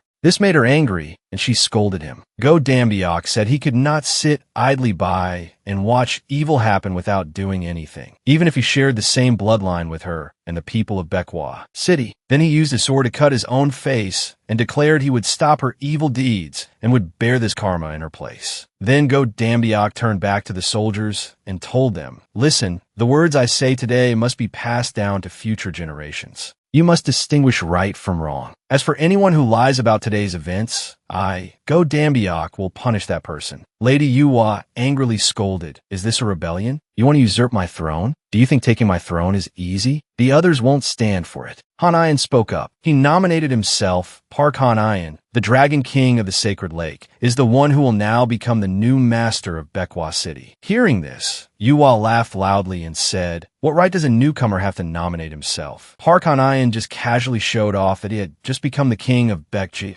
so it was nothing, and he was also training with Sinsamin, so it wasn't a big deal. Everyone was in an uproar, even Sumin, who came from one of the sacred mountains, a disciple of Master Silver. Before they could finish speaking, he boasted further that even the holy city had accepted him as a member. Hearing this, Go Damdiok, standing behind, was also surprised by the recent information. People began to gossip. One person said, "That's right, I heard that even the Jade Emperor personally came to meet him." Everyone said they had heard the same thing. Then Park Han-ayan asked Lady Yuhua, "So am I worthy enough now?" She stood there stunned, thinking, with Master Silver and the holy city backing him, and having met the Jade Emperor, how could he do those things? Go Damdiok called Han-ayan. Hearing that, he said, "Because you're the only one who dared to stand up and fight for what is right. Let's celebrate the day that Baekwa City is saved. Lord Go Damdiok." A few days have passed. Everyone now knows about the incident at Baekwa City, and everyone knows Yuhua's shameless face. So now she is no longer the head of Baekwa City. The current head of Baekwa City is Go Damdiok. Lady Yuhua's trial will be held in Ayama. Until then, we will know how she will be judged. The next news is about the residents of the Choi clan on Mount Gaia. I'm Sari. Thank you for watching the stream. In front of you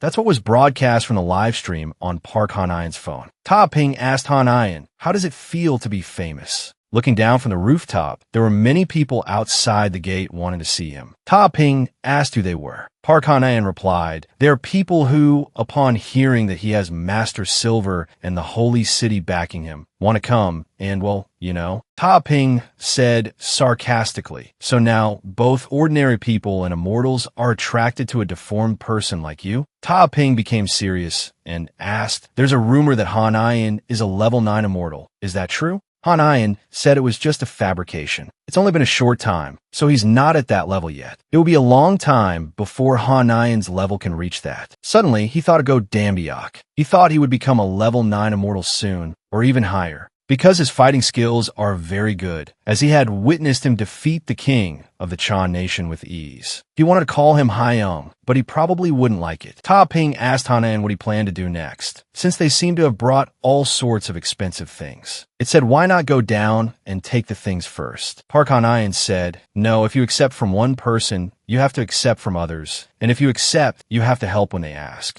Ta Ping said, but those people will surely cling to you and not let go. Han Ian said he would have to endure it. He felt sorry for Hirok and Kongbai because they were the ones blocking the gate to prevent those people from rushing inside. Suddenly, he saw a scroll on the ground. He picked it up and saw that it was Yunachi's scroll. Holding it with suspicion, he thought, is it really from that person? Because he was sure that person was already dead. Could it really be Yunachi? Hamosu is also a deformed person like him, but few people know. So why would someone leave in the garden when people outside are fighting to get in? Park Han-ian smiled and said, if you want to know, you have to investigate. After opening that secret manual, he was teleported to a place that looked like a dance club. A girl came out and said, hello. She is Sari, and she is very pleased that he has accepted her invitation. While he was dazed and confused, Sari told him to follow her to meet her young master. As they walked, Han-ian asked, who are they? She replied that they are people like her young master, also from the world of immortals, who have come to celebrate and compete for the young master's affection.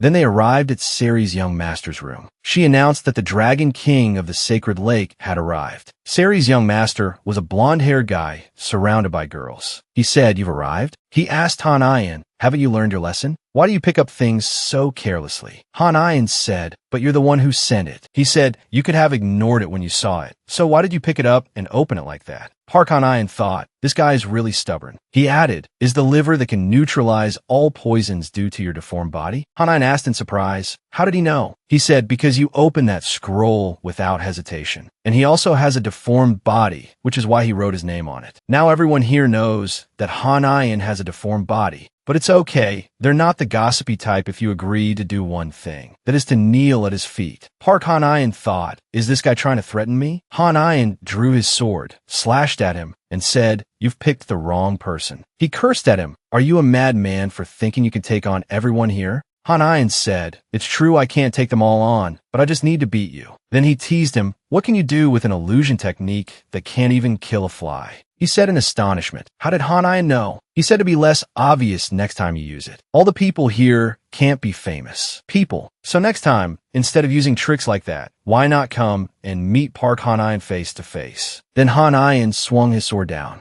The illusion disappeared. The place had returned to a dilapidated state, and he was not a young master at all, just a legless man in a wheelchair. You bastard, he said hatefully. Park Han-ian stared in shock at the body before him. Both legs amputated, one arm also missing. He fell out of the wheelchair. Park Han-ian was astonished. He shuddered, thinking, is this the true form of Yunachi? He smirked. Are you happy now? Seeing my true form, you must be very happy, right? Is this what you wanted? As he spoke, he clung to the wheelchair, trying to climb back onto it. Are you too curious why the infamous Yunachi ended up in such a pathetic state? If you're curious, let me tell you, kid. Yunachi managed to climb back into his chair. He smirked and said to him, this is your future. You won't be able to control how they will treat you. Park Han-ian did not reply. He stood there rooted to the spot, looking at him. Of course I know what the future of immortals like me will be, he thought to himself. Park Han-ian opened his mouth. So why did you welcome me, as if you were so hospitable? Yunachi didn't answer. He changed the subject, asking another question. King of Paradise Lake, do you really not know why the 3 sons of the EC Dragon King fought on Docked Island? That's for sure. He thought to himself, you are definitely the Dragon King who was deceived, right? He asked him. You know it, he replied. So, do you know who did that to the East Sea Dragon King? After a while of talking, Yunachi smirked and asked him, do you want to know?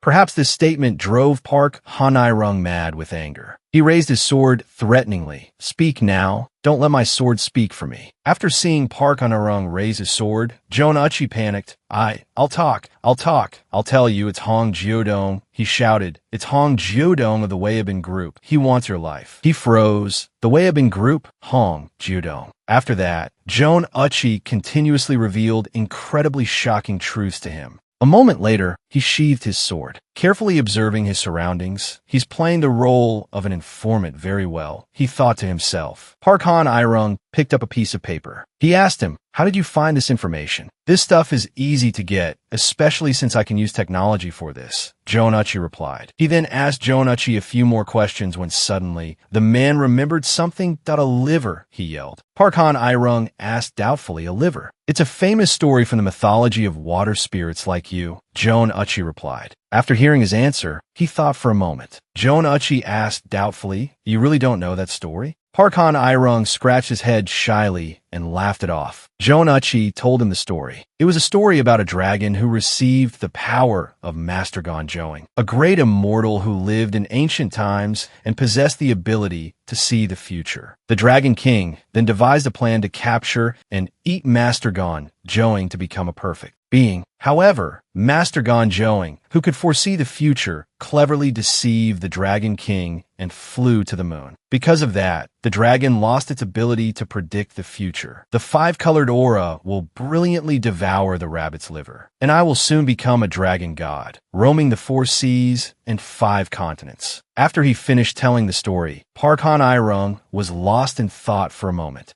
Jonuchi spoke mockingly. I forgot. You're just a kid. How could you understand these things? Did I make a mistake in choosing a companion? Parkhan Irung got angry. I never said I'd be your companion. Jonuchi pretended to whine. Why not? I was even kind enough to tell a fairy tale to a little dragon like you. Be my companion. Be my companion. Parkhan Irung thought to himself, he's so shameless. Is this the same guy who tried to kill me just a moment ago? Doesn't he have his guard up at all? Is it because we're not normal? I'm gradually becoming like that too. Maybe the reason he tried to kill me earlier was because of what other immortals did to him before. It's incomprehensible. And does this man really know about that sinful old woman Zua? After thinking for a while, he spoke up. Hey, why don't you tell me right now the real reason you approached me? Jonuchi looked straight into his eyes, his purple eyes revealing a dangerous glint. Elsewhere, go out and find him right now. A voice yelled from inside, forcefully ordering his subordinates. He hasn't gone far. Yes, sir, his subordinate replied. How dare that bastard trick us and kidnap our king right in the Dragon Kingdom? The man roared in anger. Suddenly, Parkhan Irung flew in, riding a royal scroll like a giant flying carpet, and landed on the ground. The leader yelled, he could be an imposter to trick us. Seize him. The subordinates immediately obeyed. Yes, sir. Parkhan Irung was surprised,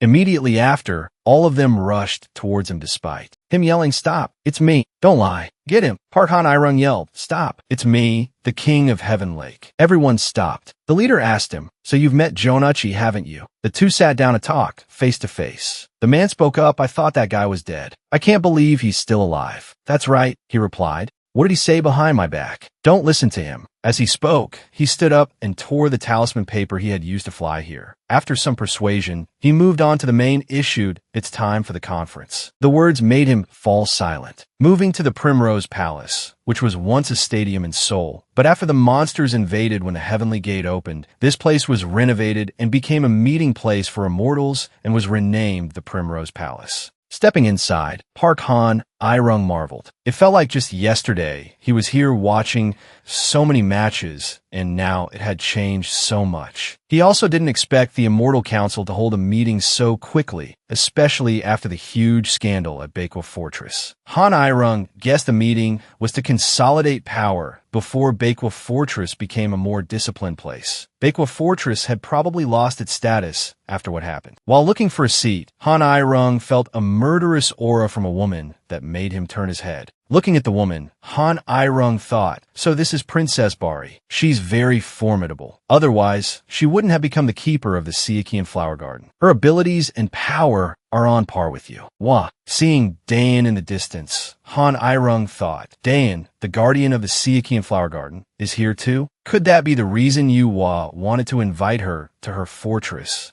And are Dayan and Dan Diak Sambai already friends? Suddenly, he felt someone glaring at him. He turned to look and realized it was an acquaintance, so he covered his mouth to keep from laughing out loud. But he was happy because it had been a while since Han Irung had seen 1AK Sambai. It seems he has recovered. The announcer said the meeting will begin shortly. Suddenly, he saw another acquaintance, the head, Elder. At first, he thought the man was Yuwa's subordinate, but when he asked 1AK Sambai about it, he got an earful from him. Next to him were Gusa and USA. With their strength and intelligence, they were known as the 3 great lords of the immortal human realm. The funny thing was that they held that position without belonging to any faction. Gusa spoke up. First, I want to thank everyone for coming here to support them. Last time, they met in the holy city for convenience, so everyone thought it would be held there again this time. But from now on, the meetings will be held regularly at the Primrose Palace. Gusa asked for everyone's permission to begin the meeting. Then he snapped his fingers and a map appeared. He presented, "In the last meeting, we discussed the East Sea Dragon King's rampage and selected those who agreed to fight to quell it. But because of a rather scandalous incident at Bakwa Fortress a few days ago, the people's morale is shaken. When the immortal Dan Diak became the master of Bakwa Fortress in place of Yuhua, many in the fortress who were supposed to join the fight against the East Sea Dragon King left. So Bakwa Fortress will have to choose others to fill those empty spots. If they move to the attack team, the defense team will be very thin." So Gusa asked if anyone wanted to join the defense team. Then he pointed directly at Park Han Irung and told him to join the defense team. But Han Irung refused because he had won the tournament fair and square to get into the attack team. "Why am I being forced into defense now?" Gusa explained that with what Han Irung had shown at King Munmu's tomb, his strength alone was enough to fill the gap left by those who departed. The attack team already had enough strong people, so they didn't need him anymore. Chungbai Sambanam stood up indignantly and said, "How can that be? Han Irung earned that position with his own strength. You think you can just move him whenever you want? There are many other strong people. Why insist on choosing Park Han Irung for defense?" Gusa replied, "It's just a suggestion, Kong." Sambanam replied, "What kind of damn suggestion is that? You think anyone would agree?" Before she could finish arguing, Han Irung said he agreed to the proposal, surprising Ja Chung by Sambanam. Han Irung said he agreed to be on the defense team, but on one condition: "I want to protect the Korean Peninsula alone." Hearing this, everyone was shocked. Sambanam, one AK Sambai, and even Gusa, the one who suggested he join the defense team, stared at him with wide-eyed surprise. USA shouted, "Stop talking nonsense. Even with Silver Corpse and the Holy City backing you, behaving like this is too arrogant." Park Han Irung said, "Arrogant?" He asked him, "Do you know the path of the dragon lineage? To achieve my current enlightenment and strength, do you have any idea how much I've trained?" He said he didn't know if they, even as great lords, trained as much as he did, and even if they trained 24/7, they couldn't change their human origins. Princess Bari goaded him, saying that if he couldn't protect the Korean peninsula alone, he would have to pay with his life. Han Irung happily agreed to that proposal. When they returned to the fortress, Ja Chung by Sambanam scolded him. "Are you crazy to say something like that? Are you that eager to die?" Tae Fang, seeing Sambanam scolding Han Irung, blushed and said, "You're so cool, sis. Take me, kill this guy, and become my new master." While telling Tae Fang to be quiet, he explained to Ja Chung by Sambanam that, "It's not because I was goaded that I said that." He had a plan, and there was another reason. Han Irung had heard that the Weibin group was planning to take advantage of this situation for their own schemes while everyone was dealing with the East Sea Dragon King incident. Sambanam asked in surprise, "The Weibin group? The one led by Hong Ryudong? They still exist?" Han Irung said, "That's right. They only pretended to disappear." Then he took out a coin and showed it to her, the Weibin coin. Ja Chung by Sambanam said these coins were found on the members of the Weibin group when they were led by Hong Ryu Dong during their rampage in the world of immortals. The holder of this coin proves they have captured a member of the group. If this coin is brought as evidence, one will receive a reward. She asked, "Is this coin from John Uchi?" Han Irung asked why she didn't join him, which surprised Ja Chung by Sambanam. So she asked again, "What? I didn't quite hear you." Han Irung said, "John Uchi said there are two mysterious treasures that would be very useful to me. So if you help, we'll split the reward."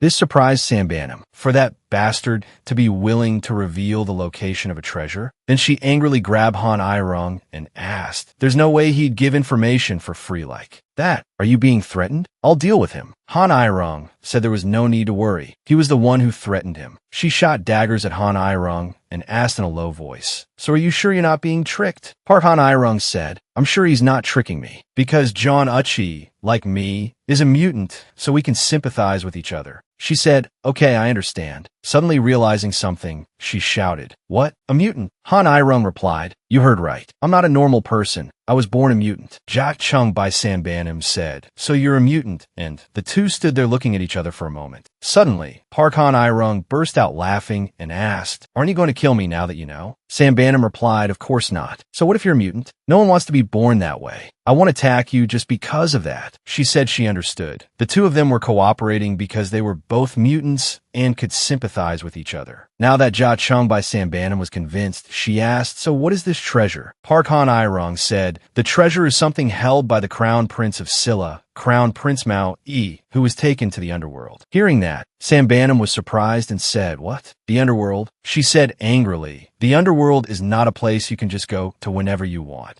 Han Irong said, "But when you visited the Siakian flower garden, that was also going to the underworld, right?" But she said, "That place is not easy for you to enter." Jia Chung by Sambanum continued to explain that when she went to the flower garden, she had to get permission from the guards there to enter. Besides, to go to the underworld, you have to really be dead. Sambanum explained, "The underworld is also called the Kingdom of Death, where the souls of dead humans go when they die. Here, it is divided into layers based on location in the human world. The higher the position, the harder it is to enter. The first layer is like the human world, but it's a restricted area, like the Holy City or Aslan. The second layer is also similar to the human world in terms of environment and creatures, but the energy there is weaker than in the human world. But from the third to the fourth layer, it's completely different. It's a place where so-called monsters live, a place where only immortals can survive. As for the fifth to sixth layers, the creatures there are so aggressive and powerful that even immortals find it hard to survive there. Without special conditions like entering the Siakian flower garden, even a high-level immortal cannot penetrate this layer. And the seventh layer is where creatures like the monster that you watched child turned into life. The remaining layers are all unexplored, so they're called the mysterious layers. There are no records of them, and legend says that the Crown Prince of Mao E is below the third layer. Jia Chung by Sambanum advised Parkhan Irong that no matter how strong he was, if he died in the underworld, he could never return.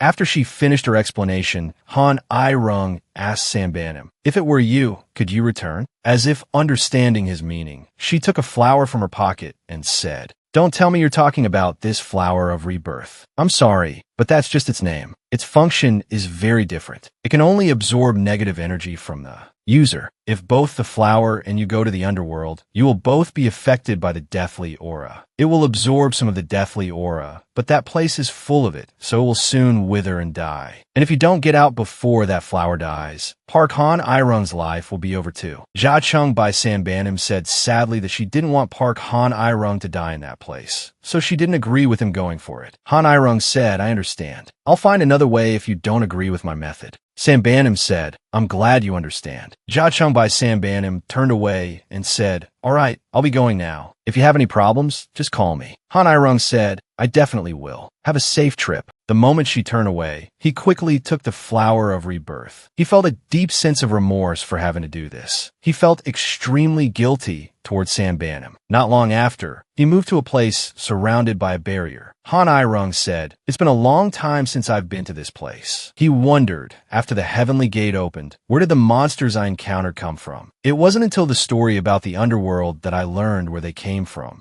Han Irong had learned that the monsters were born in a place far from the human world, where they lived in the underworld and near the habitat of the ancient creatures that had invaded Earth in ancient times. If that's the case, then through this hole, he thought he could reach the underworld, a place full of monsters. Han Irong reassured himself, "It's okay, I'm not weak like before." Then he jumped inside and said, "Time for action." As he was falling, Han Irong felt it. The air here is very different, and it smells like sulfur. When he landed, he was surprised by the crimson landscape before him. He said, "So this is what the underworld looks like." Unexpectedly, he said, "The deathly aura here isn't as heavy as I thought. It seems it's still close to the human world." Han Irong thought, "It's not time to use that flower yet." Parkhan Irong wondered, "Now where do I find the crown prince?" Tay, a Fying said, "This guy says he knows this place." The twin swords began to glow. He was a little surprised, but then smiled with amusement because, so it has a connection to this place. Two. Then he excitedly drew the sword and swung it forward. He said, "I have to explore this place before searching the other layers." After he swung the sword, a portal appeared in front of him, and inside was a child with the form of a demon. Both of them froze like statues, not understanding what was happening. As they stared at each other, the child suddenly realized something. It burst into tears and jumped out of the portal to hug Han Irong. As for him, he had no idea what the hell was going on. Han Irong shouted in fear, telling it to get away. The child also began to speak. Crying, it said, "Your Highness, it's been so long since I last saw you. I've waited for so long, and I've missed you so much." Parkhan Irong sat there thinking, "It seems she didn't really want to see me." Han Irong asked the little girl, "Are you waiting for the King of Beach?" The little girl tearfully replied yes. She makes armor and weapons here for the king's children, grandchildren, and even great-grandchildren. Hearing that, Han Irung asked, "You make weapons?" The little girl said yes, then pointed to the sword and said, "That sword, I'm the one who made it." Hearing that made Han Irung endlessly surprised. The story goes that Sujin Tenno, the heavenly king Sujin, who is the 10th emperor of Japan, before the story could finish, Park Han Irung broke the fourth wall and said, "Hold on, let's learn about Japanese history later." Han Irung asked the little girl that he wanted to know more about her. He also called her Waidan, so we learned her name is Waidan. The little girl recounted that her clan served the Tenno clan. They were descended from gods, so everyone had high expectations for the products they made. Waidan said that unlike her siblings who all had divine bodies, she only had the body of a normal person. Waidan's father was also disappointed in his child and tried to kill her, so Waidan had to run away.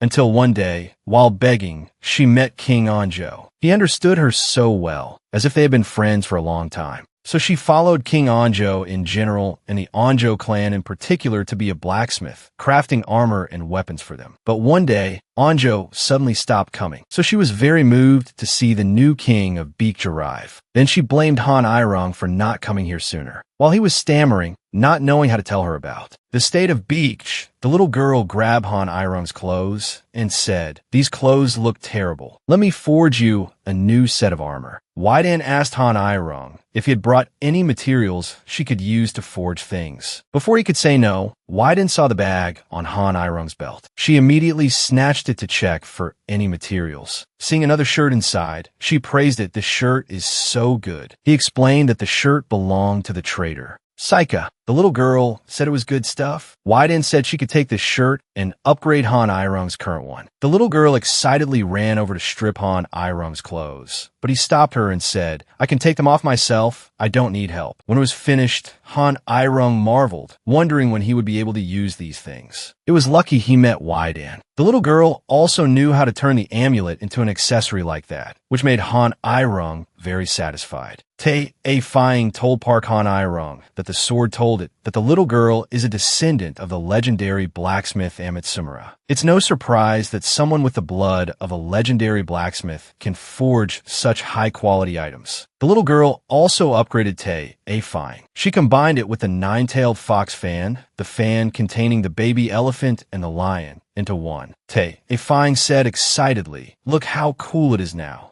Waidan said if she could use that sword, she could make his dream come true. Han Irung said, "I'm sorry, but this is a precious personal item, so I can't let others use it." Suddenly he wondered, why does someone so talented have to hide like this? Han Irung asked the little girl if she wanted to return to the human world with him after he finished his business here. Waidan replied, "I'm fine here, and here I can avoid the search." "Of that person?" Han Irung asked, "Are you talking about your ancestor?" Waidan said, "Yes, every time I forge something for the king, the feeling of my ancestor watching gets stronger and stronger. So King Anjo brought me here to hide, so my ancestor couldn't find me." Han Irung asked, "So your ancestor is a bad person?" Waidan said, "Yes. King Anjo said my ancestor was one of the creatures that invaded Earth in ancient times from 2,000 years ago." The story goes that King Anjo went to Japan to support his friend Waidan, with the aim of upgrading Beekj and learning new techniques. Since ancient times, many people have feared foreign lands and isolated regions because those places were rumored to be as terrifying as Silver Corpse Mountain on the Korean peninsula. So when he arrived, he was very surprised to see what the god-related clan could do on this island. But he put aside all his doubts and joined hands with Waidan's ancestor to develop Beekj. As their relationship grew closer, King Anjo investigated Waidan's ancestor's genealogy more deeply and discovered something astonishing. It was that Waidan's ancestor was related to the monsters that ravaged the earth in ancient times. He wondered if humans had already started living with them.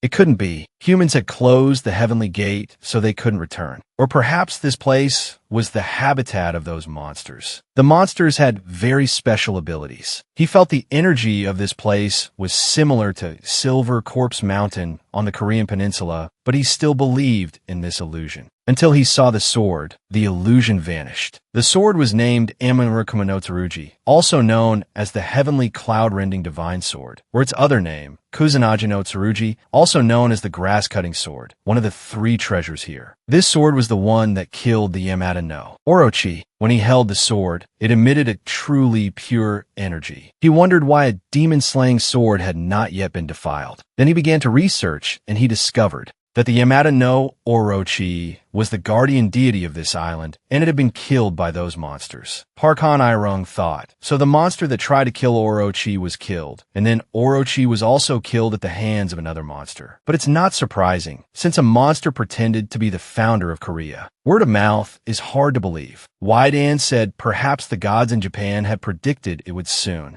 Close, so at that time, they buried Orochi in their land so it could emit a protective energy. The people on the island where King Anjo was obtained Orochi's body to absorb it from the hands of the monsters and the high-ranking people on that island. So he wanted to form an alliance, which is why he sent the 7 swords to other kingdoms through King Jinggasu. So he asked Wide-An to engrave 3 places on the sword: Wairi Seong, Jakiandong, and here. Hearing that, Han Irung thought, but because of Yua's rampage, everything went off track from my plan. Han Irung remembered very clearly that King Anjo said nothing when they met. He probably wanted him to find out for himself from the swords, but he needed to study more to achieve the same proficiency as the one who revived Beach. Now the Heavenly Gate has opened again. King Anjo probably wants him to draw power from the swords to prepare for the battle with the monsters that are about to land. He promised not to disappoint him. Han Irung asked Wide-An, "Do you know where the Crown Prince of Mao Yi is?" The little girl replied, "King Mao Yi? Many people mentioned him when entrusting me with some things, but I won't make anything for anyone but you." Han Irung said he understood. Wide-An added that it was said someone had entered the other world long ago and was discovered. Hearing this, Han Iron asked, "Where is that person now?" The little girl said, "The land of the queen of Ogle City." Hearing this, Parkhan Iron was surprised because Princess Bari has land in the other world. Parkhan Iron was rowing a boat to a place that only had 2 colors, black and white. Looking at that place, he said this land only has 2 colors, black and white. Gradually moving inland, Han Iron then touched a border area. He remarked, "This place is starting to feel more like the other world." When he touched the border, his hand turned black and white. Han Iron told himself that his intuition was telling him not to enter a place that drains color, because if he entered, he would lose his color permanently. This land was handed over to the Queen of Ogle by Siwang. It was said that she was very close to King Yama, which is why she was given this piece of land. Han Iron wondered, what is Princess Bari planning to do? He told himself, now is not the time to hesitate, so I should just get started. Then he took out the rebirth flower, used it, and entered the border of the colorless land. After walking for a while, Han Iron saw a waterfall. He said, "So this is the waterfall that Wide-An talked about." Going up the waterfall, Han Iron saw an old man sitting there. The old man said, "It's been a long time since I've seen color." He wondered if the person in front of him was the last prince of Silla, Prince Mao Yi. The old man asked, "Are you the Dragon King? I can also sense that you come from the Bale clan." Han Iron replied, "That's right, but he was abandoned as a child, but Anjo allowed him to achieve the success he has today." Han Iron said he came here to take the 2 treasures held by the Prince of Silla. The old man said, "Then what reason do I have to give them to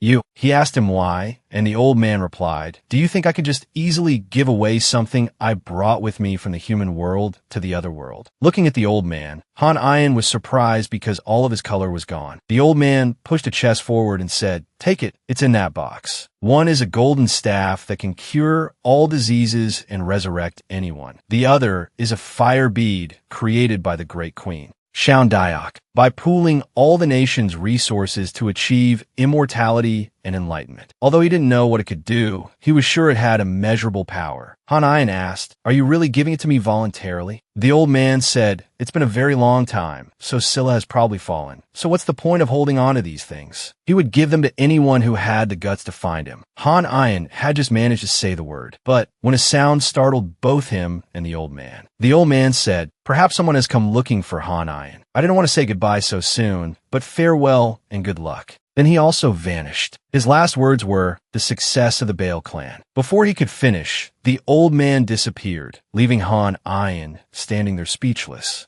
When something smashed the stone cave, a person flying in the sky with many others said, "I can feel someone with color present in this place. It turns out to be none other than you, Park Han Ayan." He didn't know who he was, so he apologized, saying he forgot to introduce himself. He is the fifth son of the queen of Ogle City, Prince Hook, and he said that perhaps Han Ayan already knew why he was so happy to see him. Han Ayan smiled and said, "I know, you want to avenge your brother, right?" He laughed and said, "I should probably inform my mother that we'll have to hold another meeting soon." Then he gathered energy in his hand, and the others following him also blasted a skull-shaped energy source towards Han Ayan. He dodged and blasted water towards them, but it was absorbed by Hook. He said, "Is that all? Han Ayan is not worthy of that name." Then he continuously blasted towards Han Ayan. He dodged while being confused. "Why am I so weak? Is it because this place is different from a human world?" Then he gathered energy into a large sphere and prepared to throw it at Han Ayan. He said, "Why don't you use the move you used on my brother?" He smiled and said, "You want that, do you?"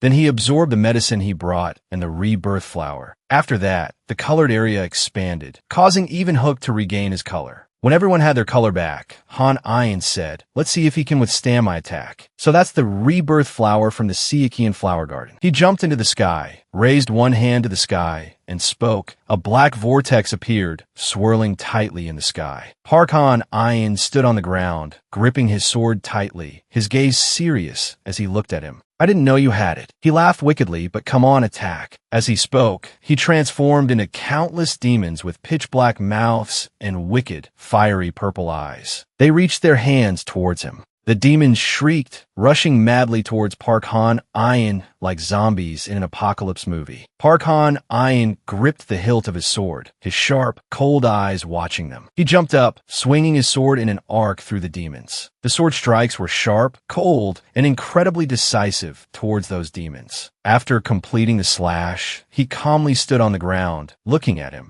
He was horrified to see the countless demons he created wiped out by Park Han Ayan in a single slash. He couldn't speak. "How could you? My ghosts." Suddenly, he pulled a piece of paper from his chest. His subordinate behind him tried to stop him. Wait, Prince Hook." But he ignored them all, gritting his teeth as the paper in his chest emitted a purple light. All of his subordinates began to feel pain. They were all harmed by the purple light from that thing.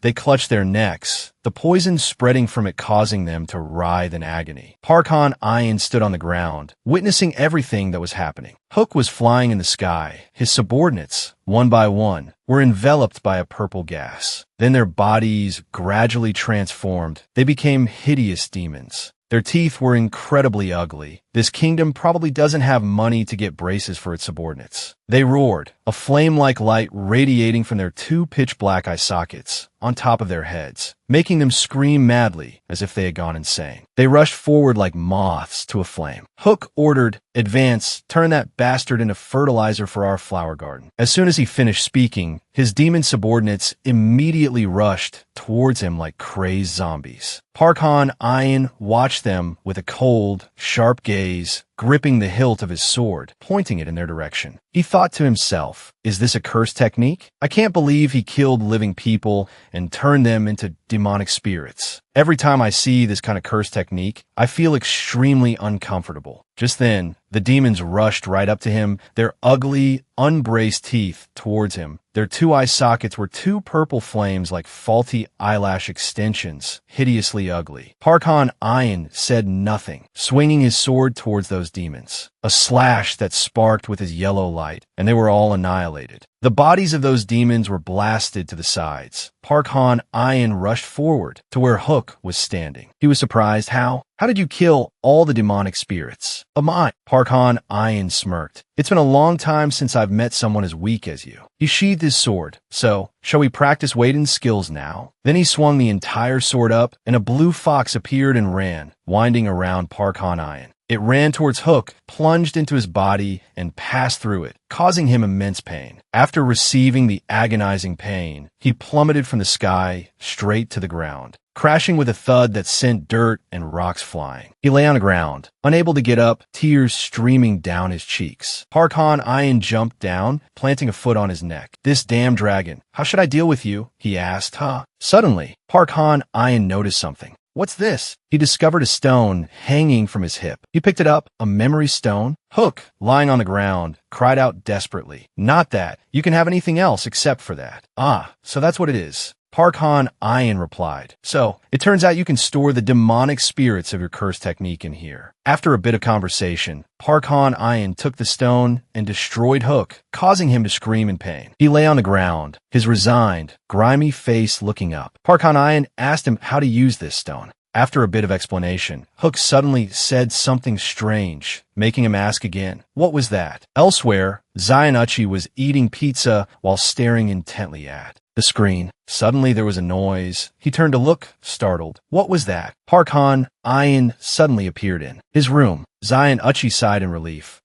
So it's you. He threw something that looked like a sword towards him. Is this the treasure? You want it, don't you? He took the item, a relaxed smile on his face, his eyes revealing a malicious look. Finally, after some conversation, realizing he couldn't achieve his goal with what he had just received, Zayanuchi trembled and burst into tears. No, it can't be. Park Han-Ayan leaned his hands on the armrests of his wheelchair, revealing that the Seakian Flower Garden could help him achieve his goal. However, he revealed, only you yourself can help you. Zayanuchi realized with a shock. That's right, he replied. I tried using the rebirth flower when I went to the afterlife. The effects are different from what the name suggests. It doesn't allow you to be reborn, but instead, it protects the body from death energy. Park Han-Ayan explained to him for a while, and it's called the rebirth flower because it allows you to be reborn alive later, and the breath of life flower is known to breathe life back into the body. It is said to summon a soul from the other world to enter a body and make a person breathe again. So, what we expected to be the effect of the spirit-controlling flower is actually the effect of this flower. Zayanuchi, stunned after hearing his explanation, asked again, Impossible! How come no one knows about this? No one knows about this. Only Princess Bari knows, he replied, and Princess Bari wouldn't want to correct it. But I'm certain about this flower's effect because I heard about it directly from her son. So now let's cooperate. No more tricks. As he spoke, Park Han-Ayan said with a triumphant expression, extending his hand towards Zayanuchi, let's take all of Princess Bari's flowers together. On a day of torrential rain, the sky filled with dark clouds, the subjugation of the Dragon King of the East Sea will begin now. Therefore, citizens, please evacuate to a safe shelter. From the loudspeakers, the government's advisory to the people was broadcast. I repeat, the subjugation of the Dragon King of the East Sea will begin now. A few days later, the location of the subjugation of the East. Sea Pohang. On a vast blue beach, it was raining heavily, waves crashing ashore. On the sand, countless people were standing, as if waiting for something to happen. This day has finally come. A leader said, it is inevitable. Even if we try to reason with the master, the Dragon King will still start a storm. Instead, it might be easier to appease a 7-year-old child. The girl standing next to him spoke up. Many people have died from the disasters he caused. Even my relatives who lived on the coast died in the tsunami he created. The two continued to discuss with each other. Suddenly, the girl turned to look towards Park Han-Ayan. The problem here is, can that dragon really protect the Korean peninsula alone? Over there, Park Han-Ayan was standing with his comrades, facing the sea, with streams of water surrounding him. He is very confident, but does he really have that ability? The two continued to discuss. Who knows? Maybe while we're dealing with the Dragon King of the East Sea, he and some of his comrades will steal the treasure. The girl replied that if he were that kind of a mortal, he would have done it sooner. A person nearby interjected. He crossed his arms, speaking in defense of Park Han-ayan. You two have also heard about the incident at the Great Tomb of Manhwa, right? As soon as it became known there that the immortal silver corpse of the 8 sacred mountains and the divine city were backing him, the immortals started bringing all sorts of offerings to try and appease him. And there's a famous story that he chased away all those immortals and refused to accept any of their offerings. Their conversation caught the attention of everyone around. What? Is that true? The girl was surprised. If that's the case, then he's a really good immortal. The other leader replied, putting his hands to his chin in thought. Now stop this nonsense talk. The girl said, that's a big problem. A loud voice interjected. Suddenly, another person shouted loudly. It turns out 2 of the dragon's children are in Seoul, and they are destroying the city. His statement made everyone turn a look. Everyone was stunned by this statement, their faces showing clear surprise. It seemed to be an unforeseen situation.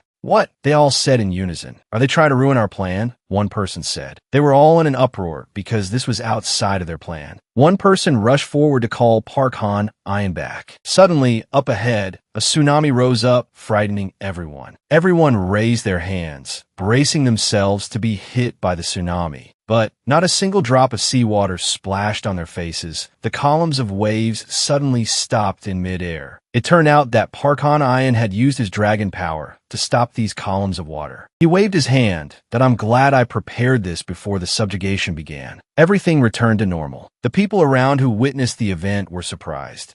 He stopped the tsunami? Everyone turned to look at him. They couldn't believe what was happening before. Their eyes, this time with the power of gold. Park Han-ayan raised his hand, speaking quietly. From his body, 6 different rays of light shot out, pointing in 6 directions. The dazzling yellow light amazed everyone. What is this bone? A skeleton made of wood. While everyone was still gaping in astonishment from the ground, after being affected by Park Han-ayan's golden energy, a giant skeleton had grown. While people were still wondering, the skull opened its mouth as if calling for something. From the sky, sparkling yellow meteor-like rays descended. Is this sound a pyre? People wondered. Suddenly, someone received a report. There was also a skeleton calling a pyre like this in Taegu, and in Taejund, there was also a wooden skeleton. Just like it. From these 3 locations, the sound of the pyre spread throughout the country. Every region was now covered with the wooden skeletons made by the Lord of Paradise Lake. After some consideration, everyone turned to look towards Park Han-ayan. At that moment, Park Han-ayan was holding a flute, standing and playing by the seashore, looking like a relaxed young man. The sound coming from a flute seemed to be a pyre. A moment later, she came to inform him of the current situation. After a dispute over who would go on the mission, Dan Deok stepped forward, saying he would do it. After some persuasion, Park Han-ayan also agreed to let him go. In the city center, it was raining heavily. The sky had turned pitch black. At the tallest building in the city, a giant green dragon was wrapped around it. Its eyes revealed a fierce look. Park Han-ayan flew into the center of the storm with those who followed him.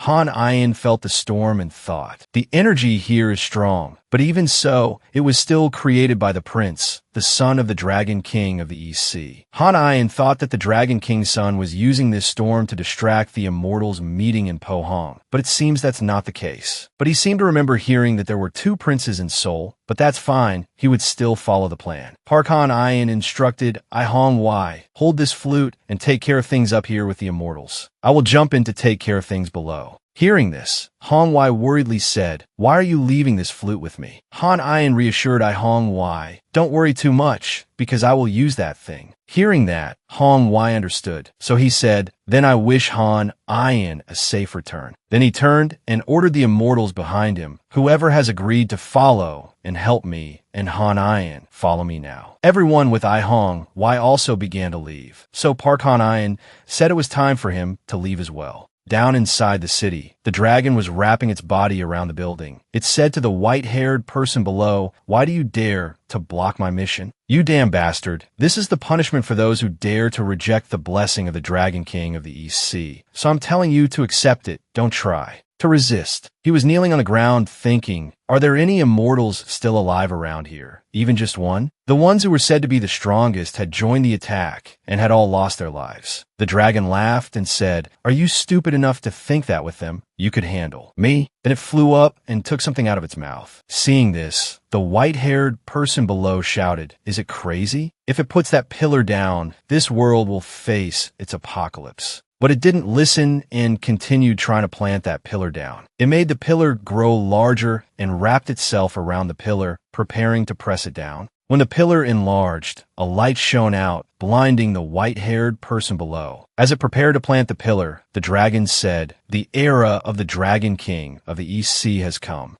The white-haired person immediately summoned talismans and said, I won't let you run rampant. The talismans surrounded the dragon and electrocuted the dragon. The white-haired person, while casting the skill, said, just a little more. But that attack only tickled the dragon. It said, truly pathetic. And it just needed to flick its tail once for the other person to be sent flying, thrown a distance away. That person was covered in injuries. He sat on the ground in pain and said, its power is too strong. The dragon mocked him, just stop trying, just let me do what I need to do. My brothers had to sacrifice themselves to create this pillar. When this pillar is planted, a new era will begin. My father will obtain invincible power, and my father will use that power to recreate a new world. Seeing the dragon about to plant the pillar and shoot a beam of energy from its mouth, the person on the ground could only writhe in pain and say, this is insane. Is this how it all ends? Suddenly the dragon stopped. He said, I heard there's a newly emerged baby dragon, right?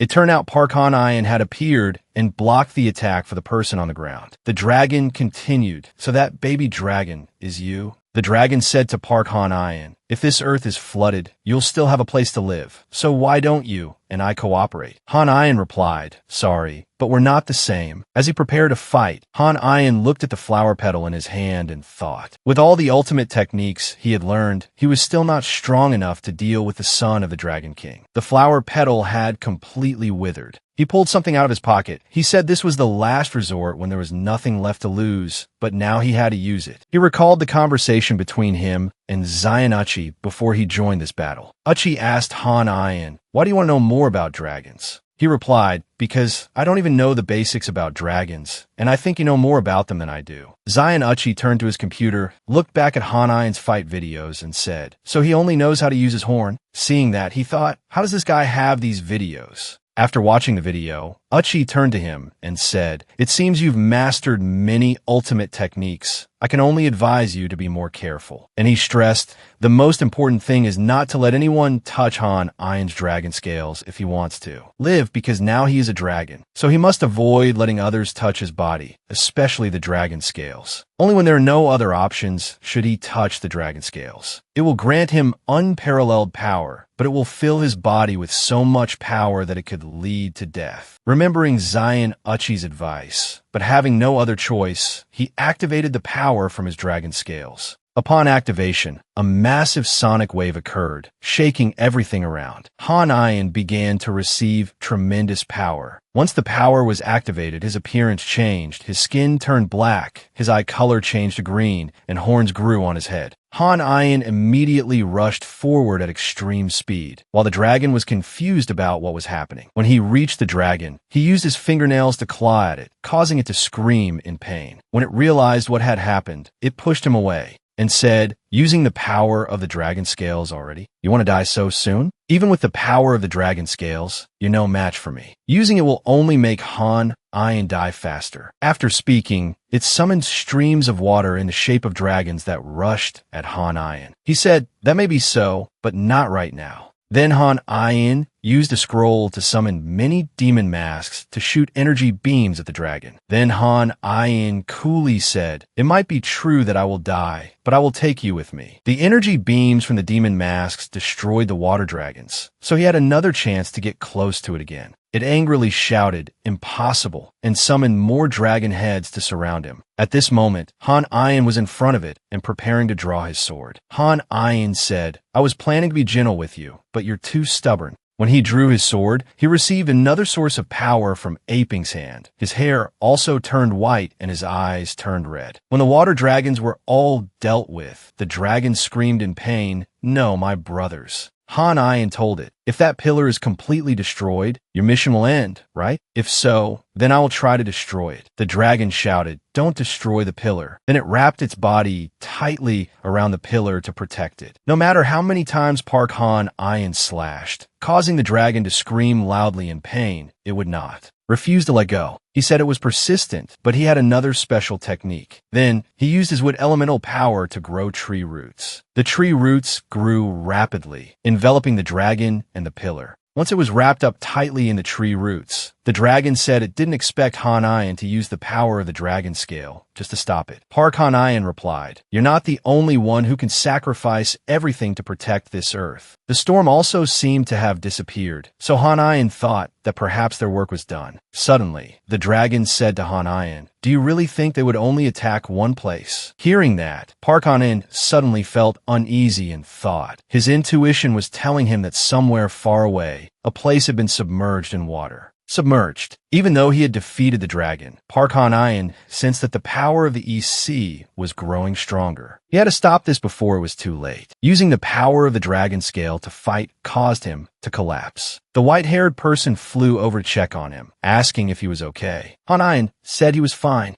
But when he looked closely at the person's face, he realized that this woman was the one who wanted to kill him before. Then he touched his face and realized he wasn't wearing his mask. So he worried, "This is bad. If she recognizes my face, I'll lose my life today. I can't go out in such a ridiculous way." But contrary to what he thought, she kept asking if he was okay, saying that Han Ayan must have lost a lot of strength from the recent battle and that she would find help immediately, leaving Han Ayan stunned. He thought, could it be she doesn't recognize me? Just now, she would find reinforcements right away, which left Han Ayan standing there stunned. He thought, could it be that she didn't recognize him? Looking at his reflection in a mirror made him realize that using the power of the dragon scale had changed his appearance. She didn't know anything, so she was still trying to heal. Han Ayan. Suddenly, from a distance, Manhwa, having completed his mission, came down to Han Ayan. As he flew, he repeatedly asked if Han Ayan was okay. He stood up and said, "So everyone has successfully dealt with another prince of the East Sea Dragon King and destroyed the pillar they brought." As he was being helped away by Manhwa,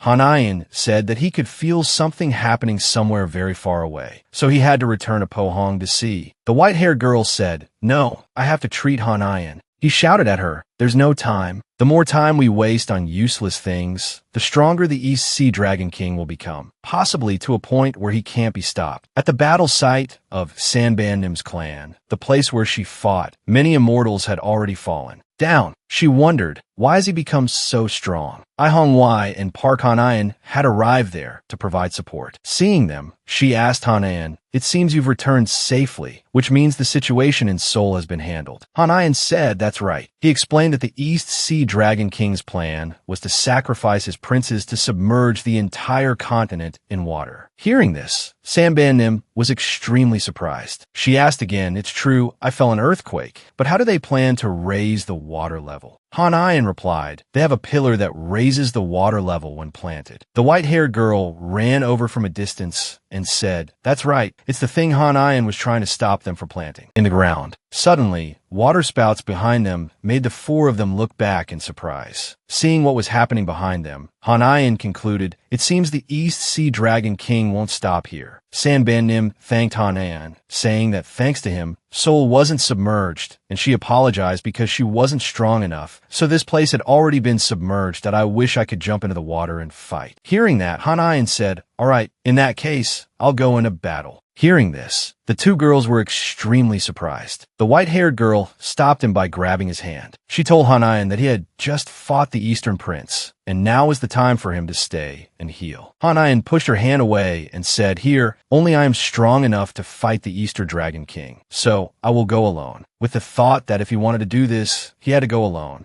Senbai, despite being so severely injured that he had to walk while clutching his stomach, still tried to stop Park Han Ayan. He put a hand on his shoulder and said, "Han Ayan, you're trying to overdo it again. Don't go into that battle alone. Don't go there and die alone. I'm definitely going with you." After speaking, he also coughed up blood. The white-haired girl next to him told one AK Senbai to be careful with his wound. Seeing this, Han Ayan thought, "It seems he's as warm-hearted as before, but I feel sorry for him for getting involved in this." Therefore, if he found out I'm a mutant, it would cause him pain. So the thing I can do to repay him is to hide the fact that I'm a mutant. Han-in, though reluctant, heartlessly pushed his hand away and said, "Let go. I have to handle this alone." And he instructed I Hong-Wai to take care of everyone here while he went a deal with the East Sea Dragon King. Wan A.K. Senbai tried to stop Park Han-in but was blocked by I Hong-Wai. Seeing him gradually descend, Wan A.K. Senbai continuously shouted for him to come back.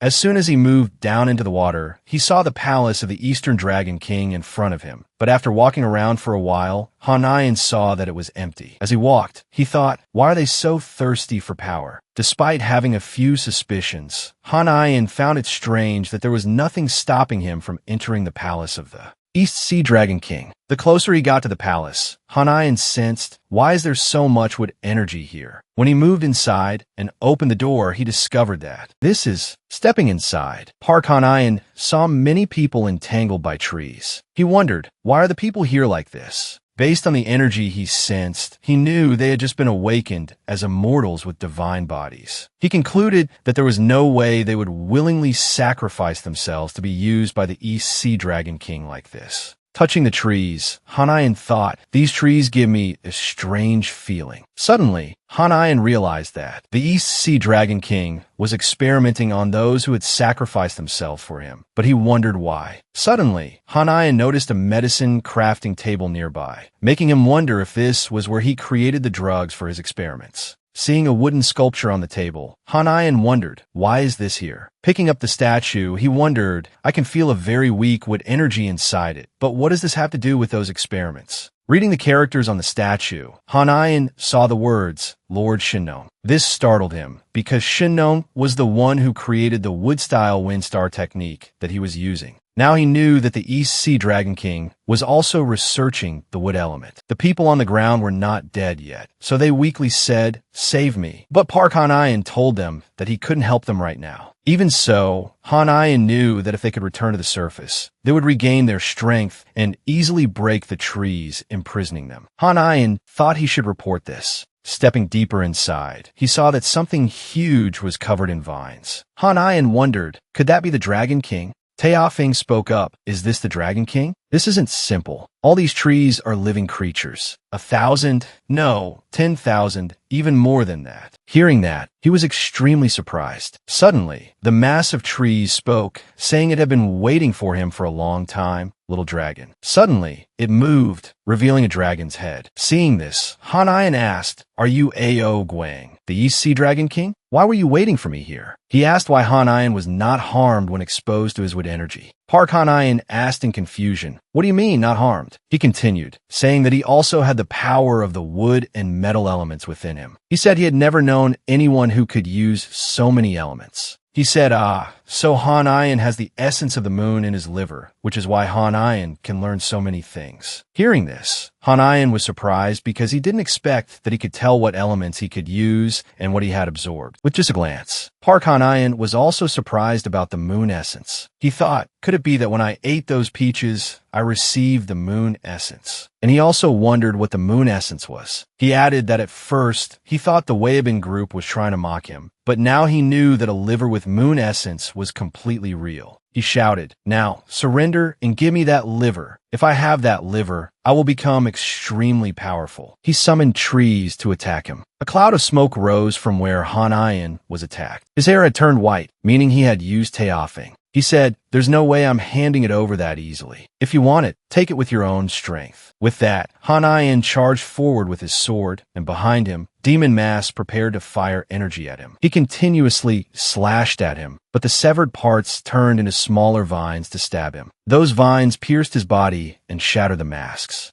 When he was stabbed, Han-in said that those vines were as powerful as a divine cannon. Teofing also spoke up, there are too many trees around. If Han-in keeps using me to slash, sooner or later, I'll rust. Han-in reassured it, this is just a temporary measure. I'll think of another way. While fighting, Han-in thought, I'm using the metal element, the element that counters wood, but it's still not working because he's too strong. Han-in wondered, should I use the celestial art along with the metal elemental energy? But if he did that, he would lose all his energy before he died. Due to a moment of carelessness, he was attacked by him with vines on his dragon scale. When attacked, Hanayan lost all his strength, so he fell freely while the Eastern Dragon King opened his mouth, waiting for a windfall. Meanwhile, Teofing continuously urged him, "Don't give up, get up and fight." But Hanayan said, "I've lost all my strength. I can't even swing my sword or use a talisman. Is this the end?" Park Hanayan and Teofing were inside the belly of the East Sea Dragon King. His insides were also made of vines. They were trapped between the vines. Teofing said it was melting. While struggling, it called out, "Hanayan, wake up. I don't want to die here. Wake up, you damn muddle-headed divine Dragon King. Wake up." Hanayan was in a separate dimension within his mind. Hanayan was floating in a daze. He felt his body was in great pain.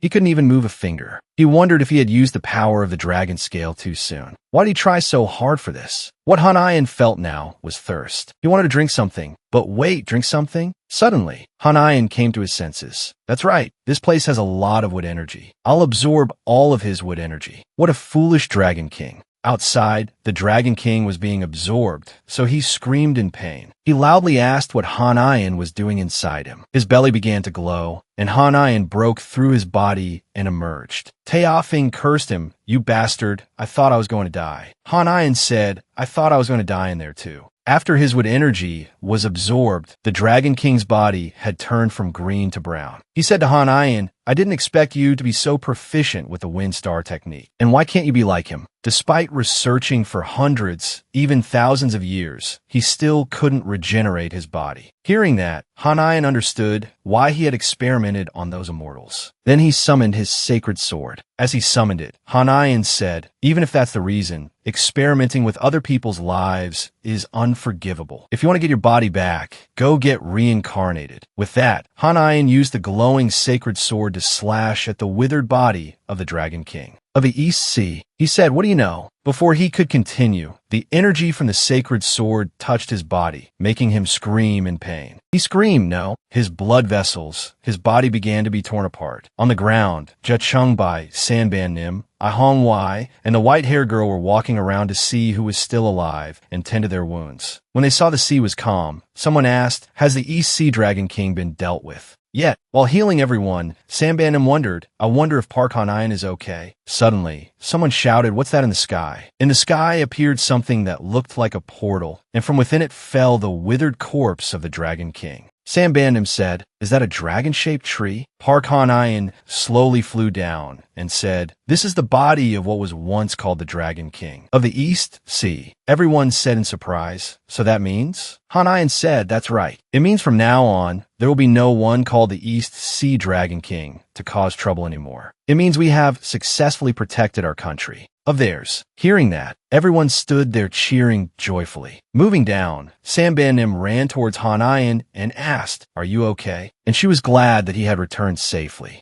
She also wondered, how did Hanayan manage to bring that huge thing back to the mainland? Hanayan replied that he found this sacred sword in the palace of the East Sea Dragon King, so he used it to move his corpse up here. Sanbanim said angrily, "See, I told you the Eastern Dragon King was holding the sacred sword, but no one believed me." She was even scolded by the temple masters because they didn't believe the East Sea Dragon King had it. In his heart, Hanayan thought, "I'm sorry for hiding it from you, Sanbanim, but I've had it from the beginning." Sanbanim smiled and said, "It's also thanks to you that we were able to defeat the East Sea Dragon King. Now it's time to treat Hanayan's wounds." Ayan. As soon as she finished speaking, Hanayan coughed up a lot of blood. He said, "It's probably too late for that." The people around them started to worry and ran over to ask, "Are you okay?" The most worried person was Ahongwai. Although he was standing behind, when he heard something was wrong with Park Hanayan, he pushed everyone aside to run to his side. He said, "Hanayan, you've lost too much energy. If you want, absorb my energy." But he refused because Ahongwai was also tired from fighting. Hanayan couldn't absorb his energy. Hanayan said, "When people reach their limit,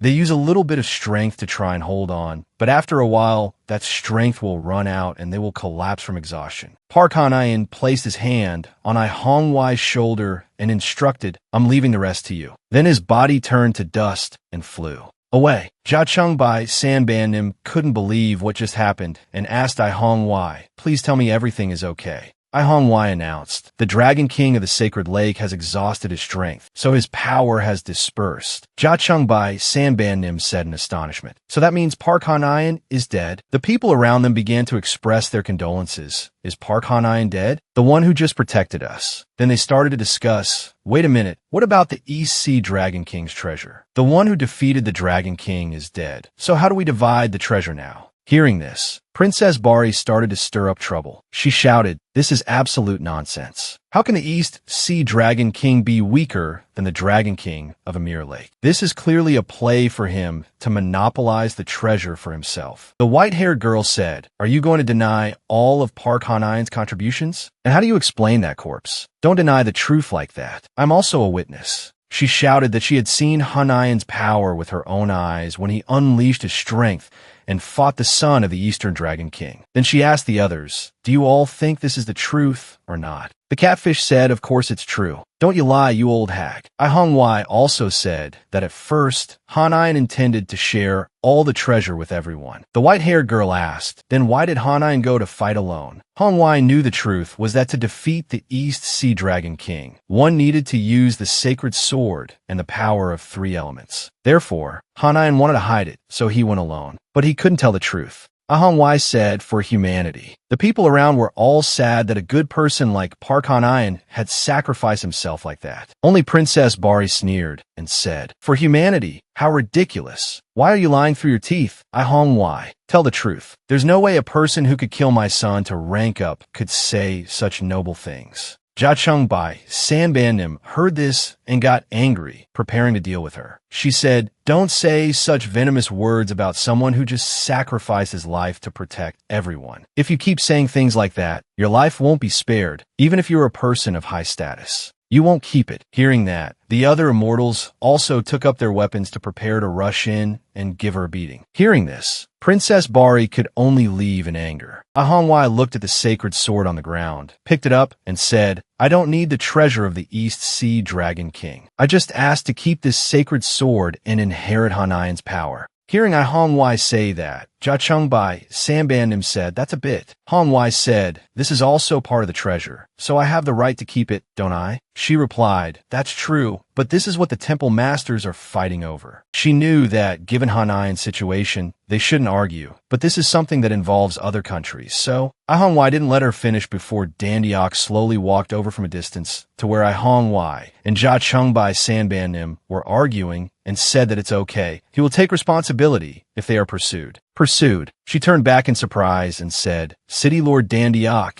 you can't. Baekwa City's reputation is very bad, so the Holy Masters won't agree if you want to take responsibility. Dandiok said, don't worry. Didn't they say the East Sea Dragon King wanted to submerge the whole world with those pillars? Sanbanim agreed with that statement. So he continued, if he had succeeded, Japan would have been plunged into chaos. If so, let's use this reason to claim ownership of the sacred sword. Jia Chengbai Sanbanim shouted in surprise, what? She put her hand on her forehead and thought, I can't believe it's this easy. She was just about to start a battle to see who would have the right to keep the sword. Ahongwai said, this is the legacy of the Dragon King of the Sacred Lake, the one who sacrificed himself. Sanbanim said to Dandiok, all right, I'll help you. Dandiok thanked her for wanting to help and also wanted to thank Hongwai. Hearing the name Hongwai, Sanbanim was extremely surprised. Dandiok said that when Ayuwa was dismissed, all the kill orders against him were rescinded. Dandiok said this might seem shameless, but he asked if Hongwai wanted to return to Baekwa City. He had just taken off his mask and said that he was very grateful for Dandiok's kindness. If it were the old him, he would have agreed.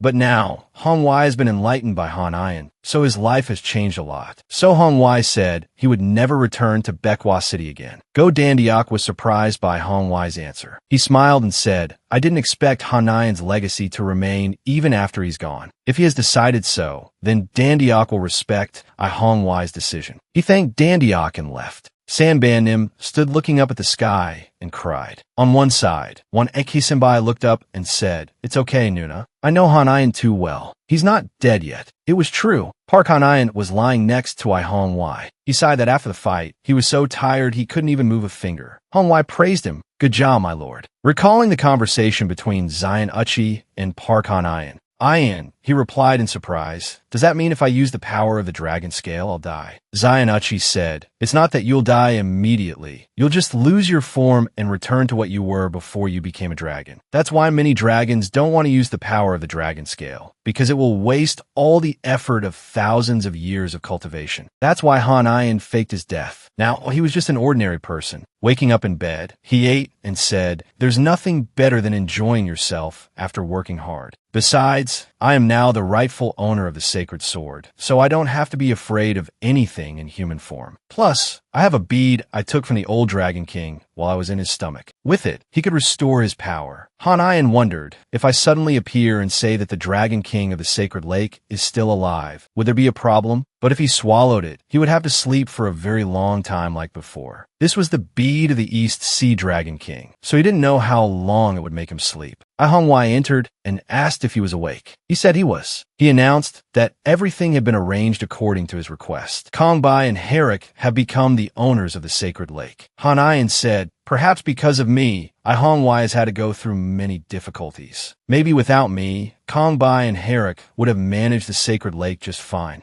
Ihongwai asked Han Ian, are you planning to cut all ties with the sacred lake? He said, of course. If anyone finds out that the lake is still under Han Ian's management, the fact that I'm still alive will be exposed, and I have other plans. Hearing him say that, he also said, if Han Yuan has decided so, then I will also leave the sacred lake. Hearing that, he asked in surprise, if so, where will Ihongwai go? He said that for Han Yuan's plan to go smoothly, he needed to be by his side. Han Yuan sat up and asked, did my father make you work too hard? Or were the potions I gave you not good enough for you? Ihongwai smiled and said it wasn't that. He wanted to be by his side to learn more things. And since Han Yuan had a new plan, he also wanted to follow along to learn. Ihongwai had always wanted to be Han Yuan's disciple, so he would do the best a disciple could. While helping Han Yuan, Ihongwai also discovered a secret technique of the Lai family. He knew where this secret technique was hidden. This is an ultimate technique from the Yuan and Ming era, so he plans to go to Zhangzhou to learn how the immortals there live. Hearing this, he becomes sad and thinks that even though he doesn't want to, he has to say goodbye to Yi.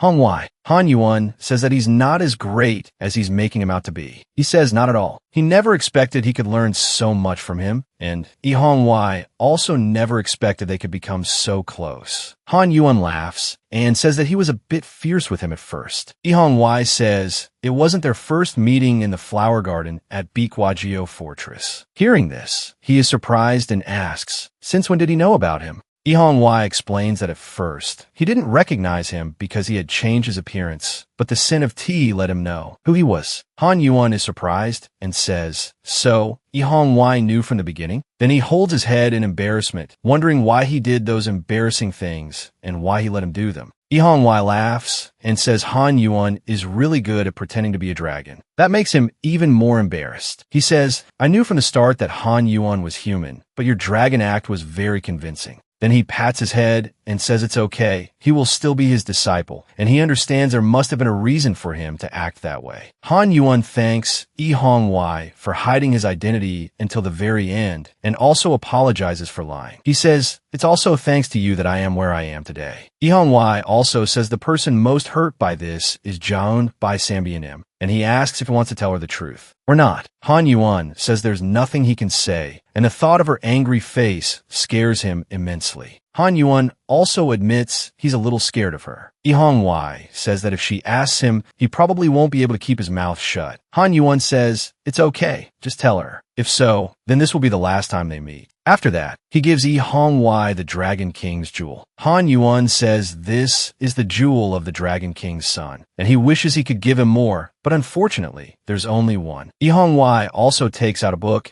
and says he should have given this to him sooner, but he's only giving it now. This is a Hangul book. He says it will help him practice that secret ultimate technique. He hopes he can accept it because he put a lot of effort into it. Han Yuan says no, since he got it, he should keep it. He needs a long rest, so he asks him to leave. The two of them fist bump. Han Yuan tells Ihongwai to take care, while Ihongwai says goodbye, my brother. Some time has passed, and many people are searching for the Dragon King's treasure of the East Sea. As they walk, they say, I wonder if there are any foolish places we haven't checked. One person says that place over there is the last one they need to check. When they go in to check, they see overgrown plants and a very unpleasant smell. and they are surprised to discover Park Han-yuan wrapped in vines. So they immediately call for everyone to get a stretcher to carry him for treatment. It has been over 3 weeks since the subjugation of the East Sea, but most cities have not yet been able to recover. However, Korea is reported to have suffered less damage than other countries. One of the immortals, believed to be the Lord of the Heavenly Lake, prevented the Prince of the East Sea from awakening as a dragon and sealed it underground with a pillar. People call it the Pillar of the New Era. Once it is placed, the surrounding areas will gradually sink into the sea. The water level gradually rises, allowing the East Sea to expand further. The Dragon King of the East Sea had also planned to increase his influence by expanding his territory. Although the East Sea Dragon King has been dealt with swiftly, there are still many places submerged in water because of this pillar. One of them is the island of Honshu, one of the 4 main islands of Japan. 2 pillars were erected here, but they have decided to remove one of them. This is an extremely serious matter. If that area sinks, the safety of other areas cannot be guaranteed. Everyone who hears the news is abuzz, talking about Han Yuan, but there are rumors that after the incident he suddenly disappeared or was even sacrificed. At this moment, at a nearby table, a mysterious girl in a hat has been secretly listening to everything. In fact, that girl is Han Yuan, disguised as a girl for convenience in his daily travels. While eating, Han Yuan takes a call from his mother. He tells her that he's doing very well right now. Hearing this, his mother gets angry and yells through the phone, "Well, my foot, I thought you died in that battle a month ago. Why don't you choose a safer, gentler job like intelligence work? I see a lot of people doing that." Being scolded by his mother like this, Han Yuan can only give a wry smile and try to brush it off. Who asked her precious son to be such an important figure that he has to do things like this so that bad guys can't easily approach him? Han Yuan waves to the owner to order more gukbap. His mother is still nagging and complaining on the phone. Han Yuan cunningly uses the excuse that the signal is weak and quickly hangs up, making his mother furious. The words his mother just said are giving him a headache. At this moment, the gukbap is served. Han Yuan is also glad that the area where his mother is living is still very safe. Although there was strong opposition at first for Han Yuan, sending her to his aunt's place after the Heavenly Gate reopened was the wisest decision. It has also been 2 weeks since Han Yuan faked his death after the subjugation of the East Sea Dragon King. Now is the time he can safely return as Park Han Yuan. And for Han Yuan to be able to return alive, the greatest credit belongs to a special person. Are you having a meal here? A familiar voice rings out, making Han Yuan. Pay attention. That person is Dandiok. Can we talk for a bit after you finish eating? At a beautiful cafe, Dandiok and Han Yuan are sitting and chatting over coffee. Dandiok asks Han Yuan if he has ever heard about the ownership of the 7-branch sword. Han Yuan says that it's a hot topic these days. You hear about it everywhere, so it's impossible not to know. And Dandiok's purpose in coming here is also to ask Han Yuan for help with something related to it. Dandiok says that it's thanks to Han Yuan that Korea didn't suffer too much damage. But other countries in the EC region were heavily devastated, with Japan suffering the most severe damage. It seems it's because they can't dismantle the pillars themselves, and they said that if Korea helps them remove them, they will hand over the ownership of the 7-branch sword. After hearing this, Han Yuan is extremely surprised and becomes flustered, thinking he could easily obtain the 7-branch sword. Who would have thought it would be this tough to chew? Dandiok also wanted to handle this matter himself in place of Han Yuan, as he is still in the process of recovering, but the current circumstances don't allow it. Just remembering his awesome, cool performances from before, Dandiok couldn't help but seek him out. And if Han Yuan agrees, Dandiok will of course also support him with weapons and items, so Han Yuan can increase his power. Han Yuan asks if the other immortals will go with him. Dandiok says of course. He has invited a few people who have proven their strength and skills through the recent conquest and the War of Angels. And after resolving the matter of the pillars, Han Yuan's achievements and status will be restored to their original state. Hearing this, the corners of Han Yuan's mouth curl into a slight smirk. It turns out that after this deal, he will not only possess the 7-branch sword, but also have his position restored and receive a reward. Thinking this, Han Yuan doesn't hesitate and agrees immediately. The day to go to Japan will be after the Memorial Day. Han Yuan had previously intended to fly to Japan to search for the Orochi ruins and obtain the seven-branch sword. But now that the opportunity has arisen, it's truly killing many birds with one stone. But the reason Han Yuan has to return to his true identity as Park Han Yuan is because he cannot go to Japan as the Lord of the Heavenly Lake. Right after the Heavenly Gate opened, all nations forbade their people and ancestors from traveling to other countries on their own to prevent the world from falling into chaos, especially since there have been immortals who waged war with other nations throughout history. The management board for immortals has also become stricter, but that alone cannot change the situation of an entire nation. So, although it's more difficult than for ordinary people, immortals are now also allowed to travel abroad freely. That's why Han Yuan is using his real identity to go to Japan. Han Yuan also didn't expect to get this opportunity to go abroad without any cost and even get a reward after finishing the job. It's truly a sweet deal. The most difficult problem has been solved. Now Han Yuan can slowly enjoy this China money. He wonders if there's a way to reduce the time it takes to use it. But perhaps it would be better to go ask Hyerock and Gang Bei. Han Yuan returns to the palace for a moment. The palace's butler, hearing the news, rushes out in a hurry to greet him. Han Yuan thought he had come at the wrong time, but the butler said, "It's all right, you can come anytime." Han Yuan asks where Hyerock is. The butler hesitates and says that Hyerock is trying to fight with his mind to absorb the Chintamani of the East Sea Dragon Prince that Han Yuan had previously bestowed upon him. After hearing this, Han Yuan is extremely surprised. The butler explains that an entity cannot easily absorb a Chintamani due to the conflict with its original owner. The power accumulated inside the Chintamani is enough to become a dragon. The original owner would never give it up easily, even after death. Fortunately, thanks to Han Yuan, this process won't take too long for Hyerock. He will quickly overcome it and absorb the power of the Mani. Han Yuan thinks to himself that if he had absorbed it, this probably wouldn't have happened, but for some reason, he had to fall asleep for quite a long time. Thinking back, Han Yuan was stabbed quite badly at that time, and this long sleep might be because he was in a recovery phase and fighting with his own mind. The problem is that it would be difficult to predict what would happen if the two of them met again in Han Yuan's mind. Han Yuan asks the butler if the feeling of fighting in the mind is related to one's consciousness. He replies that it's not at all. Psychology has a stronger influence than consciousness. In other words, it's a battle between imagination and mental strength. After hearing this, Han Yuan smiles faintly. Imagination? Then perhaps I'll have a sure victory.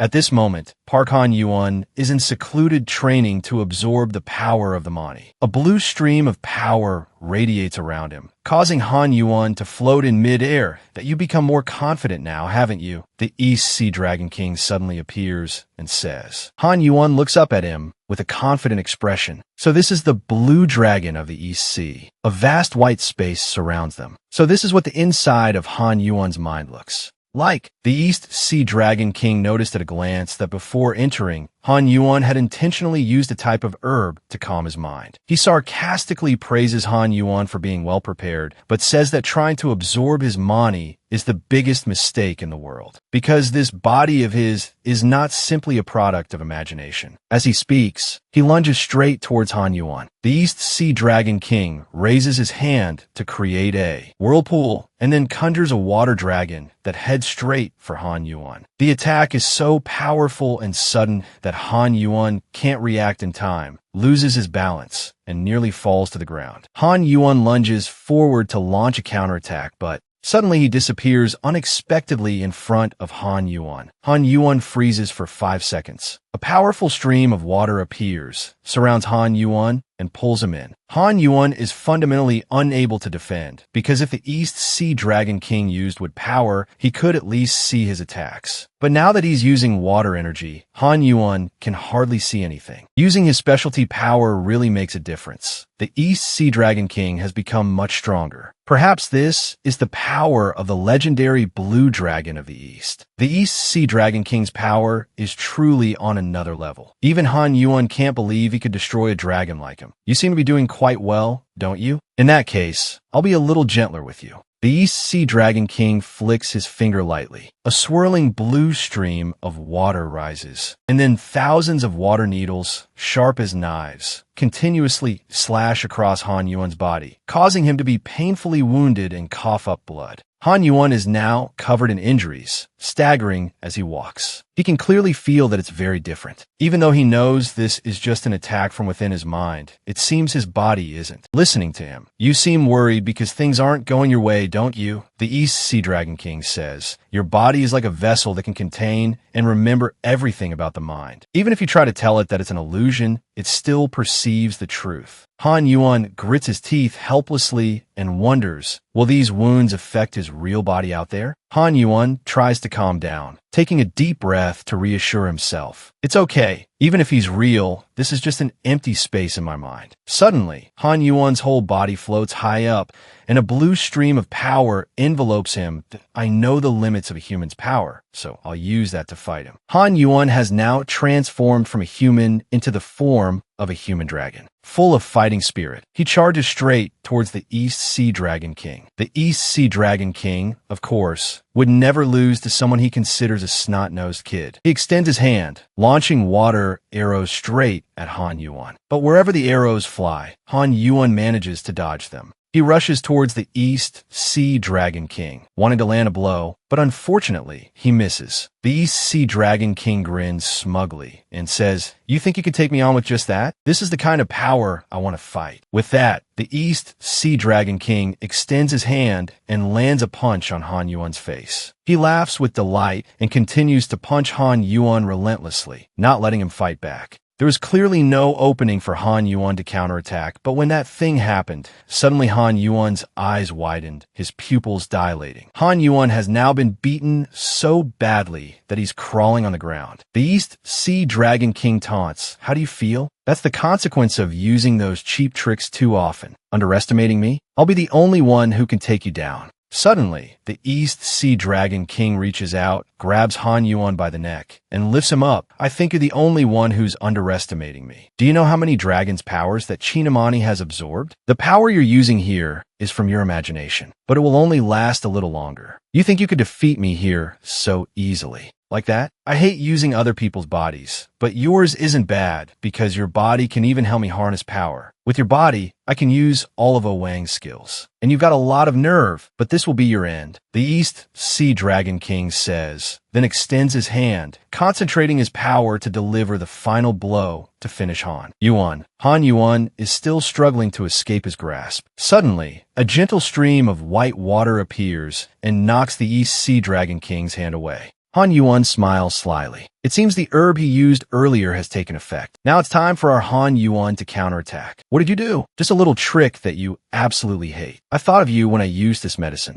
In the end, mental problems can only be treated with psychiatric drugs. Now let's start over. Han Yuan, now supported by the medicine, is full of energy and ready to strike. With a wave of his hand, a powerful mass of herbal moss appears and rushes straight towards the East Sea Dragon King. He refuses to be defeated, creating a whirlpool to counter. Seeing this, Han Yuan just scoffs and says again, I already know all your tricks. With that, Han Yuan extends his hand and continues to control the herbal moss, making more and more of it appear. Then it rushes to surround the East Sea Dragon King, leaving him with no escape. Even at this point, the East Sea Dragon King still has the gall to mock Han Yuan. If you continue to use your energy so foolishly, you will soon regain your senses. Before he could finish his sentence, the East Sea Dragon King is bound and gagged by Han Yuan's herbal moss tendrils. The tendrils tighten, making it harder for him to breathe the more he struggles. Han Yuan approaches the East Sea Dragon King. He grabs the tendril near his neck and lifts him up. I can use natural energy at will, but you can't, even after experimenting on humans. If you feel unconvinced, then use it. But I've thought it through. I'll grant you a very gentle death. You will pay the price right now. With that, Han Yuan, let's go. The East Sea Dragon King is still bewildered by what Han Yuan just said. Suddenly, the herbal moss tightens even more, causing him great pain. Wherever the moss tightens, the East Sea Dragon King loses blood. In the end, he slumps down in front of Han Yuan like a dried-up, dejected fish. Still not submitting, the East Sea Dragon King resentfully shouts at Han Yuan, I can't possibly lose so easily. I can't lose to a snot-nosed kid like this. I built up everything. Han Yuan says with a cold face, don't worry, all of that will belong to me now. Then Han Yuan creates a water orb in his hand. The orb gently shoots out a powerful stream of water that pierces straight through the East Sea Dragon King's chest. The battle ends, and the East Sea Dragon King gradually turns to dust. Han Yuan has also returned to his human form and smiles with relief. You really can't underestimate the main character's aura. At the memorial ceremony for the victims after the subjugation of the East Sea, everyone is gathered and is listening to a brief report on the situation of the recent battle. Ayan Bai, sitting below, is extremely annoyed listening to that puppet speak. Dandioke, despite his appearance, doesn't look any more pleased. While the memorial ceremony is underway, no one notices that the water surface below is rippling. A moment later, a pillar of water suddenly rises. Then it gradually forms into a water dragon, causing everyone to panic in fear. Because everyone thought that water dragon had been defeated in the recent battle. Just as everyone is about to scatter and flee, the water dragon suddenly speaks in a very familiar voice. The memorial is great, but we should go deal with that pile of ashes. First, shouldn't we? It turns out the water dragon was actually Park Han Yuan, or rather, the Lord of the Heavenly Lake. After revealing his true form, everyone is surprised and amazed, because they all thought he was dead. Han Yuan looks up to the sky and explains, "Just as my body was about to decompose, my servant brought me back to the palace in the East Sea and revived me with the divine heart water there. During my recovery, I formed a connection with that Eastern Sea and have now become the master of the East Sea."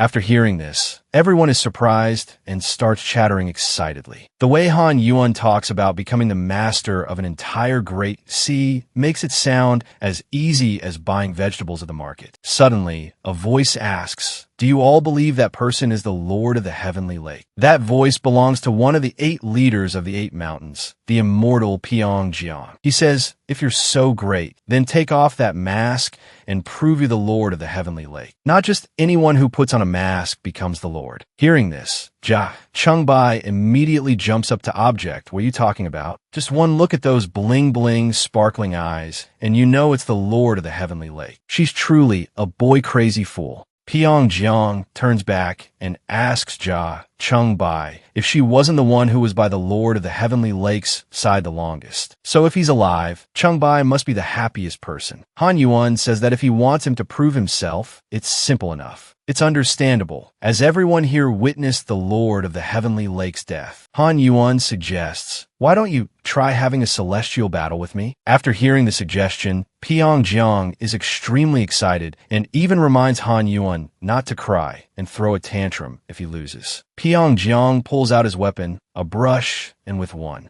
stroke, a powerful, fierce tiger appears and pounces on Han Yuan. Han Yuan quickly jumps into the air to dodge. Then he also waves his hand to launch a countermove. At first, the tiger looks up, dazed and confused, not understanding what he is doing. But just a moment later, the water orbs Han Yuan fires fly straight into the tiger, causing it to roar in pain. It continues to writhe and scream in pain, sending rocks and debris flying everywhere. Dan Diak has to use his own body to shield the people around him to prevent them from getting hurt. He also suggests that everyone should move back as far as possible to avoid danger. Jia Chengbai says that the two of them should have gone to a safer place to fight. She wonders why Pyongjiang wants to pick a fight and create enmity with Han Yuan, since they've never met. Dan Diak explains that for what he's heard, Pyongjiang is probably testing some new technique. And there are also rumors that Han Yuan did something that directly affected the EC region. Jia Chengbai looks back toward the two of them fighting. Both are still very passionate and enthusiastic. On the ground, there's a fierce tiger. In the sky, 2 big shots are clashing. Looking at the white tiger below, Han Yuan wonders what Pyongjiang was thinking, sending out a low-level spirit beast like this to fight him. With his current power, Han Yuan feels that he is the weakest among the 8 leaders of the mountains. A black phoenix is created by Pyongjiang. It lets out a cry and begins to attack, breathing fire towards Han Yuan. Han Yuan just plays a game of cat and mouse, weaving back and forth with it. At the same time, he also unleashes his water power to counter and control the phoenix. The disadvantaged phoenix collapsed after taking just 1 hit. Just then, the white tiger, which had appeared from the ground at some unknown point, leaped forward, wanting to pounce on Han Yuan. But it wasn't that easy. Han Yuan nimbly dodged the White Tiger's attack. But looking back, it seemed this combination of power from Pyongyang was nothing to scoff at. The golden energy from the White Tiger and the fire energy from the Phoenix, both spirit beasts, had different attributes. To achieve this must have taken considerable effort, but using it for such a small, cute little battle was truly strange. Pyongyang's eyes suddenly turned fiery red and more intense. He drew a seal with a cute dragon in the middle, which was quite special. Pyongyang did this to summon an azure dragon to continue the close-quarters combat with Han Yuan. Seeing the azure dragon dancing and spinning wildly in front of him, Han Yuan finally understood the issue. No wonder Pyongyang had been trying so hard to eliminate Han Yuan. The purpose of this battle was not initially for Pyongyang to confirm that the Han Yuan before him was the Lord of the Heavenly Lake. It was merely due to Pyongyang's personal grudge, because Han Yuan's sudden appearance had caused all of Pyongyang's plans to go up in smoke. It turned out Pyongyang wanted to obtain the heart of water of the Eastern Sea, but only those of the dragon race could possess it. Therefore, Pyongyang thought that by simply creating a dragon by drawing a few lines like that, and then letting it absorb the heart of water, he would succeed. But unfortunately, Han Yuan had arrived first and taken it. Pyongyang, having arrived late, became furious and wanted to take Han Yuan out. Han Yuan explained that whatever Pyongyang did would be meaningless, because if the heart of water were that simple and pathetic, Zhu Guo wouldn't have had to sacrifice his son. Fundamentally, the more Pyongyang listened to Han Yuan's explanation, the more bitter and angry he became.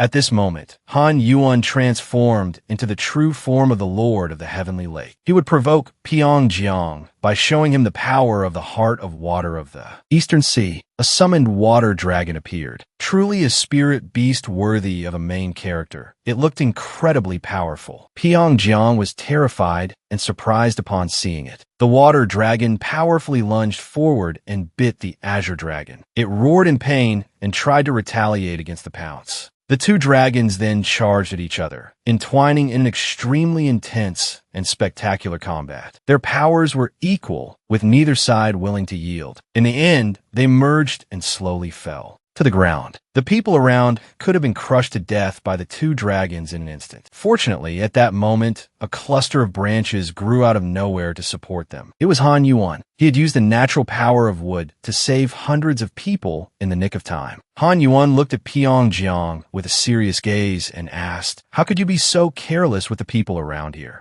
Pyongyang laughed arrogantly and said, "Why care about that bunch of insects? The strongest will be the survivor, don't you understand? And if you care about such trivial things, you'd better die first." Hearing these words, Han Yuan felt the blood rush to his head. "Insects? What are you talking about? You damn immortal bastard." He laughed and said, "Let's see if Han Yuan can block these next attacks." Then he drew a snake and a turtle to attack him. But Han Yuan only needed to use a water attribute ultimate skill to resolve everything neatly, because they were all just creatures made of ink, so they were easily washed away. Pyongyang was furious. Why were his beasts defeated so easily? But he wouldn't give up. As he prepared to use his giant brush to draw more creatures, his hand was pulled back by vines summoned by Han Yuan, preventing him from drawing. While Pyongyang was struggling to escape the vines, Han Yuan flew over and kicked him away. His paintbrush was also kicked and broken in two by him. Lying on the ground, Pyongyang thought, "Damn it, my weapon is broken in half. How can someone be so fast and strong?" Han Yuan said, "Pyongyang, do you surrender yet?" He replied, "Not yet." Then he picked up the head of the brush to continue drawing creatures to attack Han Yuan. He used his last bit of strength to create a multi-headed dragon to sneak attack him. But Han Yuan just lightly jumped away. While moving, one of the dragon's heads swallowed him. The dragon head that had just swallowed him melted. Han Yuan jumped out of its just melted head. As he jumped out, he used a water element skill to erase the other heads. Pyongyang lay there in disbelief. Why was the ultimate skill he had trained his whole life for so easily broken? What kind of monster was this person in front of him? Han Yuan slowly landed and said to Pyongyang, "Why are you just standing there? If you have any more tricks, use them." He sat there muttering, "Power will come." Seeing this, Han Yuan ran over, grabbed it by the collar, and said, "Then let's end this game." Pyongjiang looked away in despair and said, Han Yuan, just kill me. I'd rather die than lose my honor. Han Yuan said, I won't let you die that easily. Then he used his sword to attack his body. Han Yuan said, I will only destroy the place that contains your power, so you will lose all your power. He also said, your life won't be in danger, but your power will gradually disappear. You will become the insect you despise. Then you will understand how it feels to be a weak person with no power to resist. Hearing this, Pyongjiang repeatedly begged Han Yuan to just kill him. Meanwhile, his followers dragged him away, but he only looked at him with a contemptuous gaze. The people around began to gossip about what had just happened, while Tae-Bek stood in the crowd and said, Pyongjiang is no longer strong enough to be a guardian mountain god, and another one has just died. And he concluded that the council of the 8 mountain gods would have to collapse. In his heart, he thought, that damn Han Yuan, this is truly disrespectful to the council of the 8 mountain gods. Don't think you can do whatever you want just because you've been revived. Then Tae-Bek wondered, was associating with Han Yuan a mistake? After handling everything, Han Yuan turned back and said, it seems there's a vacant seat for a mountain god, so I'm boldly nominating myself for that position. After that declaration, Tae-Bek said, that position isn't so easily taken. Han Yuan said, so you want someone who's now no different from a cripple to sit in that seat instead of me? He said, even so, I can't just give it to you. Like other divine positions, everything must be based on the law. Han Ian laughed and said, you seem to like following the law, don't you? But isn't the law in this world based on power? I defeated Pyongyang, so naturally, his seat should belong to me. That's perfectly in line with the law, isn't it? Tae-Bek was furious upon hearing this. Han Ian said, don't make that face. Weren't you also a student of Ian Suga? Beiji, hearing this, everyone started to gossip. So, is the position just a place for hereditary succession? If so, there's no change or development at all. Other mountain gods like Mok Myanin and Yuk Tongmeng were also in the crowd, speechless and saying nothing. Mok Myanin spoke up. Someone shut Hanayan up, or we'll all lose our positions. Yuk Tongmeng said, but he's too strong. Even Pyongyang's power wasn't as strong as his. So what can we do? But we can't just let him take the seat. Mok Myanin went to Tae-Bek and said, you have a relationship with him. You handle everything concerning him yourself. This startled him. In the distance, by Sanpanim stood there laughing at what was happening. She thought, even without my help, Han Ian can still do such an interesting thing. Moreover, he can also give the mountain gods a hard time. That's why he's so confident. Remembering Park Han Ian's words that he would take care of the peninsula in Korea alone. She wondered, how long has Han Ian been planning this? This matter of hereditary succession will cause a major incident in this system, because depending on who gets the position, the balance of power can shift unexpectedly. Now, everyone here wants that position, especially Dan Gunwang, who lost his seat after being defeated. If any of them want that seat, it will be hard to stop them, but it's still better than letting that kid sit in it. Dan Gunwang's group had been silent until now, but among them was one Eki Sanbai, who has an excellent reputation and would increase his number of supporting votes. So it's certain he won't pass up such an opportunity to consolidate power. What will we do next? Princess Perry spoke up. Are you all going to let that guy tarnish the position of a mountain god? For thousands of generations, that position has been passed down, but those in higher positions still have greater authority, so no single family can act recklessly. Then Dan Gunwang stepped forward and said, but times have changed, so we need new people to let the country taste the flavor of innovation. Tae-Bek said, Dan Gun, how dare you? Mok Myanin also said, this is a sacred position with great responsibility. It must be held by someone who knows it well. We can't let some nobody sit in this position. Dan Gunwang, calling others a nobody is a bit rude. They are all people under our rule, so they all have a right to speak up. And since there's a vacant position, why don't we decide together whether Park Han Ian is strong enough to take Pyongyang's seat? Walking back, Taifing said, I didn't expect Tae-Bek to support Han Ian. He said, perhaps they respect my power. She thought, but thanks to that, you've been promoted to a mountain god. Now you have the same rank as Ju AK, who once wanted to kill you. So even if they want to kill you, they will hesitate about it. Taifing said, didn't they say they would wait for a more suitable candidate? Han Ian said, that's right. I hope the next person is someone with management experience, not a newcomer. Taifing said, why not just go into the hall of those mountain gods and take care of all of them? Han Ian said, now it's time to see what the new house is like. Seeing the inside was empty, Taifeng said, "Did Han Ian get tricked into buying this place? There's nothing inside." Han Ian said, "Of course, when you buy a house, it doesn't come with furniture. But it seems they only left a plow and a mortar. My old place was large, but this place is even more massive." He said, "Gambai and Herrick are probably busy, but it would be great if Ihonge were here." Taifeng asked Han Ian, "Are they the only people you know?" Hearing that, he fell silent. Then it said, "So Han Ian has no friends?" He then told it to shut up. Walking around, he said, "This place is too big. I don't know where to start. At least Gambai and Herrick's places already had furniture inside, so I didn't have to think about how to arrange things." He thought he should hire someone. Suddenly, there was a strange source of power outside the door that Han Ian felt. So he put on his mask and told the person to come in. The person who stepped out was a girl who looked like a water monster. She introduced herself as Dory, pleased to meet him. Seeing the girl, he wondered, is she a worker here? He asked her, "The owner of this place has changed. Why haven't you come to see me?" Dory replied, "Because I didn't know if you would accept me as a servant." Han Ian said, "Do you know that I killed the previous owner here?" Dory said she knew, which was why she was asking if he would accept her. She said, "You are my family's benefactor." He said, confused, "What did I do?" She explained, "Dragons cannot become so through training. It can only be because their parents were also dragons. The dragon race uses their children as weapons, which is why dragons have so many offspring. Only a few can become dragons. And they also have many concubines, including Dory's mother. Her family's tradition was to ensure the financial resources for the Dragon King of the East Sea. Because her father loved her mother very much, he stood up to stop the Dragon King when he wanted to take her away. But he failed, and from then on, her family's lineage fell into the abyss. Her father passed away from grief, and her mother followed a few days after her father's death. Then, only Dory was left. She thought she would carry this grudge for the rest of her life. But Park Han Ian destroyed the Dragon King of the East Sea. Hearing this, Han Ian thought, "Dragon King of the East Sea, how could you be so shameless?" Looking at Dory's face, he didn't think she was lying. In any case, he had nothing to lose, so he would probably agree to let her follow him. Han Ian said to Dory, "This place looks a bit pathetic. Can Dory handle it?" She replied, "Of course I can. I am very confident because of what my parents taught me." Suddenly, her cheerful expression vanished. Dory's face turned sad, and she ran forward. Seeing this, Han Ian said, "Perhaps this is still too much for her." When he saw Dory approaching the pit, he ran over and said, "Don't get too close. You might fall to your death." The girl asked him, "Have you jumped into that pit?" He said, bewildered, "Jump in? That's a volcano. How could I jump into such a hot place?"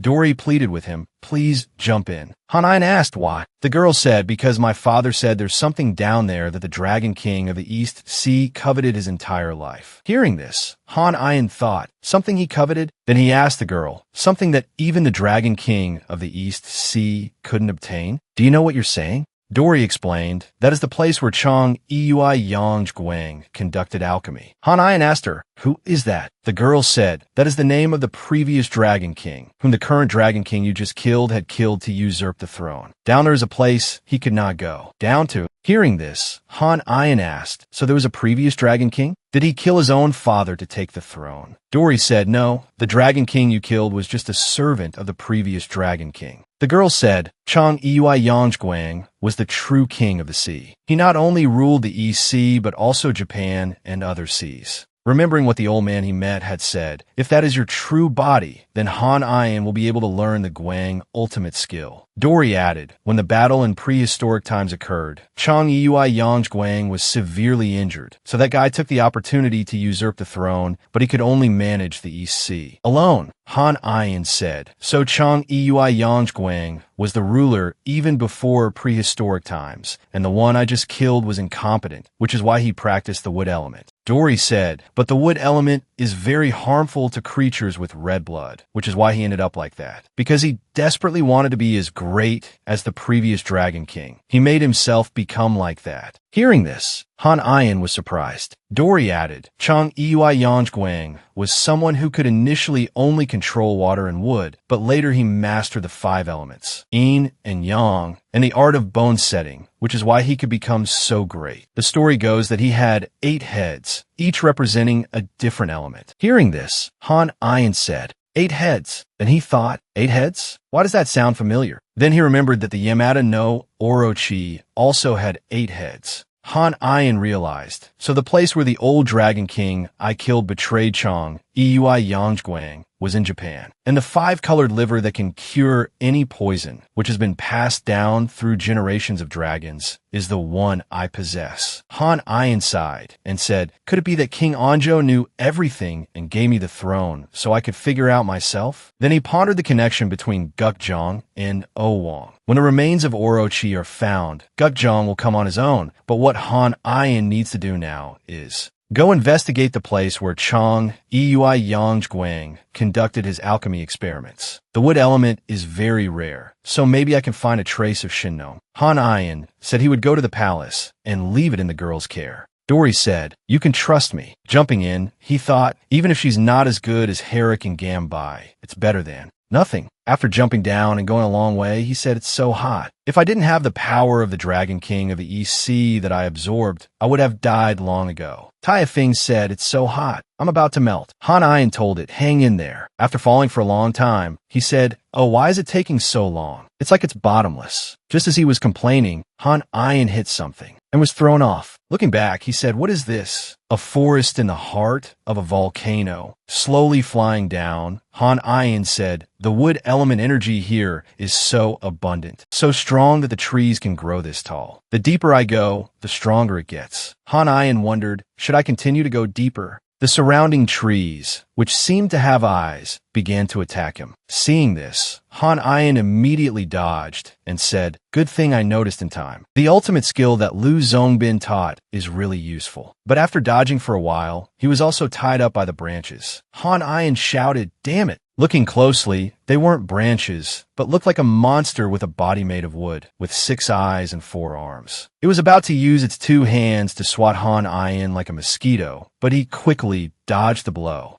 Han Ayan drew Taya Fing, intending to attack, but was attacked before he could strike it. He said, damn it, no matter where I move, I'm still seen by the trees. So he summoned demon masks to attack and aim for its eyes. When attacked by the energy beams, white smoke billowed out, but when the smoke cleared, the monster was still unharmed. He said, even after adding the metal element to the attack to counter wood, it's still ineffective. Han Ayan said, in that case, I'll use it. He said it's probably been a while since it was last in battle. Then he waved the fan and summoned the elephant. This time, it was huge, no longer tiny like before. It appeared and bit one of the tree monster's arms. It chomped down on one of its arms. At the same time, the masts in the sky continuously fired energy at it. It immediately used its hand to block the attack. With its other hand, it punched the ground. Other trees grew from the ground and covered it. Seeing this, Han Ayan said, this looks like an endless battle. Now I understand why the Dragon King I killed couldn't get in. He asked Taya Fing if it could hear what these things were saying. It said no, and I can't cut these things with my blade. Han Ayan said, so how do we deal with them? Taya Fing said, they're not attacking to kill, just to scare you into running away. They're probably trying to protect something. Han Ayan said, they must be trying to protect something that Chong Eui Yangguang left behind. Hearing this, Han Ayan thought, I must convince them that this place has a new master. Then he waved the fan, and the elephant charged forward, attacking the tree monster's head, knocking it off. Standing on the body of the tree monster, Han Ayan announced, I am the new master of the EC. I have come to receive the legacy of Chong Eui Yangguang. So I ask you to show me what you are protecting. Seeing no movement, Han Ayan thought, perhaps it's not working. Suddenly, the ground shook, startling him. The trees had agreed to open a path for him. Han Ayan asked the trees, is this the way in? As he walked, Han Ayan remarked, the path is so wide. It must be the path for Chong Eui Yangguang. After walking for a while, he saw a palace. Going inside, he exclaimed, I can't believe a place meant for rest could look so luxurious. Han Ayan thought, this place is as luxurious as a woman's castle. Did he have a wife? I wonder how much he loved her to hide her so well. Then he walked to a door and opened it, and he wondered, why is she still living here when Chong Eui Yangguang is dead? When he opened the door, inside was a giant woman with a body made of wood. The giant woman began to speak. So what is it that energy is? Taya Fing asked, why is she talking like that? She said that after regaining her voice after a very long time, she was having a little trouble. Han Ayan thought, could it be like the Dragon King I killed? Is she like this because she wanted to learn Chong Eui Yangguang's techniques? She asked him his name. He said his name was Han Ayan. She said, so you're the new Dragon King. She introduced herself as being from Mount Lai and the youngest daughter of the Flame Emperor. Her name was Iowa. Hearing this, he thought, what? A descendant of the Flame Emperor Shinnong. He said what he had heard about Shinnong was that he moved towards the East Sea, drowned, and turned into a bird. He wondered if she was the wife of Chong Yui Yangguang. Iowa sighed and said, finally, I can speak normally. Again, I sense that something has happened to my husband, but I cannot move because I am rooted here. Han Ayan asked, how do you know what happened? She replied that even though her body was like this, she could still know what was happening. Seeing this, Han Ayan said, when I was looking through the belongings of the Dragon King I killed, I found this. He asked, is this yours? She said, it's been a long time since I've seen it. She said, yes. It was a part of Shinnong's medicine-making skill. Hearing this, Han Ayan asked, Shinnong's medicine-making skill? She said that it was the technique he had learned, the Wind Harmony ultimate skill. Looking at the wall, he thought, so everything above level 10 of that ultimate skill is already in my head. Iowa added, since you've shown me an old memory, I'll tell you a story. My husband was the one who saved me. A long time ago, Emperor Xianyuan revealed his ambition. So instead of punishing him, my father told my eldest sister, Nujo, to go and mend the relationship. But unsurprisingly, my sister couldn't stop his ambition. My father and he fought for control of the Central Plains. During the battle, although my father was defeated by him, he still showed no mercy and beheaded my father. After that, he coveted my sisters and me. But Iowa refused to fall into the enemy's hands, so she summoned her father's confidants and left Zhongzhouan as she was pursued by the ships of Xiandong's people. Her father's confidants all tried to protect her, while she could do nothing. She could only stand there and cry because she didn't know what to do to protect her father's legacy. Suddenly, a large wave struck the ships of both sides. As Iowa was sinking, she was saved by Chong Ni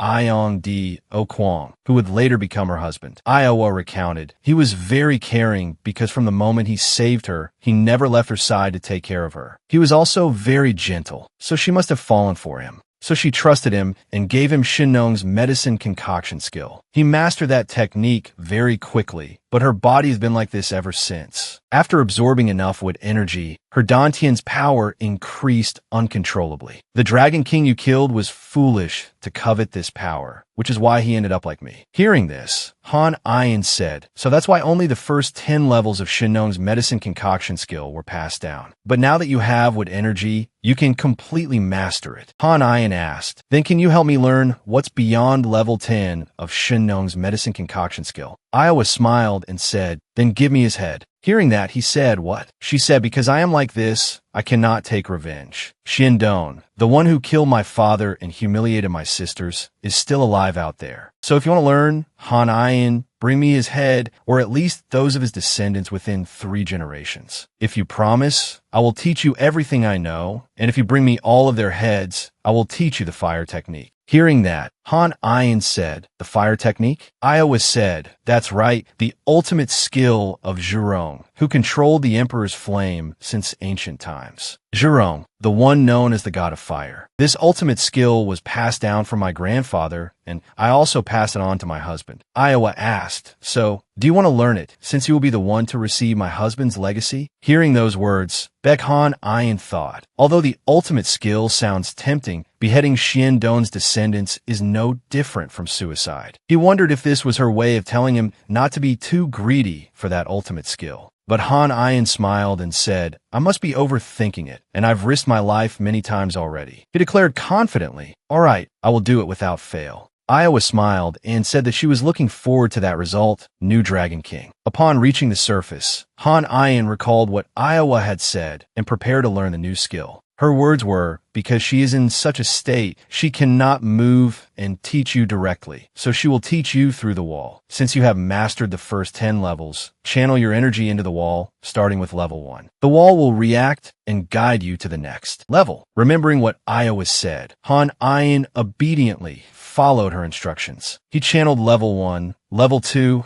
then level 3 energy, and finally, gradually, level 10. After receiving the energy of 10 levels, the wooden statue began to leave its base, move, and perform martial arts. Seeing this, Han Ayin thought, I've read about this in the classic of Mountains and Seas. So this is what happens after level 10. As he followed the martial arts movements, his ultimate skill level also increased from 10 to 11, 12, and after a while it reached 22. He grew tired from following the movements, but the statue still hadn't stopped. He thought, how much longer is this going to take? I'm about to run out of energy. Remembering what Iowa said, if he stopped halfway, it would mean that was Han Ayin's limit. Therefore, Han Ayin would not stop. Then he reached level 30, 31, and then 35. Han Ayin told himself, just a little more, I can't give up. Then Han Ayin collapsed and said, damn it, don't tell me this is my limit. Don't tell me there's more. The statue announced that, congratulations on reaching the maximum limit and touching the boundary. Hearing that voice, Han Ayin wondered, is that Shenong's voice? The statue added that, now it is time to receive the reward of the original seeds. Hearing that, he said, original seeds? The statue said, nature was too harsh for our kind. So the seeds that are soft enough for people like us are the ones that he himself softened. These seeds contain all of our power, so when absorbed, you will also receive a portion of that power. Since you, Han Ayin, have reached the highest level, I will give you these seeds so you can pass them on to the next generation. Then the statue exploded. Then a seed fell and hit his head, then a pile of seeds fell on his head, making Han Ayin